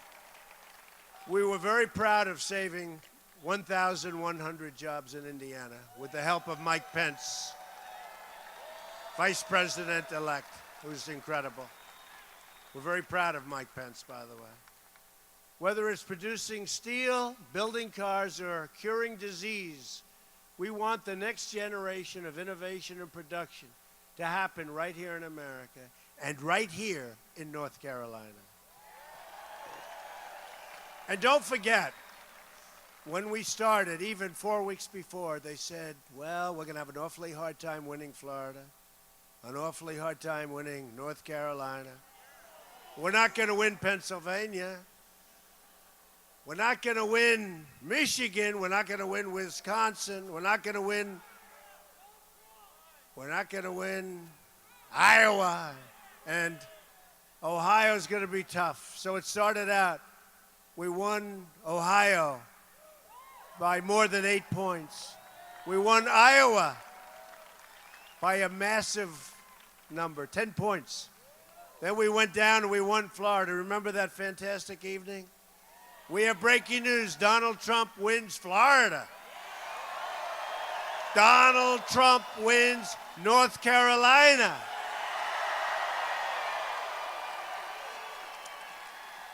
We won so many states. We won 30 states, 32 states. We won so much, and we just kept winning. And then we topped it off by winning Pennsylvania, winning Michigan, winning, right? Winning Wisconsin. States that hadn't been won in 38 years, a lot of states. And it was a fantastic evening, and that's why we're here tonight, because we want to thank you. We want to thank you, especially. First on taxes.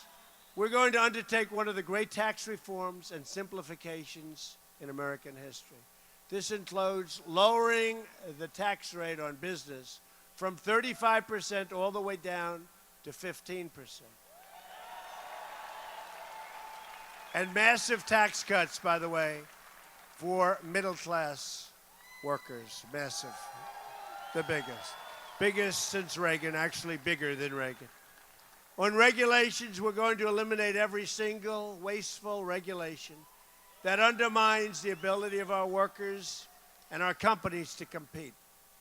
The regulation business is a disaster in our country. We're going to get rid of all of the unnecessary regulations. On energy, we will cancel the job-killing restrictions on the production of American energy and pursue American energy independence, and we'll be able to do it. Honoring the legacy of Theodore Roosevelt, believe it or not, one of our great environmentalists, we will also conserve and protect our beautiful natural resources for the next generation, including protecting lands and anglers and hunters and all of those who enjoy the outdoors, like my sons, Don and Eric. They enjoy the outdoors. They enjoy it. They love it. On infrastructure, I will ask Congress to pass legislation that produces $1 trillion of new investments in America's crumbling infrastructure, including major projects in our inner cities. We're going to take care of our inner cities. We're going to get the inner cities going again. Remember, I used the expression, what the hell do you have to lose? I'm telling you, you're going to see.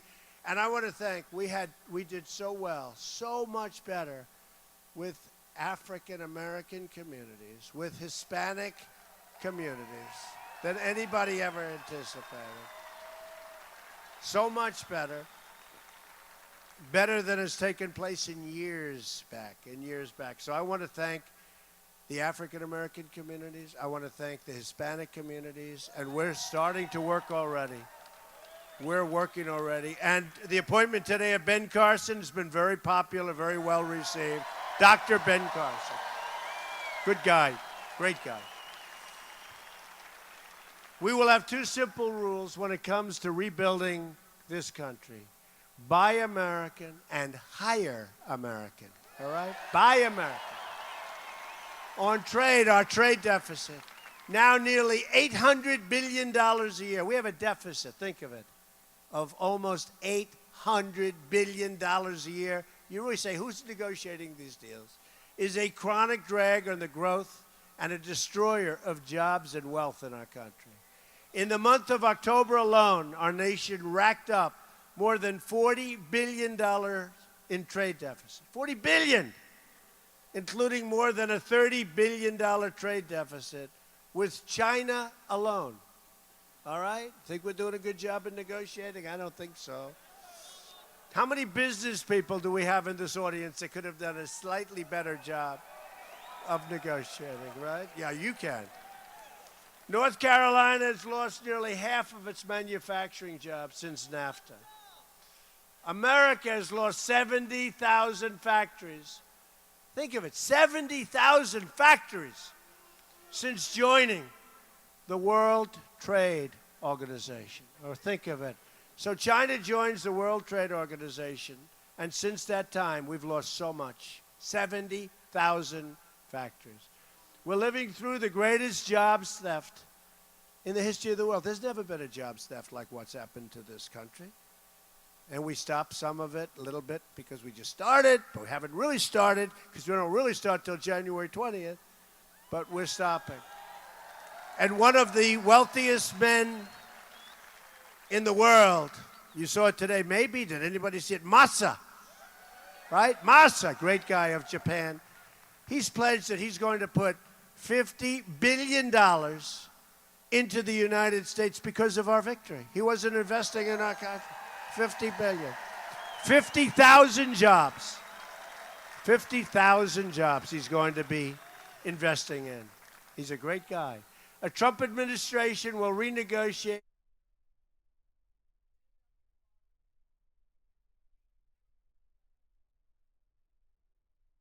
And then after we spent all kinds of money and went through the process, Donald Trump picked up even more votes than when he started.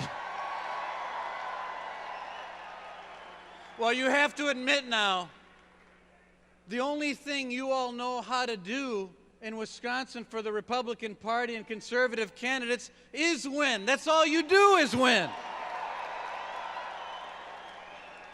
Now we got to make sure the Packers keep winning, right? So that we can get back to the Super Bowl. Well, you guys have a lot to be proud of.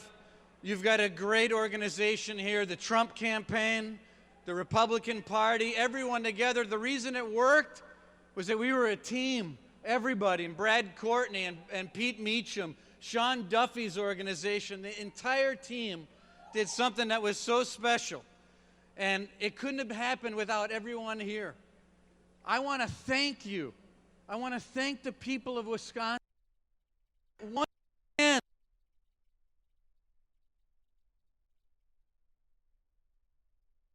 bear with us here, guys. Looks like we did lose the feed momentarily. Let's stay on this for a few seconds to see if we get it back.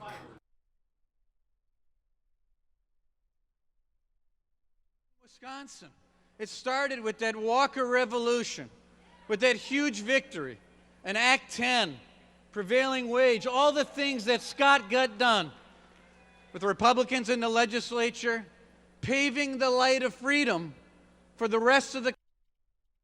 And that night, when the exit polls came out and we weren't sure how things were going to go, it was Wisconsin that brought it home for the United States of America.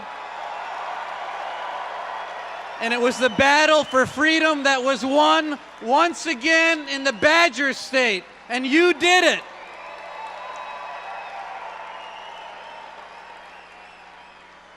And when President-elect Trump walked up to that stage, he talked about the future of this country and the kind of president that he would be.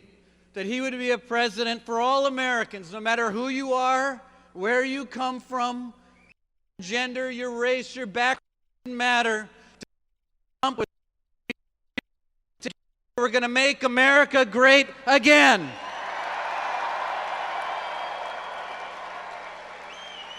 And don't forget the things that he promised: a strong America, tax reform, repeal and replace Obamacare,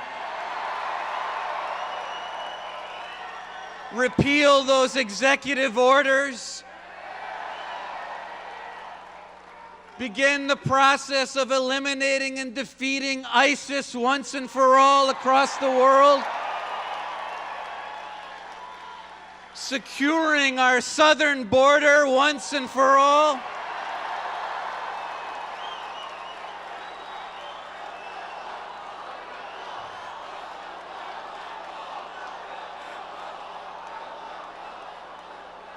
you all did it. You did it here in Wisconsin, once again, paving the way for America. We're so proud to be from this awesome state. We're so proud to have all of the battles that we've fought together and won year after year after year.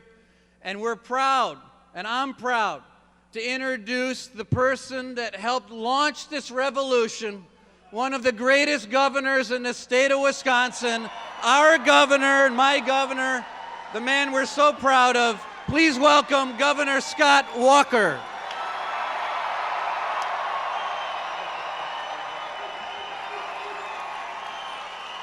Good evening. Hey, thanks, Dave. I love that flag over there. Thanks, Dave Zine. You know, freedom, endowed by our Creator, defined by our Constitution, form of the United States. Let's thank all of our veterans here tonight.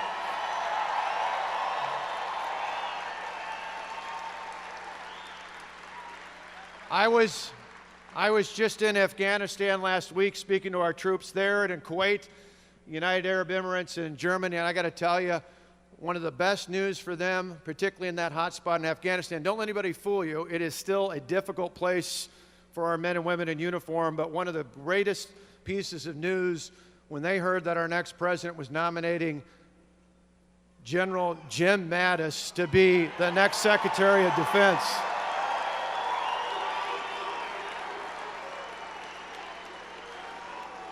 They were pumped up because they knew this was a leader who was going to make decisions based on security and military and not political decisions. That's why we needed a new president and a new vice president who are going to lead this country forward, and that's one of the best decisions they've made thus far.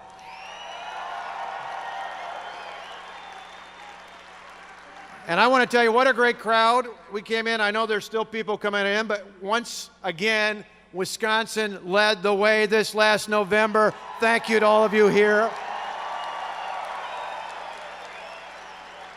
Think about it. I look around this crowd and I think back 6 years ago, you helped us transform this state.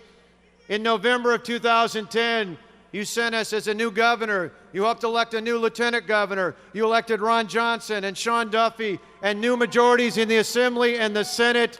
And then a week later, we said it's put up or shut up time, and we delivered on our promises. You helped us do that.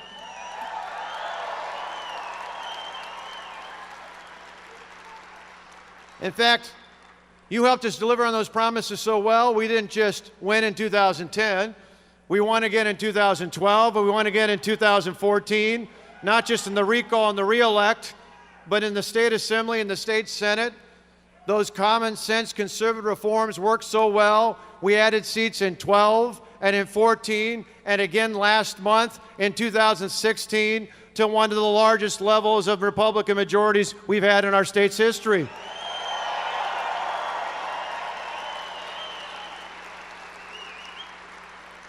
And we did it because common sense conservative reforms work.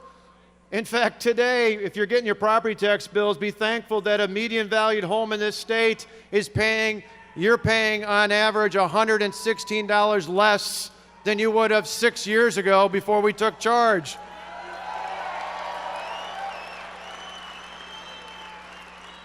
And now we have an incredible opportunity, thanks to the voters in this state, by sending a new president and vice president along with a House and a Senate to take some of that common sense conservative reforms from Wisconsin and apply it to Washington, where they desperately need more common sense.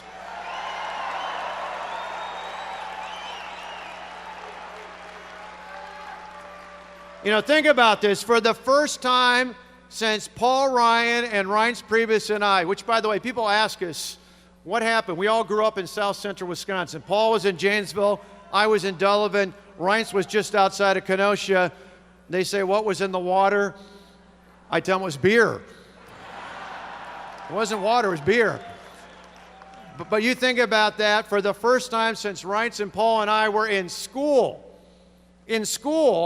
Wisconsin went Republican for president for the first time since 1984. You helped change America.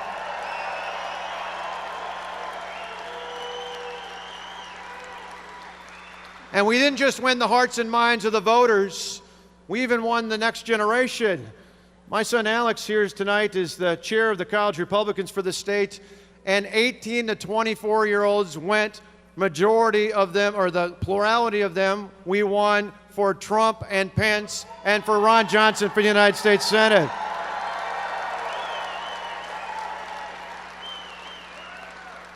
Now, with your help, we elect Trump and Pence as our next president and vice president of the United States. We sent Ron Johnson back to the United States Senate. We elected Mike Gallagher to the Congress in the Northeast for the first time. We sent back great people like Sean Duffy to the Congress, along with Glenn Grothman and Jim Sensenbrenner and the rest of the team to do the job. And then you're going to hear in a moment from the man who's going to help in the Congress lead the way so that this president and vice president can work together with the House Republicans, Senate Republicans, and make things happen in this country. I'm excited about the possibility because I know with tax reform, with national security, securing our border, reforming our government, putting the power back in the hands of the people in the states, and more importantly, the hands of each and every one of you, that's going to happen because we've got a team in Washington that shares the kind of common sense reforms we've enacted here in this state. And one of the key people who's going to make that happen is our next speaker, the Speaker of the House, my friend, your friend from Janesville, Wisconsin, Paul Ryan.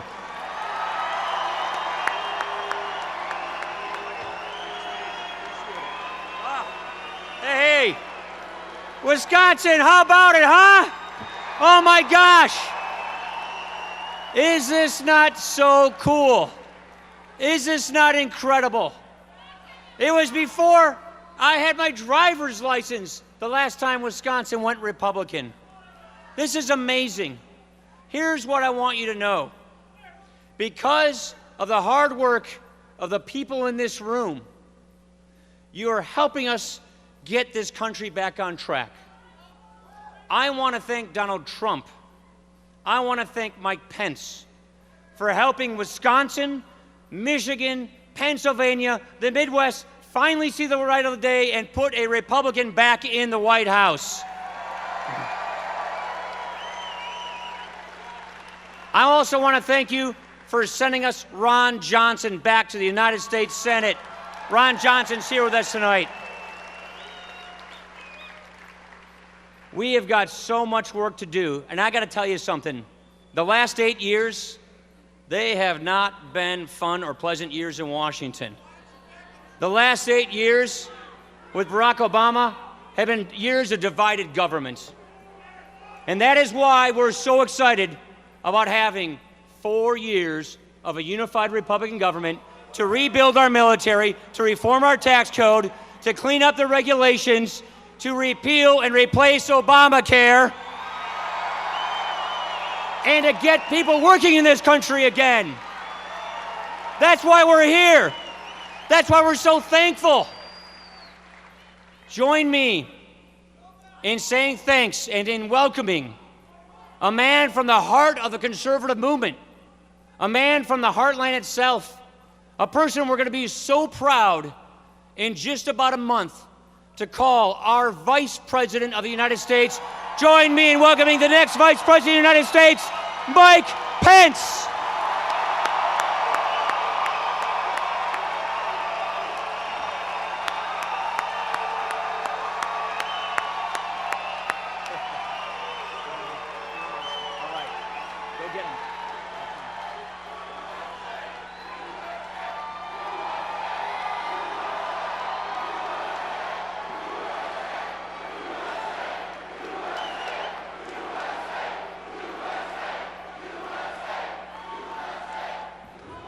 Hello, Wisconsin.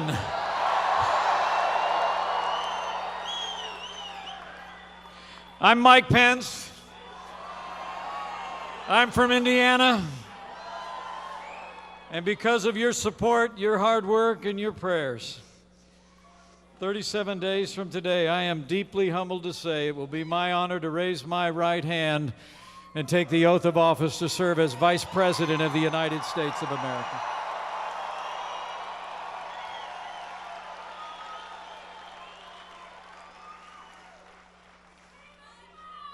I came here tonight on behalf of my little family, first just to say thank you. Thank you for the honor to serve. But mostly I'm here tonight as a fellow American to say thanks to the people of Wisconsin. Thank you for voting to make America great again on November the 8th.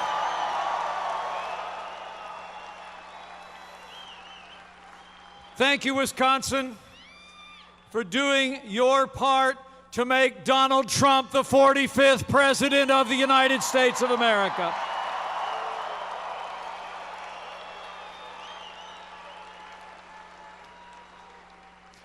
He did it. And we have all of you to thank. Thanks to you, America will finally have a president who will rebuild our military, restore the arsenal of democracy, provide our soldiers, sailors, airmen, Marines, and Coast Guard with the resources and training they need to accomplish their mission, and we will have a commander-in-chief who will hunt down and destroy ISIS at its source. Thanks to you.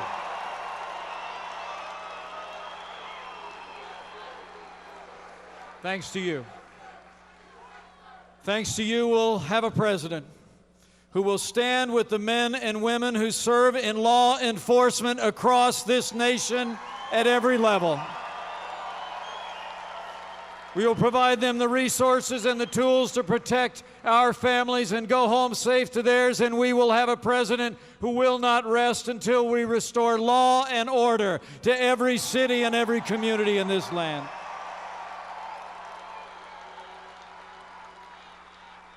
And thanks to you, we will have a president who will fight every day to make the American economy great again.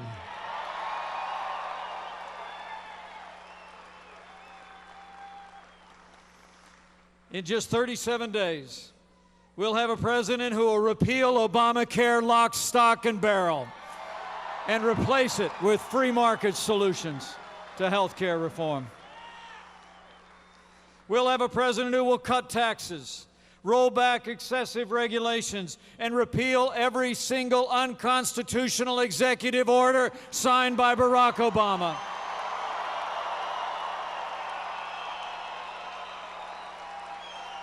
And thanks to you, we'll have a president who'll put American workers and American jobs first. We'll have trade deals that work for the American people first, and we'll fight every day to make sure that trade means jobs, but trade means American jobs. And thanks to you, we're going to at last have a president who will enforce the laws of this nation for the citizens of this nation. We will build a wall, uphold our laws, and end illegal immigration once and for all.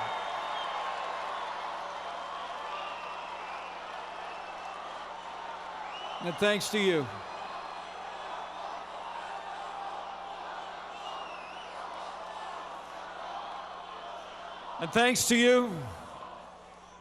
we're going to have a government as good as our people again. We're going to have a government in Washington, D.C. that works every day for the people of this country and not the special interests. We're going to have a president who works with the Congress to reform our ethics laws, and we're going to drain the swamp.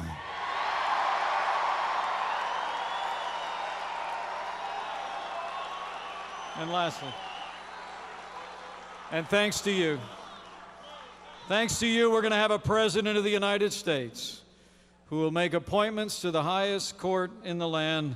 They will uphold the sanctity of life, our Second Amendment, and all the God-given liberties enshrined in the Constitution of the United States.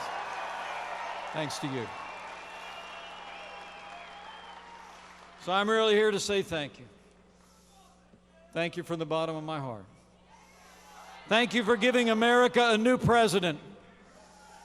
Thank you for giving America a new president whose strength, whose vision, whose leadership will make America great again faster than you could possibly imagine. So I say with a grateful heart that it is my high honor and distinct privilege to introduce to all of you across the great state of Wisconsin the President-elect of the United States of America, Donald Trump. Detroit down to Houston and New York to LA, where there's pride in every American heart, and it's time we stand and say that I'm proud to be an American, where at least I know I'm free, and I won't forget the men who died, who gave that right to me, and I gladly stand up next to you and defend her still today, 'cause there ain't no doubt I love this land. God bless the... Thank you. Thank you.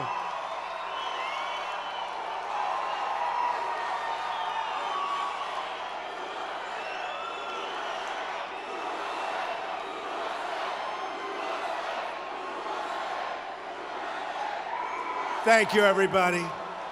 So when I started 18 months ago, I told my first crowd in Wisconsin that we're going to come back here someday and we are going to say Merry Christmas again. Merry Christmas. So Merry Christmas, Evan. Happy New Year, but Merry Christmas.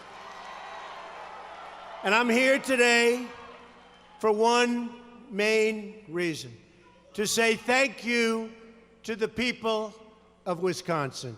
Incredible people. And you know, a wonderful thing, because now after millions and millions of dollars were wasted and countless hours were spent, the recount vote has come back.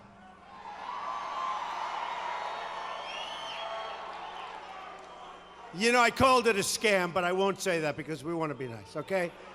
So I refuse to say it was a scam tonight, all right? This way they can't report that I said it. And after all of this money was spent by the Democrats, believe me, they were behind it, okay? And the Green Party, wonderful party. She got less than 1%, but she thought she was going to catch us. All that money, all that time, all that effort, we got 131 votes more than we had before.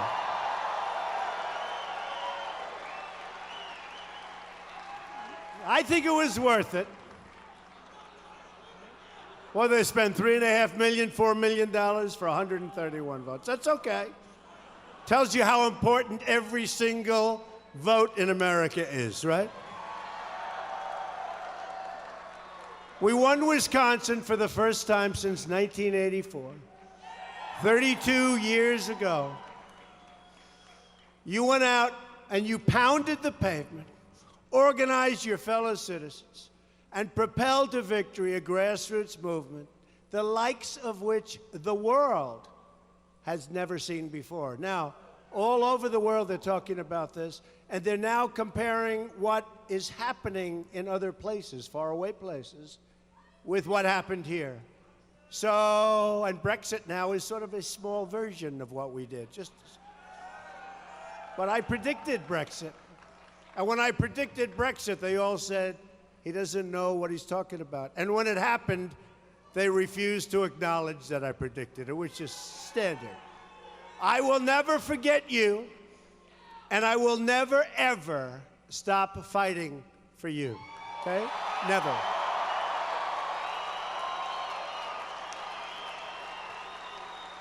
I'm honored to be here tonight with our incredible Wisconsin leadership team. Sheriff David Clark, where are these people? Sheriff Clark. Senator Ron Johnson, come from behind. He came from behind. Governor Scott Walker, where's Scott? Oh, man.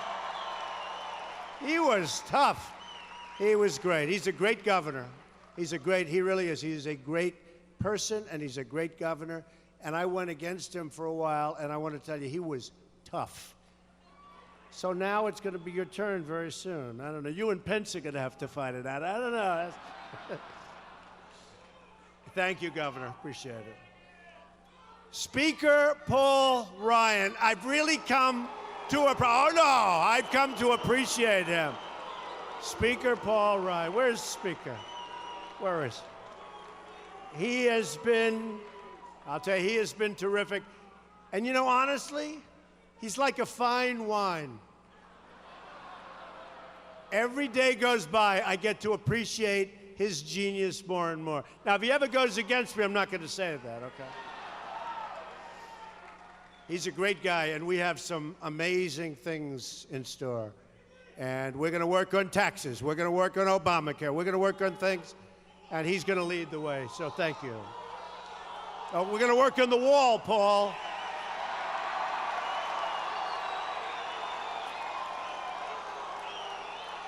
Well, it's true. Somebody said, look at these guys.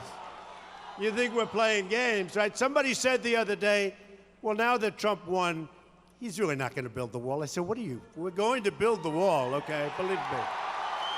We're going to build the wall. You have to. Got to stop the drugs from coming in, and the wall's going to be a big, big factor.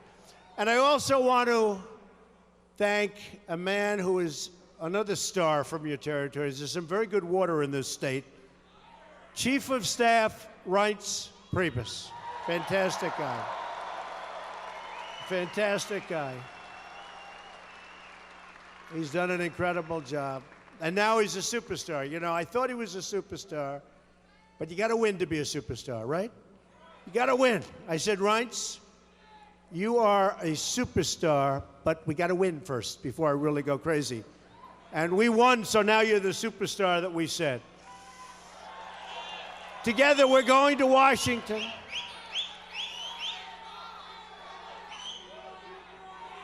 Whoop. Whoop. Are you okay?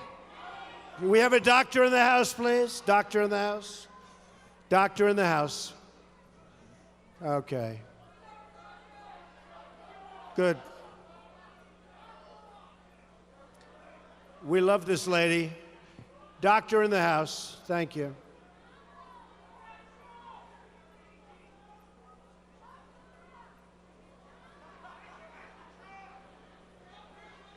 We love this lady. We love everybody. We love everybody. That woman who I've seen before is terrific. Make sure she's perfect. Make sure she's okay. Okay, take your time.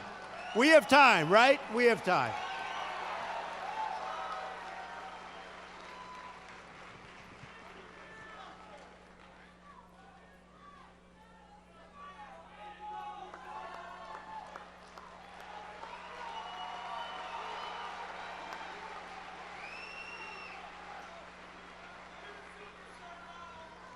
Together, we're going to make Washington answer to the people once again. We're going to put the government to work for you, first time in a long time. The whole world is recognizing our movement. It's because of you. And by the way, again, a movement that they've never seen before. They didn't know what hit them. They didn't know what happened. And it's because of you that we, all of us, were just honored with the Time Magazine Person of the Year. And just a little while ago, it was announced that we were also honored with the Financial Times Person of the Year. So that's great. See, in the old days, it was called the Man of the Year, right? Now they call it the... Okay, so let me do this. And we have a lot of women here. I got to do it. Okay, do you mind? Would you prefer... I'll go Person of the Year, then Man of the Year. Person of the Year, Man of the Year. Okay. What should it be? I'm doing this for all of your politicians over here. Not that we're going to change at this point. Would you rather see Person of the Year? Man of the Year.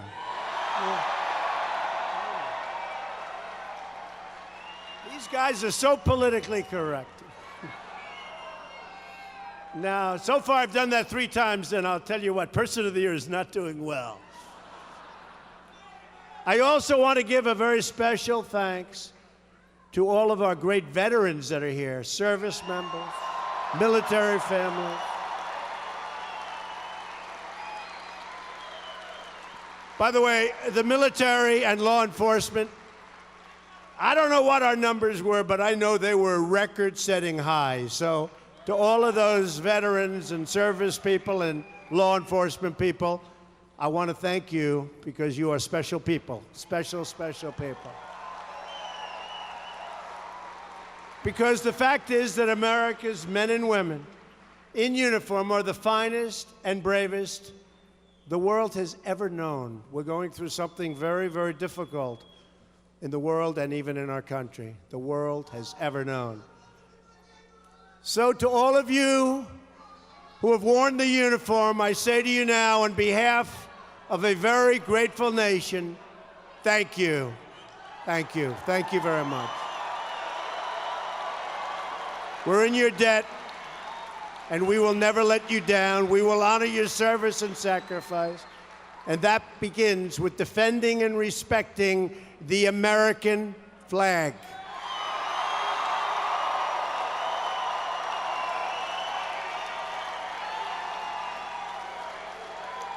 And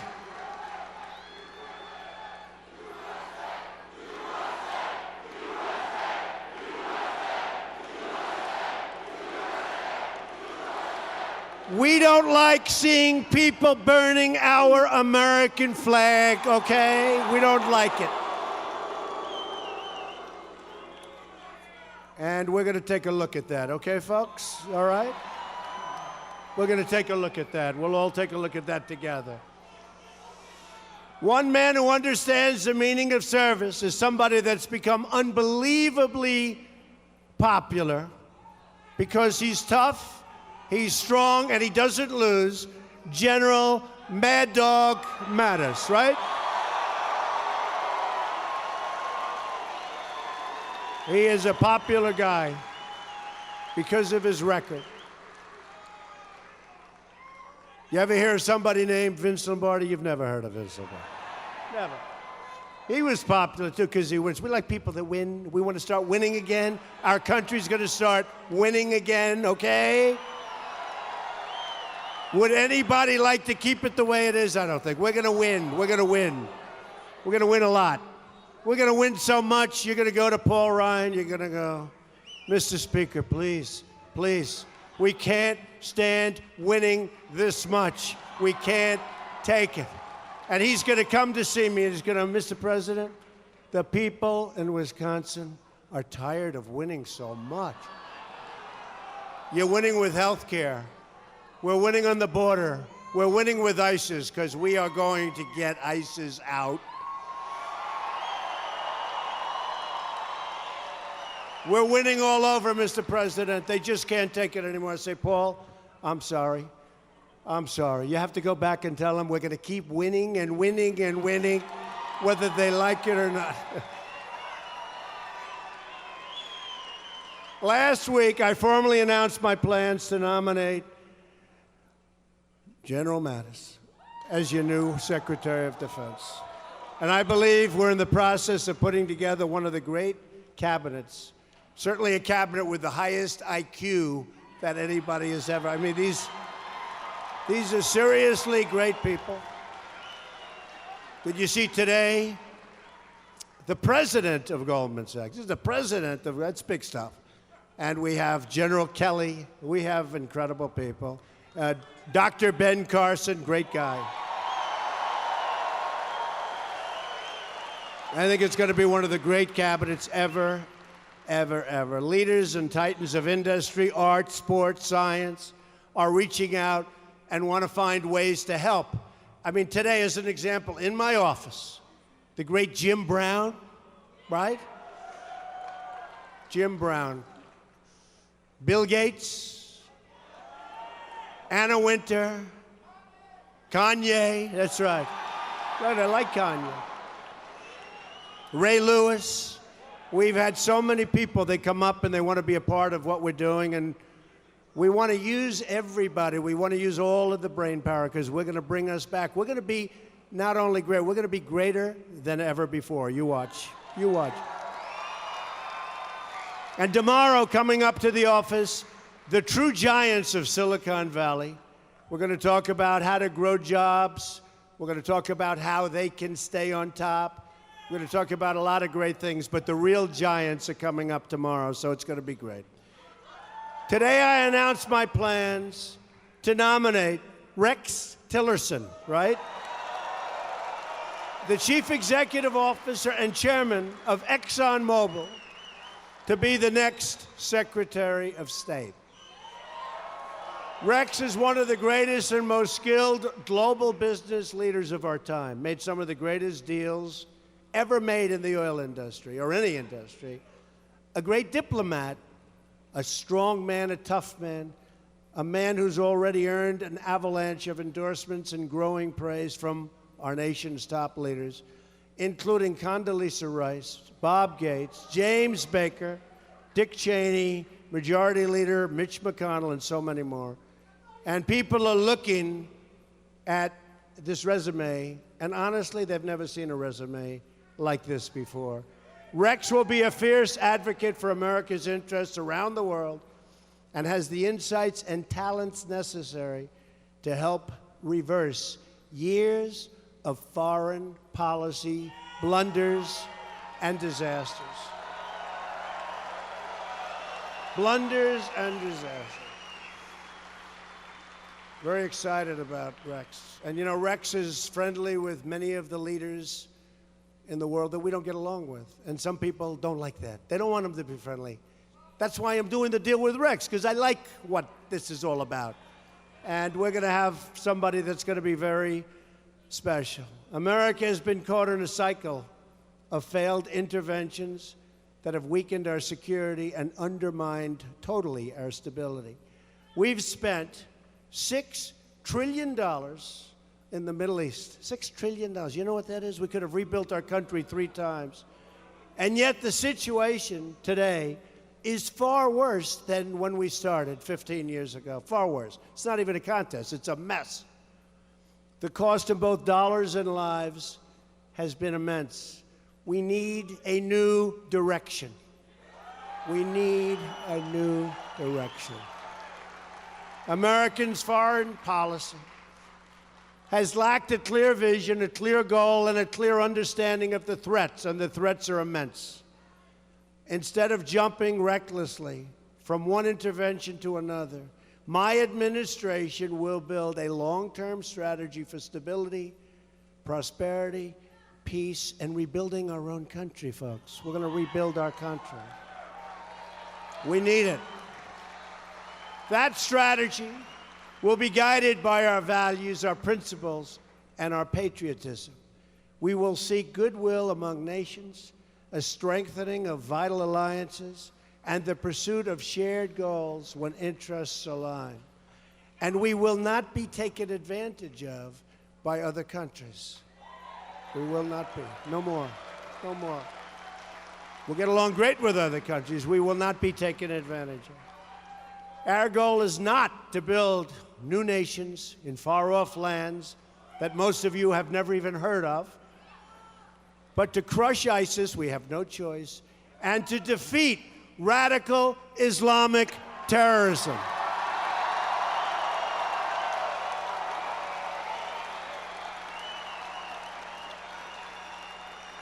My administration, with the help of Paul and Ron and everybody, will also rebuild our badly depleted military and take care of our great veterans the way they should have been taken care of for a long time.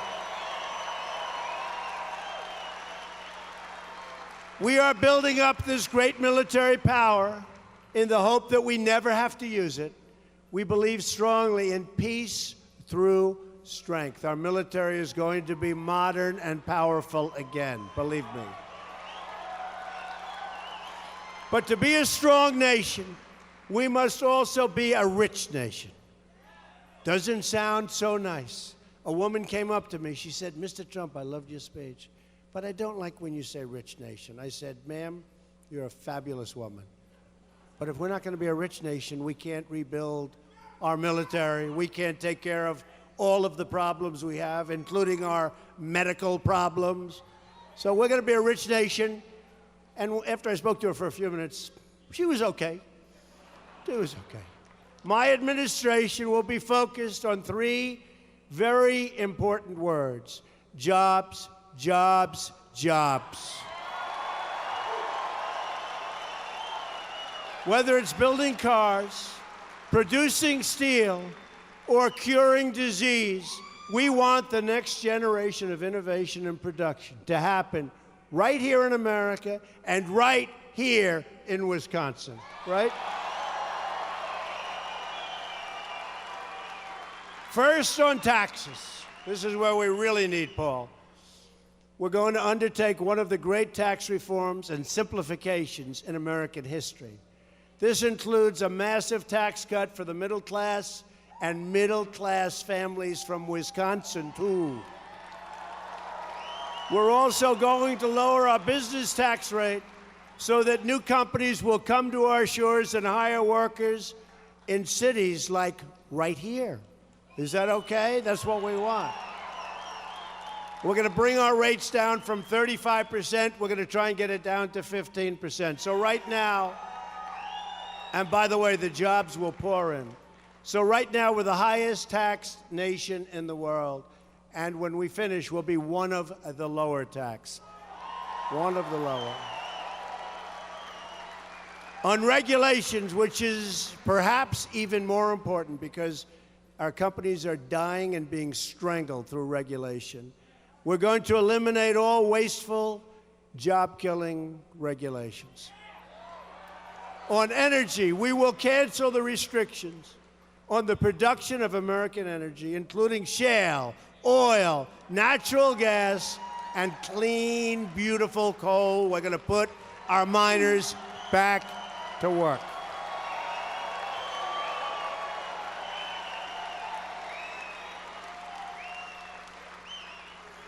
On infrastructure, I will ask Congress to pass legislation that produces $1 trillion of new investment in America's crumbling infrastructure. And it is crumbling.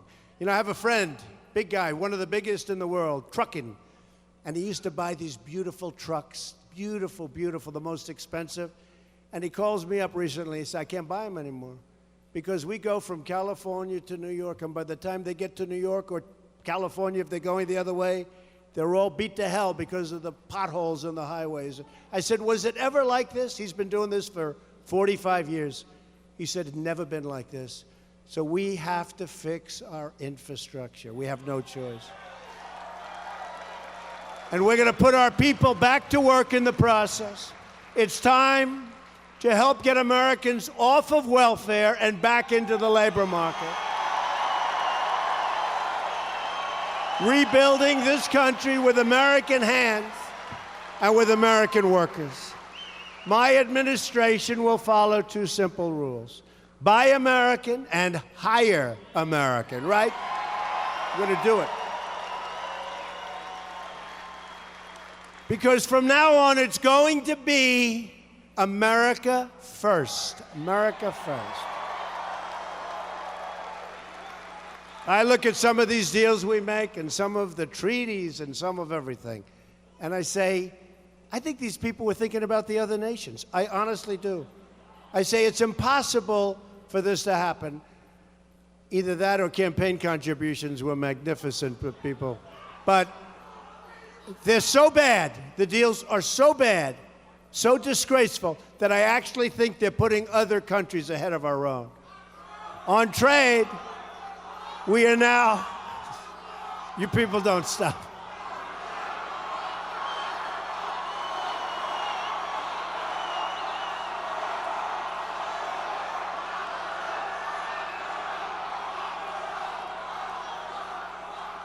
So I used to say, when I used to hear this chant, let's just win on November 8th. But now we've won, right? We've won. Big league. So anyway, you people, I'll tell you, tough people in Wisconsin, fellas. Right, Governor? Tough? On trade, we're now running a nearly $800 billion annual trade deficit. I say, who makes these deals? Who? No, think of it. I have friends in here that are business people. Who makes these deals? $800 billion. America has lost 1/3 of our manufacturing jobs since NAFTA. We've lost 70,000 factories. Think of it, 70,000. It's like, doesn't even sound like it's possible. And I know it's right because I've said it for the last month and a half, and they never corrected me, so it has to be. Because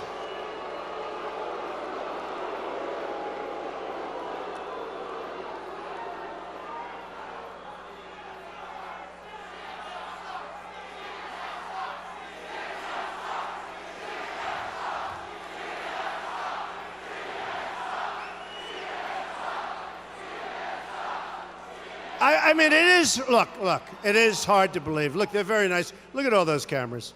Look at all that live television. Look at that. Who has to do this every night with all those live cameras up? Can you imagine if we made a mistake? Would it be a disaster? See, other people running for office, if they make a mistake. But if I made a mistake, a disaster, right? Look at that. You ever see so many cameras, Mr. Vice President? So, but I have to tell you, they were devastated on November 8th. They were devastated.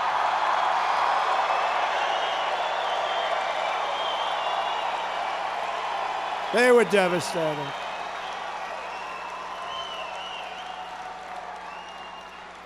Should I go over that evening just once quickly? So, it began with phony exit polls. And I got a call from my daughter at about 5 o'clock, and she was called by people in their business. And her husband, Jared, great guy, he was called. And they called me and they said, "I'm sorry, Dad, it looks really bad. Looks really, really bad." I said, "What's the problem? Tell me." Now, I was doing, it's very interesting, because I really assumed I lost. You know, look, I believe that these things are supposed to be correct. So I sort of thought I lost, and I was okay with it. I wouldn't say great. In fact, I called my vice president and I said, "It's not looking good, right, Mike?" I said, "Not looking good. You were getting the same numbers that I was getting." Of course, you know, a lot of it is phony stuff, too, because they'll say, "Donald Trump is a bad person. Do you agree or not?" So people would say, "Yeah." No, but it's easier. Then they have yes in a big box like that, and they have no, you can't find. So, you know, a lot of it's phony deals going on. But I will tell you, so I got the call, and they said, "Looks bad. Looks really bad." And they want to be nice to me. They're talking this way because they wanted to be nice. They actually thought we might lose strongly. So I said, "Don't worry about it. Don't worry about it. Whatever happens, happens." Now, for the last month, I didn't do interviews. All I did was these rallies. I did 3 a day. I did 3 a day. And I'll be honest, I was surprised when I got that call, because I thought, I mean, every time we had a rally, it was, look at this building, they're still pouring in the back. So every place was like this. I mean, except we had major arenas which were packed. And then we'd have 20, 30,000 people outside. They couldn't get in. So I said, it didn't make sense to me. It didn't make sense, but that's okay. Because, you know, like they say in football and in sports, he left nothing on the table, nothing on the field, all right? So I was okay. Because for the last month, I decided not to do interviews, because they give you interviews and they chop up your sentences and they cut them short. You'll have this beautiful flowing sentence where the back of the sentence reverts to the front, and they'd cut the back of the sentence off, and I'd say, "I never said that." So I said, "You know what? I'm not going to deal. They're very dishonest people." I said, "No." I said, "I'm not going to deal with it." And all I did for 1 month, I do 2 and 3 and sometimes 4 speeches a day, rallies like this, massive crowds, right? And they'd call, "Can we have an interview of Mr. Trump?" I said, "Watch me with the speech. Tell him, watch me. And whatever you want to take, you can take, all right? But watch me with the speech." So we did 3, 4 a day. And I'll tell you what, that's tough stuff. So I did 3 a day, a couple of 4s. And I always had in mind the last 2 days and even the last 3. But on the last 3, or the third, I was going to do 5. And then I was going to do 6 and 6. Now, when you do 6 speeches where you have 10, 15, 20, 25, even 30,000 people, that's not so easy, okay? Good stamina, high energy. Do you agree? High energy. High energy. So I did the 3 a day and a lot of speeches. No days off. There was no Sunday off. Although I did go to church whenever possible. I did go to church. But no days off. And then we got down to the last 2, and I did 6 speeches. They know. These guys knew. They were exhausted, the press. And then on the 7th day, which was, you remember, Monday, right?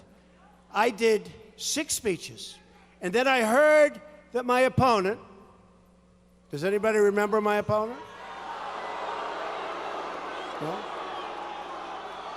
They don't remember. They don't remember.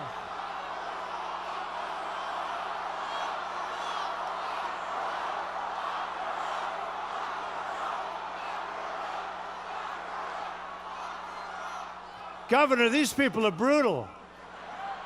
Now I know why it's always a bloodbath for you guys, but you win, so that's all. But I heard, so I did 6, right? 6 on Sunday. And then Monday comes along and I did 6. And about 3 hours before the final speech, I'm saying, oh boy, I don't have to, this is it. And this was it. Started 16 months before, coming down the escalator, right? Said a lot of things. We talked about illegal immigration, turned out to be right. We talked about trade, turned out to be right. I said a lot of things. But we did 6 speeches, and then I heard that Hillary was going with her husband and with President Obama, who, by the way, has been very nice, and his wife has been very, very nice. Telling you. They've been very nice, but they were on a plane going to Michigan. And I said, whoa, whoa, and that was not a planned trip. And you know, they spent $2 billion, so you don't get credit for this. I spent a tiny fraction of what they spent. In the old days, if you spent less money and won, you got credit for it. Nowadays, whoever spends the most money, it doesn't make sense. But we spent a lot less money. We spent a fraction of what they spent. And they had unlimited money, so that meant to me they did a poll. We didn't, because why should I spend a lot of money for a poll, right? When the newspapers give you polls every single day, right? These pollsters. So they spent a lot of money. They found out, obviously, trouble in Michigan because they had an unscheduled trip to Michigan. So they went to Michigan, did not have a good crowd. And I said at 6 o'clock that afternoon, I said, let's go to Michigan. Now, by the time I finished in New Hampshire, it was already like 9:30 or 10 o'clock. I said, let's go to Michigan. And my people said, are you crazy? You just did 6 major. I said, I don't care. This is the presidency, right? This is the presidency. So we went to Michigan with no notice, with like a tweet. We went up. Now, I do have between Facebook and Twitter and Instagram almost 40 million people, so that's a lot. It's a lot. But with a tweet, so we get there and it's very late. It's like 12:30. And our vice president-elect was there with me. And we had, at 12:30 in the morning, and I started speaking at 1 o'clock in the morning, we had in Michigan 31,000 people inside and outside. 31,000 showed up. And I said to Mike and I said to everybody, we're going to win Michigan. I'll tell you. Now, it hadn't been won in like 38 years, but we are going to win Michigan. And we ended up winning Michigan. But anyway, so I got the bad news from my daughter. And I said, that's too bad. So I go and see my wife. I said, baby, I'll tell you what. We're not going to win tonight because the polls have come out. And, you know, I always used to believe in those exit polls. I don't believe in them anymore. And it's just looking bad. But you know what? I'm okay with it because of the fact that I couldn't have worked any harder. You can't do any worse than that. I mean, I just couldn't have done it. And if I lose, I lose. And you know what? If I lose, I lose, and I'm going to have a nice, easy life. We can all relax together, right? But, so, you know, I felt, you know, you don't feel good if you didn't put out and you lose. But if you put out every single ounce of energy in your blood, you feel like, okay, there's nothing more you can do.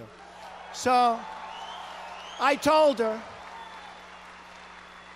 and she looked at me, and she's seen these rallies, and she said, you're not going to lose. I said, no, I'm telling you, the polls are looking very big. She goes, you're not going to lose, my wife. So then I figured, hey, look, it's just a nice wife that's trying to be nice. And that's what she is. She is a great person. So what happened? Melania, right? Do we love Melania? Boom, the escalator. They love Melania. She's great. She said, you're not going to lose. Okay. So now the polls just closed, and they start announcing numbers. And I say, oh, this is going to be embarrassing. I'm trying to figure out what am I going to do. And I have this ballroom that's not that big because I didn't know if I'm going to win or lose. I know this. If I'm going to lose, I don't want a big ballroom. I'd go up, I'd say, ladies and gentlemen, thanks a lot, my supporters. I love you, folks. I love you. Good night, everybody. Bye. I'm out of there, right? And she had this massive convention center with a big fireworks display. And they were paying about $7 million for the fireworks. And it was a big deal. And they knew they were going to win until the final week. They knew bad things were happening. And I got a good sign when 4 days before the end, I called up Mike. They just canceled the fireworks. It was the front page story. They canceled. Now, usually you cancel fireworks because you don't want fireworks if you're going to lose, right? Did anybody ever use fireworks if they're going to lose? Governor, in the history of elections, if you lose, you don't set off fireworks, right? So they canceled their beautiful Grucci fireworks. And I wanted to be a wise guy, so I offered them 5 cents on the dollar for their fireworks, okay? I did. We never heard back. No, we never heard back. We never heard back. So anyway, but that was a good sign. Do you agree? So anyway. So I figured it's election night. I figured we're going to lose. But, you know, hey, this is sort of cool. I never did this stuff before. Hey, by the way, did we all do a good job together, right? It's a movement. It's a movement. So then the real numbers started coming. And we started with, like, Ohio. And I was expected to win Ohio by 2 points or 3 points. When I say I'm talking about the two of us and us, all of us. So it comes in. We have breaking news. Donald Trump has won Ohio in a massive number. Right? We won Ohio very close to 10%. So the 2% or 3% was now close to 10%. I said, that's good. Then we have breaking news. Donald Trump has won the great state of Iowa. I said, whoa. And that was supposed to be close. We were up a little bit in the polls, like 1 point. We won it by more than 10 points, right? And I'm saying, this is a little different than these exit polls. What's going on? Because the exit polls had me tied in Ohio.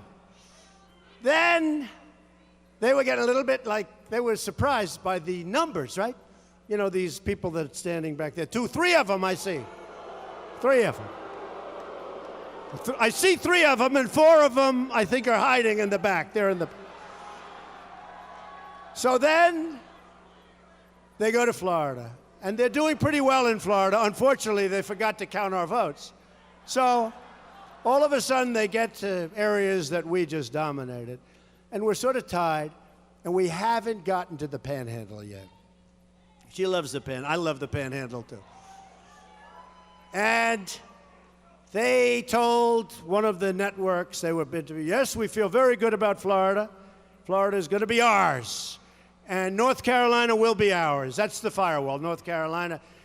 Ladies and gentlemen, we have breaking news. Donald Trump has won the state of Florida. Right? Now, they spent 10 to 1 in North Carolina. I love that state. We won South Carolina easily, but North Carolina was supposed to be something that's very hard to win, right? Very, very hard to win. Ladies and gentlemen, we have breaking news. And you see these people, they're going like, oh, we got... One of the networks is going, ladies and gentlemen, we have breaking news, Donald Trump.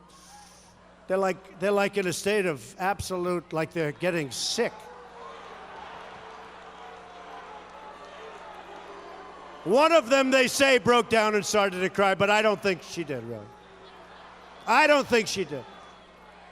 So they go, ladies and gentlemen, Donald Trump has won the state of North Carolina. Hey. Now they're going, oh my.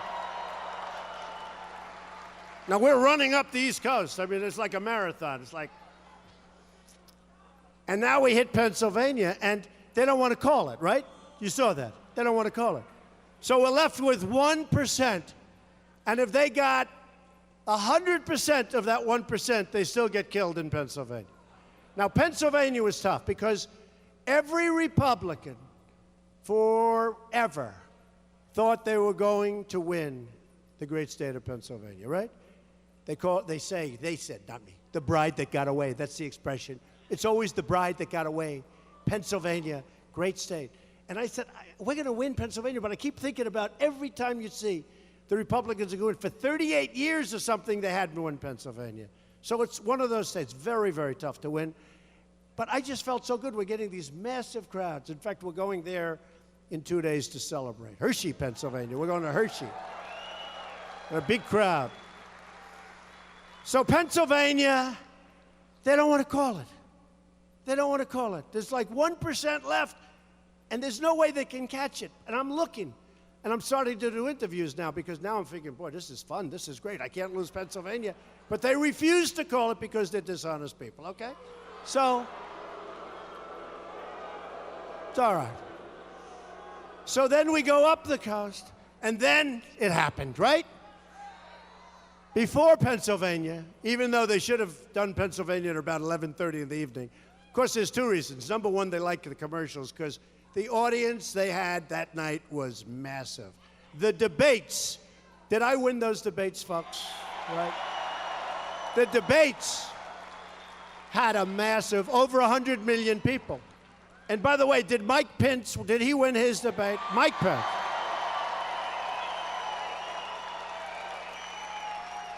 That wasn't even a contest. In fact, Mike, it actually got boring. That was not even a contest. So then it happened, folks, out of nowhere. Oh, and they got sick to, they were like, he was throwing up. You know, with the map being, boy, that map was getting red as hell. That map was bleeding red. Florida, South Carolina.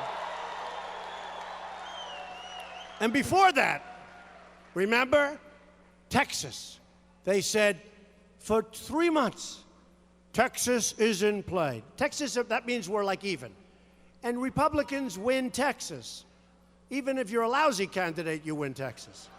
Texas is Republican, and it's great, and the people are great, and I had these massive crowds, and for 3 months they're saying, Texas is in play, and next week it is very close. Texas is in play. And Georgia, remember Georgia?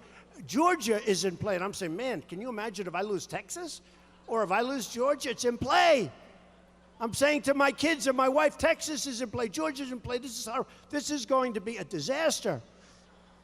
And then they said Utah. Now, I don't think the Republicans ever lost. Have they ever lost Utah? I don't think so. Utah is in play against some guy that I look at him and say, there's no way. My wife looked at him and she said, you're not going to lose to him. Sure. I'm telling you, she's good at this stuff. I said, yeah, but they say that he's tied with me. And she said, no, he's not tied. You're not going to lose to him. Don't worry about it. So they said, Utah is in play. So now it's like whatever time, 8 o'clock, 9 o'clock, it goes on. First thing, like about 1 minute, you know, because the numbers were so great. Donald Trump has won the state of Texas. That means it was a slaughter. It was a slaughter. Donald Trump has won the state of Georgia. Donald Trump has won the state of Utah. I love Utah. Utah. And this guy that was put up there to fight me, I mean, he was down. Hillary even beat him, okay? We won Utah by 25 points, something like that. We won Utah by a lot. So all of a sudden I'm saying, wow, but what happened? So now we win all these states, and they're holding Pennsylvania. Ladies and gentlemen, Donald Trump has won the state of Wisconsin.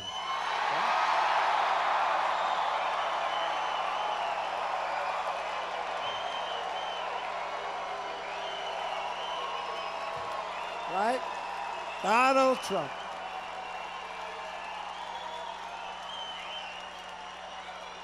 So they said Donald Trump has won the state. And I tell you what, I give a lot of credit to that.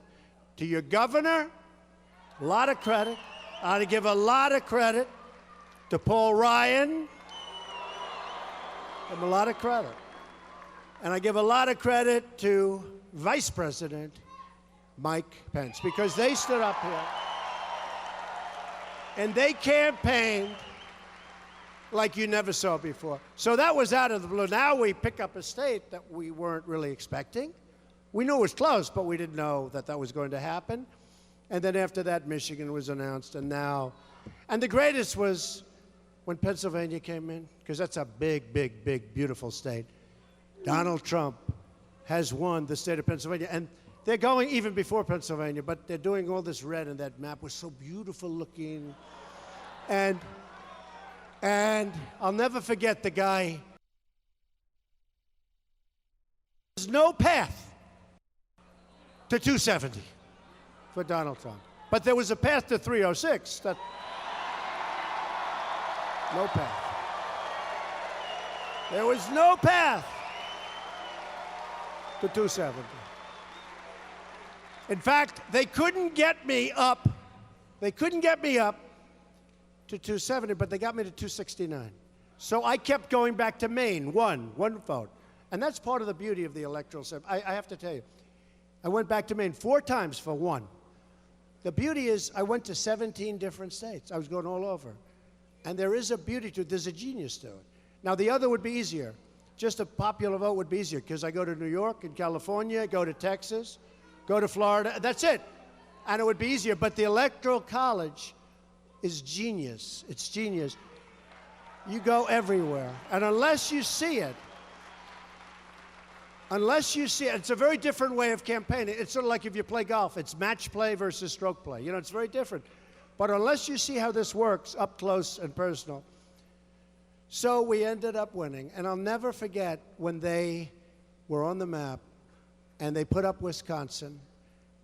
And he said, there is no path for Hillary Clinton to become president.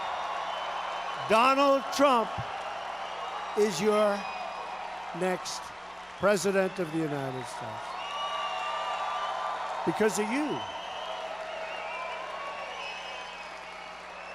So I want to thank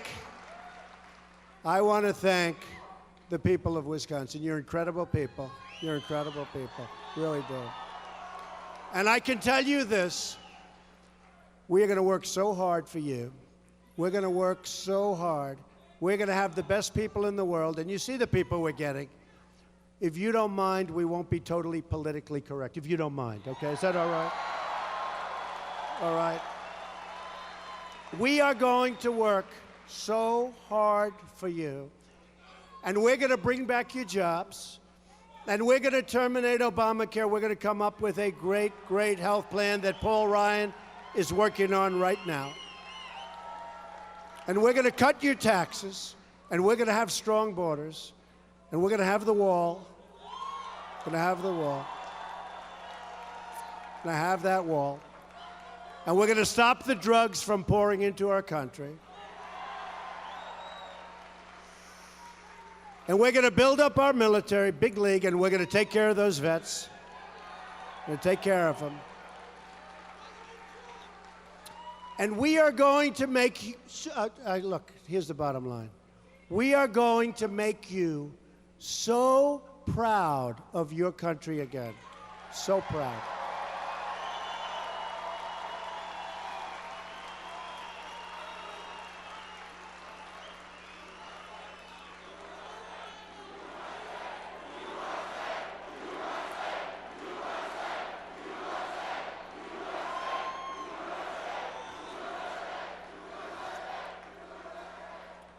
We are never, ever going to let you down.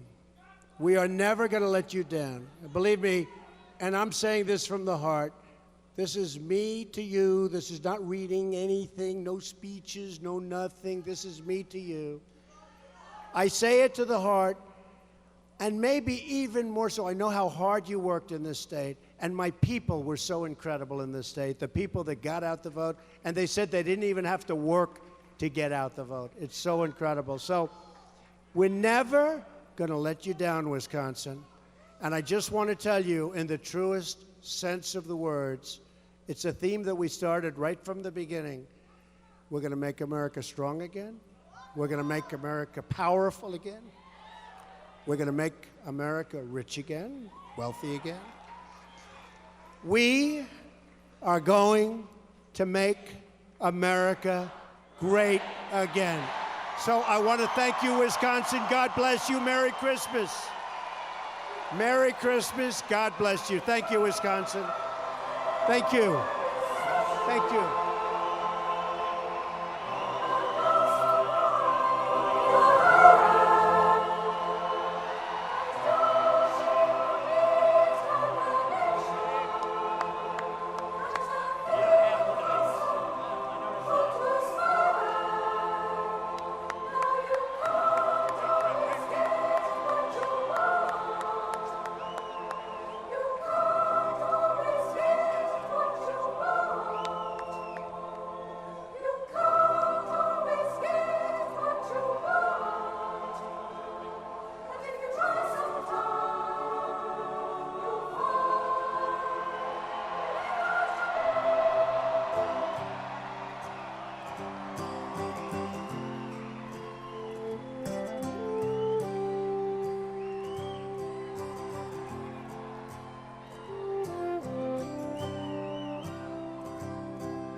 I saw her today at the reception.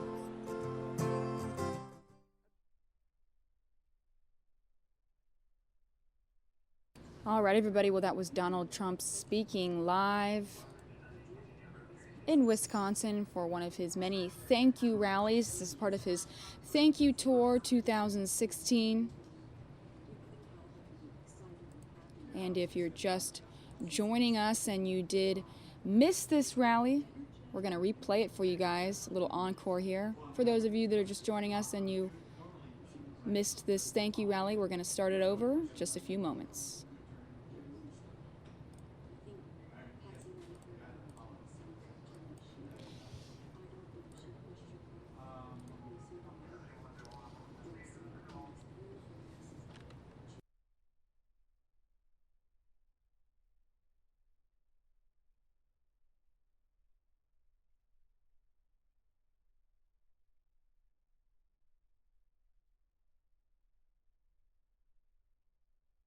All right, everybody, we're going to replay this thank you rally in Wisconsin that just ended. We're going to replay it for you guys right now.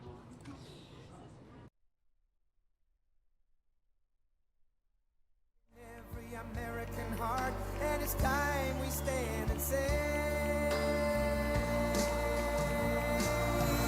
that I'm proud to be an American, where at least I know I'm free, and I won't forget the men who died, who gave that right to me, and I gladly stand up next to you and defend her still today, 'cause there ain't no doubt I love this land. God bless the... Thank you. Thank you.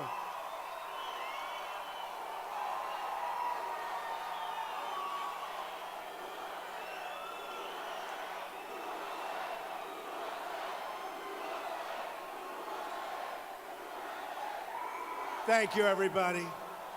So when I started 18 months ago, I told my first crowd in Wisconsin that we're going to come back here someday and we are going to say Merry Christmas again.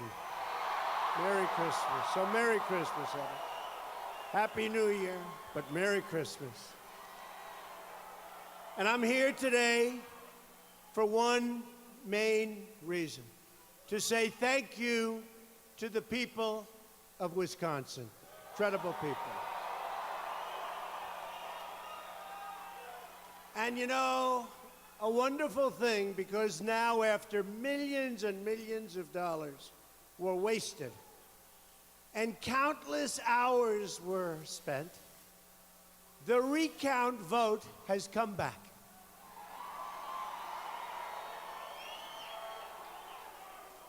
You know, I called it a scam, but I won't say that because we want to be nice, okay? So I refuse to say it was a scam tonight, all right? This way they can't report that I said it. And after all of this money was spent by the Democrats, believe me, they were behind it, okay? And the Green Party, wonderful party. She got less than 1%, but she thought she was going to catch us. All that money, all that time, all that effort, we got 131 votes more than we had before.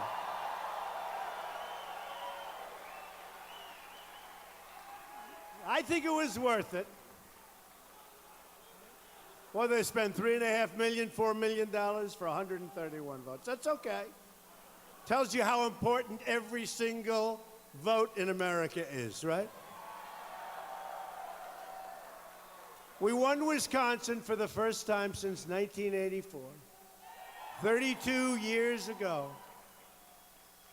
You went out and you pounded the pavement, organized your fellow citizens, and propelled to victory a grassroots movement, the likes of which the world has never seen before. Now, all over the world they're talking about this, and they're now comparing what is happening in other places, faraway places, with what happened here.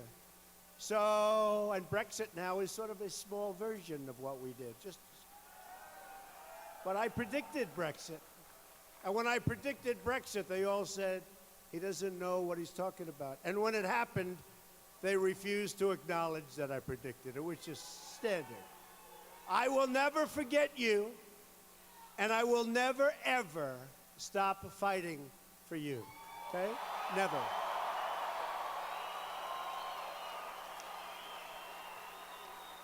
I'm honored to be here tonight with our incredible Wisconsin leadership team. Sheriff David Clark, where are these people? Sheriff Clark. Senator Ron Johnson, come from behind. He came from behind. Governor Scott Walker, where's Scott? Oh, man. He was tough. He was great. He's a great governor. He really is. He's a great person, and he's a great governor. And I went against him for a while, and I want to tell you, he was tough. So now it's going to be your turn very soon. I don't know. You and Pence are going to have to fight it out. I don't know. Thank you, Governor. Appreciate it.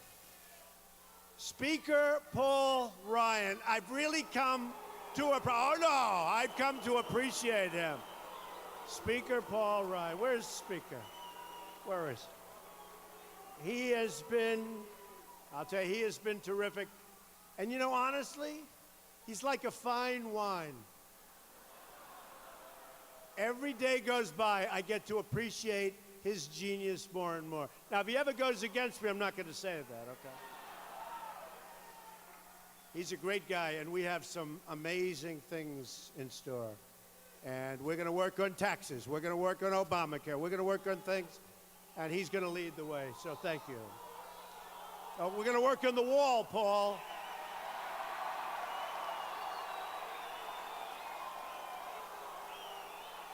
Well, it's true. Somebody said, look at these guys. You think we're playing games, right? Somebody said the other day, well, now that Trump won, he's really not going to build the wall. I said, what are you? We're going to build the wall, okay? Believe me. We're going to build the wall. You have to. Got to stop the drugs from coming in, and wall's going to be a big, big factor. And I also want to thank a man who is another star from your territories. There's some very good water in this state. Chief of Staff Reince Priebus. Fantastic guy. Fantastic guy. He's done an incredible job. And now he's a superstar. You know, I thought he was a superstar, but you got to win to be a superstar, right? You got to win. I said, Reince, you are a superstar, but we got to win first before I really go crazy. And we won, so now you're the superstar that we said. Together, we're going to Washington.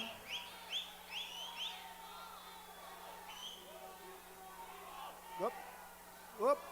Are you okay? Can we have a doctor in the house, please? Doctor in the house? Doctor in the house. Okay. Good. We love this lady. Doctor in the house. Thank you.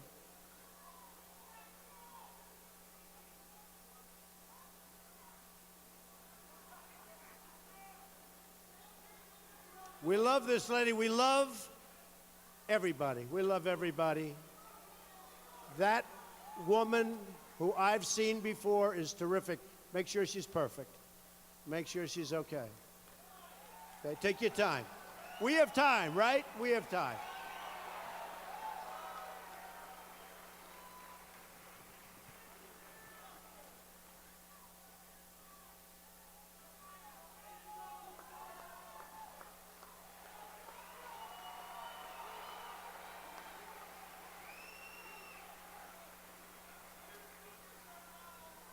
Together, we're going to make Washington answer to the people once again. We're going to put the government to work for you, first time in a long time. The whole world is recognizing our movement. It's because of you. And by the way, again, a movement that they've never seen before. They didn't know what hit them. They didn't know what happened.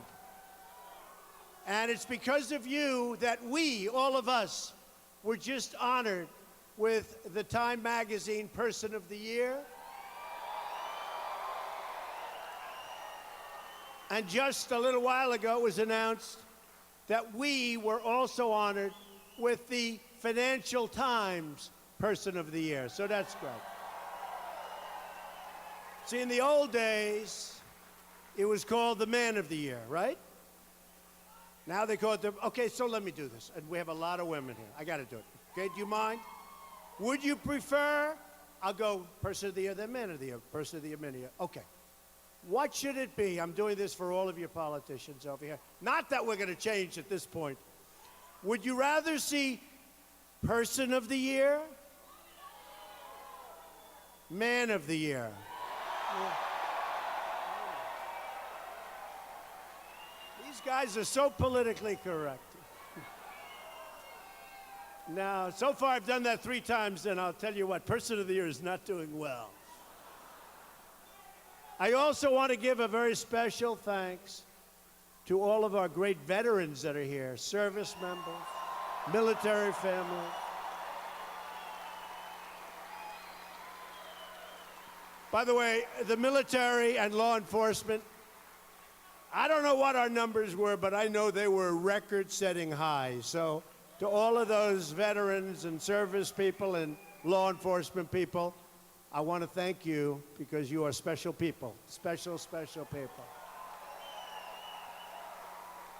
Because the fact is that America's men and women in uniform are the finest and bravest the world has ever known. We're going through something very, very difficult in the world and even in our country. The world has ever known. So to all of you who have worn the uniform, I say to you now on behalf of a very grateful nation, thank you. Thank you. Thank you very much. We're in your debt, and we will never let you down. We will honor your service and sacrifice, and that begins with defending and respecting the American flag.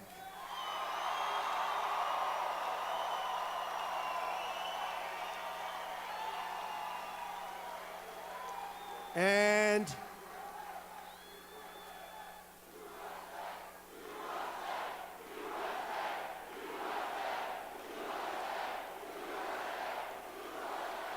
we don't like seeing people burning our American flag, okay? We don't like it.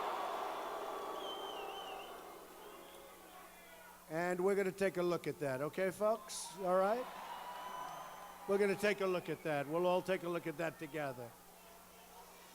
One man who understands the meaning of service is somebody that's become unbelievably popular because he's tough, he's strong, and he doesn't lose.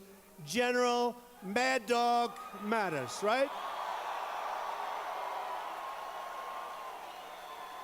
He is a popular guy. because of his record. You ever hear of somebody named Vince Lombardi? You've never heard of Vince Lombardi. Never. He was popular, too, because he wins. We like people that win. We want to start winning again. Our country's going to start winning again, okay? Would anybody like to keep it the way it is? I don't think. We're going to win. We're going to win. We're going to win a lot. We're going to win so much, you're going to go to Paul Ryan, you're going to go, Mr. Speaker, please, please, we can't stand winning this much. We can't take it. And he's going to come to see me, and he's going to, Mr. President, the people in Wisconsin are tired of winning so much. You're winning with health care. We're winning on the border. We're winning with ISIS, because we are going to get ISIS out. We're winning all over, Mr. President. They just can't take it anymore. I say, Paul, I'm sorry. I'm sorry. You have to go back and tell them we're going to keep winning and winning and winning, whether they like it or not. Last week, I formally announced my plans to nominate General Mattis as your new Secretary of Defense. And I believe we're in the process of putting together one of the great cabinets. Certainly a cabinet with the highest IQ that anybody has ever. I mean, these are seriously great people. Did you see today? The president of Goldman Sachs. This is the president of, that's big stuff. And we have General Kelly. We have incredible people. Dr. Ben Carson, great guy. I think it's going to be one of the great cabinets ever. Ever. Leaders and titans of industry, art, sports, science are reaching out and want to find ways to help. I mean, today, as an example, in my office, the great Jim Brown, right? Jim Brown. Bill Gates, Anna Wintour, Kanye, that's right. Right, I like Kanye. Ray Lewis. We've had so many people, they come up and they want to be a part of what we're doing, and we want to use everybody. We want to use all of the brain power, because we're going to bring us back. We're going to be not only great, we're going to be greater than ever before. You watch. You watch. And tomorrow, coming up to the office, the true giants of Silicon Valley. We're going to talk about how to grow jobs. We're going to talk about how they can stay on top. We're going to talk about a lot of great things, but the real giants are coming up tomorrow, so it's going to be great. Today I announced my plans to nominate Rex Tillerson, right? The Chief Executive Officer and Chairman of ExxonMobil, to be the next Secretary of State. Rex is one of the greatest and most skilled global business leaders of our time, made some of the greatest deals ever made in the oil industry, or any industry. A great diplomat, a strong man, a tough man, a man who's already earned an avalanche of endorsements and growing praise from our nation's top leaders, including Condoleezza Rice, Bob Gates, James Baker, Dick Cheney, Majority Leader Mitch McConnell, and so many more. And people are looking at this resume, and honestly, they've never seen a resume like this before. Rex will be a fierce advocate for America's interests around the world and has the insights and talents necessary to help reverse years of foreign policy blunders and disasters. Blunders and disasters. Very excited about Rex. And you know, Rex is friendly with many of the leaders in the world that we don't get along with. And some people don't like that. They don't want him to be friendly. That's why I'm doing the deal with Rex, because I like what this is all about. And we're going to have somebody that's going to be very special. America has been caught in a cycle of failed interventions that have weakened our security and undermined totally our stability. We've spent $6 trillion in the Middle East. $6 trillion. You know what that is? We could have rebuilt our country 3 times. And yet the situation today is far worse than when we started 15 years ago. Far worse. It's not even a contest. It's a mess. The cost of both dollars and lives has been immense. We need a new direction. We need a new direction. Americans' foreign policy has lacked a clear vision, a clear goal, and a clear understanding of the threats, and the threats are immense. Instead of jumping recklessly from one intervention to another, my administration will build a long-term strategy for stability, prosperity, peace, and rebuilding our own country, folks. We're going to rebuild our country. We need it. That strategy will be guided by our values, our principles, and our patriotism. We will seek goodwill among nations, a strengthening of vital alliances, and the pursuit of shared goals when interests align. And we will not be taken advantage of by other countries. We will not be. No more. No more. We'll get along great with other countries. We will not be taken advantage of. Our goal is not to build new nations in far-off lands that most of you have never even heard of, but to crush ISIS, we have no choice, and to defeat radical Islamic terrorism.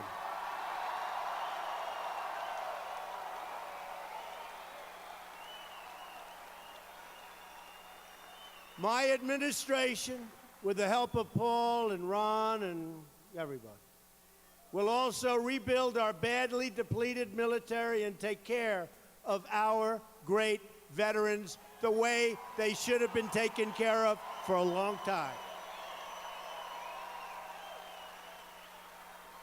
We are building up this great military power in the hope that we never have to use it. We believe strongly in peace through strength. Our military is going to be modern and powerful again, believe me.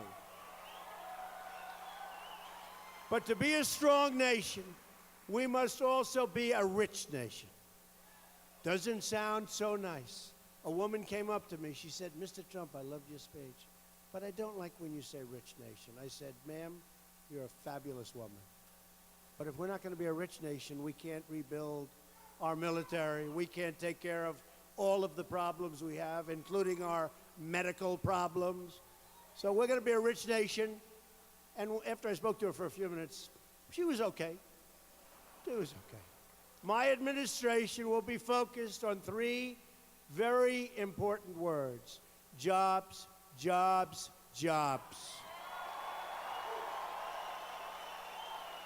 Whether it's building cars, producing steel, or curing disease, we want the next generation of innovation and production to happen right here in America and right here in Wisconsin, right?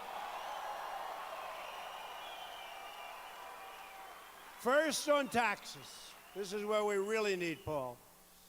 We're going to undertake one of the great tax reforms and simplifications in American history.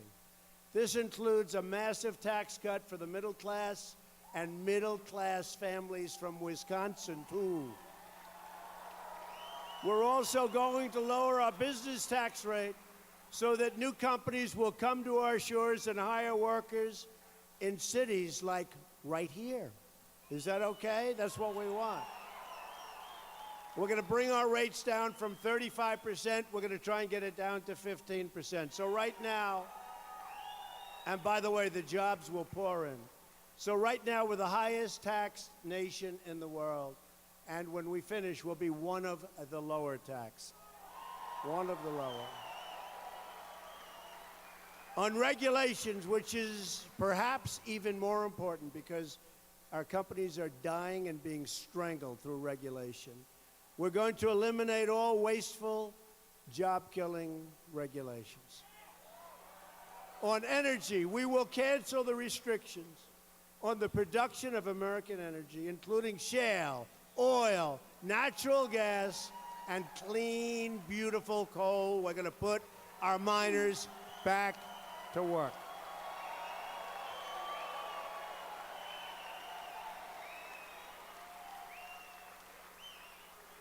on infrastructure. I will ask Congress to pass legislation that produces $1 trillion of new investment in America's crumbling infrastructure, and it is crumbling.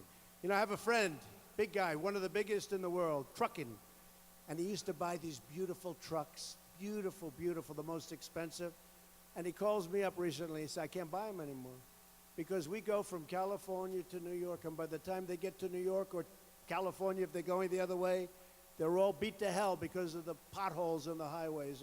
I said, was it ever like this? He's been doing this for 45 years. He said, it's never been like this. So we have to fix our infrastructure. We have no choice. And we're going to put our people back to work in the process. It's time to help get Americans off of welfare and back into the labor market. Rebuilding this country with American hands and with American workers. My administration will follow two simple rules. Buy American and hire American, right? We're going to do it. Because from now on, it's going to be America first. America first. I look at some of these deals we make and some of the treaties and some of everything, and I say, I think these people were thinking about the other nations. I honestly do. I say it's impossible for this to happen. Either that or campaign contributions were magnificent with people. But they're so bad, the deals are so bad, so disgraceful, that I actually think they're putting other countries ahead of our own. On trade, we are now, you people don't stop.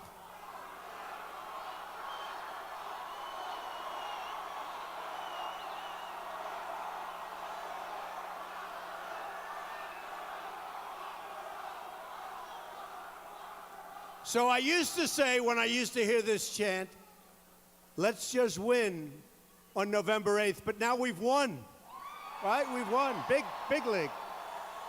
So anyway,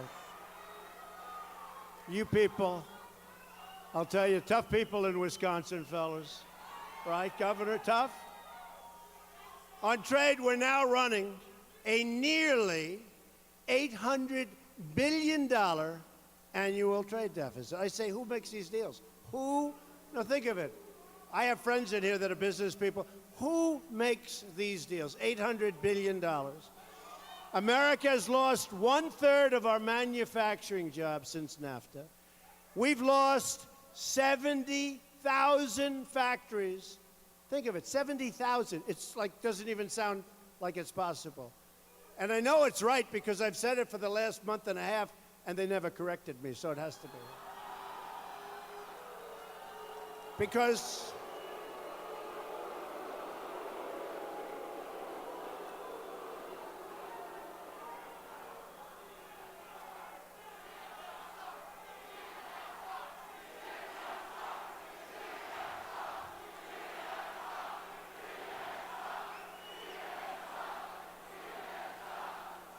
I mean, it is, look, it is hard to believe. Look, they're very nice. Look at all those cameras. Look at all that live television. Look at that. Who has to do this every night with all those live cameras up? Can you imagine if we made a mistake? Would it be a disaster? See, other people running for office, if they make a mistake. But if I made a mistake, a disaster, right? Look at that. You ever see so many cameras, Mr. Vice President? So, but I have to tell you, they were devastated on November 8th. They were devastated.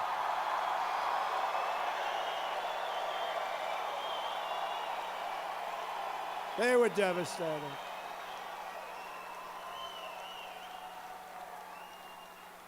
Should I go over that evening just once quickly? So, it began with phony exit polls. And I got a call from my daughter at about 5 o'clock, and she was called by people in their business. And her husband, Jared, great guy, he was called. And they called me and they said, I'm sorry, Dad, it looks really bad.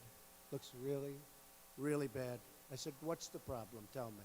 Now, I was doing, very interesting, because I really assumed I lost. You know, look, I believe that these things are supposed to be correct. So I sort of thought I lost, and I was okay with it. I wouldn't say great. In fact, I called my vice president, and I said, it's not looking good, right, Mike? I said, not looking good. You were getting the same numbers that I was getting. Of course, you know, a lot of it is phony stuff, too, because they'll say, Donald Trump is a bad person. Do you agree or not? So people would say, yeah. No, but it's easier. Then they have yes in a big box like that, and they have no, you can't find. So, you know, a lot of it's phony deals going on. But I will tell you, so I got the call, and they said, looks bad, looks really bad. And they want to be nice to me. They're talking this way because they wanted to be nice. They actually thought we might lose strongly. So I said, don't worry about it. Don't worry about it. Whatever happens, happens. Now, for the last month, I didn't do interviews. All I did was these rallies. I did 3 a day. I did 3 a day. And I'll be honest, I was surprised when I got that call because I thought, I mean, every time we had a rally, it was, look at this building, they're still pouring in the back. So every place was like this. I mean, except we had major arenas which were packed. And then we'd have 20, 30,000 people outside that couldn't get in. So I said it didn't make sense to me. It didn't make sense, but that's okay. Because, you know, like they say in football and in sports, he left nothing on the table, nothing on the field, all right? So it was okay. Because for the last month, I decided not to do interviews because they give you interviews and they chop up your sentences and they cut them short. You'll have this beautiful flowing sentence where the back of the sentence reverts to the front and they'd cut the back of the sentence off and I'd say, I never said that. So I said, you know what, I'm not going to deal. They're very dishonest people. I said, no. I said, I'm not going to deal with them. And all I did for 1 month, I do 2 and 3 and sometimes 4 speeches a day, rallies like this, massive crowds, right? And they'd call, can we have an interview of Mr. Trump? I said, watch me with the speech. Tell him, watch me. And whatever you want to take, you can take, all right? But watch me with the speech. So we did 3, 4 days. And I'll tell you what, that's tough stuff. So I did 3 a day, a couple of 4s. And I always had in mind the last 2 days, and even the last 3, but on the last 3, or the third, I was going to do 5. And then I was going to do 6 and 6. Now, when you do 6 speeches where you have 10, 15, 20, 25, even 30,000 people, that's not so easy, okay? Good stamina, high energy. Do you agree? High energy. High energy. So I did the 3 a day and a lot of speeches. No days off. There was no Sunday off. Although I did go to church whenever possible. I did go to church. But no days off. And then we got down to the last 2, and I did 6 speeches. They know. These guys knew. They were exhausted, the press. And then on the 7th day, which was, you remember, Monday, right? I did 6 speeches. And then I heard that my opponent, does anybody remember my opponent? No? They don't remember. They don't remember.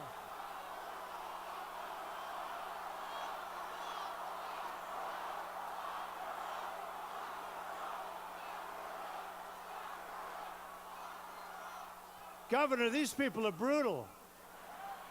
Now I know why it's always a bloodbath for you guys, but you win, so that's all.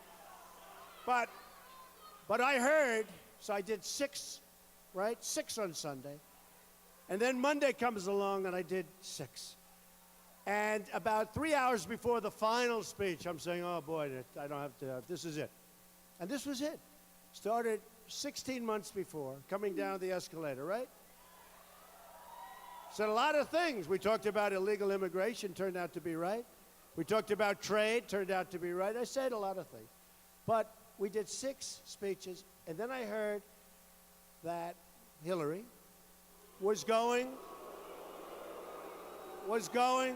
with her husband and with President Obama, who, by the way, has been very nice, and his wife has been very, very nice. Telling you. They've been very nice, but they were on a plane going to Michigan. And I said, whoa, whoa, and that was not a planned trip. And you know, they spent $2 billion, so you don't get credit for this. I spent a tiny fraction of what they spent. In the old days, if you spent less money and won, you got credit for it. Nowadays, whoever spends the most money, it doesn't make sense. But we spent a lot less money. We spent a fraction of what they spent. And they had unlimited money, so that meant to me they did a poll, we didn't, because why should I spend a lot of money for a poll, right? When the newspapers give you polls every single day, right? These pollsters. So they spent a lot of money. They found out, obviously, trouble in Michigan because they had an unscheduled trip to Michigan. So they went to Michigan, did not have a good crowd. And I said at 6 o'clock that afternoon, I said, let's go to Michigan. Now, by the time I finished in New Hampshire, it was already like 9:30 or 10 o'clock. I said, let's go to Michigan. And my people said, are you crazy? You just did 6 majors. I said, I don't care. This is the presidency, right? This is the presidency.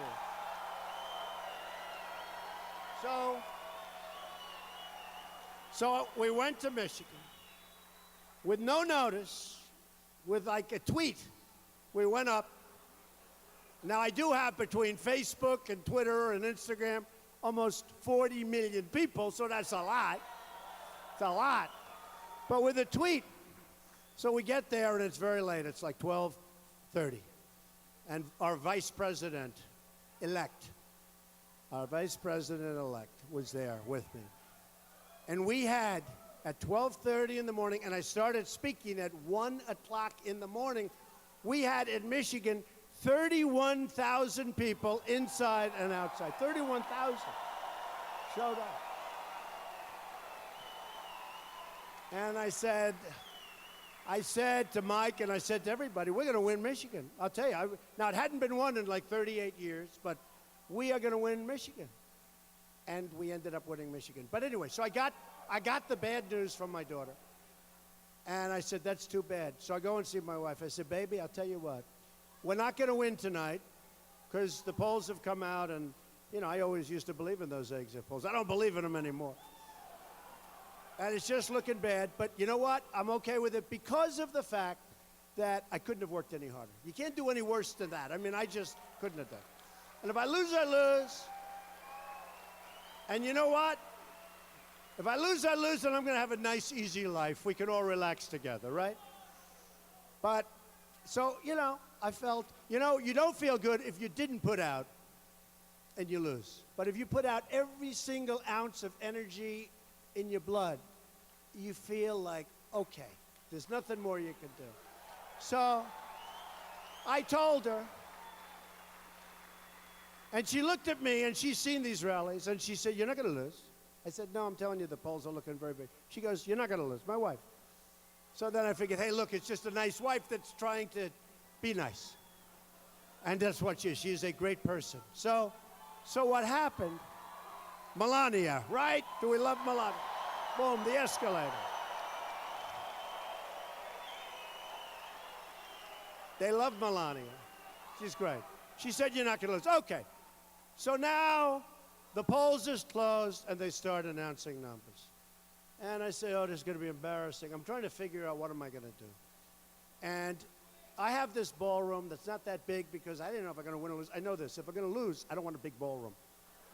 I'd go up, I'd say, ladies and gentlemen, thanks a lot, my supporters. I love you, folks. I love you. Good night, everybody. Bye. I'm out of there, right? And she had this massive convention center with a big fireworks display. And they were paying about $7 million for the fireworks. And it was a big deal. And they knew they were going to win until the final week. They knew bad things were happening. And I got a good sign when 4 days before the end, I called up Mike. They just canceled the fireworks. It was the front page story. They canceled. Now, usually you cancel fireworks because you don't want fireworks if you're going to lose, right? Did anybody ever use fireworks if they're going to lose? Governor, in the history of elections, if you lose, you don't set off fireworks, right? So they canceled their beautiful Grucci fireworks. And I wanted to be a wise guy, so I offered them 5 cents on the dollar for their fireworks, okay? I did. We never heard back. No, we never heard back. We never heard back. So anyway, but that was a good sign. Do you agree? So anyway. So I figured it's election night. I figured we're going to lose. But, you know, hey, this is so sort of cool. I never did this stuff before. Hey, by the way, did we all do a good job together, right? It's a movement. It's a movement. So then the real numbers started coming.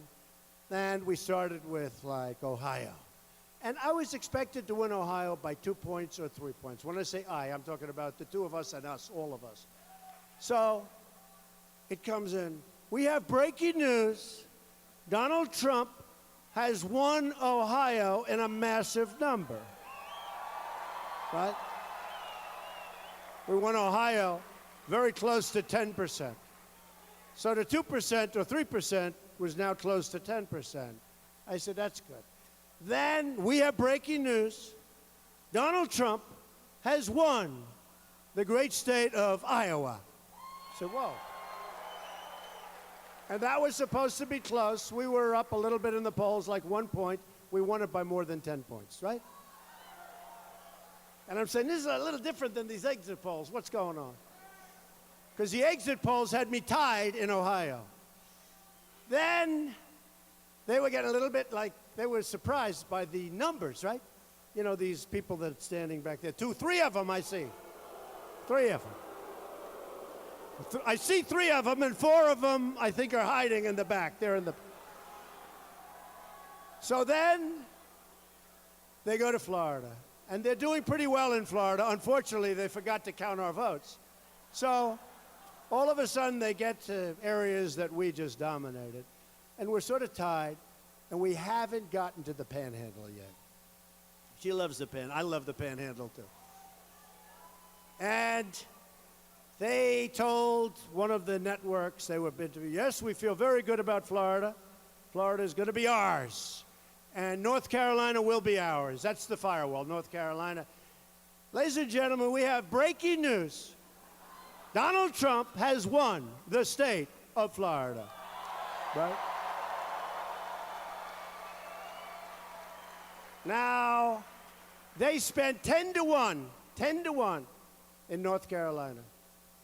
I love that state. We won South Carolina easily, but North Carolina was supposed to be something that's very hard to win. Right? Very, very hard to win. Ladies and gentlemen, we have breaking news. And you see these people, they're going like, oh, we got hold. One of the networks is going, ladies and gentlemen, we have breaking news, Donald Trump. They're like in a state of absolute, like they're getting sick. One of them, they say, broke down and started to cry, but I don't think she did, really. I don't think she did. So they go, ladies and gentlemen, Donald Trump has won the state of North Carolina. Hey. Now they're going home. Now we're running up the East Coast. I mean, it's like a marathon. It's like, and now we hit Pennsylvania, and they don't want to call it, right? You saw that. They don't want to call it.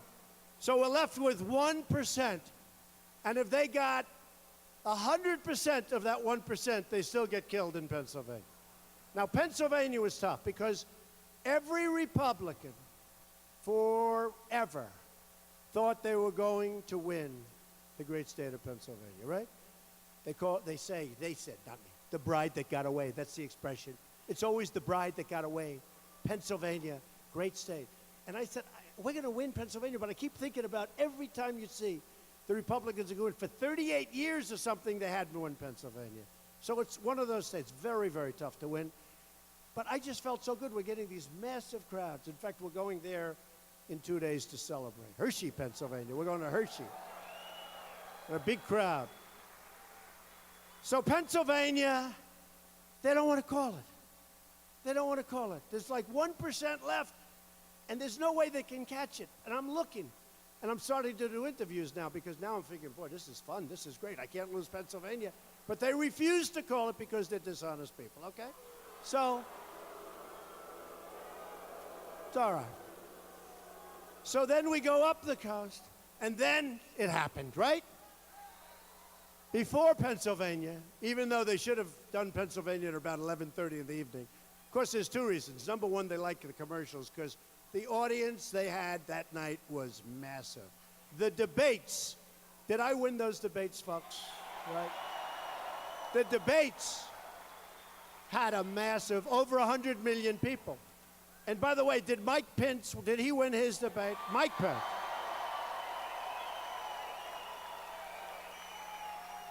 That wasn't even a contest. In fact, Mike, it actually got boring. That was not even a contest. So then it happened, folks, out of nowhere.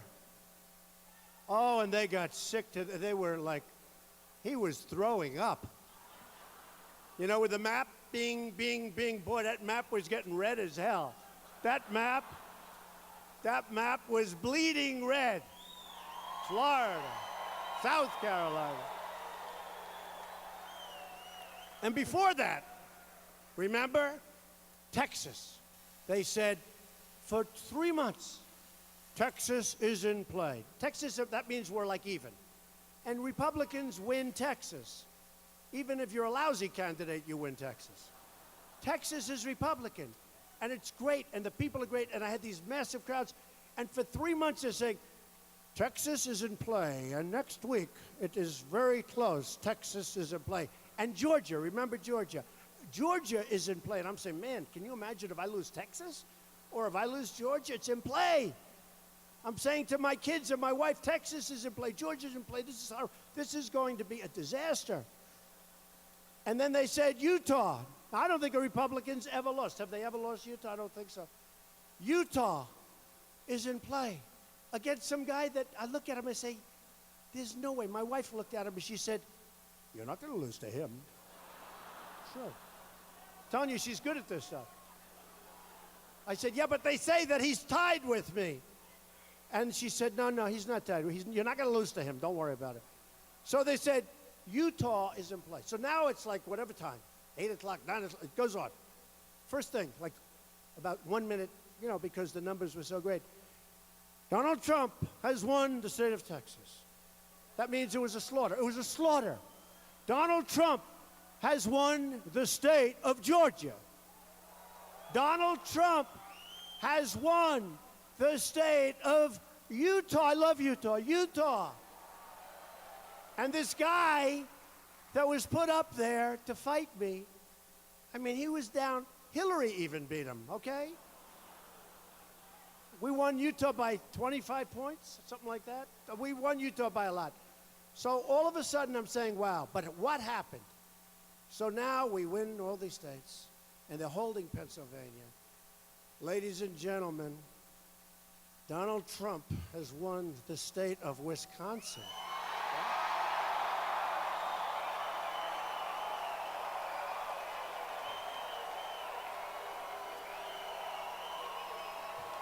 Right? Donald Trump.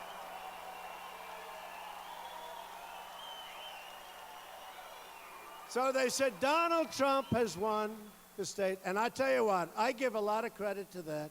To your governor, a lot of credit. I give a lot of credit to Paul Ryan. Give him a lot of credit. And I give a lot of credit to Vice President Mike Pence, because they stood up here and they campaigned like you never saw before. So that was out of the blue. Now we pick up a state that we weren't really expecting. We knew it was close, but we didn't know that that was going to happen. And then after that, Michigan was announced, and now, and the greatest was when Pennsylvania came in, because that's a big, big, big, beautiful state. Donald Trump has won the state of Pennsylvania, and they're going even before Pennsylvania, but they're doing all this red, and that map was so beautiful looking. And I'll never forget the guy. There's no path to 270 for Donald Trump. But there was a path to 306. No path. There was no path to 270. In fact, they couldn't get me up. They couldn't get me up to 270, but they got me to 269. So I kept going back to Maine, one vote. And that's part of the beauty of the electoral system. I have to tell you, I went back to Maine 4 times for 1. The beauty is I went to 17 different states. I was going all over. And there is a beauty to it. There's a genius to it. Now, the other would be easier. Just a popular vote would be easier because I go to New York and California, go to Texas, go to Florida. That's it. And it would be easier. But the Electoral College is genius. It's genius.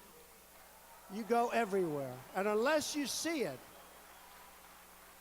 it's a very different way of campaigning. It's sort of like if you play golf. It's match play versus stroke play. You know, it's very different. But unless you see how this works up close and personal. So we ended up winning. And I'll never forget when they were on the map and they put up Wisconsin. And he said, there is no path for Hillary Clinton to become president. Donald Trump is your next president of the United States. Because of you. So I want to thank the people of Wisconsin. You're incredible people. You're incredible people. Really do. And I can tell you this. We are going to work so hard for you. We're going to work so hard. We're going to have the best people in the world. And you see the people we're getting. If you don't mind, we won't be totally politically correct. If you don't mind, okay? Is that all right? All right. We are going to work so hard for you. And we're going to bring back your jobs. And we're going to terminate Obamacare. We're going to come up with a great, great health plan that Paul Ryan is working on right now. And we're going to cut your taxes. And we're going to have strong borders. And we're going to have the wall. We're going to have the wall. We're going to have that wall. And we're going to stop the drugs from pouring into our country. And we're going to build up our military, big league, and we're going to take care of those vets. We're going to take care of them. And we are going to make, look, here's the bottom line. We are going to make you so proud of your country again. So proud.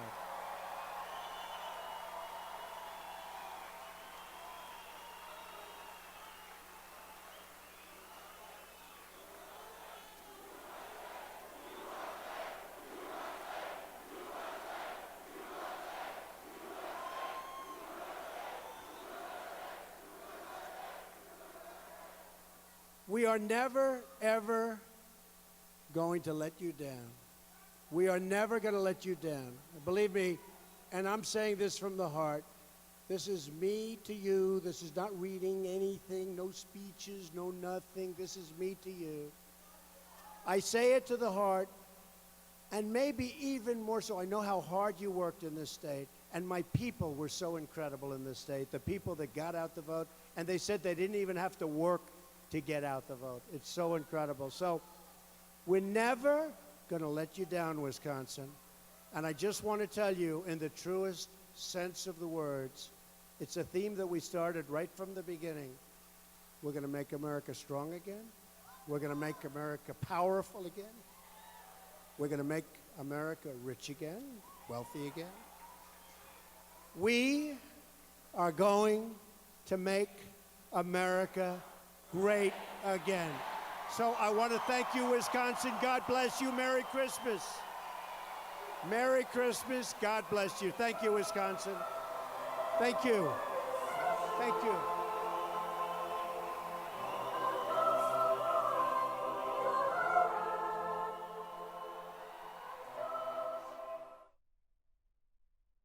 All right, everybody. Well, that was the end of the replay of Donald Trump's thank you rally that happened earlier this evening in Wisconsin. You can see they're holding up jerseys. Trump's got his Trump jersey there. Looks like they're having a great time. This is one of Donald Trump's thank you rallies, part of his 2016 thank you tour.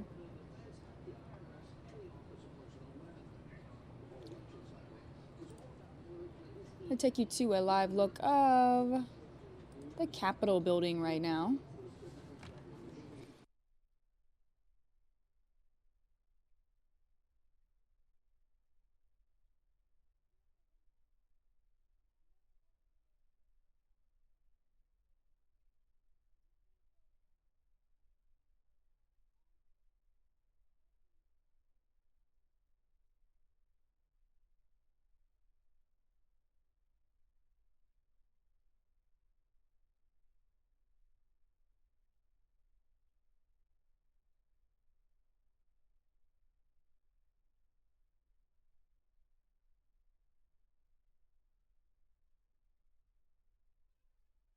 And in case you missed it, Donald Trump also held a thank you rally in Grand Rapids, Michigan. We're going to go ahead and take you to that event right now.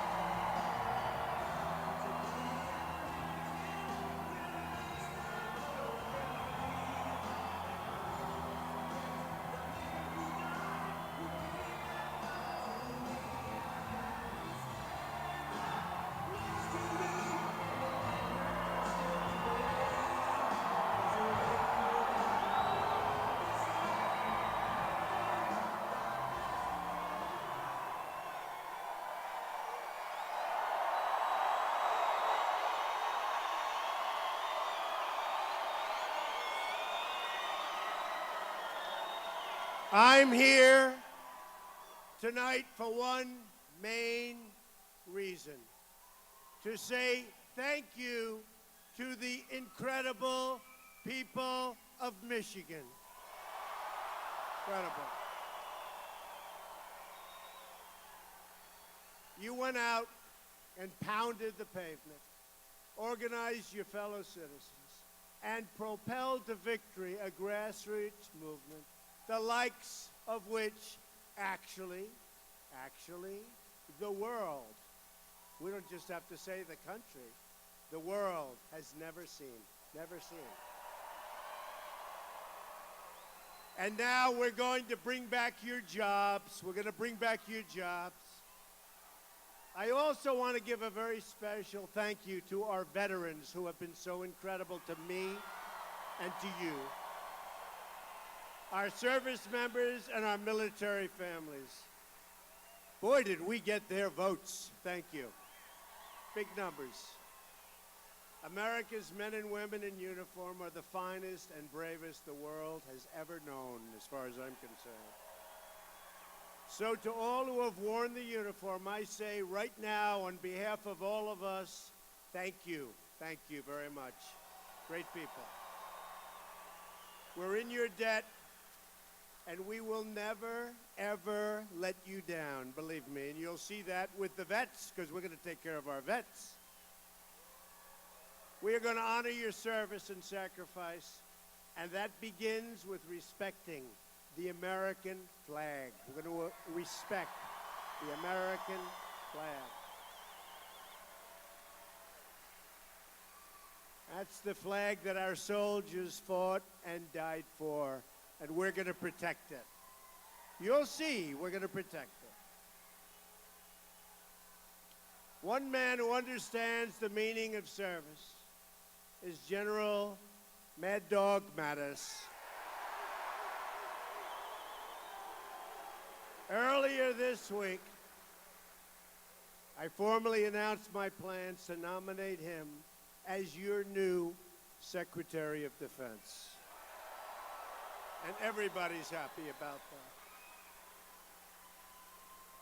that. Even the Democrats are loving him. Isn't that nice? What can you say? He's got some record, let me tell you. Got a record of winning. That's what we want. We want to win.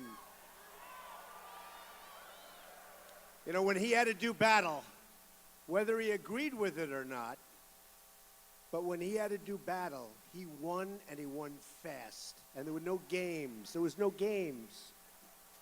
So he's going to be great, Secretary of Defense. I believe we're in the process of putting together one of the great cabinets that has ever been assembled in our nation's history, and you're seeing that. And you'll be seeing some more names coming out next week that are phenomenal. One of the most critical issues we will have to tackle is education. You know about that. You know what I'm about to say. America spends more on education than any country by far, and yet our results are terrible. We spend more per pupil than any nation in the world by far. And you look at Sweden and Denmark and Norway and China and Japan, and they're all at the top. And you look at us, spending much more per pupil, and we're down at the bottom. We're going to change that. We're going to reform our broken education system to put students and families first. So importantly, this includes providing great education to students living in our inner cities. You know, I talk about the forgotten man, the forgotten women. Well, let me tell you, they're not so forgotten anymore, by the way, in case you haven't noticed. They're trying to figure out, they're still trying to figure it out, the media. Where did all these millions of people come from? I knew they were there. They just never had the incentive to go out and say, I like this person. But boy, did they come out in big, big league numbers. Our reform plan includes eliminating Common Core, bringing education local, and providing school choice. We want every child, every single child, low income, we don't care where they are, where they live, every child in America to be able to attend the public, private, charter, magnet, or religious school that is right for them. Choice. The person I have selected to lead the Department of Education, in my opinion, one of my most important decisions, is a native of Michigan, of all places, Michigan. And considered by everybody to be one of the top education reformers in our nation. Someone totally respected, someone devoted and devoting decades to helping disadvantaged students. I am thrilled now to welcome to the stage your next Secretary of Education, Betsy DeVos. Come up, Betsy.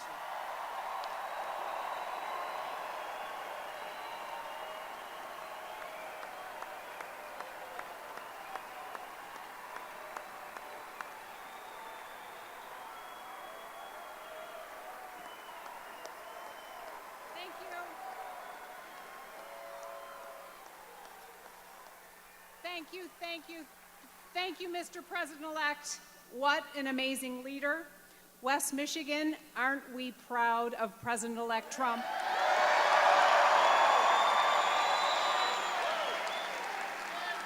You know, the so-called experts didn't think we could win it, but we did. We believed in President-elect Trump, and we went to the polls and changed the world. It's an amazing thing what can happen when someone believes in you. And nowhere is that more true than in our schools and in the lives of our kids. I am so excited and humbled to be nominated as Secretary of Education. And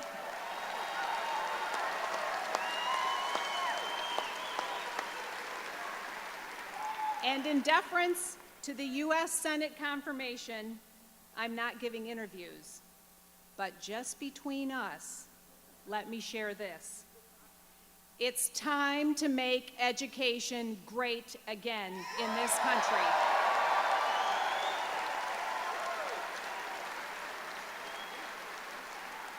This means putting kids first every single day. This means expanding choices and options to give every child the opportunity for a quality education regardless of their zip code or their family circumstances. This means letting states set their own high standards and finally putting an end to the federalized Common Core.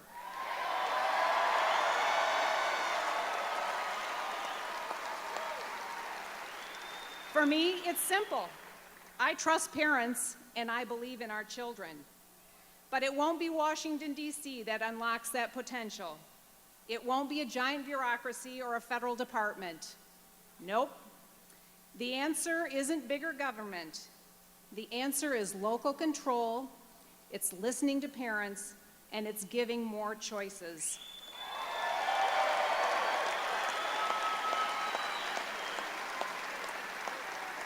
And if I'm fortunate enough to be confirmed as your Secretary of Education, our kids, your kids, will have someone fighting for them every single day.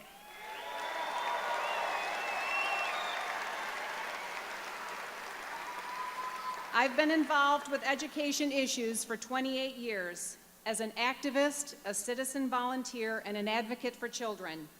I have the experience, the passion, and the know-how to make change happen. Still, there are many of you here, and many in the media, the Senate, and the education community who may not know me.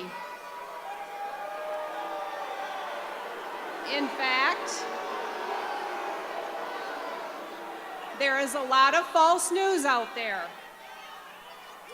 To you, all I ask for is an open mind and the opportunity to share my heart. Together, let's make education great again.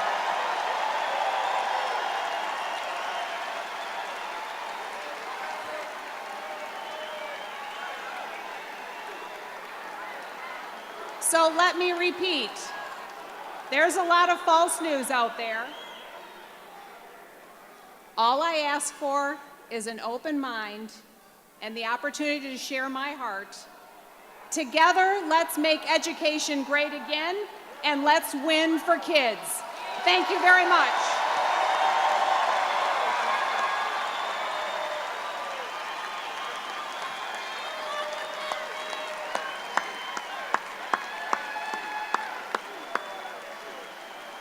Thank you, Betsy.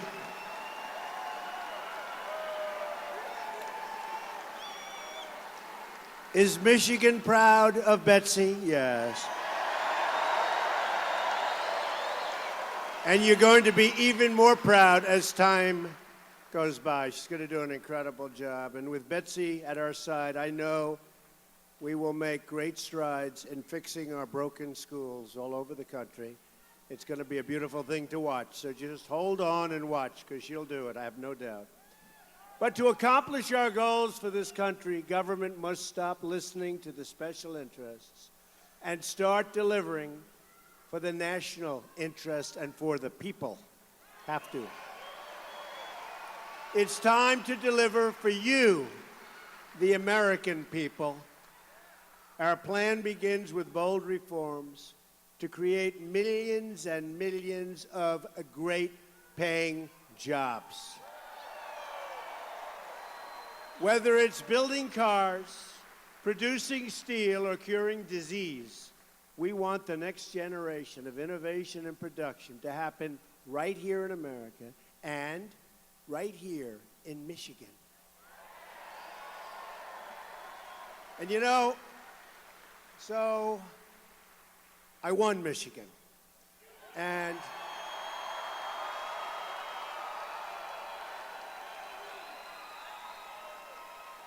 Michigan hasn't been won for many, many years, long time ago. And I felt I was going to win it. You know when I felt I was actually going to win the whole thing? So I didn't have Michigan on our list of stops for that final day.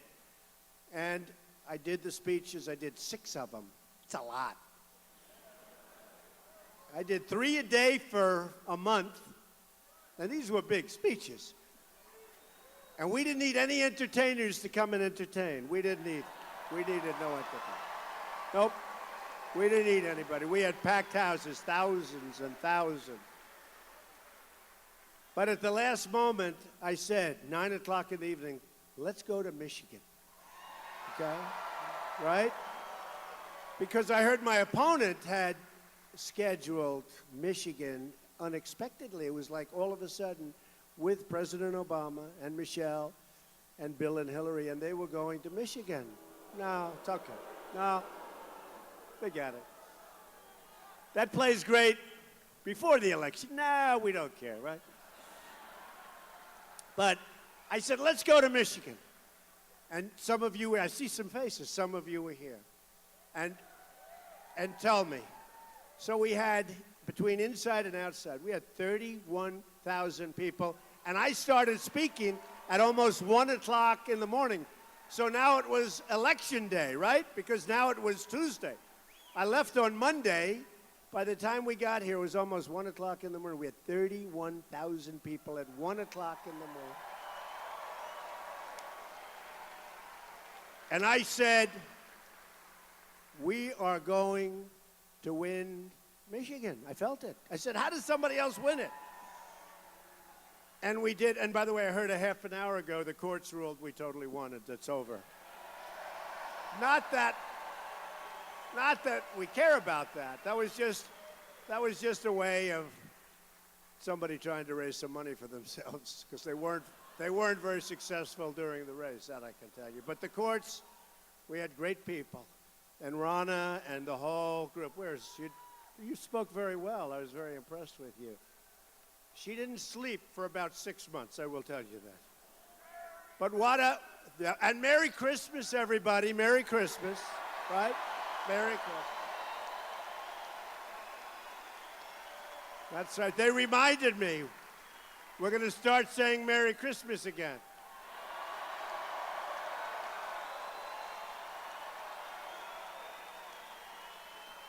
How about all those department stores? They have the bells, and they have the red walls, and they have the snow, but they don't have Merry Christmas. I think they're going to start putting up Merry Christmas, Merry Christmas. That's very good. That's a big group of people that said that. So I just want to congratulate everybody, because really it was that evening, which turned out to be election morning. And I got home at 4 o'clock in the morning, and I said to my wife, I said, honestly, I don't see how are we going to lose. How are we going to lose? And we did phenomenally in Michigan, and then we won Wisconsin. And of course, we won Pennsylvania. Did you see the look in their face? It started with Ohio, that we won by almost 9 points, which was much more. We were expected to win Ohio, and we didn't have any support there, I have to tell you, except for the people. The people were our support. But we were expected to do well in Ohio, win by 3 points. Well, we won by 9. And then Iowa came in, and we won by more than 10. And we won almost every single county in Iowa. And we won one county that hadn't been won since 1952. That's a long time. And by the way, the governor of Iowa, who has a great relationship because they sell so much product to China, Governor Terry Branstad was just made the ambassador to China. That's called a good move. He likes China, they like him. That's a good move. He's going to be fantastic. So what happened on that evening was incredible. The ESPN people and so many other people said that may be the greatest single sporting event we've ever seen. So it started with Ohio and Iowa. It also started, remember, they said Texas is in play, remember? Now, Texas is not supposed to be, if you're a Republican, you're supposed to win. And for 2 months, we've all been hearing Texas is in play. And we heard Georgia is in play. And I said, man, we're in trouble. If Georgia's in play, and Texas, I sort of like you tend to believe these people, even though.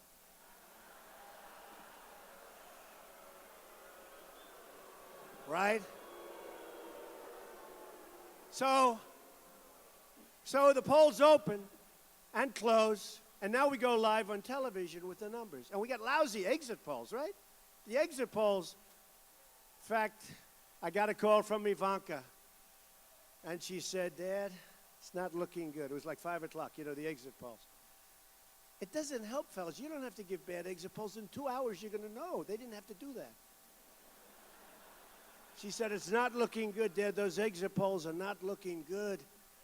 And, you know, they'd put bad questions in the exit polls. They'd say, like, many people say Donald Trump is a very, very bad person. Do you agree that he's a horrible human being? Yes or no? And the people go, yeah, I guess. Boom. So, you know, so we go out, and immediately, the election's over.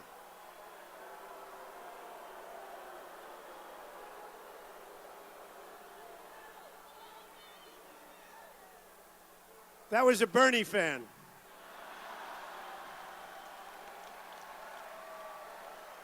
No, the election ended 3 weeks ago, darling.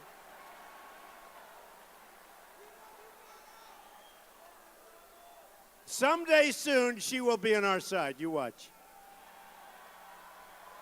So, it was so exciting, though. So I get these horrible calls. I get a couple of them but Ivanka said, Dad, I'll tell you, you've really worked hard. I said, you know what, Ivanka? As bad as it may be, I don't feel, you know, like in a football team, I left nothing on the field, right? I left nothing on the field. I'd get him out of here.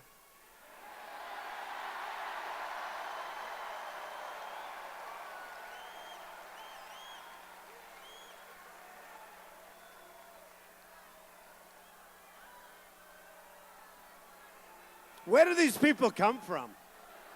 Where do they come from?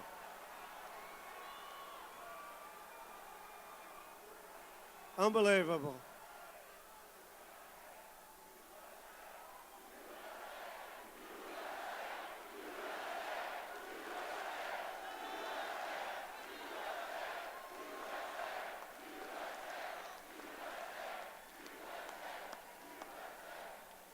Is there anything better or safer than a Trump rally, right? You ever get that? It's your rally. I'm telling you, it's a movement like they've never seen before. Look at this. I mean, the election's over. Look at this place. It's packed right to the corners. I wish the cameras would show it. They never do. They never do. A big room. This is a big place. This is a big, big place. Every place is packed right to the rafters. They never show it. They never, ever show it. But that's okay. But they hear it.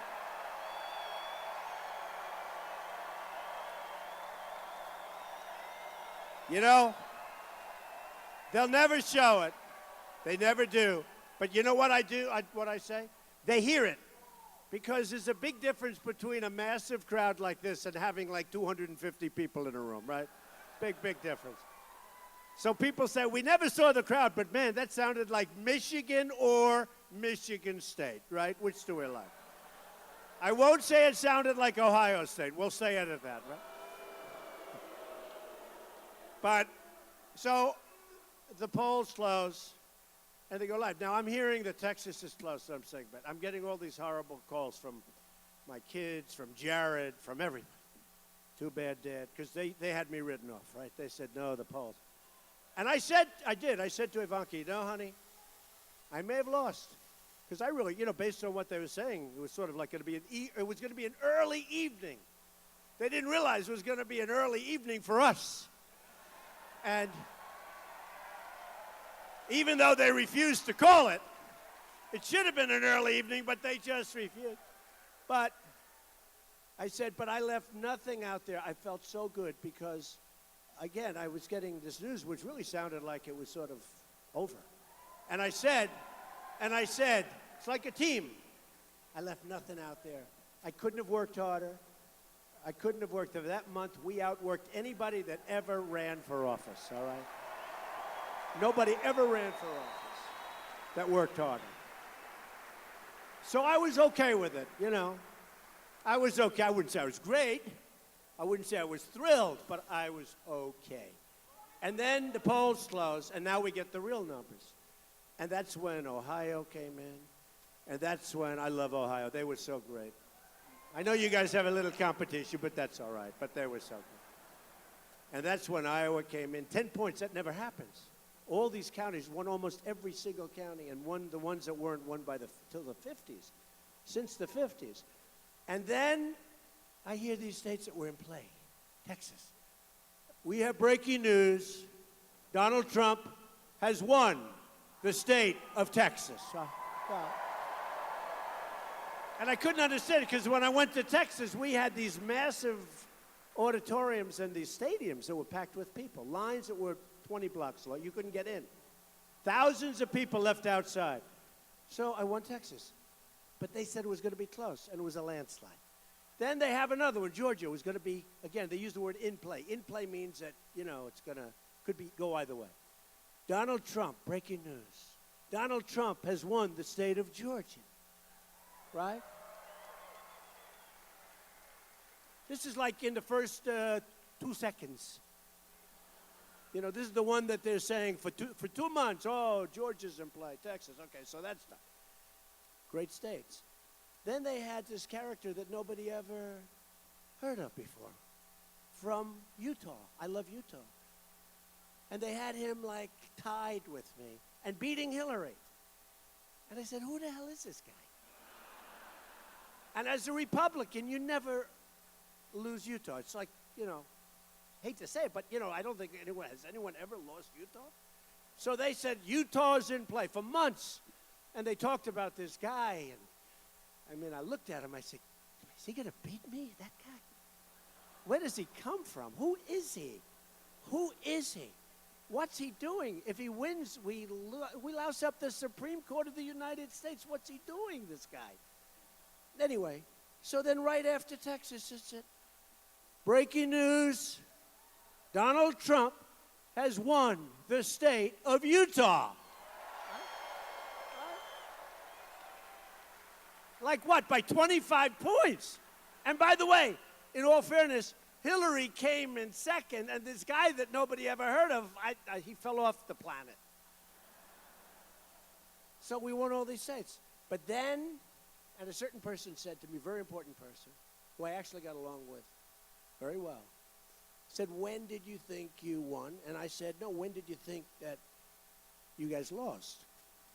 And they said, well, Florida was looking okay. And all of a sudden, but they hadn't counted on the panhandle. That panhandle, boy, what was that, like 91% or something? Those are great people, workers. And we were doing well in Florida, and they weren't liking those numbers because we were like even. We hadn't gotten to the panhandle. And all of a sudden, breaking news, Donald Trump has won the state of Florida by a lot. And then we just went right up that coastline, right? We won South Carolina. And then a big one, because they put all of their eggs in the one basket. And they said, they were interviewing people on television from the other side. You just lost Florida. I said, well, we're a little disappointed, but we have no problem because North Carolina is our firewall. He can't win North Carolina. Can't happen. 2 minutes later, we have breaking news. Donald Trump has won the state of North Carolina. Big league, big. We won it big. And, I knew they had problems because they took the convention center, and I just took a ballroom. If I lost, I don't want a big room. I just want to say, thanks, everybody. I'll see you next time. I'm out of here. I don't want to have. But they spent like $7 million on fireworks in the East River. So they had the ballroom, and they spent a tremendous millions and millions on this massive fireworks display of the big barges in the river. And that was about a month before the election. But 3 days before the election, they canceled the fireworks. I said, that's a good signal. I said, is it supposed to be inclement weather? And we checked, and they said, no, actually, it's going to be beautiful. It's a beautiful night. I said, why did they cancel the fireworks? And they were in for a lot, like $7 million. Because they raised, I think they spent $2.2 billion. You know, I get no credit for this. They spent $2.2 billion. What do we spend? Like a little more than $300 million. Mr. DeVos will tell you, Mr. DeVos Sr. will tell you, too, that, you know, in the old days, you get credit if you spent less. Today, they'd say, and they used to say, she spent more money. He's up by 1 point, right?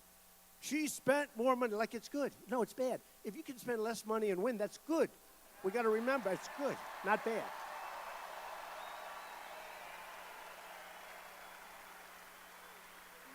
So when I heard they spent $7 million on the fireworks, and I didn't know if we were going to win or lose, but I was feeling really good. So we sent them over just a nice verbal statement. We will offer you 5 cents on the dollar for the fireworks, right? Because it was only a few days ago. They never responded. I thought I could buy the fireworks cheap. Just like I don't want to buy an airplane for $4 billion, okay? I don't want to buy it. Even if I don't get to use it, who the hell cares, right? I'm not paying $4 billion for an airplane.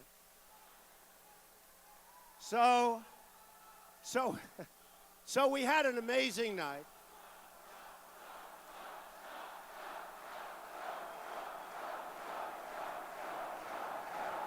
Thank you. They forgot about you people. By the way, in 4 years, they're not going to forget, but it's not going to work. Because you're not going to forget. But so we just went up, and it was amazing. And then on top of it, we won Michigan, which these folks have done such an unbelievable job. Ronna McDaniels, what a great job. You and your people have done an incredible job. And then we won Wisconsin, which was so incredible. Because that one, you know, we weren't expecting necessarily. And it came in, they're incredible people, hardworking, wonderful people. So, and it was over. It was an amazing experience. And winning Pennsylvania, you know, Pennsylvania, for 38 years, they didn't win it. And it was always the one that got away. Every Republican said, we're going to win Pennsylvania. And it never happened. They say the bride that got away, right? It never, ever happened. Everybody said they're going to win it. And not only did they not win it, they lost it big. So I felt so good in Pennsylvania. Every time we would have these massive crowds, signs on everybody's lawn, you know, the Trump-Pence sign. By the way, how good is Governor Mike Pence, soon to be Vice President Mike Pence? How good is he? What a good choice. What a good choice. He's been great. He is a great guy, but I want to just say thank you to Mike Pence. He's been amazing. So it's been an incredible experience, I must say. But Pennsylvania, when we won that was, you know. Now, they could have called it around 12 o'clock or 11:30 or 11. And remember the screen? Remember the states? And boy, the red was starting to get big. Boy, that was getting to be really a lot of red. Remember when they were saying at the beginning before the night, there is no path to 270. And you know the amazing thing about the Electoral College is that you stop at all these states. I was going all over the place. I was stopping at states. And in many ways, I'd rather have it the other way. It's easier. You campaign in New York and you campaign in California. You stop in Florida and Texas. And it's so, you know, be easy. But this does get you. I was never as much a fan. This gets you to stop at states that you're not going to stop in. And that's what our founders had in mind, and that's what people had in mind. It's an amazing thing. It really is. I went to Maine 4 times. 4 times to Maine. For one. I needed one. Because they all said, maybe I could get to 269. They didn't know that we were going to break that beautiful, beautiful blue wall. We're going to shatter that wall. So nobody. So I went to Maine 4 times for one. Now, under the other system, you wouldn't do that. So it was an amazing evening. We ended up with 306, and which was a landslide. And some states we won by 30 and 40 points. throughout, and it was just an amazing thing. And I can tell you, we're going to work really, really hard for you. We're going to work really hard to justify what you did. And so we're doing our little tour. And one of the places I had to stop is Michigan. And we're going to bring our Michigan jobs and Michigan workers back to work. We're going to bring them back to work. And I've been here many times, and even before I was running, before I officially announced, I didn't know if I was running. And I got an award about 4 years ago, the Man of the Year. And I talked about the cars. They can't keep taking your car manufacturers, Ford and the others. They can't keep taking them out. And I was talking about it long before I ever thought I was going to do this. And the people in Michigan remembered, I've been talking about this for years, we're going to stop it. And Ford's made a promise to me, and hopefully at the beginning of the year they're going to honor that promise about something they're going to do that's very big. And they're going to do it in Michigan, not in Mexico. And it's going to be great. It's going to be great. It's going to be great. So we want to thank you. But on taxes, we're going to undertake one of the great tax reforms and simplifications in American history. At the center of this plan is a massive middle-class tax cut. Middle-class tax cut. We're also going to lower our business tax rate from 35% all the way down to 15%, bringing new companies to our country and to your state.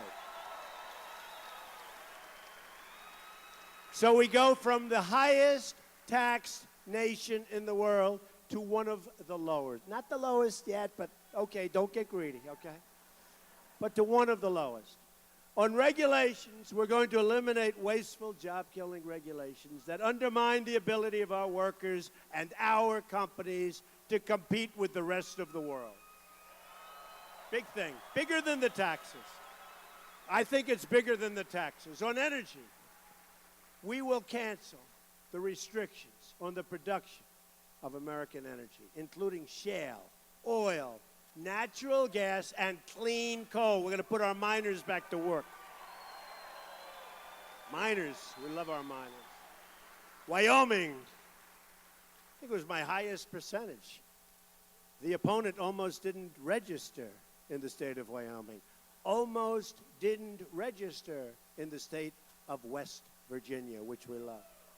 We love our miners. On infrastructure, I will ask Congress to pass legislation that produces $1 trillion of new investment in America's crumbling infrastructure. That includes major new projects for both our rural communities and our inner cities. And our inner cities are like the forgotten man and the forgotten woman. We've forgotten about our inner cities. No longer. And the African American community was great to us. They came through big league. Big league. And frankly, if they had any doubt, they didn't vote. And that was almost as good because a lot of people didn't show up because they felt good about me. And the Hispanic community, great. Great. Really great. And women, thank goodness, women. Oh, man. Women. The women. That was the other thing with the polls. It's like, I'd go to these rallies and they had the pink signs all over the place going crazy. We did great with women, so I want to thank the women. So we're going to put our people back to work. It's time to help get Americans off of welfare rolls and back into the labor market. We're going to do that. Rebuilding our country with American hands and American workers. And they're going to be so thrilled. They're going to make so much more money than they've ever made. And they're going to love getting up in the morning, and they're going to love what they do. My administration will follow two simple rules. Buy American and hire American. Because from now on, it's going to be America first. America first.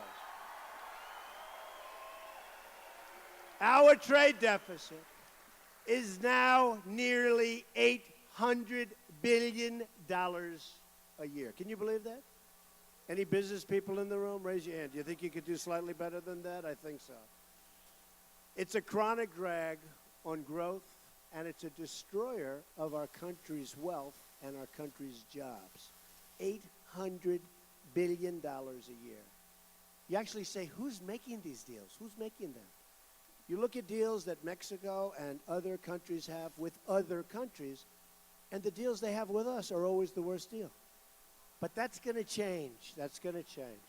We've got the professionals lined up, and these professionals, they know what they're doing. America has lost 1/3 of our manufacturing jobs since NAFTA.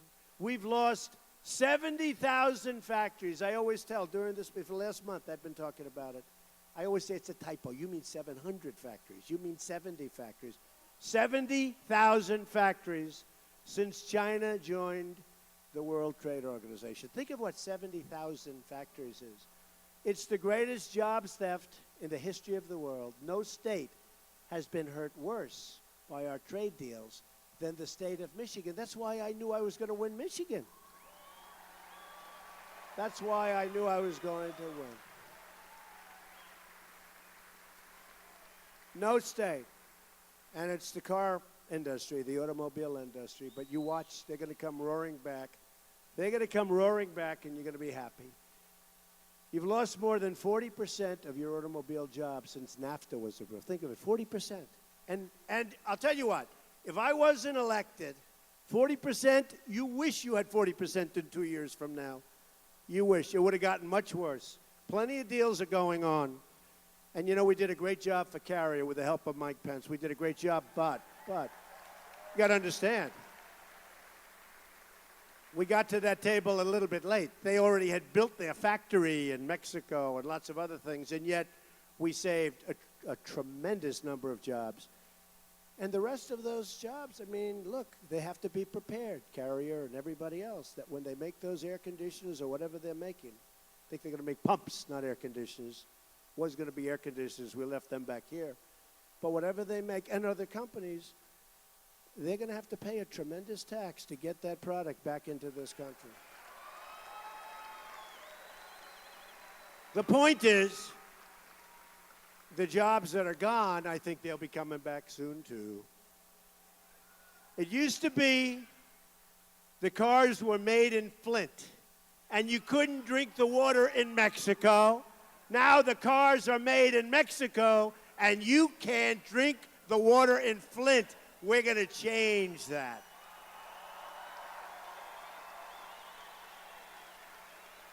And it would have been nice if I had a little help from your governor. It would have been real nice, right? Would have been nice if we had a little help from your governor. We're going to withdraw from the Trans-Pacific Partnership, renegotiate NAFTA, stand up to foreign cheating, and fight for every last American job and every last job that belongs in Michigan. And if a company wants to fire their workers, leave Michigan for another country or anywhere else, and then ship their product back into our country, there will be consequences, folks. It's no longer going to be like we're people, we don't know what we're doing. We don't know what we're doing. Go ahead, fire everybody in Michigan or Indiana or Pennsylvania. Fire everybody, build someplace else, and just sell back. No more. Not going to happen. Not going to happen. If we, it's not me, I'm a messenger. If we didn't come along, our country was going to be totally drained. There are thousands and thousands of companies right now that are negotiating to get out of our country because, well, for one reason, the taxes are too high. For another reason, the regulations. So even without doing what I'm doing at the border, and there is no 35% tax, you understand that. It's only if you leave is there a tax. There's no tax on our company. We're lowering taxes. But I don't think we're going to have to use that 35% very much because when we lower our taxes down to 15% or thereabouts, I hope I can get it down to that level, but nobody's going to leave. When we lower our regulations by probably 80%, 85%, these are regulations that they're a disaster for farmers, for manufacturers, for everybody.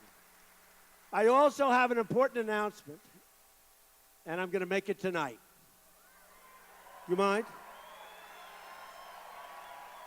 We'll keep it low key. We'll keep it very low key. They're turning off some of the cameras because they're so honorable. But we have a great, great business leader with us tonight. One of the foremost leaders in manufacturing, one of the foremost leaders in the world of business. A man who cares greatly about this state and this country, even though he does happen to come from Australia. He's here with us this evening. He's done an incredible job. He's helped to build an unbelievable company. He's been the chairman and CEO of Dow Chemical for 13 years. One of the truly great companies, and it's based right here in Michigan. And he's staying here. He's staying. He's proud of Michigan. He's also a fantastic family man, just met his son, and someone committed to returning jobs to the United States of America. His name is Andrew Liveris, one of the most respected businessmen in the world, and I'm asking him to come up and head up our American Manufacturing Council, and he's agreed to do it. They will be tasked with finding ways to bring industry back to America. Industry and manufacturing back to America. And there's nobody can do it like Andrew. So, Andrew, please come up to the stage. Andrew.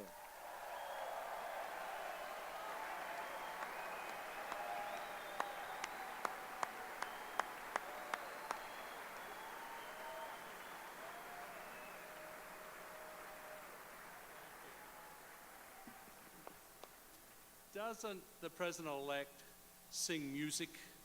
It's music. It's Kid Rock.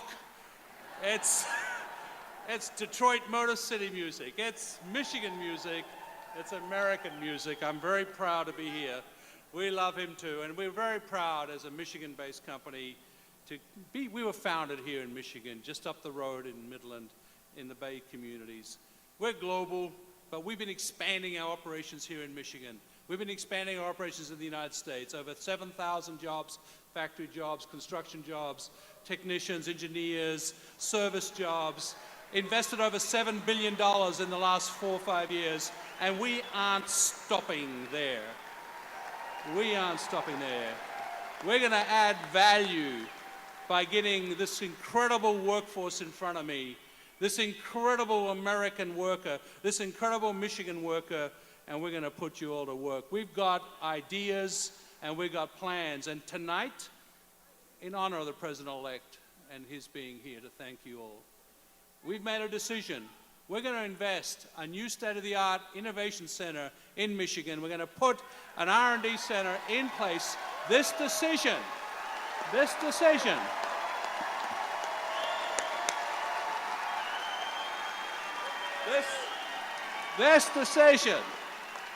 because of this man and these policies. We could have waited. We could have put it anywhere in the world. Several hundred jobs on top of the thousands. We aren't waiting. We're going ahead. We're going to use American hard work and American brains, and we're going to fight for the Dow company out of the USA. President-elect Trump, I can't tell you, I tingle with pride listening to you, but to honor me to help you chair America Manufacturing Council, to put in place the investments that you talk about, you're paving the way with your administration, with your policies, to make it easier to do business in this country. Not a red tape country, but a red carpet country for American businesses. America first, as you said. That's what we have to do. And you can count on me and the business leaders that we'll put on this team. This will be America's finest and brightest to help us solve these problems that you all have. We need to employ our youth. We need to help all of our citizens. We need to give you hope. We need to find a way back to believe in ourselves again.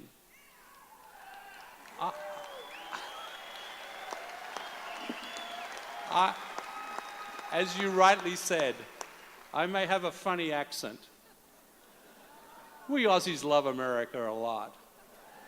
I bleed America, and I bleed Michigan. That's what I do. Thank you, sir. It's an honor.